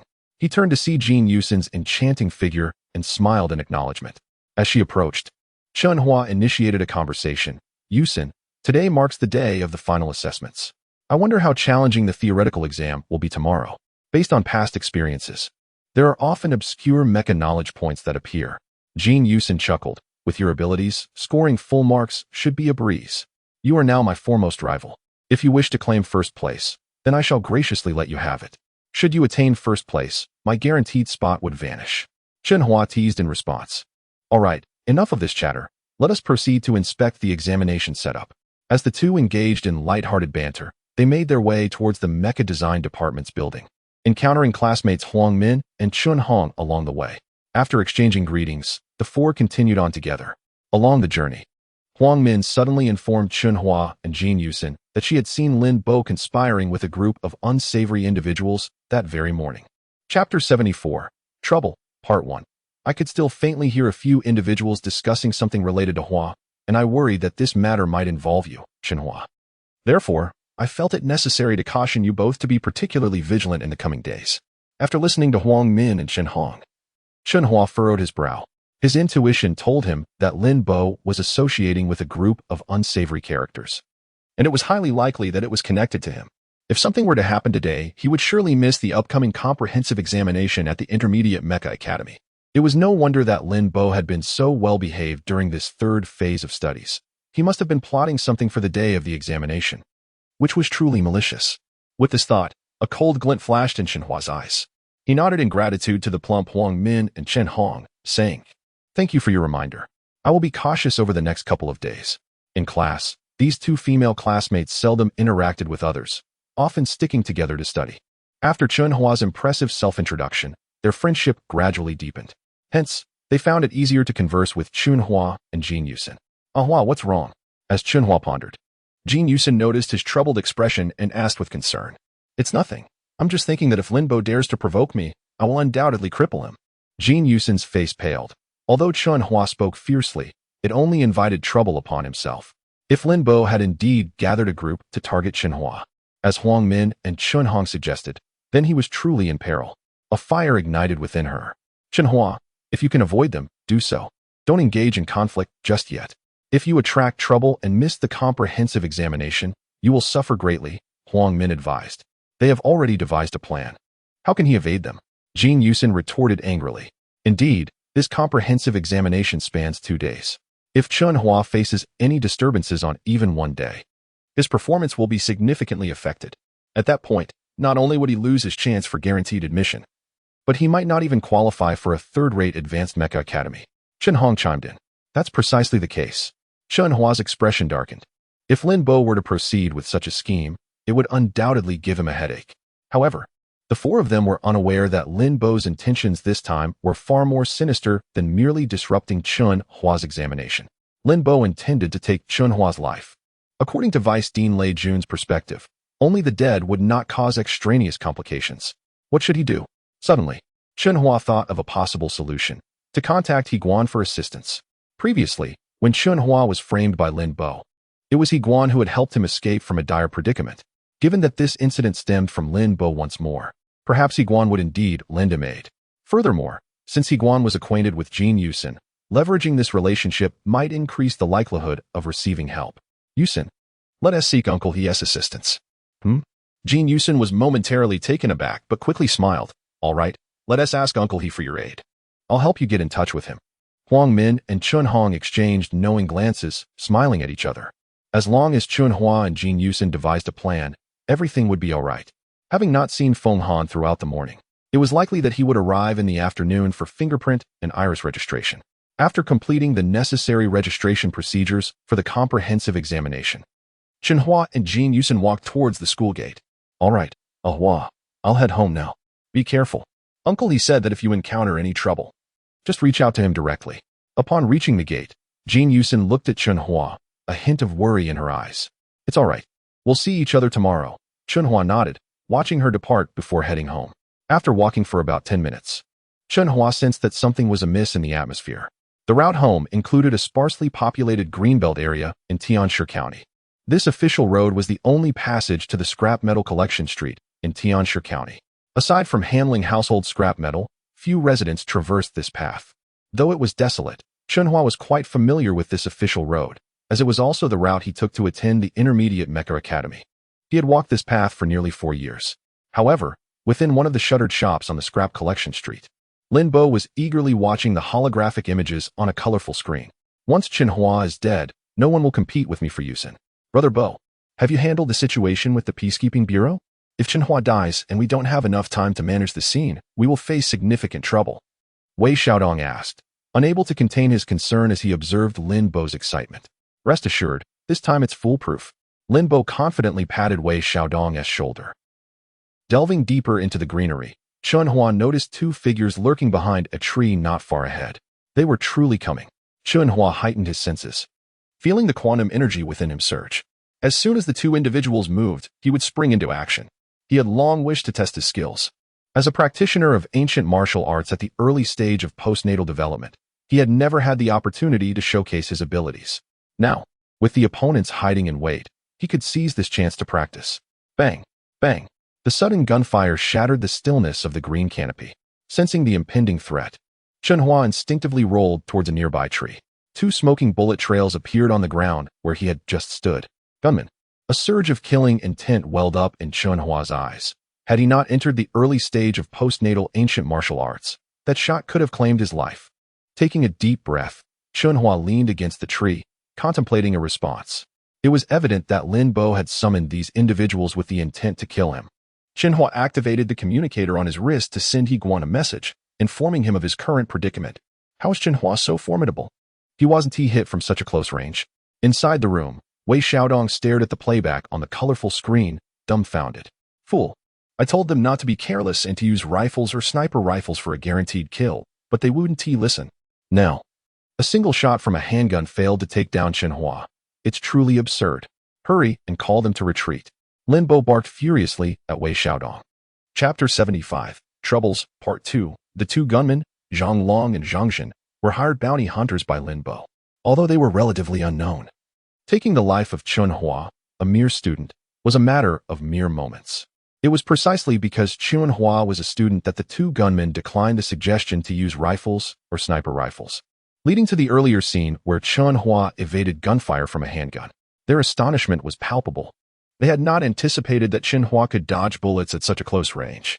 Wei Xiaodong was exceedingly frustrated. The two gunmen had been ambushed in a green area, a setup orchestrated entirely by Lin Bo, with no involvement from him.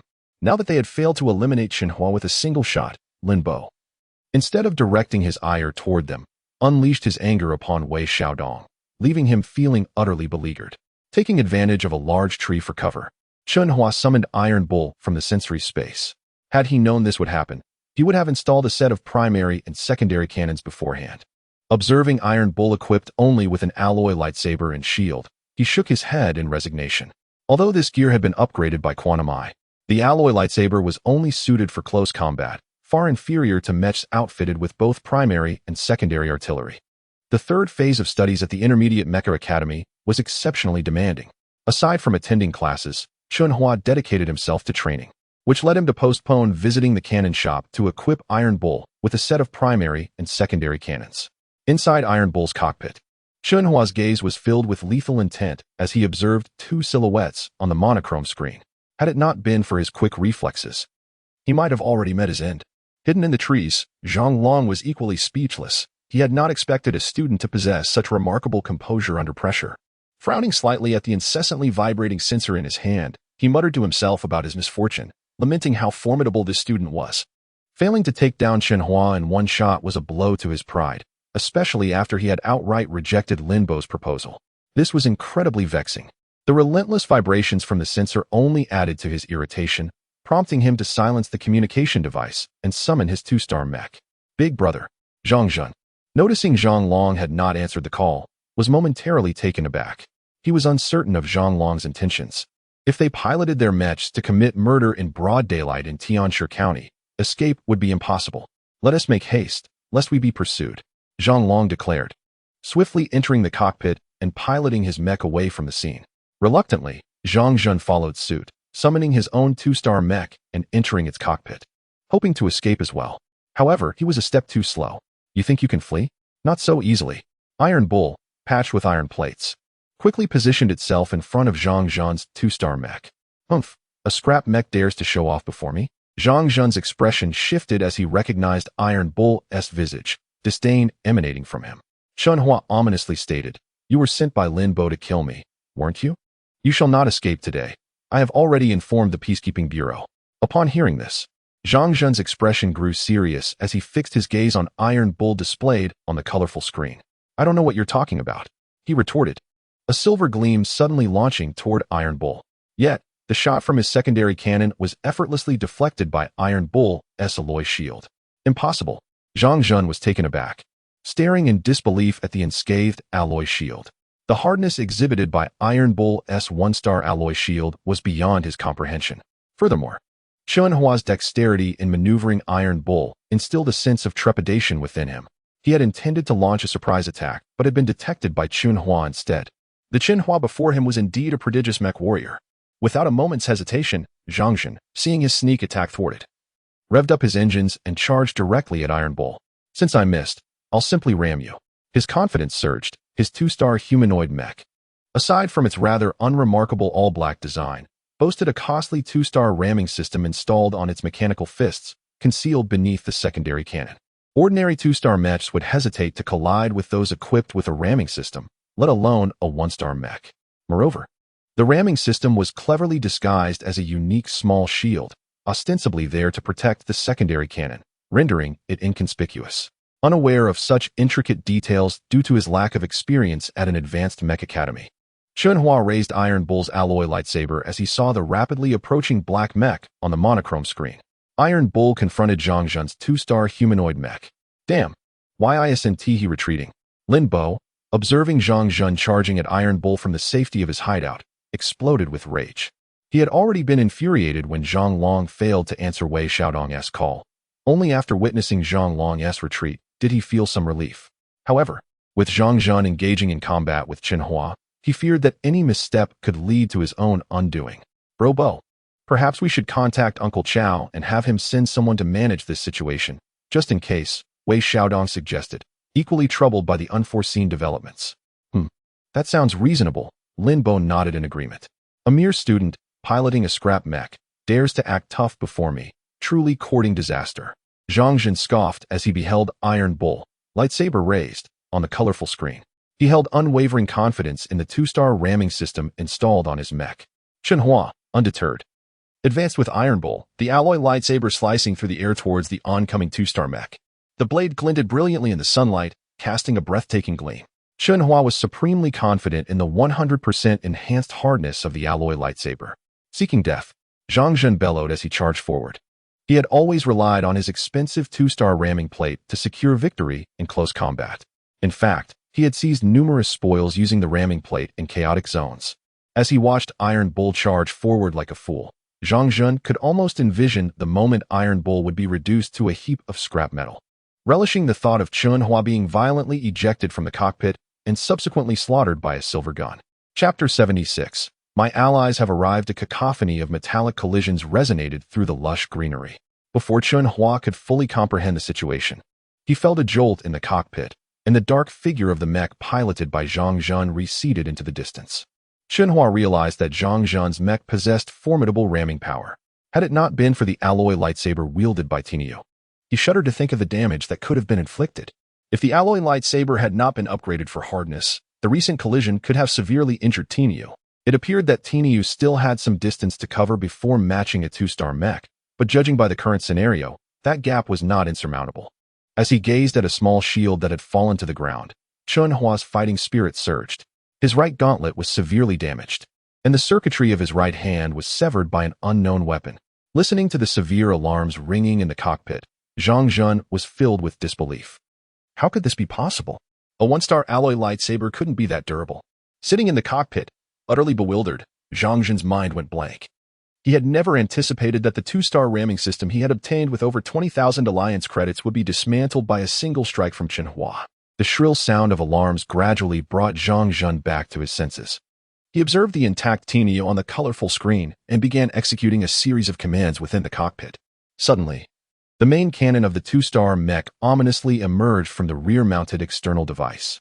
At that moment, Chen Hua maneuvered Tinyu, revving the engine to full power and charging towards Zhang Jun's two-star mech with his alloy lightsaber raised once more. Almost instantaneously, a projectile, akin to a shooting star, erupted from the dark cannon, hurtling towards Tinyu with a deafening roar. In that instant, Chen Hua sensed an overwhelming danger locking onto him, reminiscent of when he was targeted during bomb training. Instinctively, he raised the alloy shield against the impending threat. The alloy shield now resembled a striking cobra, poised and waiting for its prey. Zhang Jun, astonished at Tinyu's rapid response, had not anticipated that the cumbersome alloy shield could be maneuvered with such agility. Boom! In the next moment, the two-star projectile struck Tinyu's shield, enveloping the area in thick black smoke. Observing the smoke-shrouded Tinyu, Zhongjin scoffed.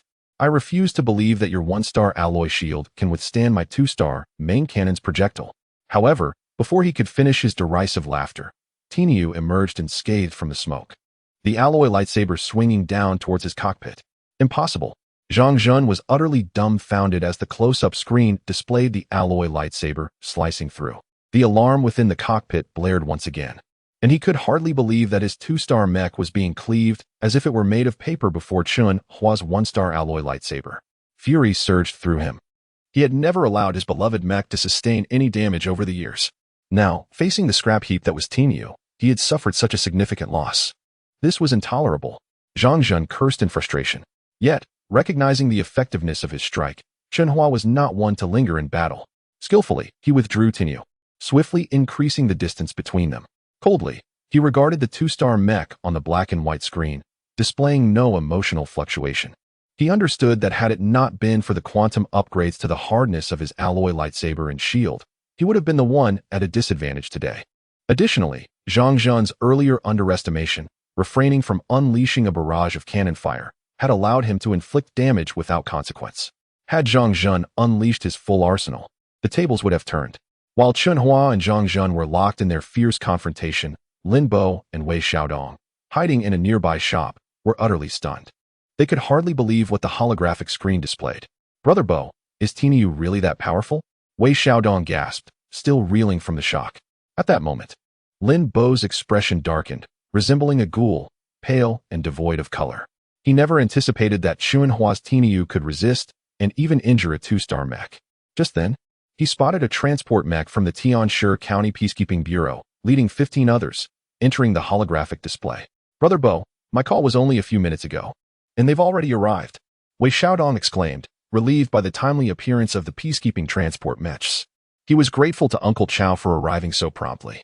Upon witnessing the arrival of the peacekeeping transport Mechs, Lin Bo's grim demeanor lifted. With his allies now present, it would be simple to entangle Chen Hua in trouble. Even if they could not eliminate him this time, delaying Chen Hua's overall assessment by a day or two would suffice. With this thought in mind, Lin Bo declared, Xiaodong, my people are here. Let's go watch the show. He hummed an unknown tune, flinging open the tightly shut door and dashing out. Brother Bo, wait for me. Wei Xiaodong called out, following behind him in excitement. Unbeknownst to them, the leading transport mech they had witnessed was not piloted by Qian Chao, but rather He Guan. After receiving Chen Hua's message, He Guan had personally piloted one of the Bureau's transport Mechs, accompanied by his subordinates. Upon arriving in the Verdun area and seeing the unscathed Tinyu alongside the grievously wounded two-star humanoid mech, he was profoundly shocked. Could the wound on the two-star mech have been inflicted by Chen Hua's Tinyu? It seemed that Chen Hua, favored and valued by Miss Uxian, indeed possessed remarkable qualities. With this realization, He Guan's impression of Chen Hua shifted significantly. I just received a report stating that someone here is posing a threat to the students of the Intermediate Mecha Academy. I advise you to disembark from the two-star mech immediately, or you shall not find me accommodating. He Guan's voice boomed from the loudspeaker. The 15 transport Mechs behind him, capitalizing on their speed advantage, swiftly encircled Zhongjin's two-star mech. Hearing He Guan's familiar tone, Chen Hua finally breathed a sigh of relief. They had finally arrived. Chapter 77, The Scapegoat Inside the Cockpit. Zhongjin was utterly astounded upon witnessing the presence of no fewer than 15 transport mechas from the Peacekeeping Bureau surrounding him. He had not anticipated that a momentary lapse into battle would lead to this predicament of entrapment. What do you intend to do? I have committed no crime. Quickly recovering from his shock, Zhongjin engaged in a feeble attempt at self-defense. I suggest you comply promptly, or else I shall not hesitate to take action. Zhongjin, bewildered by the stern warning, realized he was in serious trouble. Regret washed over him for having engaged in combat with Chen Hua. If only he had fled like his elder brother, he would have avoided this entire mess. Alas, it was too late for regrets. Sir there were originally 2 individuals who sought to harm me, as evidenced by the bullet holes left on the ground. One accomplice fled, while I managed to apprehend the other. Therefore, Sir you cannot let this villain go. Chen Hua sat in the cockpit, smirking at the unfolding situation. With the arrival of Sir matters were now entirely manageable. Rest assured, the authoritative voice of He echoed through the loudspeaker. confirming that the situation was being handled with due diligence. Just then, Lin Bo, who had been excitedly rushing towards the scene, furrowed his brow upon noticing something amiss with Chen Hua. Why are our people surrounding the bounty hunter I summoned? He soon spotted a figure emerging from the cockpit of one of the transport mechas. It was none other than Sir He. What bad luck. How could it be him? This is disastrous. Lin Bo's expression shifted dramatically. Brother Bo, why aren't you going to greet our comrades? Questioned Wei Xiaodong, who had just caught up with Lin Bo and was puzzled by his sudden halt. Upon seeing Wei Xiaodong approach, Lin Bo quickly devised a plan and said, Xiaodong, you stay here and keep watch. I'll go call a few more people over. Wei Xiaodong, still confused, chuckled lightly. Brother Bo, our people are already handling things over there. Do you really need to call for more? Just do as I say and keep watch. Lin Bo snapped impatiently. All right then. You can count on me to keep an eye on Chen Hua. Wei Xiaodong replied with a forced smile. You'll owe me for this later. With that, Lin Bo hurriedly departed in the opposite direction. Meanwhile, Zhang Zhun remained stubbornly in the cockpit, pondering how to escape. What are you all doing crowding around? I advise you to leave at once and not obstruct the public. Shortly thereafter, a commanding voice boomed through the loudspeaker, reaching Chen Hua and the others. Soon, 3 more transport mechas from the Peacekeeping Bureau sped towards their location. Upon recognizing the leader in the cockpit, Chen Hua felt a wave of relief wash over him. What a close call. Thankfully, Uncle He arrived first. Otherwise, I would surely have been apprehended and convicted today. The individual Chen Hua identified was Qian Chao, who had conspired with Lin Bo against him. Sir He from the Peacekeeping Bureau is currently investigating the scene for illegal activities. This matter does not concern you. Please proceed to other duties. Upon hearing this, Qian Chao was momentarily taken aback before quickly regaining his composure. As a seasoned veteran, he swiftly responded, it's you. Sir He, my apologies, we were merely passing through. We'll move along to another location right away. Please continue with your work. The words transmitted through the loudspeaker left Chen Hua momentarily stunned. Qian Chao's respectful address of Sir He indicated that the latter held a higher rank within the Peacekeeping Bureau. Qian Chao, feeling quite vexed, had not anticipated encountering his superior today. Smiling ruefully, he led his 2 transport mechas past Chen Hua and sped towards the street where Wei Xiaodong was located. Within moments, Wei Xiaodong's furtive figure was displayed on Qian Chao's radar screen. To avoid raising suspicion from his superior, Qian Chao seized the opportunity upon spotting Wei Xiaodong and called out through the loudspeaker, "Who is that sneaking around over there? Come out immediately." "Sir He, there's someone lurking suspiciously." As Wei Xiaodong had his back turned, Qian Chao could not see his face. Moreover, Wei Xiaodong's actions resembled those of a guilty party trying to escape, thus providing Qian Chao with a chance to ingratiate himself with Sir He. "Oh, you two, go apprehend that individual," commanded Sir He. Within a minute, Wei Xiaodong was seized as if he were a mere chick. Upon recognizing Wei Xiaodong, Qian Chao felt a surge of disbelief. What a small world it was. He had inadvertently betrayed the very person who had called him. He was well aware that Wei Xiaodong was Lin Bo's lackey, often carrying out tasks on his behalf.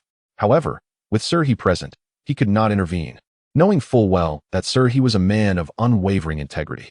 To obstruct his work would be akin to directly opposing him. Thus, he had no choice but to grit his teeth and allow Sir He's men to take Wei Xiaodong away. "All right, Qian Chao, this matter no longer concerns you. Hurry and take them to their duties," Sir He instructed once the individual had been apprehended. Qian Chao could only leave the scene, feeling a heavy heart. Was that really Wei Xiaodong? Chen Hua's brow furrowed deeply. Suddenly struck with inspiration, he dialed Sir He's contact number and stated directly, "Sir He, he was with Lin Bo. Please search the vicinity to see if Lin Bo is still around. Today's attempt on my life is most likely connected to him." Sir He, maintaining his composure, discreetly relayed the order. Upon hearing the exchanges from the loudspeakers, Wei Xiaodong quickly understood. Lin Bo had anticipated his departure and intended for him to take the blame. Recalling the last time he had been unjustly punished, a surge of anger welled up within him. With a clenched jaw, he declared, "Uncles, Lin Bo just left. If you wish to apprehend him, you can follow that route. You're bound to catch him." He pointed in the direction Lin Bo had taken, his eyes brimming with resentment. Chapter 78. The final assessment concludes. As the final assessment loomed on the horizon, a sense of levity permeated the air, with students expressing their concerns over the impending evaluations. The thought of missing the Intermediate Mech Academy's assessment due to being a scapegoat was unbearable for Wei Xiaodong. He would certainly face the wrath of his elders upon returning home. Thus, he felt compelled to drag Lin Bo down with him to alleviate his own predicament. lest he bear the blame for Chen Hua's attack. However, due to Lin Bo's sensitive standing, the two individuals before Wei Xiaodong exchanged glances before slowly moving in the direction he indicated. Witnessing their lackadaisical approach, Wei Xiaodong bore a visage of utter despair. Nonetheless, a thought struck him, prompting him to address the two men. Gentlemen, at this pace, you will not catch Lin Bo. I am aware that there is evidence of him being present nearby, and I can lead you to it. After a tense standoff lasting over 30 minutes, Zhang Zhen finally complied and exited the cockpit, surrendering. Take them away, commanded He Guan, as Zhang Zhen and Wei Xiaodong were escorted into one of the transport mechs. Ensure these two are taken to the station. I will personally interrogate them shortly. No one is to approach them without my permission, understood? He Guan instructed before signaling for the men to escort the two away. Soon, only a transport mech remained at the scene. Upon descending from the Iron Bull's cockpit, Chen Hua expressed heartfelt gratitude. Thank you, Uncle He. There's no need for thanks. You performed admirably. To defeat a 2-star mech with your 1-star mech is indeed commendable. He Guan sincerely praised. That was merely luck, Chen Hua replied, feeling a bit bashful. Luck has little to do with it. He Guan chuckled before his expression turned serious. By the way, was your recent encounter truly related to Lin Bo? Honestly, I only speculated. I lack concrete evidence. Chen Hua admitted in response to He Guan's inquiry. Understand that Lin Bo's status as the vice minister's son complicates matters, without solid proof. I cannot overstep my bounds to apprehend him. In the future, should you encounter any incidents involving him, discreetly gather evidence for your protection, which may also deter him from further mischief, He Guan advised earnestly. Though they had gathered evidence of his presence, they could not apprehend Lin Bo, leaving them unable to convict him. Apologetically, Chen Hua nodded, recognizing He Guan's willingness to act despite the lack of solid evidence, highlighting how significant Jin Yusin's earlier counsel was to him. Finally, the day of the final assessment arrived. Lu Yunhua accompanied Chen Hua to the Intermediate Mech Academy early in the morning. Upon learning that Chen Hua ranked first in the mech design department, a swell of pride filled her. Her modest attire felt dignified as she walked through the campus. Mom, rest assured, I will secure a place in the finest advanced mech academy for you. Upon reaching the building housing the mech design department, Chen Hua chuckled softly. Go on, don't be complacent. Under Lu Yunhua's watchful gaze, Chen Hua entered the examination hall. The written assessment on mech design knowledge was a breeze for Chen Hua. However, he encountered some challenging questions regarding cockpit design, where he struggled to formulate a specific plan. Nevertheless, leveraging his solid foundation in mech knowledge, he produced a competent design proposal. Whether he would achieve a perfect score remained uncertain. Fortunately, the final assessment was not solely dependent on this single score. As long as Chen Hua performed well in the other subjects, securing a spot at the top would be within reach. A glance at the empty seats filled him with a cold mirth. His self-destructive tendencies had cost Wei Xiaodong dearly, and he undoubtedly would not participate in the final assessment today. He wondered how Yusin and Feng Han were faring. After the first written examination on cockpit design, Chen Hua emerged from the room with relative ease. To his surprise, he found Lu Yunhua waiting for him downstairs. Seeing her with a few strands of gray hair evoked a wave of warmth in his heart. Mom, why are you still here? I had no other plans today. I wanted to wait for you to finish your exam and then return home to prepare a meal for you. Lu Yunhua beamed upon seeing her son emerge from the examination hall, his expression revealing his satisfaction with his performance. This final assessment, despite the cockpit design exam being slightly challenging, had gone smoothly for Chen Hua in the other subjects. He even felt a sense of achieving full marks. When the 2-day assessment concluded, a refreshing wave of relief washed over Chen Hua. Ahua, the final assessment is finally over. What do you plan to do during the upcoming break? Feng Han, equally relieved, wore an expression of happiness. I haven't decided yet. I plan to visit a cannon shop soon to select a set of 1-star main and auxiliary cannons for my Iron Bull. However, to be honest, I would like to visit Luocheng, Chen Hua replied. Initially taken aback by Chen Hua's words, Feng Han soon responded, with your grades, gaining admission to a prestigious advanced mech academy is a given. You should consider parting with that outdated Iron Bull. Installing a 1-star cannon on it is a waste. The Alliance will likely grant you a 2-star mech, saving you a considerable sum of money. Oh, by the way, what do you intend to do in Luocheng? Chen Hua explained, I've developed a bond with the Iron Bull over the years. I have my plans. I want to find a suitable place in Luocheng for my mom to move to. She has worked hard raising me in this town for so long. If I'm going to study at the Advanced Mech Academy with Yusin, I can't leave her alone here. Feng Han raised his thumb in admiration, exclaiming, what a devoted son. I wholeheartedly support your idea. If you need any assistance, just let me know. Good buddy. Chen Hua laughed as he playfully punched Feng Han. Cough, cough. Yusin is waiting for you over there. Hurry up. Feng Han, noticing Jin Yusin waiting not far away, cleared his throat. With the final assessment completed, Jin Yusin felt a sense of liberation. At that moment, she longed to converse with Chen Hua, with her family watching closely. She had been unable to get close to him for several days. Now that the opportunity had finally arisen, she felt a twinge of annoyance as Feng Han lingered too long by Chen Hua's side. However, when she saw Chen Hua bid farewell to Feng Han and approach her, a smile brightened her face. Naturally, Chen Hua and Jin Yusin engaged in tender, affectionate exchanges. Hua, now that the final assessment is over, what are your plans? Upon returning home, Lu Yunhua noticed Chen Hua lost in thought and inquired. Chen Hua shook his head, refraining from divulging his intentions to Lu Yunhua, fearing that she might reject him and thus thwart his plans. After bidding farewell to Jin Yusin, Chen Hua found his mind awash with the enchanting image of her beauty. The kiss they shared at parting left him in a state of euphoric bliss. Even when Lu Yunhua inquired about him, he remained lost in that realm of affection. Little did he anticipate that the goddess he had long cherished, Jin Yusin, would unexpectedly turn the tables on him today. When he confided in her about his plans, she audaciously declared that upon arriving in Luocheng, she would support him. The very thought of Jin Yusin's commanding words brought a wry smile to Chen Hua's lips. He had not realized her capriciousness could be so formidable. This notion weighed heavily on him, especially since the idea of living off someone else was far from his aspirations. Moreover, there was only one daughter of the administrative head of Tianshi County, and if her father were to discover her intentions of harboring him, he might very well break her legs in a fit of rage. Yet, this was not the crux of Chen Hua's dilemma. It was Jin Yusin's peculiar request that truly perplexed him. She wanted him to visit her home. Furthermore, she insisted that he persuade her father to allow her to become his girlfriend. Although Jin Yusin did not specify when he should visit, Chen Hua felt an overwhelming pressure, akin to being forced into a corner. Resigned, he contemplated that if he had no choice, he would muster the courage to face it. Taking a deep breath, he returned to the present moment. Hua, are you feeling unwell? Your complexion seems to fluctuate between pale and flushed. Lu Yunhua observed with concern upon noticing Chen Hua's deep breaths. Mom, I'm fine. I was just reflecting on how, given my academic performance, gaining admission to the prestigious Advanced Mecha Academy of the Iron Blood Alliance should be within my reach. However, I believe it would be wiser to attend the Advanced Mecha Academy in Luocheng with your future daughter-in-law. Chen Hua chuckled.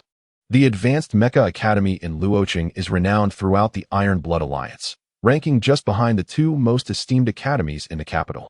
Thus, it could be said that Luocheng's academy holds the third position nationally. Yet, as soon as Chen Hua uttered these words, he regretted it. Having forgotten that Feng Shui also had a unique connection that could secure her admission to the academy.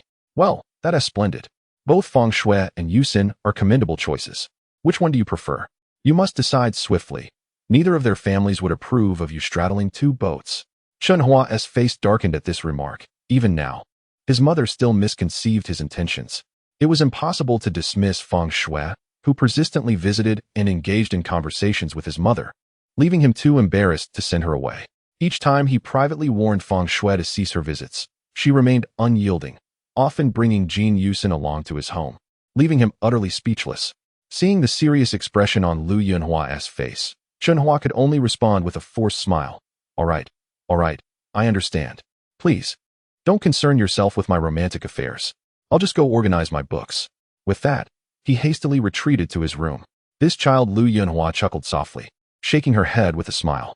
However, as memories of her past resurfaced, she couldn't help but wipe away a tear, reflecting, I have finally raised Hua. I will show you that without your protection, I can still ensure my son has success. Deep within Lu Yunhua's heart lay a secret past, intimately tied to Chen Hua's estranged father. Chapter 79. A visit to Uxin. Regarding the matter of his father, Chen Hua remained entirely uninformed. Nevertheless, he understood perfectly that as long as his mother was reluctant to speak, he would not pry further. Having swiftly organized his books in the room, he emerged and addressed Lu Yunhua. Mother, I plan to visit Uxin's parents tomorrow. What should I prepare? What? Lu Yunhua paused momentarily before responding. It would suffice to bring some appropriate gifts. Just remember to maintain proper etiquette while there. Also, I have 2,000 Alliance crystal stones here. You may use them to purchase some gifts. As she spoke, Lu Yinhua promptly transferred the 2,000 Alliance crystal stones to Chen Hua's account. Watching his mother execute the transfer with such decisiveness left Chen Hua astounded. He had not anticipated her keen understanding of social obligations, nor her willingness to spend money on such matters. Previously, his mother had been frugal, often counting every 100 Alliance crystal stones with great care. This was a stark contrast to his perception of her as someone struggling at the bottom of the societal ladder, akin to a scrap metal dealer. Could it be that his mother's family background was rather distinguished? How else could one explain her readiness to invest in expanding her social connections? Surprised as he was, Chen Hua chose not to delve deeper into the implications. The following day, shortly after 10 in the morning, Chen Hua set out alone from the shop, making his way toward the address left by Jin Yusen. The cacophony of the bustling street filled him with an overwhelming sense of uncertainty. Although he had already reached the early stages of martial arts training, he found himself at a loss regarding what gifts would be deemed suitable for his visit to Jin Yusen's home. What exactly constituted an appropriate gift? Chen Hua began to feel lost and meandered aimlessly along the street. Eventually, he arrived at the lively marketplace, where the shouts of vendors sparked an idea. He hurried to a fish stall and purchased 4 live fish suitable for steaming, then visited a fruit vendor to acquire some of Jin Yusen's favorite fruits. With gifts in hand, he cheerfully made his way to Jin Yusen's residence. In truth, Chen Hua's intentions were quite simple. The 4 live fish could be prepared for a modest home-cooked meal together. Upon arriving at the community where Jin Yusen resided, Chen Hua felt a wave of nervousness wash over him. This was a residential area designated for officials of Tianshi County, where every individual entering or exiting underwent rigorous scrutiny and questioning before being granted passage. However, a remark from the security guard left Chen Hua bewildered. "What do you want? No one here has called to order fish. If you're not here for anything, you can leave." "What?" Chen Hua was momentarily stunned. He had not anticipated that his gifts would lead the guard to mistakenly assume he was a fish vendor. Donning an innocent smile, he replied, "Good sir, my name is Chen Hua. I am not a fish seller. I have come to visit my classmate, Jin Yusen." "Oh, let me check." The guard eyed Chen Hua with suspicion before dialing a number. Moments later, he nodded at Chen Hua and smiled. "You may enter." Following the detailed floor number provided by Jin Yusen, Chen Hua soon found himself at her doorstep. Upon ringing the doorbell, he was greeted by a well-dressed woman in her 40s. The woman's demeanor and poise bore a striking resemblance to Jin Yusen. It was evident that she was Jin Yusen's mother. For reasons unknown, Chen Hua saw a flicker of his own mother's image in her. He couldn't help but imagine how his mother might present herself in such elegant attire, possessing a similarly refined aura. When she caught sight of Chen Hua, she momentarily froze before tentatively asking, "Are you the Chen Hua that you Xian mentioned?" "Hello, Auntie. I am Chen Hua, a classmate of Jin Yusen. Come in, come in." "Oh my, why have you brought so much?" Jin Yusen's mother exclaimed, calling for her daughter. "You Xian, come and help with these." Jin Yusen's mother warmly ushered Chen Hua into the house. As she noticed the items Chen Hua was carrying, she immediately shouted for Jin Yusen. "Ah, Hua is here. Isn't he? Mom, what do you need me to help with?" Jin Yusen said as she hurried out of the room. She smiled at Chen Hua, took the items from his hands, and headed into the kitchen. Chen Hua's eyes brightened at the sight of Jin Yusen. Today, she resembled a princess in her home. Adorned in a light blue dress cinched with a bow-like belt, looking exceptionally beautiful. It seemed that Jin Yusen's mother had already informed her of his visit. Chen Hua exhaled, his previously tense demeanor gradually relaxing, as the atmosphere felt exceedingly amicable. "Here, Chen Hua, have a cup of tea," Jin Yusen's mother said, bringing him a steaming cup. "Thank you, Auntie," Chen Hua replied, eagerly accepting the teacup. As Chen Hua sipped his tea, Jin Yusen's mother scrutinized his appearance, growing increasingly astonished. At that moment, Jin Yusen entered with a platter of freshly washed fruits. "Mom, let's enjoy some fruit. These are all your favorites," she said, subtly raising her eyebrows at Chen Hua, seemingly praising his thoughtfulness. When is Feng Han coming over? He mentioned he would be here today, but he's still not arrived. Jin Yusen's mother inquired as she enjoyed the fruits Chen Hua had brought. "I don't know. I'll call him," Jin Yusen replied, activating the communicator on her wrist to dial Feng Han. "Why don't you ask him to join us for a meal? I'll go prepare." "You two chat for a bit," Jin Yusen's mother said with a smile, addressing Chen Hua with her final remark. Taking advantage of Jin Yusen's phone call, Chen Hua began to observe the decor of the home. The traditional redwood furniture exuded a unique, rustic charm. The walls displayed only a framed wedding photograph, adding to the overall simplicity of the space.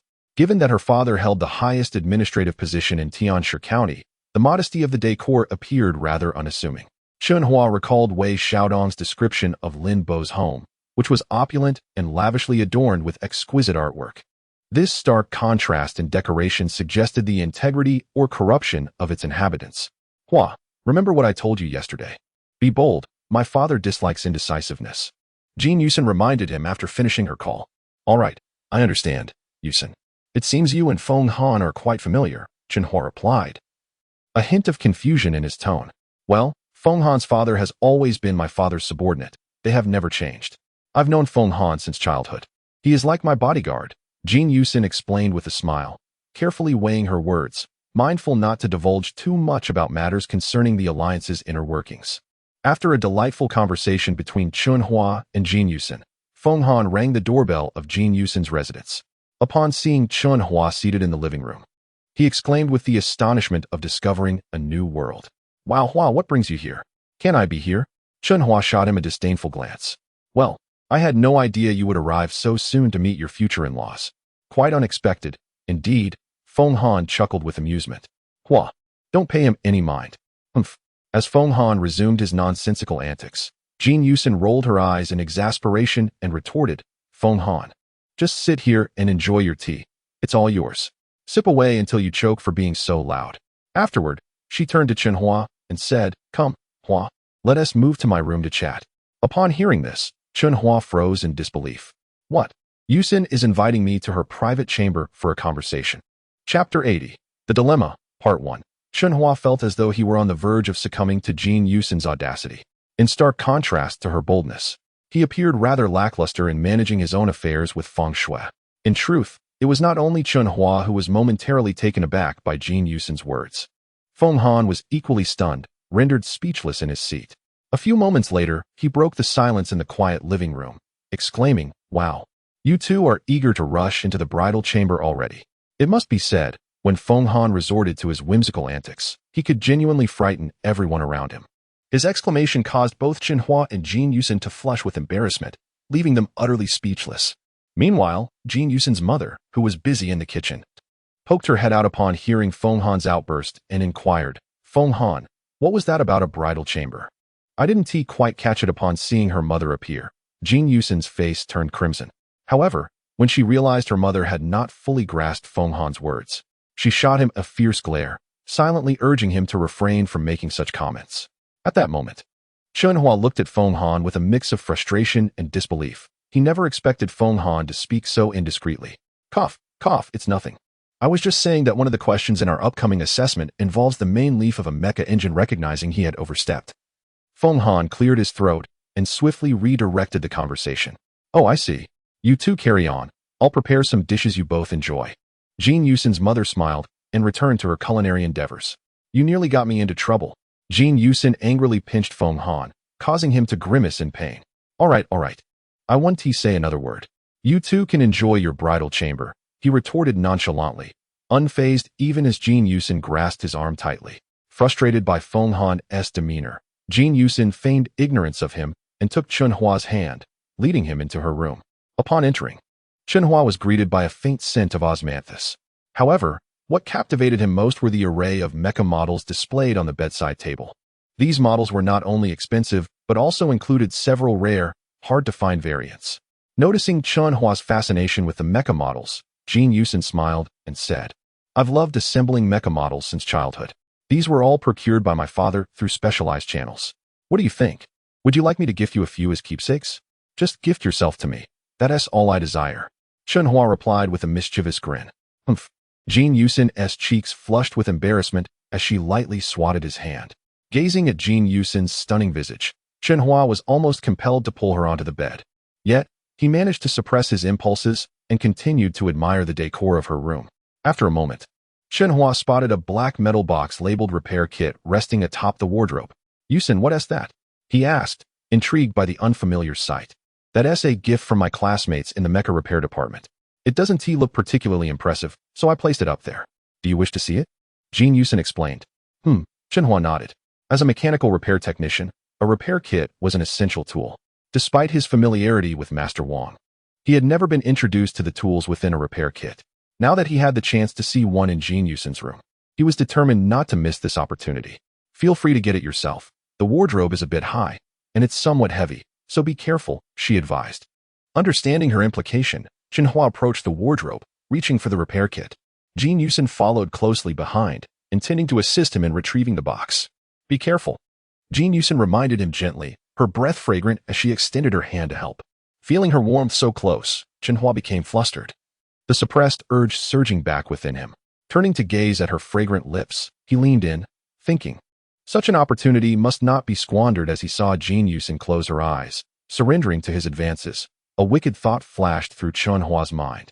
However, the serenity of the room was shattered by Jin Yusin's soft gasp, jolting him back to reality. He abruptly halted, realizing they were in her personal space, and her mother was just next door preparing lunch.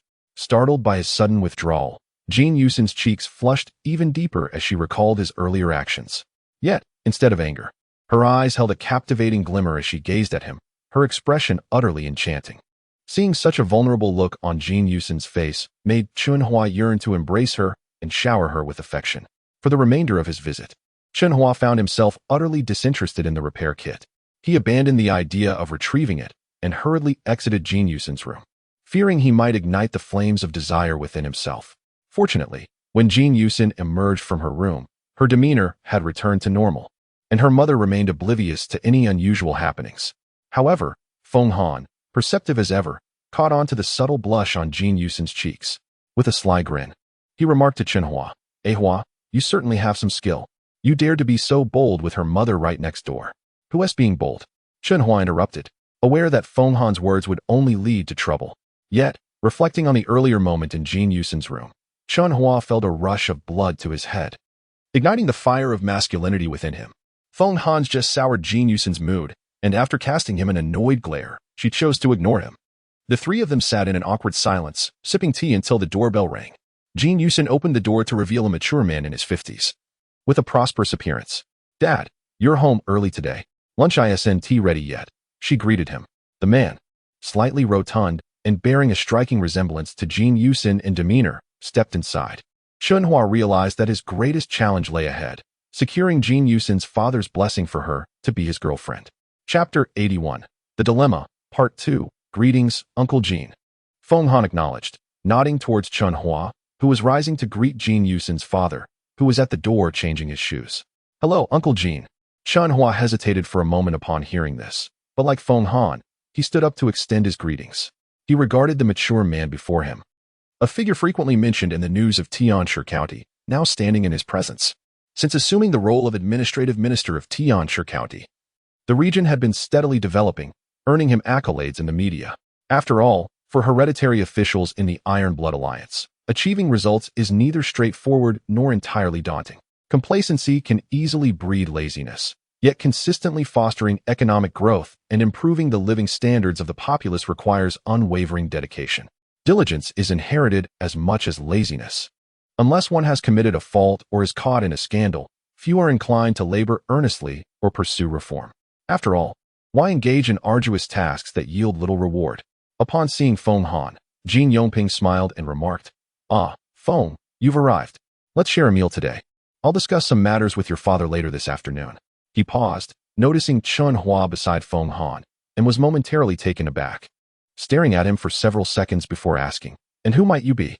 Father, this is my classmate Chen Hua, the one I mentioned to you last time.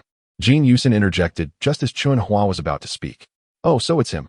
Jin Yongping regarded Chen Hua with a knowing glance. He was well aware of Chen Hua, as Iguan had spoken of him before. Well, since you are here, you are welcome. Please, continue your conversation.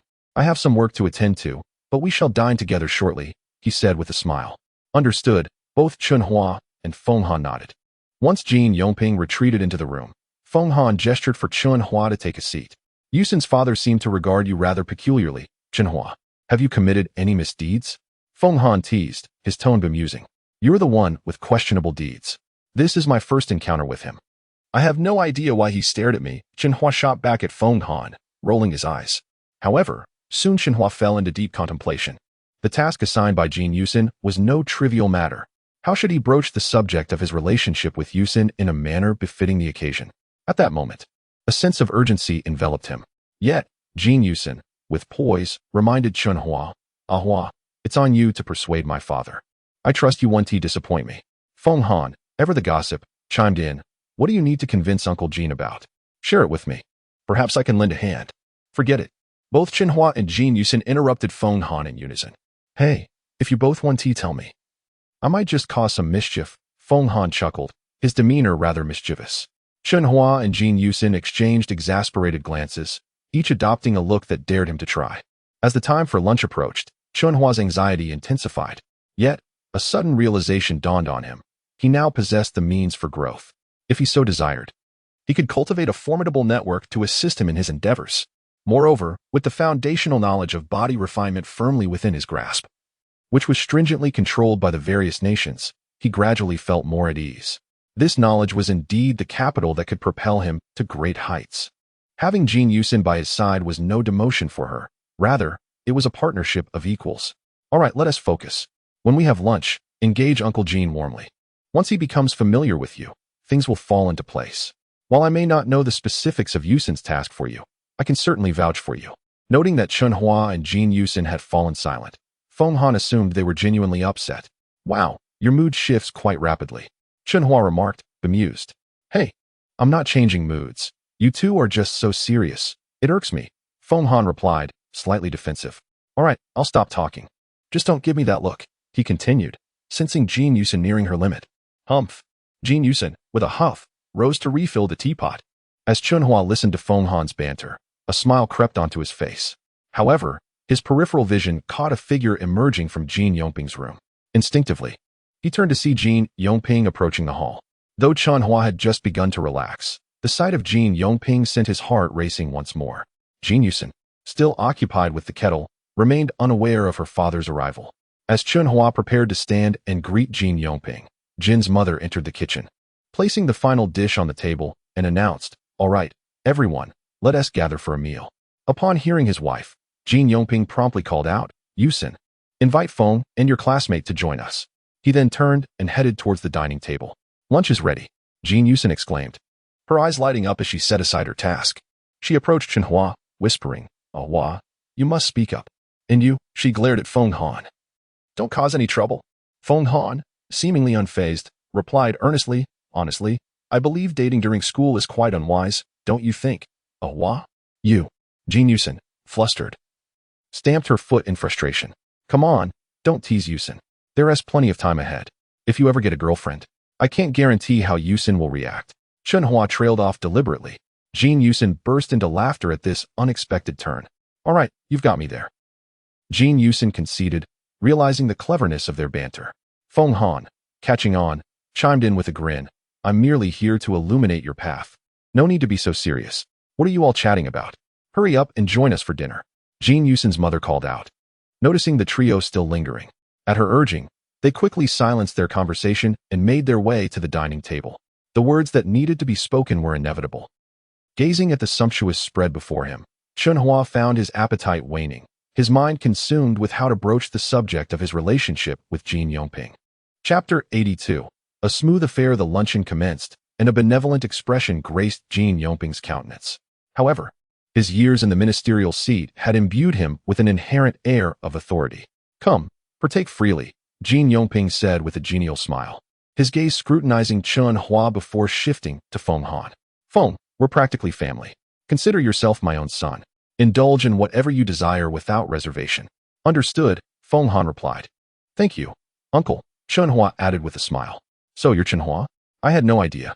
This is splendid, Jean Yongping exclaimed, a smile playing on his lips. Aside from Jin's mother, the trio was bewildered, unsure of his intentions. Uncle, Chen Hua began tentatively. Jean Yongping regarded Chen Hua intently before remarking with a smile. You've lived with your mother since childhood, haven't you? Indeed, Chen Hua confirmed with a nod. I see, Jean Yongping responded, a smile spreading across his face as his suspicions were confirmed. Observing Jean Yongping's amiable demeanor, Chen Hua mustered his courage and said, Uncle, I've come to inform you of something. At Chen Hua's words, all eyes turned towards him. Proceed, Jean Yongping urged. Uncle, Uxin has consented to be my girlfriend. I pledge to cherish her and ensure she never suffers any hardship, Chen Hua declared, uttering words he had carefully considered. Upon hearing Chen Hua's pronouncement, Jin Yuxian's cheeks flushed crimson. She averted her gaze, focusing on her meal. Feng Han was taken aback by Chen Hua's directness in acknowledging his relationship with Jin Yuxian. Jin's mother, maintaining a stoic expression, took a bite of her dish. Youthful affections are understandable, but as her father, I must caution you to exercise restraint in all matters. Do not overstep boundaries. Am I understood? Jin Yongping said calmly, his gaze piercing Chen Hua as if attempting to see through him. Chen Hua nodded earnestly. Yes, uncle. Thank you for your acceptance. Rest assured, I will heed your words. Very well. I acknowledge your merits. Since this is your first visit, make yourself at home. Eat heartily. The food is getting cold, Jin Yongping remarked. Jin Yuxian and Feng Han were puzzled by Jin Yongping's assessment of Chen Hua. How could a minister be interested in a student from an intermediate academy? Thank you, uncle, Chen Hua responded, sensing Jin Yongping's genuine warmth. There's no need for formality. Treat this as your own home. Feel free to visit any time, Jin Yongping said. Even Jin's mother, who had been eating impassively, regarded him with surprise. Jin Yongping rarely showed such warmth to a junior. Yet, upon meeting Chen Hua, he seemed transformed. Although Chen Hua's countenance seemed familiar, she couldn't quite place it. Chen Hua was overwhelmed. The challenge he had anticipated had proven to be remarkably simple. He had feared that his disparity in status with Jin Yuxian would provoke Jin Yongping's disapproval. Instead, Jin Yongping had accepted their relationship. A weight lifted from Chen Hua's shoulders. Feng Han and Jin Yuxian were equally stunned by Jin Yongping's affability. Father, you're the best, Jin Yuxian exclaimed, placing a piece of meat in Jin Yongping's bowl. You're getting ahead of yourself, aren't you? Jin Yongping chuckled. Uncle Jin, you're a paragon of wisdom. If my father possessed even a fraction of your qualities, I wouldn't still be single. Alas, why must this be? Feng Han lamented, eliciting laughter from the group. Feng Han's presence added vibrancy to the occasion. Chen Hua sensed Jin Yongping's deep affection for Jin Yuxian, bordering on indulgence. This explained his easy acceptance of Chen Hua. The five dined together in high spirits. As conversation waned, a sense of quiet settled over the table. Chen Hua, now that the final assessment is over, which advanced academy do you intend to apply to? Jin Yongping inquired, breaking the silence. I plan to attend Luo City Advanced Academy with Yuxian, Chen Hua replied resolutely. Do you have any plans for the holidays? Jin Yongping continued. Not as of yet. I intend to visit Luo City to find a place for my mother and me to settle before we relocate, Chen Hua answered. Relocate to Luo City? Why not have your mother settle in the capital? Jin Yongping asked, taken aback. Why do you suggest that, uncle? Chen Hua inquired, puzzled. Oh, it was merely a passing thought. I simply believe the capital offers better opportunities, Jin Yongping replied with a smile, glancing at Jin Yuxian's reaction. Chen Hua sensed an underlying motive in Jin Yongping's suggestion, but he couldn't discern it. Since you've decided on Luo City, I entrust Yuxian to your care, Jin Yongping said with a smile. Father, you're the greatest, Jin Yuxian exclaimed, barely containing her excitement. Must you be so unladylike? Jin's mother chided. The five concluded their meal in a joyful atmosphere. Afterwards, Jin Yongping prepared tea, and they conversed as they sipped. As the tea dwindled, Jin Yongping instructed Feng Han to take Chen Hua to visit Feng Han's father, reproaching Feng Han for not introducing Chen Hua sooner. Feng Han was mortified. Taking a man home? Wouldn't that imply something else? Yuxian, accompany them. Pay your respects to Uncle Feng while he's home. It's been a while since you last visited, Jin Yongping said before retiring to his room. As soon as Jin Yongping had left, the remaining three exchanged triumphant high fives. Chapter 83. The Chen family's pass soon. Chen Hua bid farewell to Jin Yusin's parents and, adhering to Jin Yongping's wishes, walked alongside Jin Yusin towards Feng Han's home. Upon witnessing the three children leave, Jin's mother finally spoke up. Yongping, how could you so readily support Yusin? The youth of today are often impulsive, and I fear for Yusin's reputation. Noticing Jin Yongping's silence, she continued, moreover, while you may agree to their courtship, what about our elder? Are you not concerned about his potential wrath? Jin Yongping, however, remained composed, shaking his head thoughtfully. Sensing her husband's reticence, Jin's mother grew anxious. You must speak. Just now, during our conversation, you were well aware that Chen Hua comes from a single-parent household. I worry that his character may not be suitable for Yusin. To put it bluntly, Chen Hua is simply not worthy of her. Yusin would not suffer with him. From his demeanor during our earlier discussion, how could you discern that his character is unsuitable for Yusin? Jin Yongping countered with a smile, noting his wife's prejudice against Chen Hua's background. I believe Xiao Feng is a far better match for our Yusin. After all, they understand each other well. As Jin Yongping defended Chen Hua, Jin's mother found herself losing confidence. Marriage is a significant matter. We must respect Yusin's own choices. If it is truly meant to be, we should bless her. My dear, I find that your perspective has narrowed. Jin Yongping maintained his smile. Jin's mother was speechless, unsure of how to respond to her husband. Do not be upset, my dear. Does Chen Hua not resemble him? Jin Yongping remarked as he activated the four-dimensional electronic energy television on the wall, tuning into a channel accessible only to the League's officials. There, a well-dressed middle-aged man sat seriously on stage, delivering a detailed report to a group of individuals clad in the League's official attire. When Jin's mother followed Jin Yongping's gesture and saw the man on the screen, her eyes widened in astonishment, as if she had encountered a monster. My goodness. No wonder I found Chen Hua so familiar. He bears an uncanny resemblance to that man. Chen Hua's appearance mirrored that of the individual on screen in his youth. Almost indistinguishable. We are quite familiar with him. Yusin would certainly not be at a loss with Chen Hua, Jin Yongping chuckled. Yet, I still find it improbable, after all. People can resemble one another, Jin's mother stated, her doubts lingering since she knew Chen Hua had grown up in Tianchi County. Jin Yongping smiled. Do you not recall the Chen family's difficult past? He once straddled two boats and lost both, becoming the subject of ridicule for quite some time. However, as time passed, that incident faded from our memories. Now that you mention it, if that is indeed the case, then Chen Hua must come from an extraordinary lineage. I never imagined Chen Hua was his son, Jin's mother expressed incredulously. Now you understand. Just moments ago, someone claimed Chen Hua was unworthy of our Yusin. Jin Yongping chuckled as he turned off the four-dimensional television.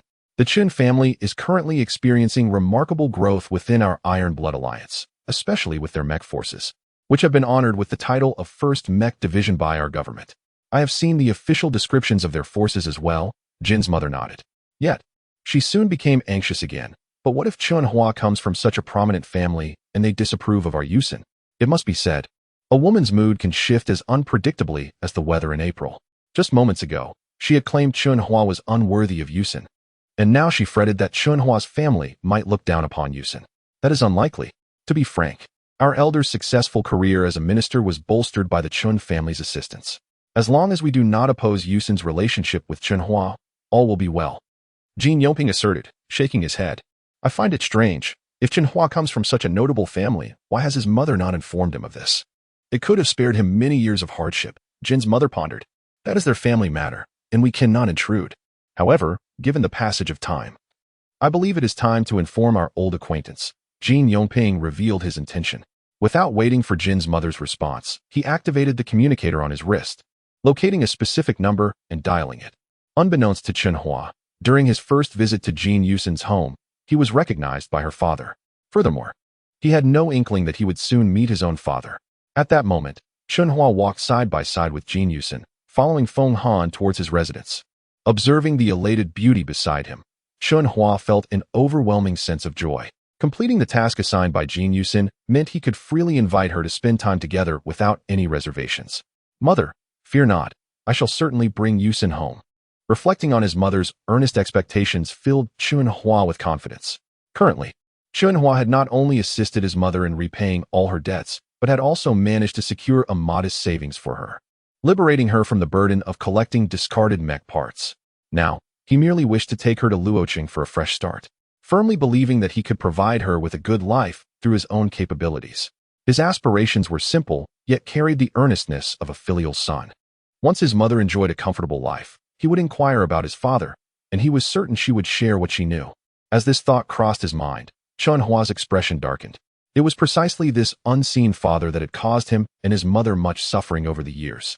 This year had been particularly dire, culminating in their reliance on a temporary shelter for assistance. Father, if you are still alive, should I discover your identity, I shall never forgive you. In Chen Hua's eyes, the hardships endured by his mother were a consequence of this absent father. Hua, what are you thinking? Noticing Chen Hua's sudden contemplation, Jin Yusin pouted her rosy lips, her face a picture of curiosity. Seeing Jin Yusin's adorably inquisitive expression, Chen Hua could not help but tease her by gently pinching her nose. Laughing, I was pondering when I might feast upon you. Humph. When did you become so mischievous? Jin Yusin shot Chen Hua a playful glare. Her curiosity about the forbidden territory between men and women piqued. That was something my brother taught me. Just then, Feng Han chimed in with a cheeky grin. Upon witnessing Jin Yusin glaring at him in annoyance, Feng Han adopted a teasing demeanor, saying, "What's wrong? Not satisfied? If you're not happy, why not just push a Hua down? Push a Hua down. Push a Hua down. Push a Hua down." At that moment, Chen Hua spotted a familiar figure emerging from the hallway, approaching their trio. It was him. As he recognized the visitor, Chen Hua narrowed his eyes and gently grasped Jin Yusin's hand. Chapter 84. A burden today. Lin Bo was particularly displeased. The previous attempt to hire a bounty hunter to assassinate Chen Hua had landed him in a heap of trouble. Just moments ago, Wei Xiaodong's parents had come knocking, seeking retribution. Ever since Lin Bo had made Wei Xiaodong the scapegoat, he had become the subject of scorn from a group of people, and those who once trailed behind him in admiration now kept their distance at school. Fortunately, he had already graduated. Otherwise, one could only speculate how low his reputation would have sunk among his peers. Upon returning home that day, Lin Bo was met with a barrage of scolding from his father, Lin Changshan, who, in a fit of rage, slapped him with a sandal. Chen Hua had narrowly escaped assassination at the hands of a bounty hunter, prompting the authorities to report the incident to the Tianshi County Alliance, where it caught the attention of Jin Yongping. Jin Yongping took the matter seriously, discreetly contacting the military to initiate a citywide manhunt for the fleeing assassin. Behind closed doors, Jin Yongping chastised Lin Changshan, urging him to impose stricter discipline at home and warning him that a hereditary system should not excuse his son's reckless behavior. Simultaneously, Jin Yongping halted several political initiatives that Lin Changshan had orchestrated, including a proposal to elevate Luo Lulong and Lu Yuxuan to hereditary officials within the alliance. All these actions stemmed from the turmoil ignited in Lin Changshan's household. He believed that if Lin Changshan could not even manage his family, how could he contribute to the governance of Tianshi County? In other words, if one cannot maintain order at home, how can one hope to bring peace to the world? Although Lin Changshan held a prestigious position as deputy minister, he found himself unable to counter Jin Yongping's criticisms, especially after the embarrassment surrounding Lin Bo's machinations against Chen Hua. Fortunately, Jin Yongping did not have the authority to dismiss or transfer hereditary officials. Otherwise, the fallout from the previous incident would have severely undermined the Lin family's standing. It was ironic that Lin Changshan's recent setbacks in dealings with the Tianshi County authorities could be traced back to his son's misdeeds. If Lin Bo continued down this destructive path, it might even jeopardize Lin Changshan's vice-ministerial title. After all, many aspired to rise through the ranks, and one could never be certain of their fortunes. Consequently, Chen Hua's name surged to the forefront of discussions among the elite offspring of officials, with even some leaders within the Tianshi County government taking notice of him. Several factions were eagerly awaiting the results of the upcoming evaluations. Should Chen Hua excel, they would undoubtedly extend an olive branch, inviting him into their circles for protection and support. As Lin Bo walked, brooding over his failed assassination attempt, his anger swelled. "I refuse to believe I will be outdone by a mere scrap dealer." Just then, he halted, his gaze fixated on a scene before him, his expression frozen in disbelief. Earlier, he had endured a brutal confrontation with his father in front of Wei Xiaodong's parents, and now, witnessing Chen Hua holding hands with Jin Yusin, he felt as though his head might explode. Isn't that Lin Bo? Why is he standing there, fists clenched? Feng Han noticed Lin Bo's presence. However, upon turning to see Chen Hua and Jin Yusin laughing together, he erupted into laughter. "How's it going, Lin Bo? You must be feeling quite miserable right now." Feng Han was well aware of Lin Bo's infatuation with Jin Yusin. It was undeniable that Feng Han had a knack for provoking Lin Bo's ire, intensifying his resentment towards Chen Hua. "Fine. Very fine." Lin Bo seethed, his expression darkened as if shrouded in smoke. "Hua, let us go." Feng Han dismissed Lin Bo, leading Chen Hua and Jin Yusin toward his home. As Lin Bo watched Chen Hua walk away, his anger reached a boiling point, fueled further by Feng Han's taunts. His mind raced with fury, rendering him incapable of rational thought. In a fit of rage, he activated his wrist communicator and dialed a number. At this moment, Lin Bo could only summon the Lin family patriarch's bodyguard, a first-class warrior from the Iron Blood Alliance, to eliminate Chen Hua. Upon arriving at Feng Han's home, Chen Hua's appearance left Feng Han's father utterly astonished. Recognizing Chen Hua's background, much like Jin Yongping, he warmly welcomed Chen Hua and Jin Yusin. Feng Han was bewildered by his father's unusually cordial demeanor. He knew his father typically wore a stern expression towards all but Jin Yusin, yet upon Chen Hua's arrival, he transformed, showering him with warmth. His father even declared, "Chen Hua, I shall call you Hua from now on. Consider this your home. Feel free to visit any time." This left Feng Han utterly dumbfounded, as his father had never spoken so kindly to anyone else. Another peculiar moment arose when Feng Han's father clapped in delight upon hearing Jing Yusin acknowledge Chen Hua as her boyfriend. Did Chen Hua possess an uncanny charm that appealed to middle-aged men? The absurd thought crossed Feng Han's mind, prompting him to chuckle uncontrollably, leaving everyone in the room bewildered. Chen Hua was genuinely pleased by Feng Han's father's hospitality, yet he remained oblivious to the impending crisis encroaching upon him. As Chen Hua, Jing Yusin, and Feng Han exited Feng Han's residence, Feng Han was abruptly called back by his father, citing the need for Chen Hua and Jing Yusin to cultivate their relationship. He insisted that Feng Han stay at home. Observing Feng Han's crestfallen expression, Chen Hua and Jing Yusin exchanged smiles and bid him farewell.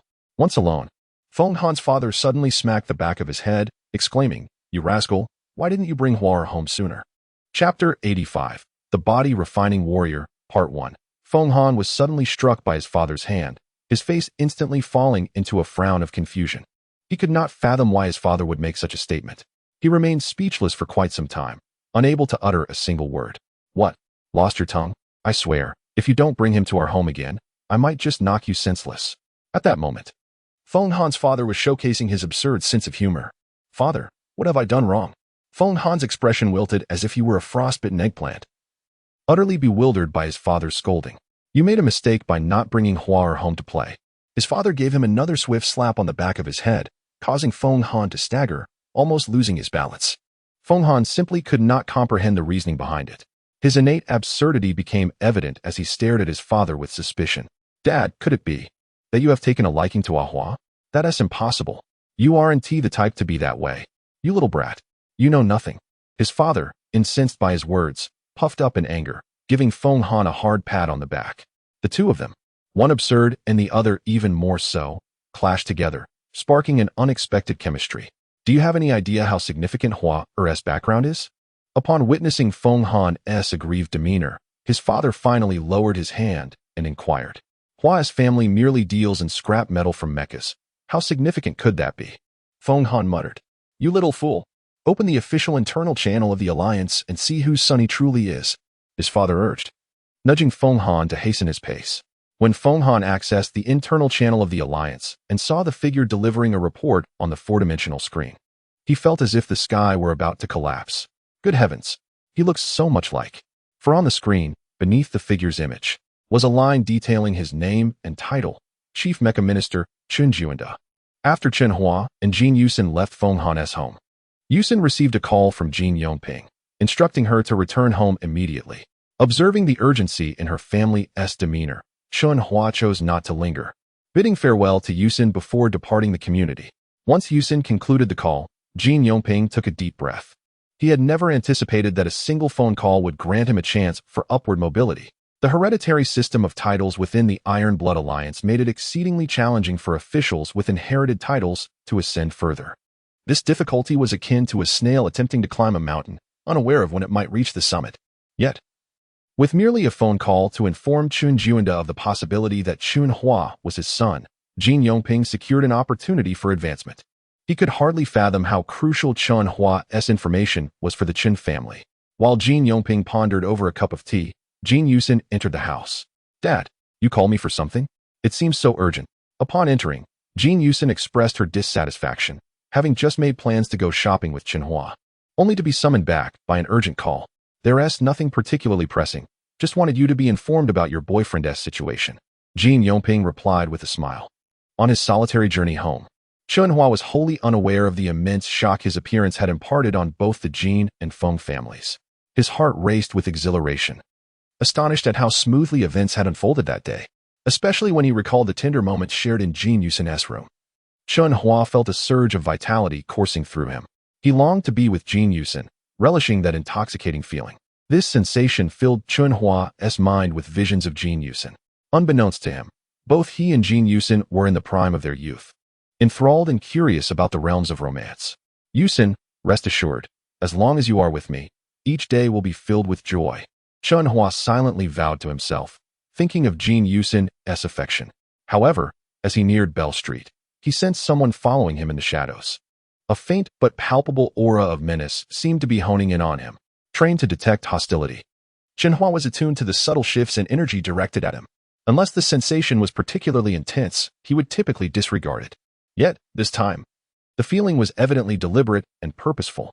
Several times, he turned around to discern who was trailing him, but found nothing amiss. Upon entering Bell Street, the sensation of being targeted intensified.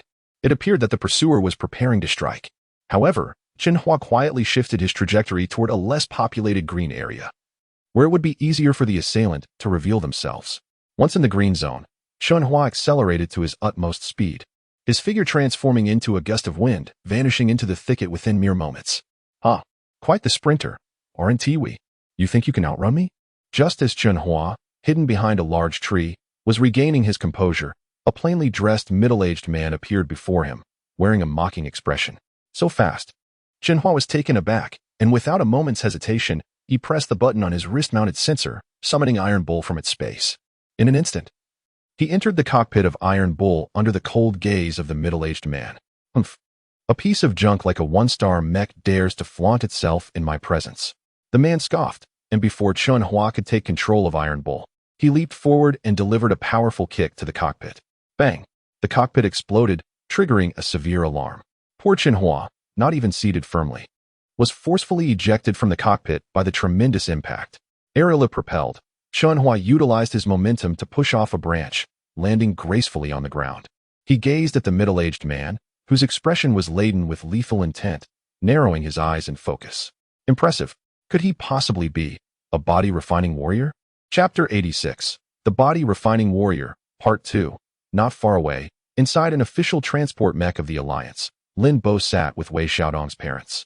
Their gazes fixed intently on the golden screen displaying the unfolding events. Uncle Wei, rest assured, today Chen Hua will certainly pay the price. The reason I invited you here is to provide you with an explanation. I, Lin Bo, have never intended to cast Xiaodong into danger, Lin Bo asserted, casting a glance at the silent couple beside him. What do you mean? Wei Xiaodong's father inquired. Merely that I took the liberty of summoning my grandfather's bodyguard for assistance. This must remain confidential. Otherwise, my father will certainly punish me severely. Lin Bo expressed his concerns. You need not worry. We are not that kind of people. Well then, let us continue to watch the spectacle, Lin Bo replied, redirecting his attention to the screen. A surge of fervent battle intent began to rise within Chen Hua. Ever since he had ascended to the early stage of postnatal ancient martial arts, he had longed for an opportunity to showcase his abilities. Now, with a body-refining warrior standing before him, he could hardly contain his eagerness to engage. As Chen Hua stood there calmly, the middle-aged man's gaze turned icy. Observing Chen Hua begin to mobilize his skeletal structure. Such an action was undeniably a slight against his status as a legitimate first-tier body-refining warrior. Seeking death. With a cold snort, the middle-aged man's expression hardened, and a formidable aura erupted from him.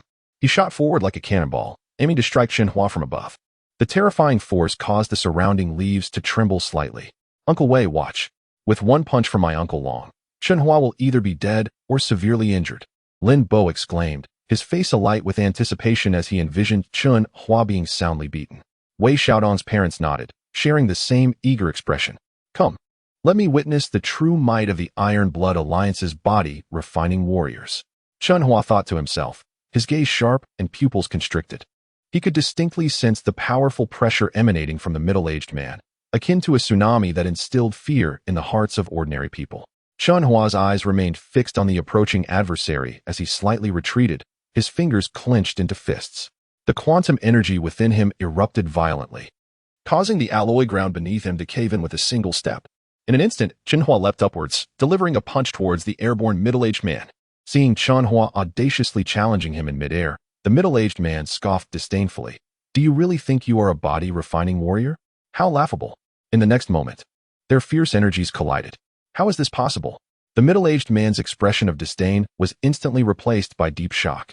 Upon engaging with Chen Hua, he felt a tremendous force propelling him backward, as if an unseen energy had slithered into his body.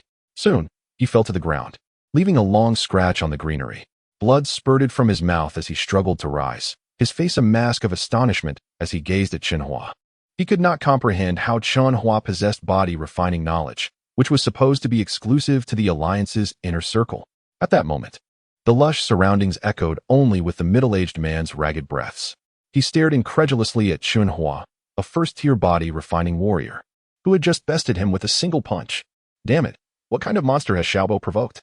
He is also a body-refining warrior, and of a higher rank than I.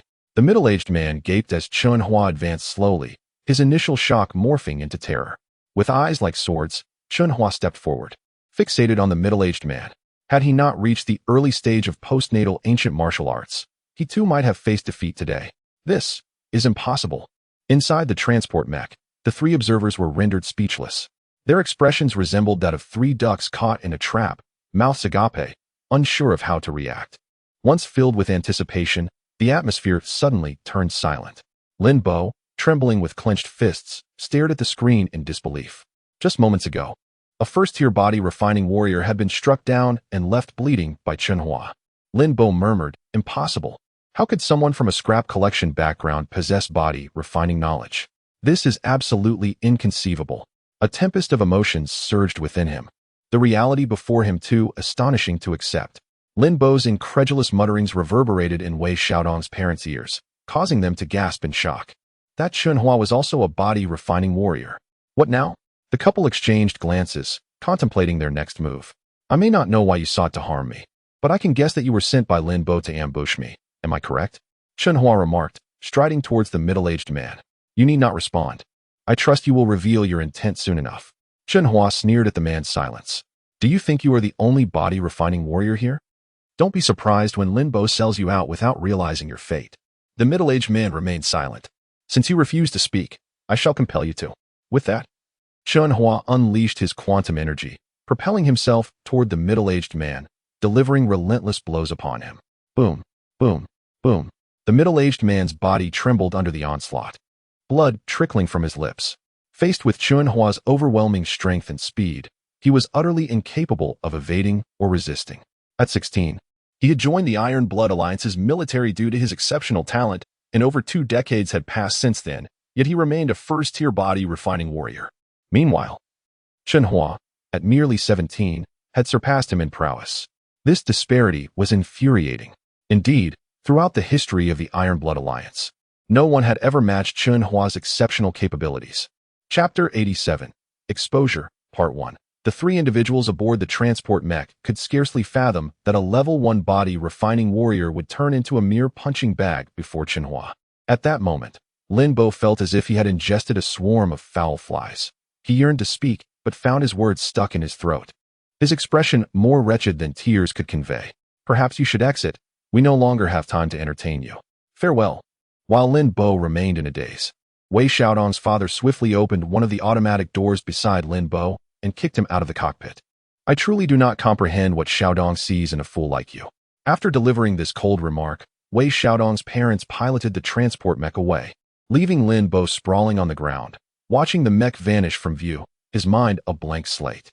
The image of his grandfather's personal bodyguard being ruthlessly beaten by Chen Hua replayed in his mind, and he sensed a constriction in his chest, making each breath increasingly arduous. After a long moment, he felt a slight easing in his breath and suddenly howled at the sky. "I cannot accept this." Upon finishing his cry, blood inexplicably seeped from his mouth and nose, and he felt dizzy, the world around him swaying. It was then that Lin Bo truly comprehended the bitter taste of self-sabotage. He could not fathom the punishment he would face for today's events. Tears rolled in his eyes. Meanwhile, the middle-aged man lay on the ground, unable to rise after being beaten by Chen Hua. In his first encounter with a genuine body-refining warrior, Chen Hua felt the immense strength of such fighters. Although he was uncertain of the extent of damage he could withstand, he could roughly gauge his own resilience against blows. To his astonishment, body-refining warriors proved to be remarkably durable. It became evident that the authorities of various nations were justified in tightly controlling the dissemination of body-refining knowledge. After all, the focus of body-refining education differed from one nation to another. If such knowledge were to leak, it could afford competitors the chance to develop a comprehensive system of body refinement. Should that occur, nations inclined towards hegemony might seize the opportunity to strengthen themselves, devising ways to engulf their neighboring allies, a scenario none of the leaders of the allied nations wished to witness. The power struggles among major allied nations adhered to the principle of the survival of the fittest, and the current relative peace among nations stemmed from a balance of power among these allies. If any one nation were to disrupt this equilibrium with a particular development system, the era of human mechs might very well come to a close. Despite having a common enemy, the chaotic regions inhabited by bionic intelligent Mechs, humanity was far from united internally. For Chen Hua, well-versed in the chronicles of global development, the competition among nations appeared perilously treacherous. Observing the nearly unconscious middle-aged man, Chen Hua clapped his hands and declared, "If I do not impart a severe lesson, you might mistakenly believe me to be an easy target." With that, he promptly called Jin Yusin, requesting to speak with Jin Yongping. During the call, Chen Hua recounted the encounter with the body-refining warrior in vivid detail. "What? Someone actually sent a body-refining warrior to harm you? This is utterly outrageous. Just wait, I will personally come to assist you." The call ended abruptly. Listening to the beeping tone of the dial tone, Chen Hua found himself momentarily stunned. He had not anticipated that this incident would escalate to the point of Jin Yongping intervening personally. This indicated that the encounter with the body-refining warrior had become a significant affair. Unbeknownst to Lin Bo, who still hid behind a large tree nearby, occasionally observing Chen Hua's movements, he planned to retrieve his grandfather's personal bodyguard once Chen Hua had calmed down. Oblivious to the gravity of the situation he had landed himself in, Lin Bo remained unaware of the impending repercussions for him and his family, the nature of which would be an agonizing ordeal yet to be revealed. Approximately 15 minutes later, Chen Hua observed around 20 official transport mechs rapidly approaching. When Lin Bo spotted the lead transport mech, recognizing it as the exclusive vehicle of the administrative minister of Tianshi County, a wave of panic surged through him, and he could hardly fathom the consequences of his actions being exposed. Now in a most awkward predicament, Lin Bo found himself paralyzed, unable to advance or retreat, hiding behind the distant tree. On this occasion, in addition to meeting Jin Yongping, he encountered Feng Han's father, Feng Runming, and the familiar figure of Higuan, as well as Feng Qi, whom he had only met once before. At that moment, Feng Qi wore an expression of seriousness. Upon descending from the cockpit, he momentarily froze upon seeing Chen Hua, then nodded in acknowledgement. He had been urgently summoned to address the situation due to Minister Jin Yongping's notification that Chen Wuqing's son had been attacked by an unidentified body-refining warrior. "Hua, where exactly is this body-refining warrior? Were you injured? Should we take you to the hospital?" Feng Runming was the first to suppress his emotions, rushing to Chen Hua with genuine concern. Feng Runming's demeanor instantly enlightened Feng Qi, whose expression transformed into one of utter astonishment. He had never imagined that the formerly brave student, Chen Hua, was actually the son of Chen Wuqing. Truly, a tiger begets no dog. I should have sought an opportunity to share a drink with him. Feng Qi silently chastised himself, resolving to carve out some time amidst his military duties to enjoy a few drinks with Chen Hua in the coming days. In contrast to Feng Qi's shock, Higuan displayed a more composed demeanor, as he was already familiar with Chen Hua's character. Moreover, given that Chen Hua was indeed the son of Chen Wuqing, it was only natural for him to possess exceptional intelligence. In truth, to the onlookers, Chen Hua's current safety was attributed to his extraordinary acumen in navigating the encounter with the body-refining warrior, thus securing a chance for rescue. "I'm fine. Uncle Feng, that body-refining warrior is over there." Chen Hua shook his head, gesturing towards the middle-aged man lying on the ground. As the group beheld the so-called body-refining warrior, bloodied and unconscious, they were collectively taken aback. "What?" The crowd exchanged incredulous glances, struggling to believe that anyone in Tianshi County could inflict such injury upon a body-refining warrior. "Please, go investigate who would dare be so audacious as to harm Chen Wuqing's son," Jin Yongping commanded, signaling 2 military personnel to approach the middle-aged man. When the military personnel lifted the middle-aged man, all were struck with astonishment. "Why, it is actually the personal bodyguard of the Lin family patriarch. What on earth is happening here?" After a prolonged state of astonishment, everyone present turned in bewildered unison to regard Chen Hua, who was unscathed. Subsequently, their gazes shifted to the middle-aged man, now prostrate like a lifeless cur, their perplexity deepening. Jin Yongping inquired, his brow furrowed. "Hua, are you suggesting he posed a threat to you?" "Indeed, it was him," Chen Hua affirmed, advancing, and, before the assembled onlookers, raised his hand and struck. "Hua, refrain." Jin Yongping's entreaty was cut short as Chen Hua's palm connected forcefully with the middle-aged man's face, causing a fresh trickle of crimson to emanate from the latter's mouth. "As you sow, so shall you reap," Chen Hua declared coldly before apologizing to Jin Yongping, adding, "Uncle Jin, I was overcome with anger. Had I not possessed nimble reflexes, I would have surely fallen victim to his treachery." "What? Are you implying you inflicted those injuries? That's preposterous. I refuse to believe it. The crowd gasped upon hearing Chen Hua's words, their eyes fixed on him as if he were an anomaly.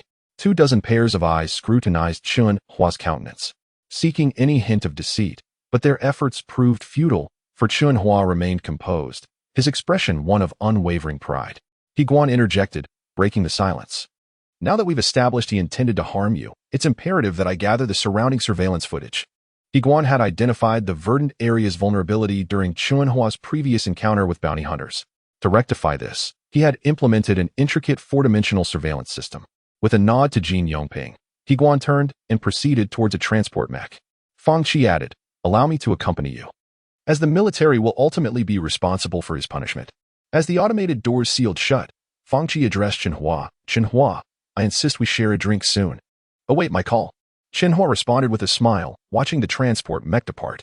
"Hua, come, elucidate the events that transpired." Jin Yongping beckoned Chen Hua. As Chen Hua recounted the incident, the listeners grew increasingly astounded. The notion of a mere 17-year-old completely overwhelming a level 1 body refiner was enough to send shockwaves through the Iron Blood Alliance's upper echelons.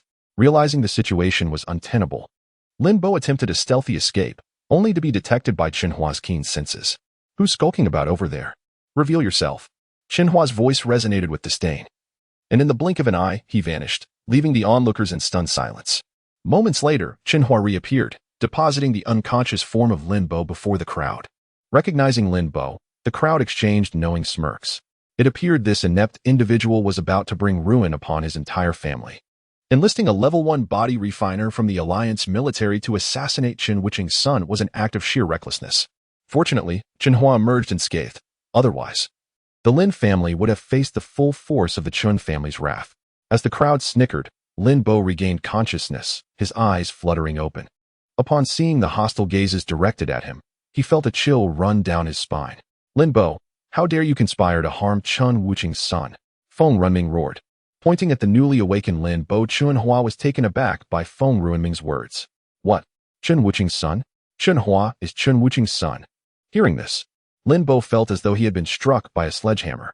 Never in his wildest dreams did he imagine that his classmate, whom he had always looked down upon as a scrap collector, was the son of Chen Wuqing from the capital's Chen family. Had he known, he would never have dared to act as he did. That damned Vice-Dean Lei Jun. What a terrible suggestion. Lin Bo now attributed all blame to Vice-Dean Lei Jun. Cornered and desperate, Lin Bo had no choice but to invoke Vice-Dean Lei Jun's name in an attempt to mitigate his transgression. "Uncle Jean, I was wrong. I shouldn't have listened to Vice-Dean Lei Jun. It was all his idea. I even have audio evidence." Lin Bo pleaded with Jin Yongping, tears streaming down his face. "Get away from me. Who are you calling Uncle Jean?" Enraged by Lin Bo's pitiful display, Feng Runming kicked Lin Bo in the face, knocking him unconscious once more. Gazing at the fallen Lin Bo, Feng Runming sneered, "I never imagined Lin Changshan would sire such an imbecile.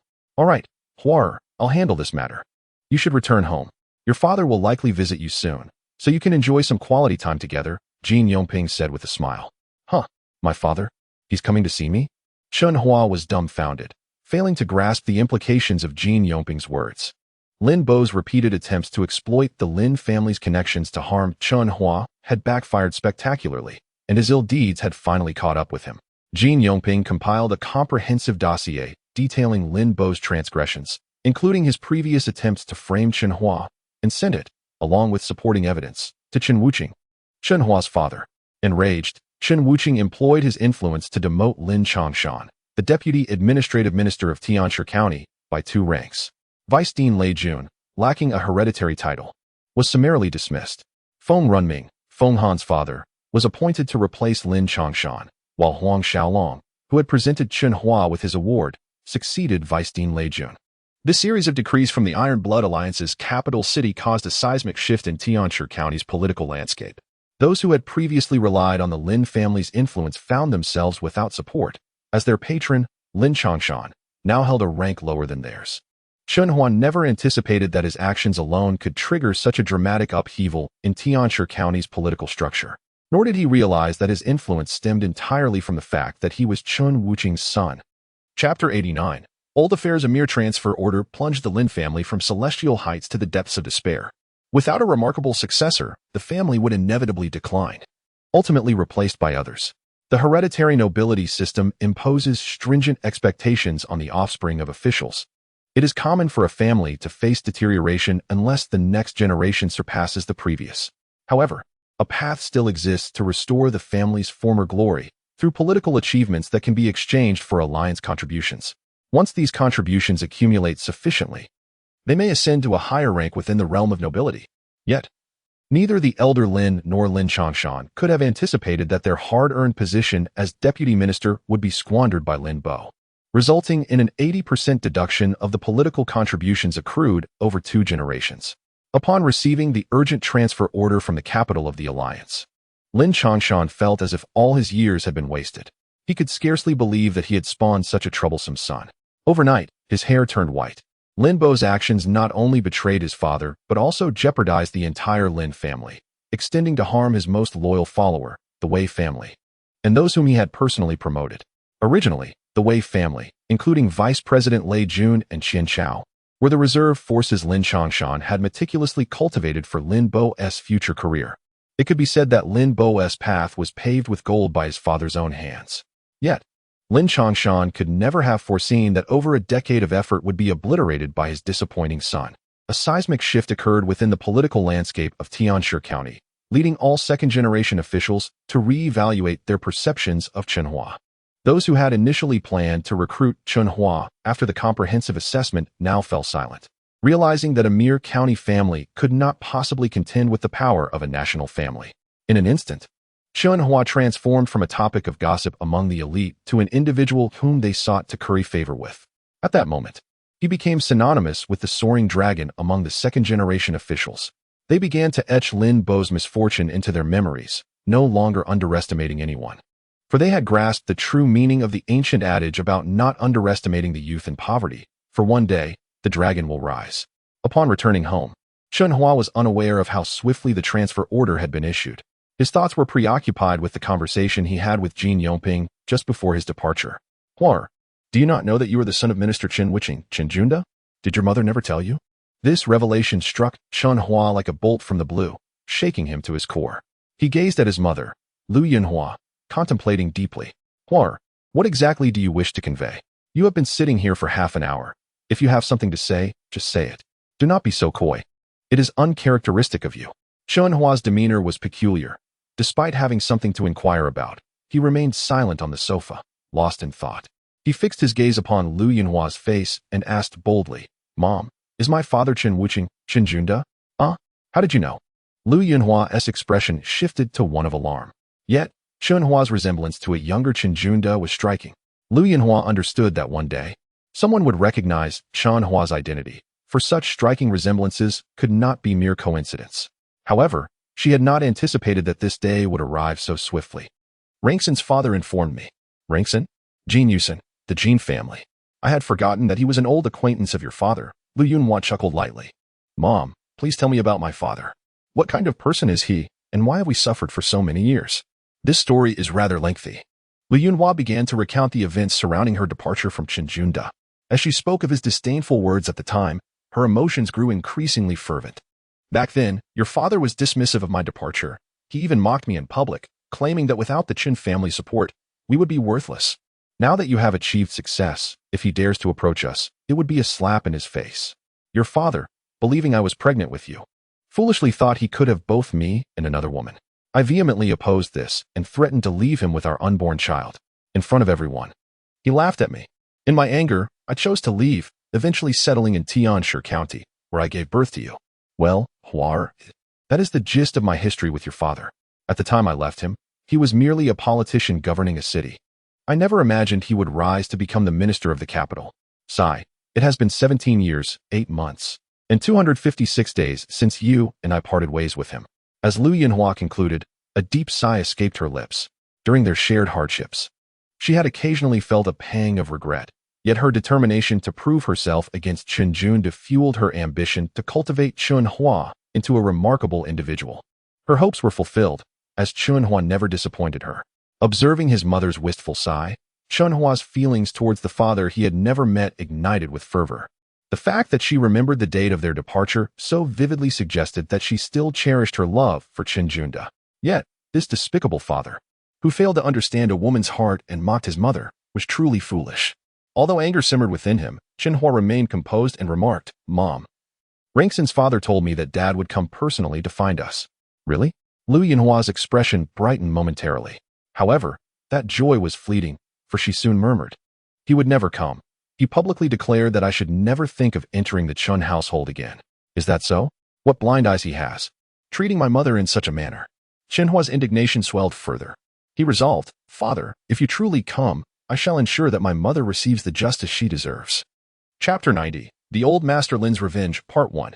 As night fell, Chen Hua once again entered the golden space, even amidst the hours of slumber. Upon his arrival, he was greeted by the familiar display of his own data. Chen Hua, male, 17 years of age. Quantum energy storage level, 30%. Arm strength, 38,890 kilograms. Maximum speed, 200 meters per second. Comprehensive physical data evaluation, early stage postnatal ancient martial artist. Reflecting on his earlier encounter with the middle-aged man, Chen Hua felt a sense of standing atop the pinnacle of strength. The scene of overwhelming his adversary with absolute power ignited a fervor within him. He had not anticipated that an early-stage postnatal ancient martial artist could possess such formidable prowess. With a heart brimming with excitement, Chen Hua began to practice the dynamic routines of the foundational body forging techniques within the golden space. Although his progress in body forging had become exceedingly slow, the sight of his physical data filled him with a sense of anticipation. Uncle Jean had mentioned that the middle-aged man was a first-level body forging warrior. He wondered if he could now contend with the military's second-level body forging warriors. As he trained, Chen Hua contemplated this. Jin Yongping had informed him that the military's body forging warriors were categorized into 3 levels, with first-level warriors serving as exclusive bodyguards for officials at the county administrative minister level. In contrast, politicians with authority over major cities possessed second-level bodyguards specially appointed by the Iron Blood Alliance. The third-level body-forging warriors represented the core strength of the national military. Aside from the most powerful Mechs, Chen Hua was eager to discern the true level of his own strength. At present, he believed he was at least a second-level body-forging warrior, yet whether he could rival a third-level warrior remained uncertain. Thus, Chen Hua continued his training until the early hours of dawn, when the 6 displays within the golden space suddenly dimmed. Insufficient quantum energy necessitated a recharge for the quantum eye to function. Suddenly, one display switched to reveal a brief line of text, causing Chen Hua to fall into contemplation. He had not expected that after refining the cockpit of the Iron Bull, he would run low on quantum energy so quickly. He murmured to himself, fully aware that the quantum energy required by the quantum eye must be sourced from scrap of at least 2-star grade. However, the port in Tianshi County no longer hosted colossal vessels docking. It seemed he would have to venture to the outskirts of the chaotic zone. With this thought in mind, Chen Hua awakened, glancing outside to see the day had fully brightened. He sprang from his bed, yet before he could dress, he noticed an unusual sound emanating from outside his home. The noise was subtle, but had it not been for his current status as an early-stage postnatal ancient martial artist, he would have missed it entirely. Someone was tampering with my front door. Chen Hua swiftly donned his clothing and approached the entrance cautiously, observing the trembling automatic rolling shutter. He felt a surge of weariness. Could it be that Lin Bo was still undeterred?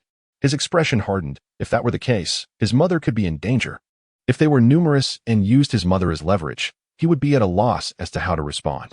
With this concern in mind, Chen Hua hurried to his mother's room, waking Lu Yinhua. After explaining the situation, both mother and son fell into deep thought. "Mother, stay here, no matter what happens. Do not come out." As the commotion outside intensified, Chen Hua spoke with gravity. Without waiting for Lu Yinhua's response, he stepped outside, ensuring to secure the door behind him. As Chen Hua exited his mother's room, he discovered that the rolling shutter had already been forced open, with 2 individuals entering the shop. With utmost speed, Chen Hua unleashed a fierce burst of energy, darting toward one of them and swiftly incapacitating him. The sudden turn of events left the other 2 momentarily stunned, clearly unprepared for Chen Hua's lightning-fast reflexes. Before they could react, he brought down another adversary, 3 body-forging warriors. As he witnessed the 2 incapacitated individuals regaining consciousness, a shadow of unease crossed Chen Hua's face. At that moment, the shop's rolling shutter was fully opened, encountering 3 body-forging warriors. Chen Hua's instinct for self-defense prompted him to take the offensive.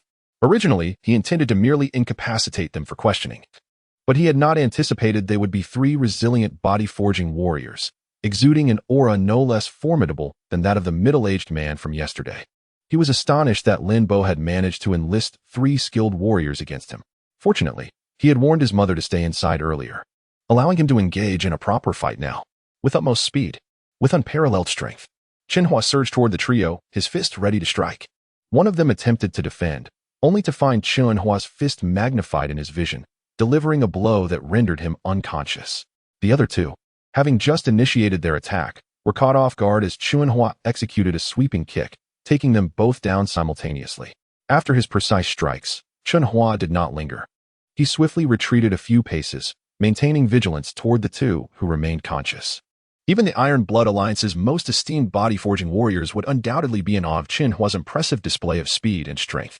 Body-forging warriors intruding into a civilian residence will face severe repercussions from the military.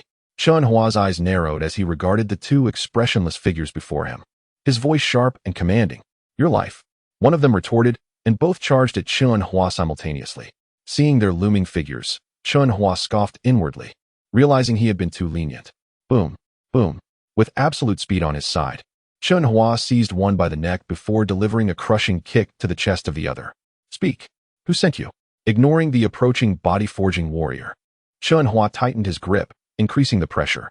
Had it not been for the formidable resilience of body-forging warriors, an ordinary person would have succumbed to such a hold. "Refuse to speak, and you shall meet your demise." Observing their silence, Chen Hua's resolve hardened as he crushed the throat of the warrior in his grasp. A single fatal strike. Watching the throat of the fallen warrior collapse inward, the one who had spoken earlier looked on in shock, quickly realizing he had no choice but to respond. Chapter 91. The Old Master Lin's Revenge, Part 2. I never anticipated that our Iron Blood Alliance harbored such a formidable entity, at such a tender age. You have already surpassed a first-level body refinement warrior. However, your journey ends here today. As he spoke, the body refinement warrior, gazing intently at Chen Hua, began to stretch and prepare his limbs. "Are you sent by the Lin family to exact revenge on me?" After a moment of contemplation, Chen Hua calmly addressed the lean figure clad in black before him. "Will you meet your demise today? But allow me to introduce myself. I am Song Fan." Song Fan's expression was one of disdain. Recently promoted to a third-level body refinement warrior, he felt a flicker of surprise at Chen Hua's earlier display. Yet he dismissed it as insignificant compared to his own prowess. After all, he had never heard of a 17-year-old third-level body refinement warrior. "Very well. Let us commence," Chen Hua responded with a cold smirk. "In fact, you could plead for mercy." With that, Song Fan dashed forward like a gust of wind, his fingers merging into claws, aimed swiftly at Chen Hua's throat. Chen Hua distinctly sensed a rising heat emanating from Song Fan's fingertips, akin to the vapor of gasoline, warping the very air around them. Witnessing such a fierce assault from Song Fan, Chen Hua's expression grew serious, his eyes fixed on the approaching claws. Just as they grazed his throat, he erupted into action like a tiger pouncing on its prey, extending his palm to deftly dissipate the heated air using quantum energy. In an instant, he struck down Song Fan's claws with tremendous force, shattering the latter's attack. With unparalleled speed, Chen Hua barely stepped back, evading Song Fan's subsequent strike. As one attack was neutralized and another dodged, Song Fan unleashed a flurry of punches, his relentless onslaught resembling a torrential downpour directed at Chen Hua's vital points. In the midst of Song Fan's ferocity, Chen Hua stood his ground, filled with fighting spirit, meeting each blow with counterattacks. The sound of their fists colliding echoed throughout the shop. Although Chen Hua had not trained in systematic techniques, his extraordinary perceptive abilities allowed him to counter Song Fan's aggressive maneuvers effectively.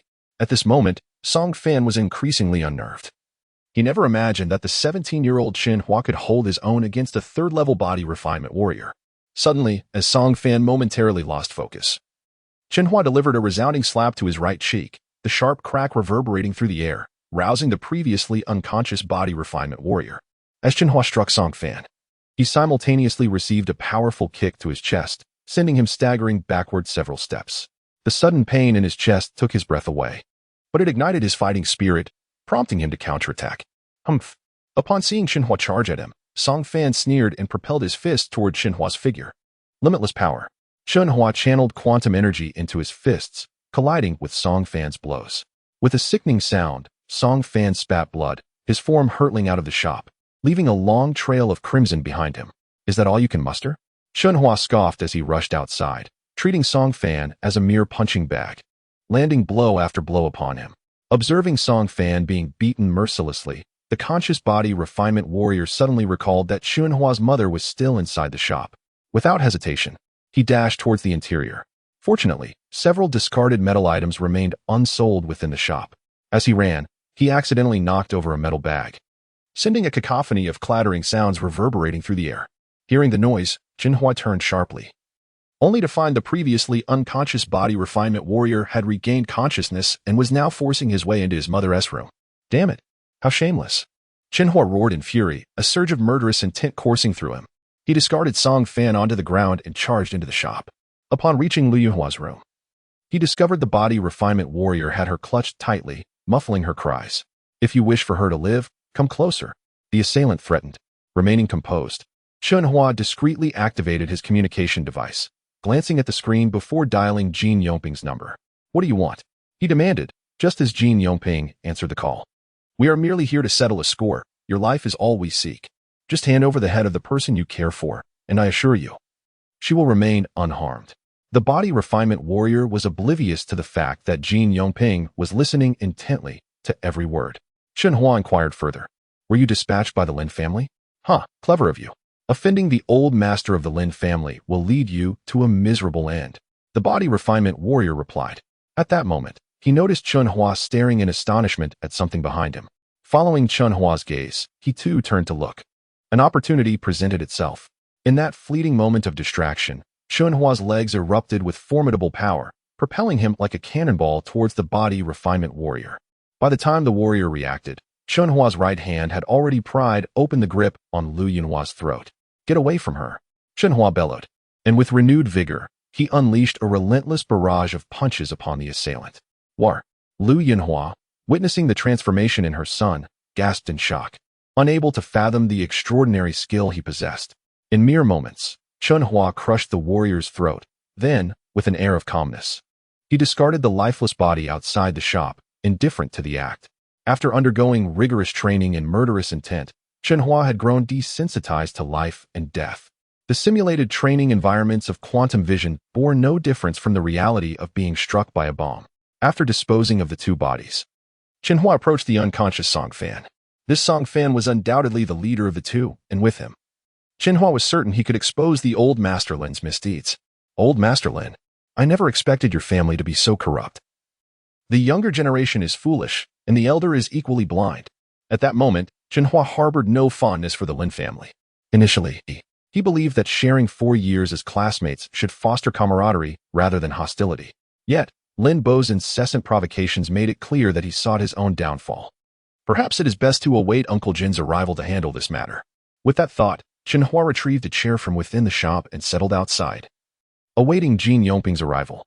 Fortunately, it was still morning, and the surrounding populace remained unaware of the turmoil that had transpired in Chen Hua's household. However, unbeknownst to Chen Hua, although these 3 body refinement warriors were linked to the Lin family, they were not sent by the old master himself, but rather by another party entirely. Chapter 92. Refusal. Early in the morning, Chen Hua's demeanor left Lu Yunhua feeling as if her son had become a stranger.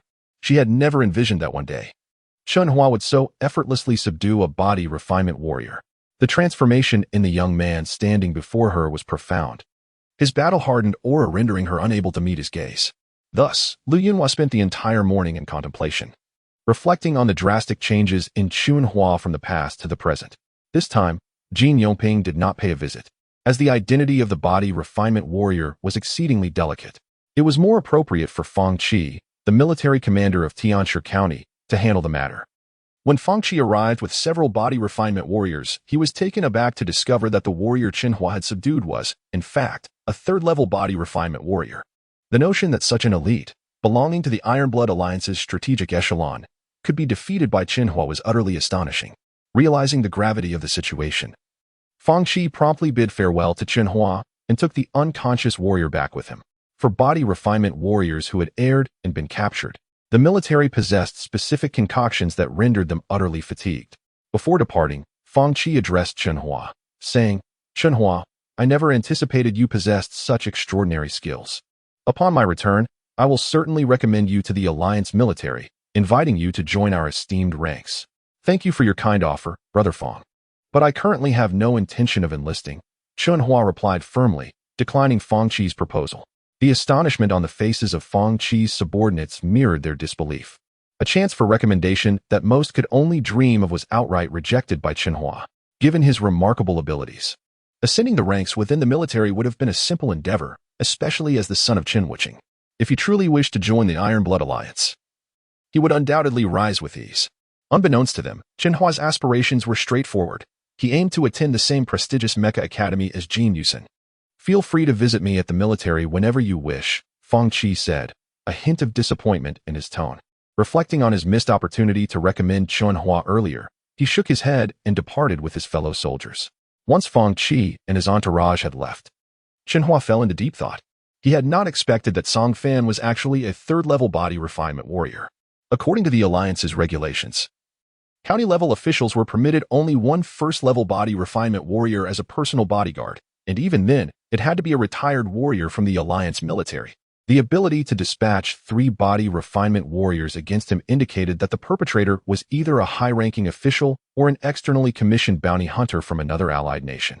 This realization darkened Chen Hua's expression, as he suspected this was likely a desperate maneuver by the Lin family seeking assistance from his powerful benefactor. After all, the Lin family's recent struggles with the Alliance had, to some extent, jeopardized the interests of their backer.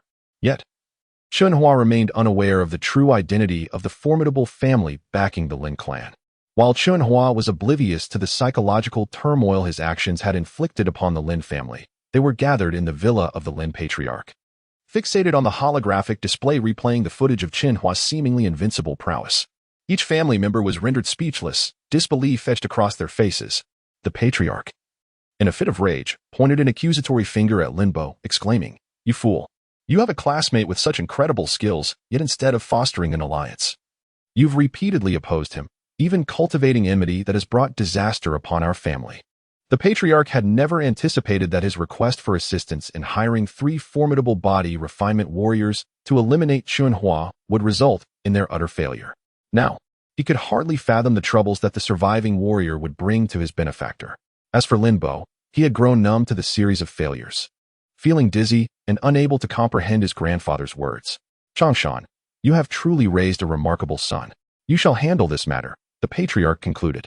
Meanwhile, Chen Hua, oblivious to the immense psychological impact he had left on the Lin family, was engaged in conversation with his mother. Lu Yinhua inquired, "Hua, do tell me, where did you acquire such formidable skills? Could I claim to have learned it from books?" Chen Hua pondered, ultimately deciding to keep the secret of his quantum eye to himself. Lu Yinhua continued, "If you are unwilling to divulge, then so be it. However, I must remind you to refrain from causing harm. There will be karmic repercussions." Chen Hua resolutely replied, "As long as no one wrongs me, I shall not provoke others. However, if someone seeks to harm us, I can only respond in kind." Upon hearing this, Lu Yinhua fell silent, reflecting on how her son had matured, becoming increasingly perceptive yet also more headstrong. Noticing her silence, Chen Hua sought to change the subject, asking, "Mother, if my father were to come looking for us, would you return with him?" For 17 years, Chen Hua had known nothing of paternal love, the concept remaining an abstract void for him. Although he uttered the word father, he felt no emotional connection to it. Lu Yinhua sighed. "We'll see when the time comes in truth." Lu Yinhua still harbored deep-seated resentment regarding past events. The emotional wounds she bore could not be healed merely by the passage of time. "If he truly wishes for us to return, I have many ways to compel him to plead with you to do so. Just cooperate with me when the time comes," Chen Hua said, chuckling mischievously. "You rascal, you truly haven't matured. I will not indulge your whims. After all, he is still your father." Lu Yinhua playfully tapped Chen Hua's head, scolding him lightly, and declined his suggestion. Chapter 93. A frightening ambush. This morning's events compelled Chen Hua to hasten his reconnaissance mission to Luo City. He resolved to concoct a reason to take his mother along for the journey tomorrow, allowing them to settle in the area beforehand. He was acutely aware that if the Lin family intended to harm him, far graver troubles awaited him ahead. Who could guarantee that the desperate Lin family wouldn't dispatch an entire battalion of Mechs to brazenly assassinate him? Time swiftly slipped away, and as nightfall descended, the street dedicated to purchasing scrap metal grew increasingly quiet. After finishing dinner, Chen Hua adhered to his usual routine of closing the shop. The inventory of discarded metal was minimal, and had it not been for his mother's steadfast guardianship over the scrap, he would have sold it off long ago. As Chen Hua approached the shop's entrance, an instinctive alertness surged within him upon hearing the distant roar of mech engines revving at high speed. Through the veil of night, he discerned four sleek, black military transport Mechs swiftly approaching his location. Since his ascension to the initial stages of an innate martial artist, Chen Hua's vision had significantly sharpened. Particularly at night, where this enhancement became even more pronounced, he could nearly disregard the darkness. When he spotted Lu Yunhua approaching, he promptly extinguished the shop's lights and urgently urged, "Mother, you must find a place to hide quickly." Now, at this hour, his shop was the only one still illuminated. Once he extinguished the lights, the entire street would be enveloped in darkness, allowing Lu Yunhua to stealthily slip away. Lu Yunhua sensed the gravity of the situation upon seeing the lights extinguished. "Hurry." As the four Mechs neared the main thoroughfare, Chen Hua disregarded his mother's protests, lifting her in his arms and sprinting towards the intermediate Mech Academy. "All right, Mother, wait for me here. I'll leave Iron Bull with you. If anything seems amiss, drive it to escape. I've fully reinforced Iron Bull once already." After crossing the green belt, Chen Hua, breathing steadily, continued, "And you? Don't worry, Mother. I run swiftly and will call you the moment I'm safe." With that, Chen Hua left Iron Bull behind and stealthily made his way back towards the shop. Alone in the dark, Chen Hua moved with remarkable silence and speed, casting a series of fleeting shadows in the dimness. Had any ordinary citizen witnessed him, they would surely have been terrified, for he glided through the night like a specter. Upon catching sight of his shop, where four black Mechs stood in orderly formation, his expression darkened. They were indeed coming for him. Enraged, he vowed to uproot them entirely. Observing the figures moving within the shop, a fierce determination surged within him. He stealthily approached the rear of one of the black Mechs, using it as cover, just as an individual stepped out of the shop, evidently alerted to the commotion. Such proficient surveillance techniques, Chen Hua steeled himself. Seizing the moment before the individual could react, he leaped forward, wrapping his arms around their head. A swift twist, and he effortlessly rendered them unconscious. Had it not been for Fong Qi's warning earlier that day to refrain from lethal force until the nature of the threat was ascertained, that individual would have met a fatal end. Just as he subdued one foe, three others burst forth from the shop, clearly having noticed the unusual activity surrounding the Mechs. Chen Hua employed the same tactic, incapacitating the three swiftly before concealing himself behind the Mech, observing the unfolding events within. Illuminated by the shop's dim light, he discerned the uniforms of the four fallen figures. They were clad in the specialized attire of the Iron Blood Alliance's body warriors. Another group of body warriors. Chen Hua's murderous intent surged, his gaze hardening. He had not anticipated encountering body warriors thrice within mere days. And this time they were official operatives of the Iron Blood Alliance. This was utterly intolerable. As his wrath reached a boiling point, the sound of cooking emanated from the kitchen, the clattering of utensils echoing eerily in the stillness. Chen Hua was momentarily bewildered. His mother had left. How could anyone be cooking in his home? Could it be that she had secretly followed him back? Unlikely, he dismissed the thought. Soon after, a sweet voice resonated from the kitchen. "Xiaorou, why haven't you brought the dishes yet? Hurry up. Xiaojiang. Go check on what Xiaorou is up to." Not receiving a response from the shop, another voice inquired, "Huh? Where is everyone? Where did they go?" Xiaorou. The name registered as distinctly feminine in Chen Hua's mind. Reflexively, he glanced at the four individuals lying on the ground. To his astonishment, they were all young women, approximately 25 or 26 years of age, and strikingly beautiful. In his previous fury, Chen Hua had acted swiftly without fully observing their appearances. Now, illuminated by the shop's light, he comprehended the gravity of the situation. The kitchen fell silent, and a figure emerged. At first glance, an overwhelming sense of familial bond surged within him. The woman, around 40 years old and standing at an impressive height of 1.72 meters, commanded attention. Clad in a traditional military uniform adorned with a single red blood stripe insignia on her shoulder, she exuded an air of authority that was hard to confront.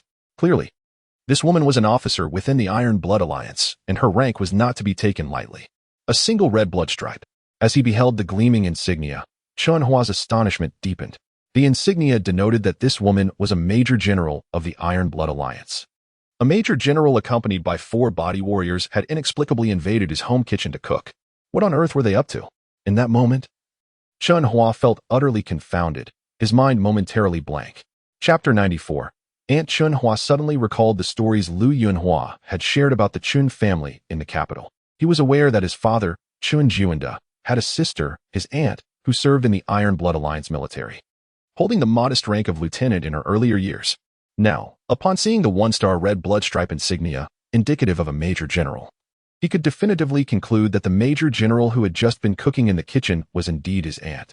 After 17 years of diligent service, starting as a private and gradually accruing military merits, she had risen to the rank of major general, showcasing her exceptional capabilities.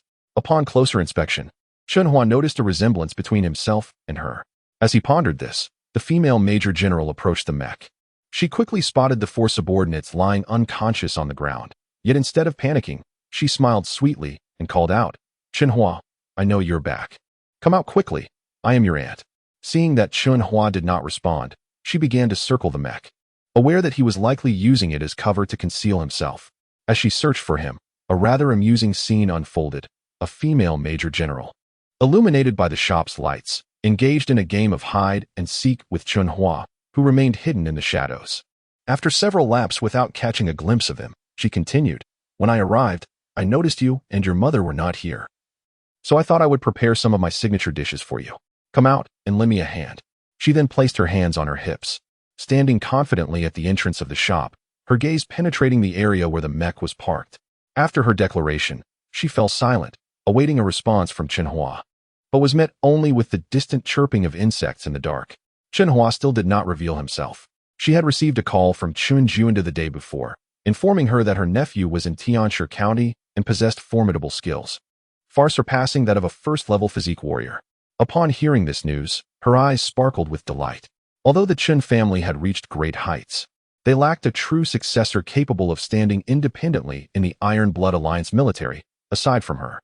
Thus, upon learning that her yet-to-be-met nephew was not only exceptionally skilled, but also an academic star at the Intermediate Mech Academy, she wasted no time, hastily gathering 4 loyal soldiers and departing from Luocheng to Tianshi County. To her surprise, upon arriving with her swift transport mech, she found both Chen Hua and his mother absent. Assuming they were still away, she devised a plan to surprise them with a delightful meal, envisioning a joyful reunion filled with laughter and cherished familial bonds over a late-night feast. At that moment, she could persuade Chen Hua to join the military and accumulate merits, thereby grooming him as the Chun family's successor. However, her splendid plans were abruptly shattered by the eerie silence surrounding her. The fact that Chen Hua had managed to incapacitate her 4 subordinates was a clear indication of his prowess, confirming the claims made over the phone. Gradually, she began to understand his vigilance was entirely reasonable. Thus, she called out again, "With your aunt here, no one will dare to bully you anymore. Chen Hua, please come out, I beg you." By the end of her plea, her tone had taken on a somewhat conciliatory note, particularly with the last 3 words, revealing her eagerness to meet Chen Hua and her desire to recruit him as her successor. Hidden behind the Mech, Chen Hua paused, taken aback that his major general would actually plead for him to reveal himself. Nevertheless, he stifled the urge to step out, still grappling with uncertainty. After all, Jin Yongping had informed him that his father would soon come to Tianshi County to find him. Logically, it should have been Qin Juanda who arrived first. So he was puzzled as to why his aunt was the one to show up first. Thus, Chen Hua decided it was prudent to remain hidden for the time being. "Wake up, all of you." Seeing that Chen Hua had yet to show himself, his aunt kicked the 4 unconscious subordinates. Before long, the 4 physique warriors regained consciousness, and upon seeing the stern expression on Chen Hua's aunt's face, their hearts skipped a beat. "What are you still lying there for? Get up and find my nephew. Xiaoro, go fetch the ingredients and help me in the kitchen." Having given her orders, Chen Hua's aunt turned and headed towards the kitchen. The physique warriors possessed keen instincts, and before Chen Hua's aunt could reach the kitchen, they heard Xiaoro say, "Chen Hua, you might as well stop hiding. We all know you're here. Come out and meet your aunt. You two will have to recognize each other eventually. Why are you still hiding? It's not very manly." "Indeed. Chen Hua, your aunt rushed here the moment she heard about you, driving her mech without resting. Given her sincerity, you should come out," Xiaojiang chimed in. "It's truly baffling that the Major General herself has come all this way, yet you behave like a child hiding away. You should think of others.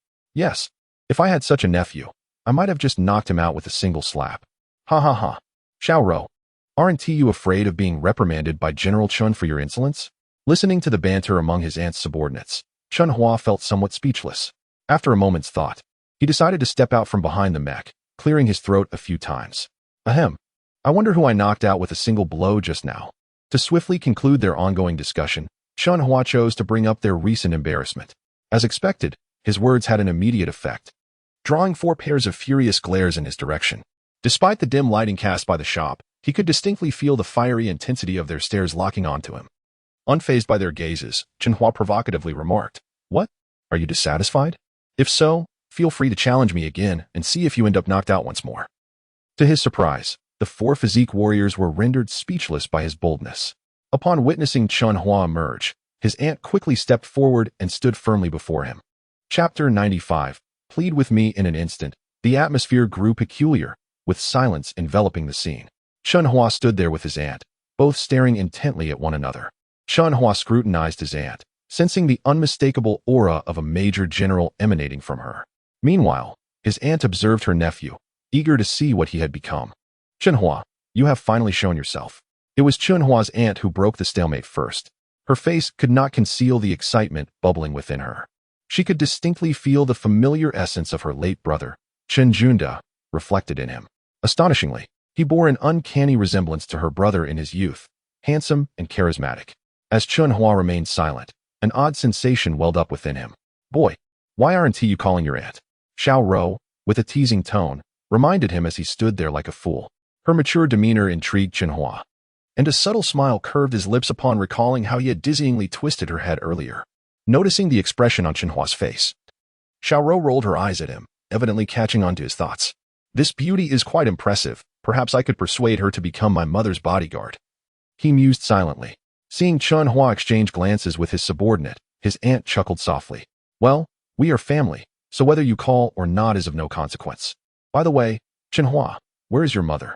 Quickly call her back. We must have a late-night meal together. I haven't eaten anything all day just to see you." Influenced by Feng Han, Chen Hua blurted out a nonsensical remark. "Does a general really need to eat?" Laughter erupted from the 4 female warriors behind him. Only Chen Hua would dare speak so casually to General Chen. His aunt, amused, scolded him playfully, "You rascal. Enough with the nonsense. Call your mother." Finally, Chen Hua activated the communicator on his wrist and dialed his mother's frequency. When Li Yunhua returned driving the Iron Bull, nostalgia filled the air. Chen Hua learned that his aunt's name was Chun Lixian, the second daughter of the Chun family patriarch. As the 7 of them enjoyed their late-night meal and engaged in light conversation, Li Yunhua eventually said, "Xianmei, it's quite late now. If you have something to discuss, it's better to save it for tomorrow. Tonight, let us just rest." However, Chun Lixian shook her head and replied, "Actually, my brother is on his way here. I have something significant to discuss with my nephew. If I don't resolve it, I want to be able to sleep. Given that we haven't seen each other in years, sister-in-law, please do me this favor." She gestured towards Chen Hua, seeking Lu Yunhua's approval. Lu Yunhua nodded. "That is certainly no problem, but I must clarify that if Hua does not accept you, there is nothing I can do." "Understood," Chun Lixian replied, then turned her gaze towards Chen Hua, who became the focal point of attention.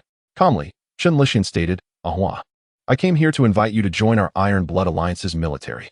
I am confident that with your skills and the resources of the Chen family, you could rise to a rank even higher than mine." "Not interested." Chen Hua promptly rejected her proposal.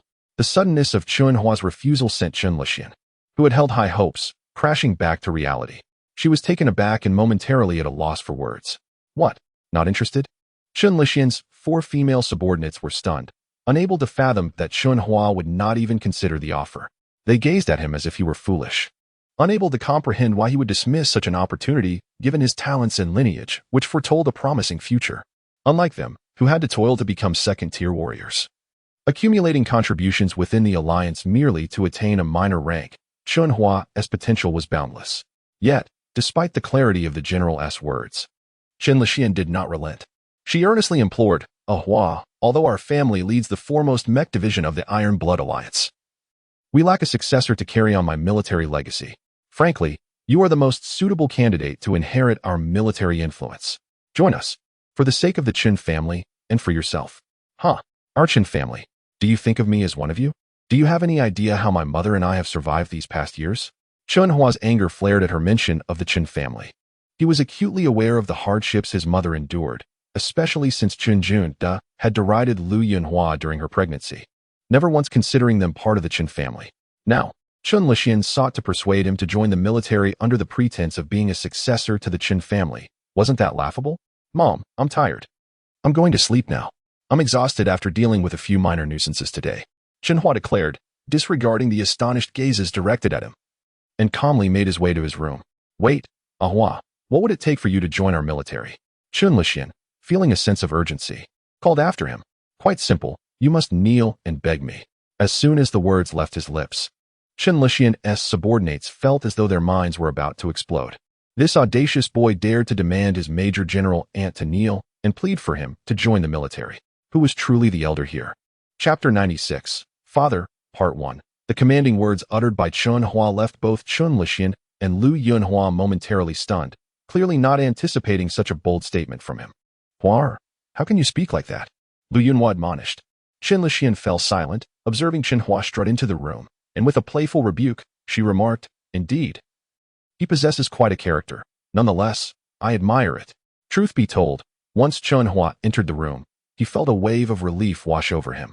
The absurdity of his earlier remark weighed on his mind. Tossing and turning in bed, he pondered the words spoken by Chen Lixian that evening. The Chen family's influence in the capital was immense. It was unfathomable to him that there was no suitable military successor. Thus, he lay awake until the late hours, his eyelids finally beginning to flutter. Soon, Chen Hua found himself once again enveloped in a golden space, embarking on a night of cultivation. Shortly after dawn, he awakened, feeling invigorated from his night of training. As he stepped out of his room, he spotted a weary Chen Lixian rising from the shop's main hall. Ahua, how are you? Come with me to Luocheng and join our military. I have waited all night for you to awaken. Chen Lixian yawned, making Chen Hua believe she was sincere. Chen Hua chose not to respond, instead entering the adjacent washroom to freshen up. Really, what must I say for you to agree? Chen Lixian sighed, seeing him ignore her. In her eyes, Chen Hua's exceptional skills would be a waste if he did not enlist. Lu Yunhua had also risen early that day and felt helpless upon overhearing their conversation. She understood well that what Chen Hua had lacked over the years was paternal love, and his greatest desire was to know his father. Yet when faced with family, he was filled with anger, stemming from his concern for her, wishing for the Chen family to repent. Hua, you're up so early. Lu Yunhua began as Chen Hua emerged from the washroom. Mom, you're early too. I'll prepare breakfast for you right away, Chen Hua replied, glancing at Chen Lixian and her four beautiful subordinates. Lu Yunhua smiled at Chen Lixian, saying, Xian, are you truly determined to have water enlist? What is his attitude? Yes, sister-in-law, you're up early too, but alas, Ahua is not buying my suggestion. Chen Lixian responded with a resigned pat on her forehead. That's just how he is. You'll get used to it, Lu Yunhua chuckled. Indeed. Your elder brother was the same way. When he became obstinate, not even 10 oxen could pull him back. Chen Lixian added with a smile before checking the time. Your brother should be arriving soon. It should take him about 2 days by sea. Oh. Lu Yunhua fell silent at this revelation. After Chen Hua prepared breakfast, Chen Lixian unceremoniously took a seat at the dining table. With a chuckle, she remarked, Not bad, a good man at home, taking care of everyone. Before Chen Hua could speak, she instructed Xiao to fetch chopsticks and began to eat. Chen Hua observed his aunt for a moment before saying, Mom, this is your favorite lean meat porridge. Here, I prepared some for you. He then handed the steaming bowl of porridge to Lu Yunhua. Ahua, will you come to Luocheng with me today? Chen Lixian eagerly inquired after taking a sip of her porridge. Furthermore, sister-in-law, when your brother arrives, you should return to the capital with him. He has been single for years, and the old master of the family cannot say much about it, given the past mistakes he made. Sister-in-law, I know you and Ahua have endured hardships over the years, but those times have passed, haven't they? When your brother arrives, you should go back. The Chen family needs you, and more so, they need Ahua. Aunt, since I can call you that, it implies my acknowledgement of you. However, I have no interest in joining the military, so I kindly ask you to refrain from discussing it further. Whether my mother goes to the capital is not for you to decide, but for my mother. I intend to attend the Luocheng Advanced Mecha Academy for further studies and plan to bring my mother there to settle down.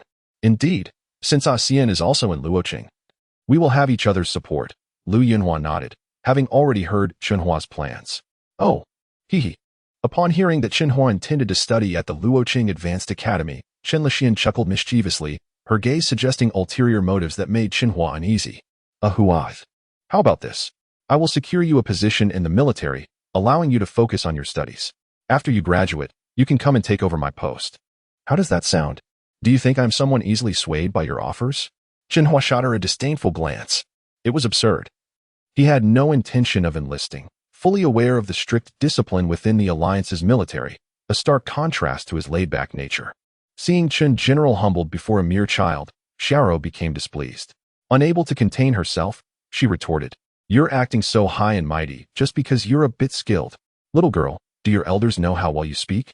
Don't think your beauty gives you the right to lecture me. Shall I demonstrate my skills by easily defeating you?" Chen Hua replied, a sinister smile creeping across his lips. The other 3 female warriors couldn't help but smirk at his words, as they struck a chord with their reality. Lu Yinhua shot a glare at Chen Hua, feigning anger. "What are you doing arguing with a young lady?" Just then, a series of disciplined footsteps echoed from outside the shop. "Brother has arrived." Chen Lixin's eyebrows raised in excitement. "Father, you have finally come." At her words, Chen Hua's expression darkened momentarily. He stood up and walked towards the entrance. Before long, he beheld a sturdy man with a resolute face, bearing an uncanny resemblance to himself, as he gracefully descended from a white mecha. Chapter 97, Father, Part 2. Upon seeing Chen Jiuanda, a wave of resentment inexplicably dissipated within Chen Hua. The moment Chen Jiuanda laid eyes on Chen Hua and the recently emerged Lu Yunhua, his expression transformed into one of palpable excitement. Lu Yunhua, upon encountering Chen Jiuanda, felt tears welling up in her eyes. Observing his mother's emotional turmoil, Chen Hua grappled with complex feelings, contemplating how he might exact some measure of retribution. To merely allow him to bring his mother back to the capital seemed far too lenient. "Flower, how have you been all these years?" Chen Jiuanda sighed after uttering those words. "So, you are Chen Hua. You've grown so tall. As your father, I owe you an apology. You and your mother have suffered for so long." Gazing at Chen Hua, Chen Jiuanda exhibited a look of remorse. Having gleaned from Jin Yongping an overview of Chen Hua's life in recent years, "In my youth, I was too impetuous and wounded your heart. I sincerely apologize." At this moment, a bodyguard behind Chen Jiuanda presented him with a grand bouquet of roses. Receiving the flowers, Chen Jiuanda stepped forward, bypassing Chen Hua, and presented the magnificent bouquet to Lu Yunhua. Faced with such an abundance of roses, Lu Yunhua was momentarily bewildered, caught in a dilemma of whether to accept them. "Wait. After more than a decade of neglecting us, you think a bouquet of roses can mend everything?" Chen Hua interposed himself between Lu Yunhua and Chen Jiuanda. "Get him away from me." Chen Jiuanda commanded his subordinates, adopting a serious demeanor. "This is an adult matter. Do not meddle." "Humph. Mother, do not agree just yet. I have more to say." Chen Hua scoffed, and in the next instant, the sound of fists and feet colliding echoed from behind Chen Jiuanda. Before long, all of the bodyguards he brought were rendered unconscious on the ground. With a playful smile, Chen Hua re-established himself between Lu Yunhua and the roses. Casting a cold stare at Chen Jiuanda, the latter, rendered speechless, regarded his son with disbelief. While he had heard of Chen Hua's formidable skills, he did not expect them to manifest to such an extent. In less than a quarter of an hour, all 8 of the second-tier bodyguards he had brought were incapacitated. "Chen Hua, what is the meaning of blocking your father?" Chen Lixin furrowed her brow. "What do you mean by meaning?" Chen Hua's voice rose, filled with indignation. "Do you have any idea what my mother and I have endured over the past decade? Now, you come here, utter a few words, and expect my mother to forgive you? You are truly naive. Do not think for a moment that I am unaware. My mother has told me everything about your past." As he spoke, Chen Hua fixed a steady gaze upon Chen Jiuanda. "You insolent boy, how dare you speak to your father this way? Just because you have some skills now, do not presume you can address your elder with such disrespect. Regardless of the circumstances, I am still your father, your elder, and you should not interfere in matters pertaining to us." Seeing his son's demeanor mirrored his own youthful self, Chen Jiuanda shot him a glare. With his wealth of experience, he understood how to navigate the temperament of someone like Chen Hua. Indeed, upon hearing those words, Chen Hua's anger subsided. He turned to Lu Yunhua and hesitantly asked, "Mother, what do you think?" Lu Yunhua remained silent. Chen Lixin interjected, "Hua, perhaps you should step aside. Your father has been single all these years, contemplating the past. Otherwise, he would not have arrived so swiftly upon hearing your news. Is that true?" Chen Hua's heart softened slightly upon hearing this. It was evident that Chen Jiuanda harbored deep affection for his mother. "Indeed, it is true. Your father is now a minister of the Iron Blood Alliance. At his age, being unmarried raises eyebrows within the highest echelons of the alliance. No one is as devoted as he is. Chen Hua continued, moreover. It is precisely because your father has remained single that he has been bold in his actions during his tenure, contributing greatly to the alliance. However, there is something you likely do not know. Your mother was ridiculed by your father due to the machinations of another woman. What? Both Chen Hua and his mother were taken aback by this revelation. That woman, who clung to your father relentlessly, took advantage of a moment when he was intoxicated and drugged him, leading to a night of indiscretion. Unbeknownst to your father, she was sent by another family, later deceiving him into believing she was pregnant, thereby exerting pressure on your mother. At that time, your mother had just discovered your father's infidelity. Consider this. Your mother, deeply in love with your father, suddenly hears rumors of his betrayal and learns that another woman is with child.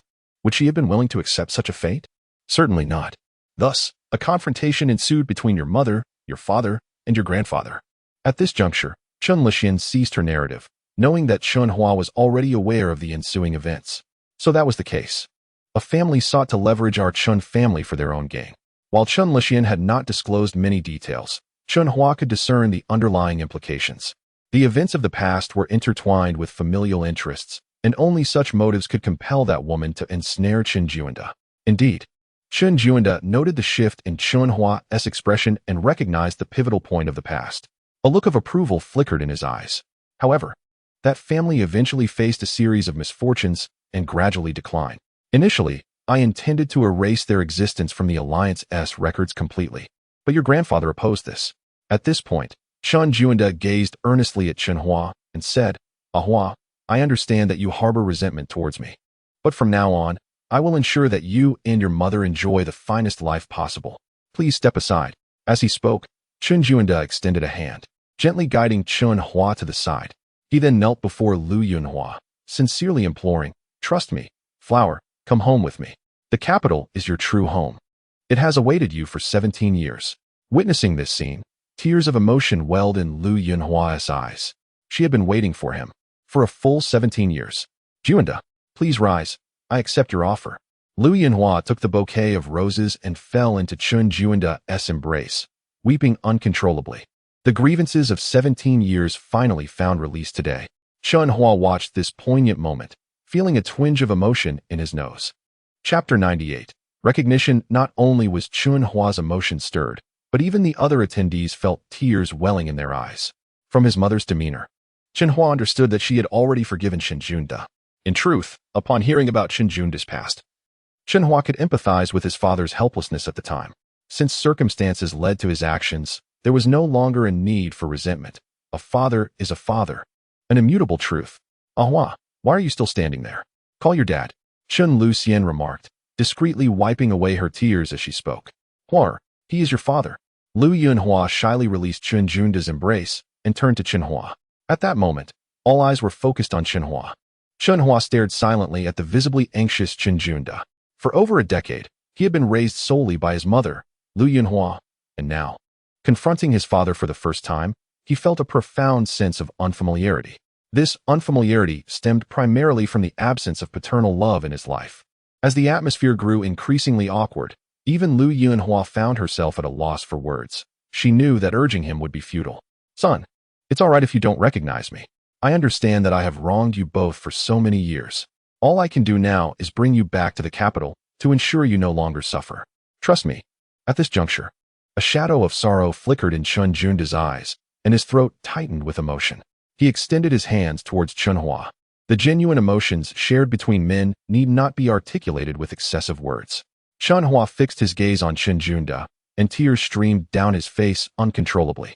After more than a decade, he finally discovered who his father was. He was no longer just a child from a single-parent family. Dad, Chen Hua called out, his voice thick with emotion, as he clasped Chen Junda's hands tightly. Good, good, good. Chen Junda was immediately overwhelmed with tears, grasping Chen Hua's hands firmly and repeatedly affirming. Witnessing their reunion, the others discreetly wiped their tears away. Subsequently, Chen Hua informed his father of his plans to further his studies at the Advanced Mech Academy in Luo City. After all, Jin Uxin intended to attend Luo City as well, and Chen Hua had no desire to abandon her for the capital. Moreover, he felt a certain estrangement from the relatives in the capital and did not wish to live under his father's protection. However, Chen Junde did not support Chen Hua's decision. After all, the finest resources within the Iron Blood Alliance were concentrated in the capital, which also served as the Chen family's stronghold, ensuring Chen Hua's safety, especially after Chen Hua had nearly fallen victim to a plot in Tianshi County. Chen Junde remained uneasy about his son's safety in Luo City. Despite Chen Luxian holding the highest military position in Luo City, Chen Junde still believed that Chen Hua would fare better in the capital, where resources were far more abundant. In truth, Chen Hua's determination brought Chen Junde a sense of comfort, as he himself had risen from the lowest ranks of the alliance, ascending to a high-ranking official without ever relying on the old man's arrangements. Yet now, the elder in the family was aware of Chen Hua's situation. If he couldn't persuade Chen Hua to develop in the capital, he would face the elder's discontent first. Thus, the differing opinions and clashes of thought between the newly reunited father and son emerged over the issue of whether to pursue opportunities in the capital. While Chen Luxian observed with amusement, waiting for the right moment to intervene as a mediator. Hua, you must study in the capital. Chen Junde's voice resonated with an imposing authority as he regarded Chen Hua. If you agree to develop in the capital, you can pursue anything you desire. I will not interfere. Chen Hua firmly replied, Dad, that's impossible. I have already enrolled in the Advanced Mecha Academy in Luo City. There is no way to change that. Is that so? Then I shall speak to the leaders at the Advanced Mecha Academy in Luo City and have your records transferred to the capital. You can choose any prestigious academy there. Chen Junde countered, unwavering. Chen Hua, hearing this, couldn't he help but smile wryly. His father was indeed formidable in negotiations, and despite their lengthy conversation, he found himself unable to win. Aunt, please say something to help persuade my dad. Chen Hua turned to his silent general aunt for assistance. Upon hearing Chen Hua finally address her, Chen Luxian's eyes sparkled with excitement. Of course, I can help you. What I say will surely sway your father, but... Here, she paused intentionally, winking at Chen Junde to signal him to hold his tongue. But what? Chen Hua felt as though he had stepped onto a slippery slope. But you must promise to join our alliance as military. You can study, but you must hold a position within the military. Chen Luxian looked toward Chen Junde, saying, Brother, since Hua is unwilling to go to the capital, let him come to Luo City. I will take good care of him. Besides, you have seen his capabilities. He will be safe in Luo City. Chen Junde pondered, weighing the pros and cons. Aunt, you. Chen Hua pointed at Chen Luxian, momentarily at a loss for words. Who taught you to point like that? Rude boy, where is your manners? Lu Yunhua playfully scolded, giving Chen Hua a light smack on the head. But, Mom, I really don't want to join the military. Just think, I would be utterly bored there. Chen Hua exclaimed, both amused and exasperated at his aunt's timing. Your aunt has already spoken on your behalf. Why are you still arguing? Lu Yunhua shot him a stern glare. Faced with his mother's seriousness, Chen Hua's resolve began to wane. He withdrew slightly, glancing at the grinning Chen Luxian, muttering, Aunt, you're quite ruthless. Seeing Chen Hua relent, Chen Luxian burst into laughter. Knowing that he had effectively agreed to her terms to pursue his studies at the Advanced Mecha Academy in Luo City. Aunt, don't get too smug. I might just refuse to report to the military and see what you can do about it. Chen Hua silently vowed to himself. Chapter 99. Crisis, Part 1. Chen Hua's private thoughts were, of course, unknown to Chen Luxian, who was visibly elated by Chen Hua's discomfiture. She raised her eyebrows at Chen Hua, wearing an expression that conveyed her triumph. Since your aunt has spoken, so be it. Chen Junde regarded Chen Hua with a gaze of curiosity. By the way, Hua, how did you acquire such martial prowess? As the core strength of the alliance military, the knowledge of body refinement was inaccessible to the average citizen. Chen Hua had spent his life among the common populace and could not have come into contact with such knowledge. Chen Junde's question once again focused everyone's attention on Chen Hua. Would you believe me if I said I accidentally learned it at the Advanced Mecha Academy? Faced with so many inquisitive eyes, Chen Hua felt a twinge of guilt. Lu Yunhua had also posed this question before. He would never reveal anything about the quantum eye, as he knew that doing so would likely result in him being dissected for research. Enough with the tall tales. Chen Luxian was amused by Chen Hua's words, as she was well aware of the alliance's stringent secrecy surrounding body refinement knowledge. Only the most prestigious advanced mecha academies in the Iron Blood Alliance possessed the foundational knowledge of body refinement, and even then, studying it required military approval. Let's wait until Hua is ready to share. I've already asked him, and if he doesn't want to say, then so be it. Lu Yunhua interjected to smooth things over for Chen Hua. Chen Junde nodded, fixing Chen Hua with a solemn gaze. Hua, since you're determined to go to Luo City, I won't stop you. However, remember that while I am your father, you must not abuse our Chen family's name, nor cause us any worry. Do you understand? Your classmate, Lin Bo, is a prime example. Lin Bo? Chen Hua was puzzled that his father knew about Lin Bo. You're not aware? Lin Bo repeatedly attempted to harm you by exploiting his family's influence. Now, his family has fallen because of him. Chen Juanda revealed the alliance's official disciplinary actions against Lin Bo's elders. Chen Hua was stunned. He never imagined that Lin Bo would dig such a deep pit, burying his entire family. Chen Hua nodded, vowing never to emulate Lin Bo. He resolved that he would never provoke others, but if they sought to provoke him, they would face dire consequences. With the matter of Chen Hua settled, there was no need to dwell on it further. It was time for the family to enjoy their first reunion dinner.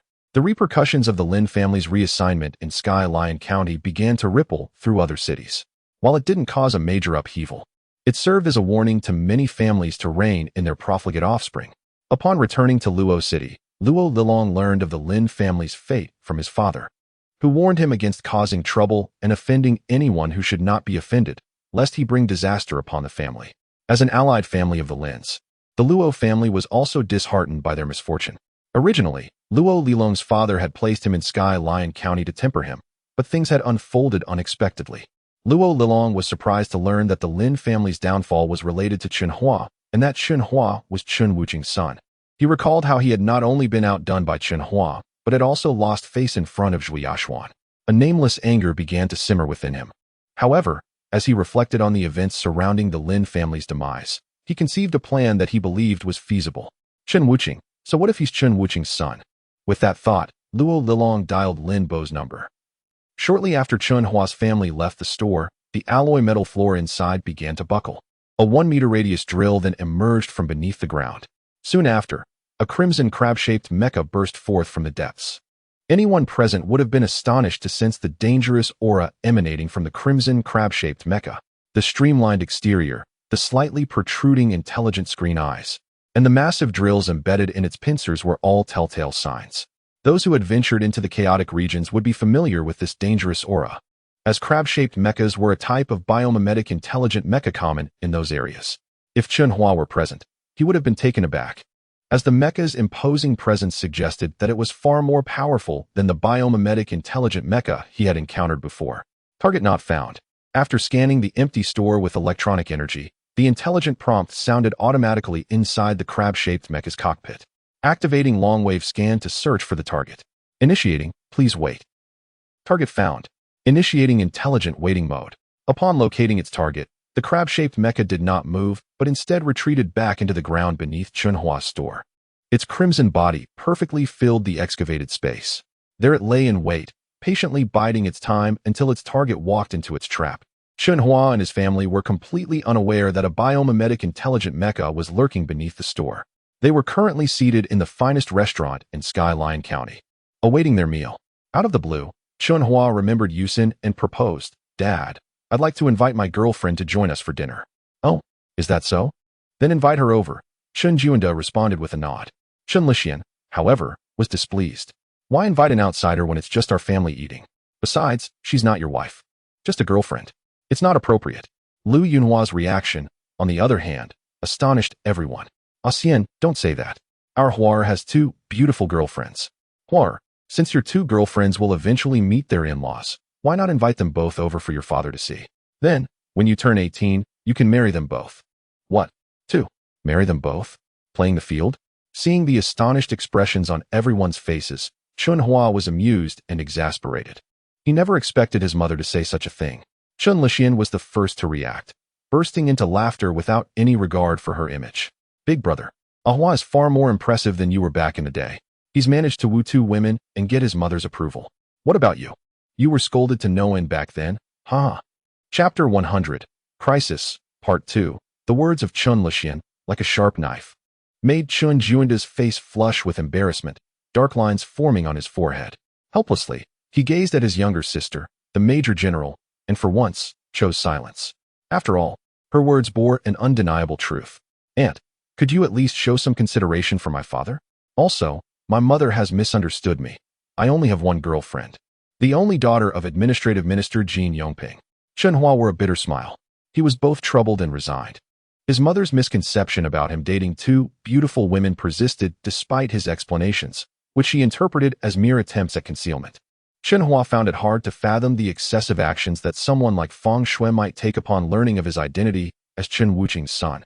He was acutely aware that Fang Shui's interest in him was not genuine, had he not suddenly revealed immense potential at the Intermediate Mecha Academy. She would never have approached him. He held no affection for those who flattered the powerful and sought to capitalize on past glories. Were it not for his family's debts and Jin Yusen's advice, he would have completely disregarded Fang Shui.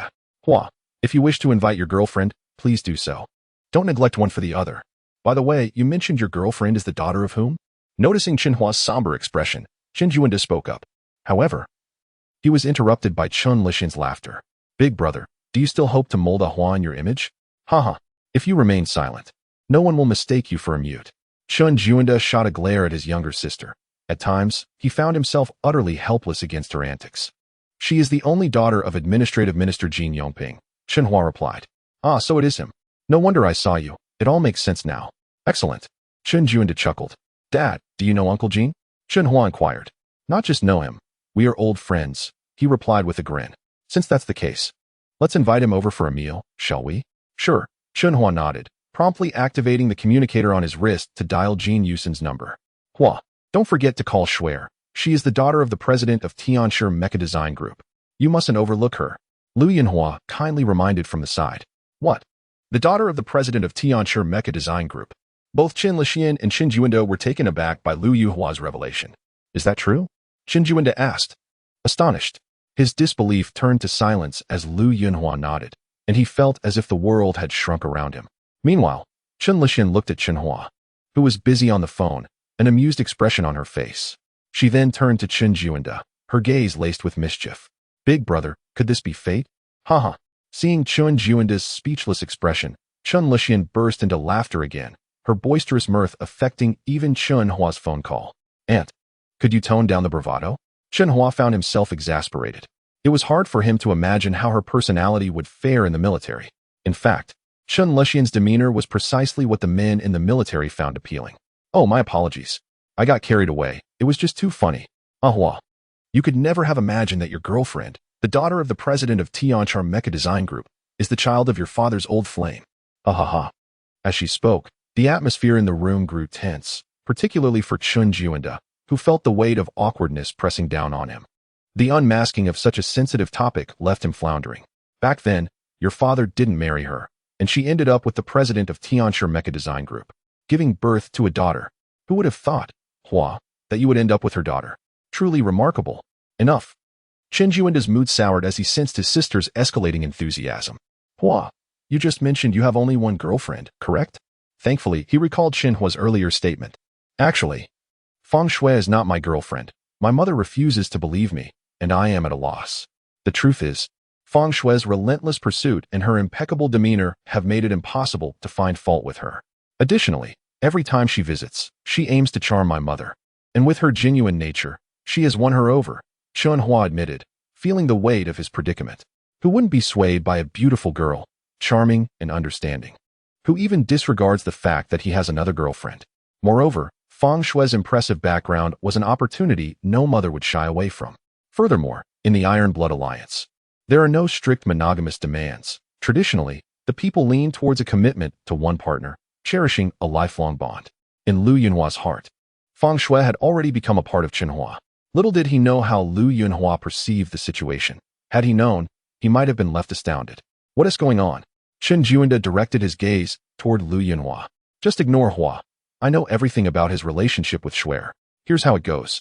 Lu Yinhua began to recount the details of Chen Hua and Fang Shui's relationship, particularly how Fang Shui overlooked any flaws in Chen Hua's mecha design plans, willingly compensating him generously.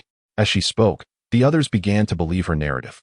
Chen Hua, on the other hand, felt a mix of shock and anger. He had never anticipated Fang Shui would leverage their relationship to deceive his mother. Yet, it was true that he had not devoted himself entirely to the mecha designs. It was inevitable that Fang Shui would discover their imperfections. However, he had never expected her to use that to curry favor with his mother. Alright, that is essentially the gist of Shuer and Hua's romantic saga. With that, Chen Hua finally felt a sense of relief. At least the incessant praise of Feng Shui had ceased, which had led everyone to believe he was a villain for not acknowledging such a wonderful girl. Hua, you've already called Yusin. Now it's time to call Shuer, Lu Yinhua demanded as she noted Chen Hua's silence. Chapter 101, Crisis, Part 2. At this moment, Chen Hua felt as though he were being forced into his situation against his will. Ever since he settled his family debts, he had resolutely decided to sever all ties with Feng Shui. However, his mother's favorable attitude towards Feng Shui left him in a quandary, as he could not fathom what kind of enchantment Feng Shui had cast to make his mother so compliant. He had no affection for Feng Shui. Why should she be attending today's dinner as his supposed girlfriend? With a despondent expression, Chen Hua looked at Lu Yunhua and helplessly exclaimed, "Mom, Feng Shui is truly not my girlfriend. I do not like her at all, and I have never been entangled with her in any way." Yet, his words did not elicit understanding from Lu Yunhua. Instead, they became fodder for the assembly's ridicule. "What do you mean you don't like her? This girl has set aside her pride to come to you. What more do you want? Such a perfect girl, and you still find fault." Lu Yinhua was furious. Chen Hua was taken aback. He had not anticipated her to compare Feng Shui with Jin Yusin. How rare it is to find a girl who genuinely considers your feelings. And yet you claim there has been no entanglement. Are you not lying through your teeth? Chen Jun declared, clearly displeased. "Indeed, you resemble your father in his youth.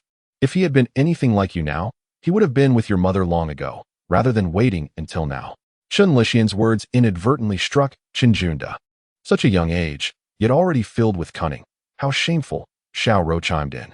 "If I were Shuer, I would never want a boy like him. So irresponsible." Xiao Zhang added. Listening to the barrage of accusations directed at him, Chen Hua felt utterly dejected. As if he had just swallowed a mouthful of spoiled food. He wanted to retch but could not, feeling profoundly uncomfortable. What is this madness? Why is it that when I speak the truth, no one believes me, yet they blindly trust the words of an outsider? Oh heavens, are you toying with me? Chen Hua lamented internally. He felt as though he were on the brink of insanity. If this continued, what was once black would surely become white. Why not hurry and call Shuer? Now it was Chen Lixian giving Chen Hua orders. "Aunt, you cannot bully me like this." Chen Hua protested, his face a mask of despair. He feared that if he called Feng Shui, her manipulative nature would lead to even further misunderstandings among everyone present. However, the situation was already tilting towards a point beyond Chen Hua's control. "Hua, Shuer treats you so well, you ought to cherish her. Call her over. Don't let her sincerity go to waste." Chen Junda began to advocate for Feng Shui. "My goodness, you all don't believe me."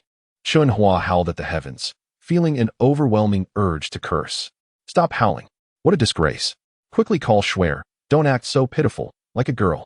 Upon seeing Chen Hua's woeful demeanor, Li Yunhua slapped the back of his head. "Mom, she really isn't my girlfriend." Chen Hua resolved that he would rather die than yield today. "If you want to call her, then I will." Lu Yinhua, feeling exasperated, activated her communicator and dialed Feng Shui's number. As Lu Yinhua connected the call, the entire room fell silent, all present anticipating whether this girl, whom they had heard so much about, truly was as considerate and cherished as Lu Yinhua had described. "Hello? Oh, it's Auntie calling. I'm so happy. Auntie, I haven't spoken to you in days. I've missed you. Also, I heard that Hua almost fell victim to someone's schemes recently. Please have him be cautious and avoid going out. I've dispatched several guards to ensure your safety." The moment Feng Shui's sweet and gentle voice came through the line, everyone present felt a slight tremor in their hearts. Aside from Chen Hua and Lu Yunhua, the others regarded him with expressions of incredulity, as if they had just come to a startling realization. This Feng Shui was indeed as exceptional as Lu Yunhua had portrayed.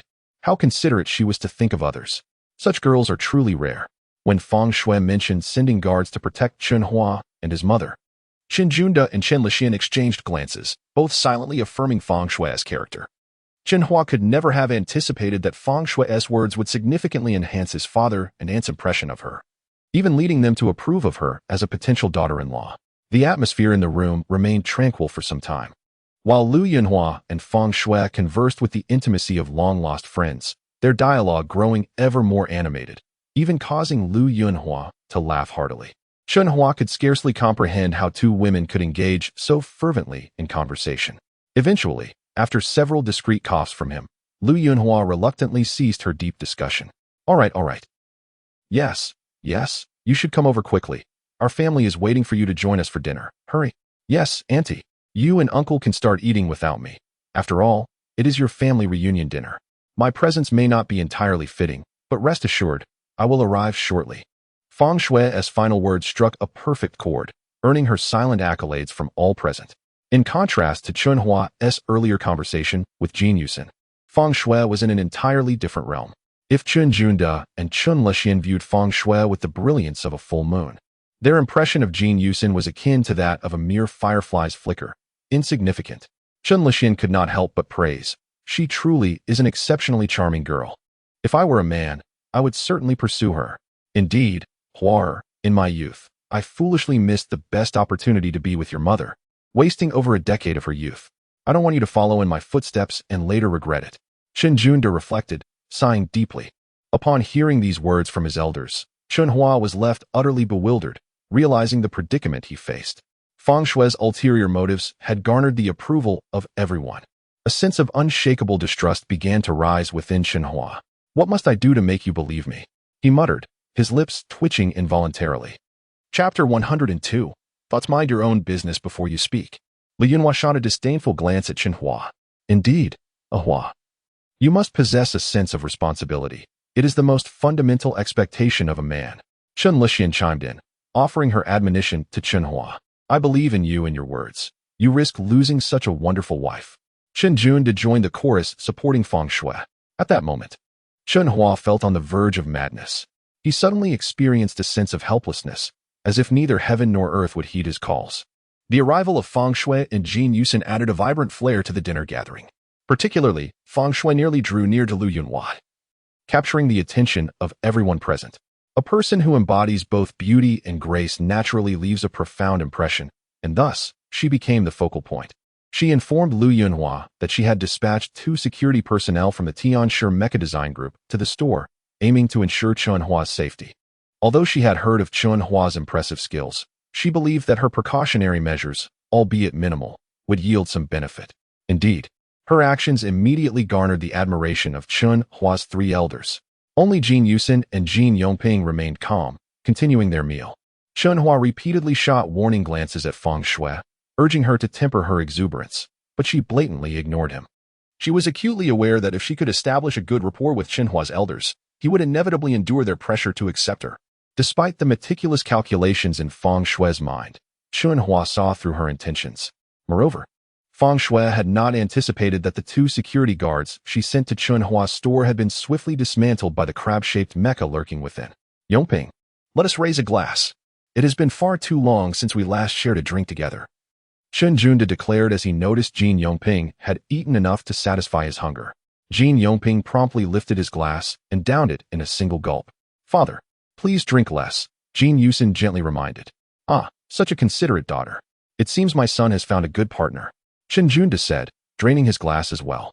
Jin Yusin's face flushed with embarrassment. Her earlier words had been a request from her mother before they left.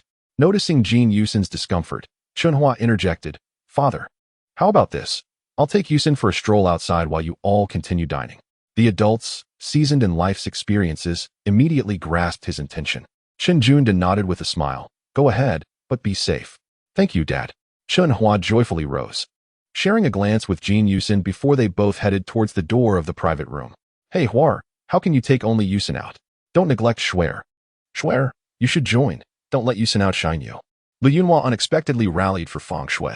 Feng Shui smiled and nodded, her expression suggesting that Chen Hua was merely a piece of meat on her chopping board, ready to be cooked at any moment. Chen Hua, feeling exasperated, replied, Mom, could you please refrain from meddling in my romantic affairs? Seeing Feng Shui daring to follow them, Chen Hua maintained a stern demeanor, refusing to acknowledge her. However, Chen Junde seemed to sense that Feng Shui was merely infatuated. Once outside the private room, Feng Shui halted in her tracks. She had not anticipated that the Chen Hua she had once cast aside would possess such remarkable stature. It was almost certain that if he proved to be exceptional enough, he could even ascend to the presidency of the Iron Blood Alliance. Feng Shui's heart began to question her past actions. Why had she harmed Chen Hua? His indifference towards her felt akin to that of a familiar stranger, rendering her presence insignificant. She realized that unless she devised extraordinary means to ensnare him, she would never be able to win him back. Watching Jin Yusin link arms with Chen Hua, Feng Shui felt a tumultuous mix of jealousy and resentment. She glanced nervously at the icy expressions of the two before her, feeling somewhat lost. Nevertheless, she forced a smile she deemed captivating and said, "Hua, I never imagined you were the son of Chen Hua. Have you finished?" Chen Hua's cold voice abruptly interrupted Feng Shui. "Swear. While we refer to each other as sisters, Hua is my boyfriend. You must understand this and not overstep your boundaries." Jin Yusin finally unleashed her repressed words as they exited the room. "That's not how it is. You've misunderstood me." Feng Shui attempted to clarify. "Then what business do you have at Hua's family reunion dinner today? Engaging so eagerly with Andy, one might think you were his girlfriend," Jin Yusin retorted. Upon hearing Jin Yusin's words, Chen Hua felt a surge of gratitude for her. She had articulated his unspoken thoughts. "Feng Shui, cease your antics. I do not like you, and will never be with you. Please do not pursue me further, nor attempt to sway my family." Chen Hua began to assert himself. Aware that failing to clarify matters with Feng Shui today could lead to future complications. "Cease your antics. I do not like you. Do not pursue me. Do not sway my family." The echo of his words reverberated in Feng Shui's mind, each phrase cutting into her heart like a dagger. Tears of frustration welled up in an instant. "There is no need for you to feign pity. From this day forth, I wish to sever all ties with you. Do not disturb my life," Chen Hua declared, resolute in distancing himself from a woman as cunning as Feng Shui. "Shui, if you can refrain from pursuing my Hua, we can still remain friends." Jin Yusin offered a timely escape for Feng Shui. "Is it wrong for me to have feelings for you?" Feng Shui suddenly shouted, catching both Chen Hua and Jin Yusin off guard. In a swift motion, she turned and ran towards the restaurant's exit, tears streaming down her face. Just as she was about to step outside, 5 or 6 burly men wearing sunglasses surged through the entrance, and Feng Shui collided into the leading man. "Who is this girl, not watching where she is going?" The man in black stumbled back, cursing loudly. His expression darkened momentarily, but upon seeing Feng Shui's striking beauty, he whistled. "Huh, brothers, we haven't even started our work yet, and a beauty has delivered herself to us. Let us take her out and have some fun." The man in black, with a lewd grin, seized Feng Shui and ordered his companions to restrain her, dragging her into a black transport mecha before the stunned onlookers. The sudden turn of events left Feng Shui helpless, but she grasped at her last shred of hope, calling out to Chen Hua, "Hua, save me." Chapter 103. The chain of horses until the automatic door of the black transport mech had fully closed. Chen Hua and Jin Yusin remained motionless, enveloped in silence. Chen Hua stood a mere 50 meters from the door, fully capable of rescuing Feng Shui in an instant. Yet he hesitated, fearing a misunderstanding from her. "Hua, you should go save Shui. After all, she has collaborated with you and has helped you immensely." Jin Yusin's words struck a chord within him. In an instant, Chen Hua summoned his quantum energy, propelling himself to the black-clad man who was the last to board the mech. He coldly commanded, "Stop! Who is this meddler?" The man retorted, turning around, only to reveal a smirk of amusement upon recognizing Chen Hua. "What a coincidence! We were just looking for you, and here you are, presenting yourself to us." With a disdainful snort, the black-clad man ordered his subordinates to incapacitate Feng Shui before gesturing for them to surround Chen Hua. "Fools!" Chen Hua sprang into action, moving like lightning amidst the shock of the onlookers. Bang! One man was struck in the abdomen and doubled over in pain. Bang! Another was felled by a powerful punch, unable to rise. Bang! With a swift kick, a third man was sent crashing against the black mech, collapsing to the ground. Blood spilling from his mouth as he lost consciousness. Chen Hua's prowess astonished the black-clad man, who had not anticipated such formidable skills from his target. Gritting his teeth, he drew a finely crafted golden gun, aiming it at Chen Hua before the gathered crowd. Another bounty hunter. Upon seeing the emblem on the gun, a chilling glint flickered in Chen Hua's eyes. He lunged forward, seizing the entire gun from the man's grasp before he could react, simultaneously delivering a fierce kick to his abdomen. The black-clad man flew back, crashing into the mech and falling to the ground, blood spilling as he howled in agony. Just as Chen Hua prepared to force open the mech's automatic door, a sharp voice rang out, "Stop! I don't care who you are. Cease your actions." A dozen officials from the United Alliance of Mech suddenly surged forward, encircling Chen Hua with hostile expressions. Officials from the Peace Embassy of the United Alliance of Mech? Chen Hua's brow furrowed slightly upon recognizing them. One dapperly dressed man in a suit coldly addressed Chen Hua. "You have harmed our nation's bounty hunter, and you owe the Peace Embassy an explanation. Otherwise, regardless of your identity, you will face punishment." With that, he produced an advanced laser gun from the sensor space, pressing it against Chen Hua's temple. Seeing the laser gun, Chen Hua felt a surge of caution. As an exclusive weapon reserved for the upper echelons of the Iron Blood Alliance military, the presence of such a gun indicated that the man held a significant position within the United Alliance of Mech. The laser gun, one of the most advanced handheld weapons known to humanity, possessed tremendous lethality and penetrating power, capable of instantly killing a second-tier body-refining warrior. Aware of its capabilities, Chen Hua understood the necessity of cooperating until the situation clarified. "Take him away," commanded the dapper man, and the officials began escorting Chen Hua away in front of the crowd. 50 meters away, Jin Yusin watched helplessly as the officials from the Peace Embassy of the United Alliance of Mech took Chen Hua. However, she quickly regained her composure and dashed to the private room, relaying the news of Chen Hua's abduction to the others. Upon hearing Jin Yusin's account, Chen Laxian slammed his chopsticks down on the table in anger, tipsy from the alcohol, exclaiming, "When did it become the United Alliance's prerogative to apprehend people?" Chen Juanda replied calmly, "Yongping, let us go see what is really happening." "Yes, let us go." Jin Yongping immediately rose, sensing unease regarding the sudden capture by the officials of the United Alliance. He understood that Chen Juanda's calm demeanor indicated his growing anger. In every county and city above county level within the Iron Blood Alliance, there existed dedicated peace embassies of the United Alliance of Mech.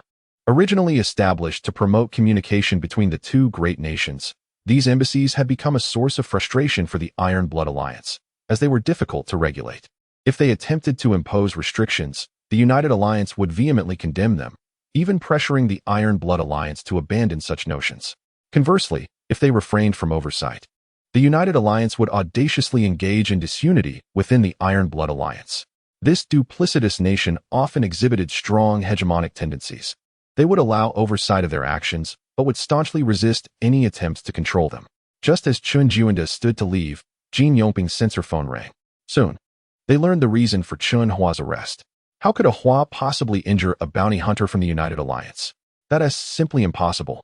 Chen Laxian exclaimed in disbelief. "I must see how my son could have harmed them."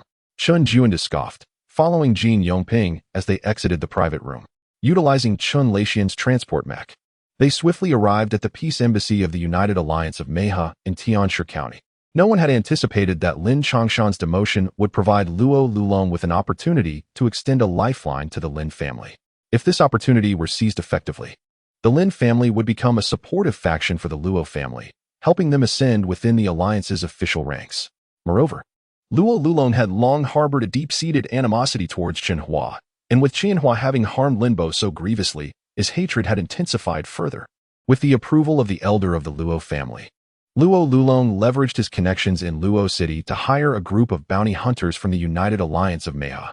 During their assignment, he discreetly informed the officials of the Peace Embassy that someone intended to harm their bounty hunters.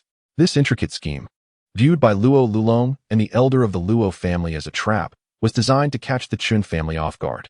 As long as they could vex the Chen family, it would equate to a favor for the Lin family. Furthermore, if Chen Hua were to be firmly ensnared by the officials of the Peace Embassy and face prosecution, it would not matter whether he was the son of Chen Wuqing. He would still face punishment. While Luo Lulong could not dictate the actions of the Peace Embassy officials, he understood that such officials typically would not allow similar incidents to pass without consequences. However, what Luo Lulong's father remained oblivious to was that Luo Lulong had secretly conspired with the elder of the Luo family regarding favors for the Lin family, leaving him completely unaware of his son's duplicity.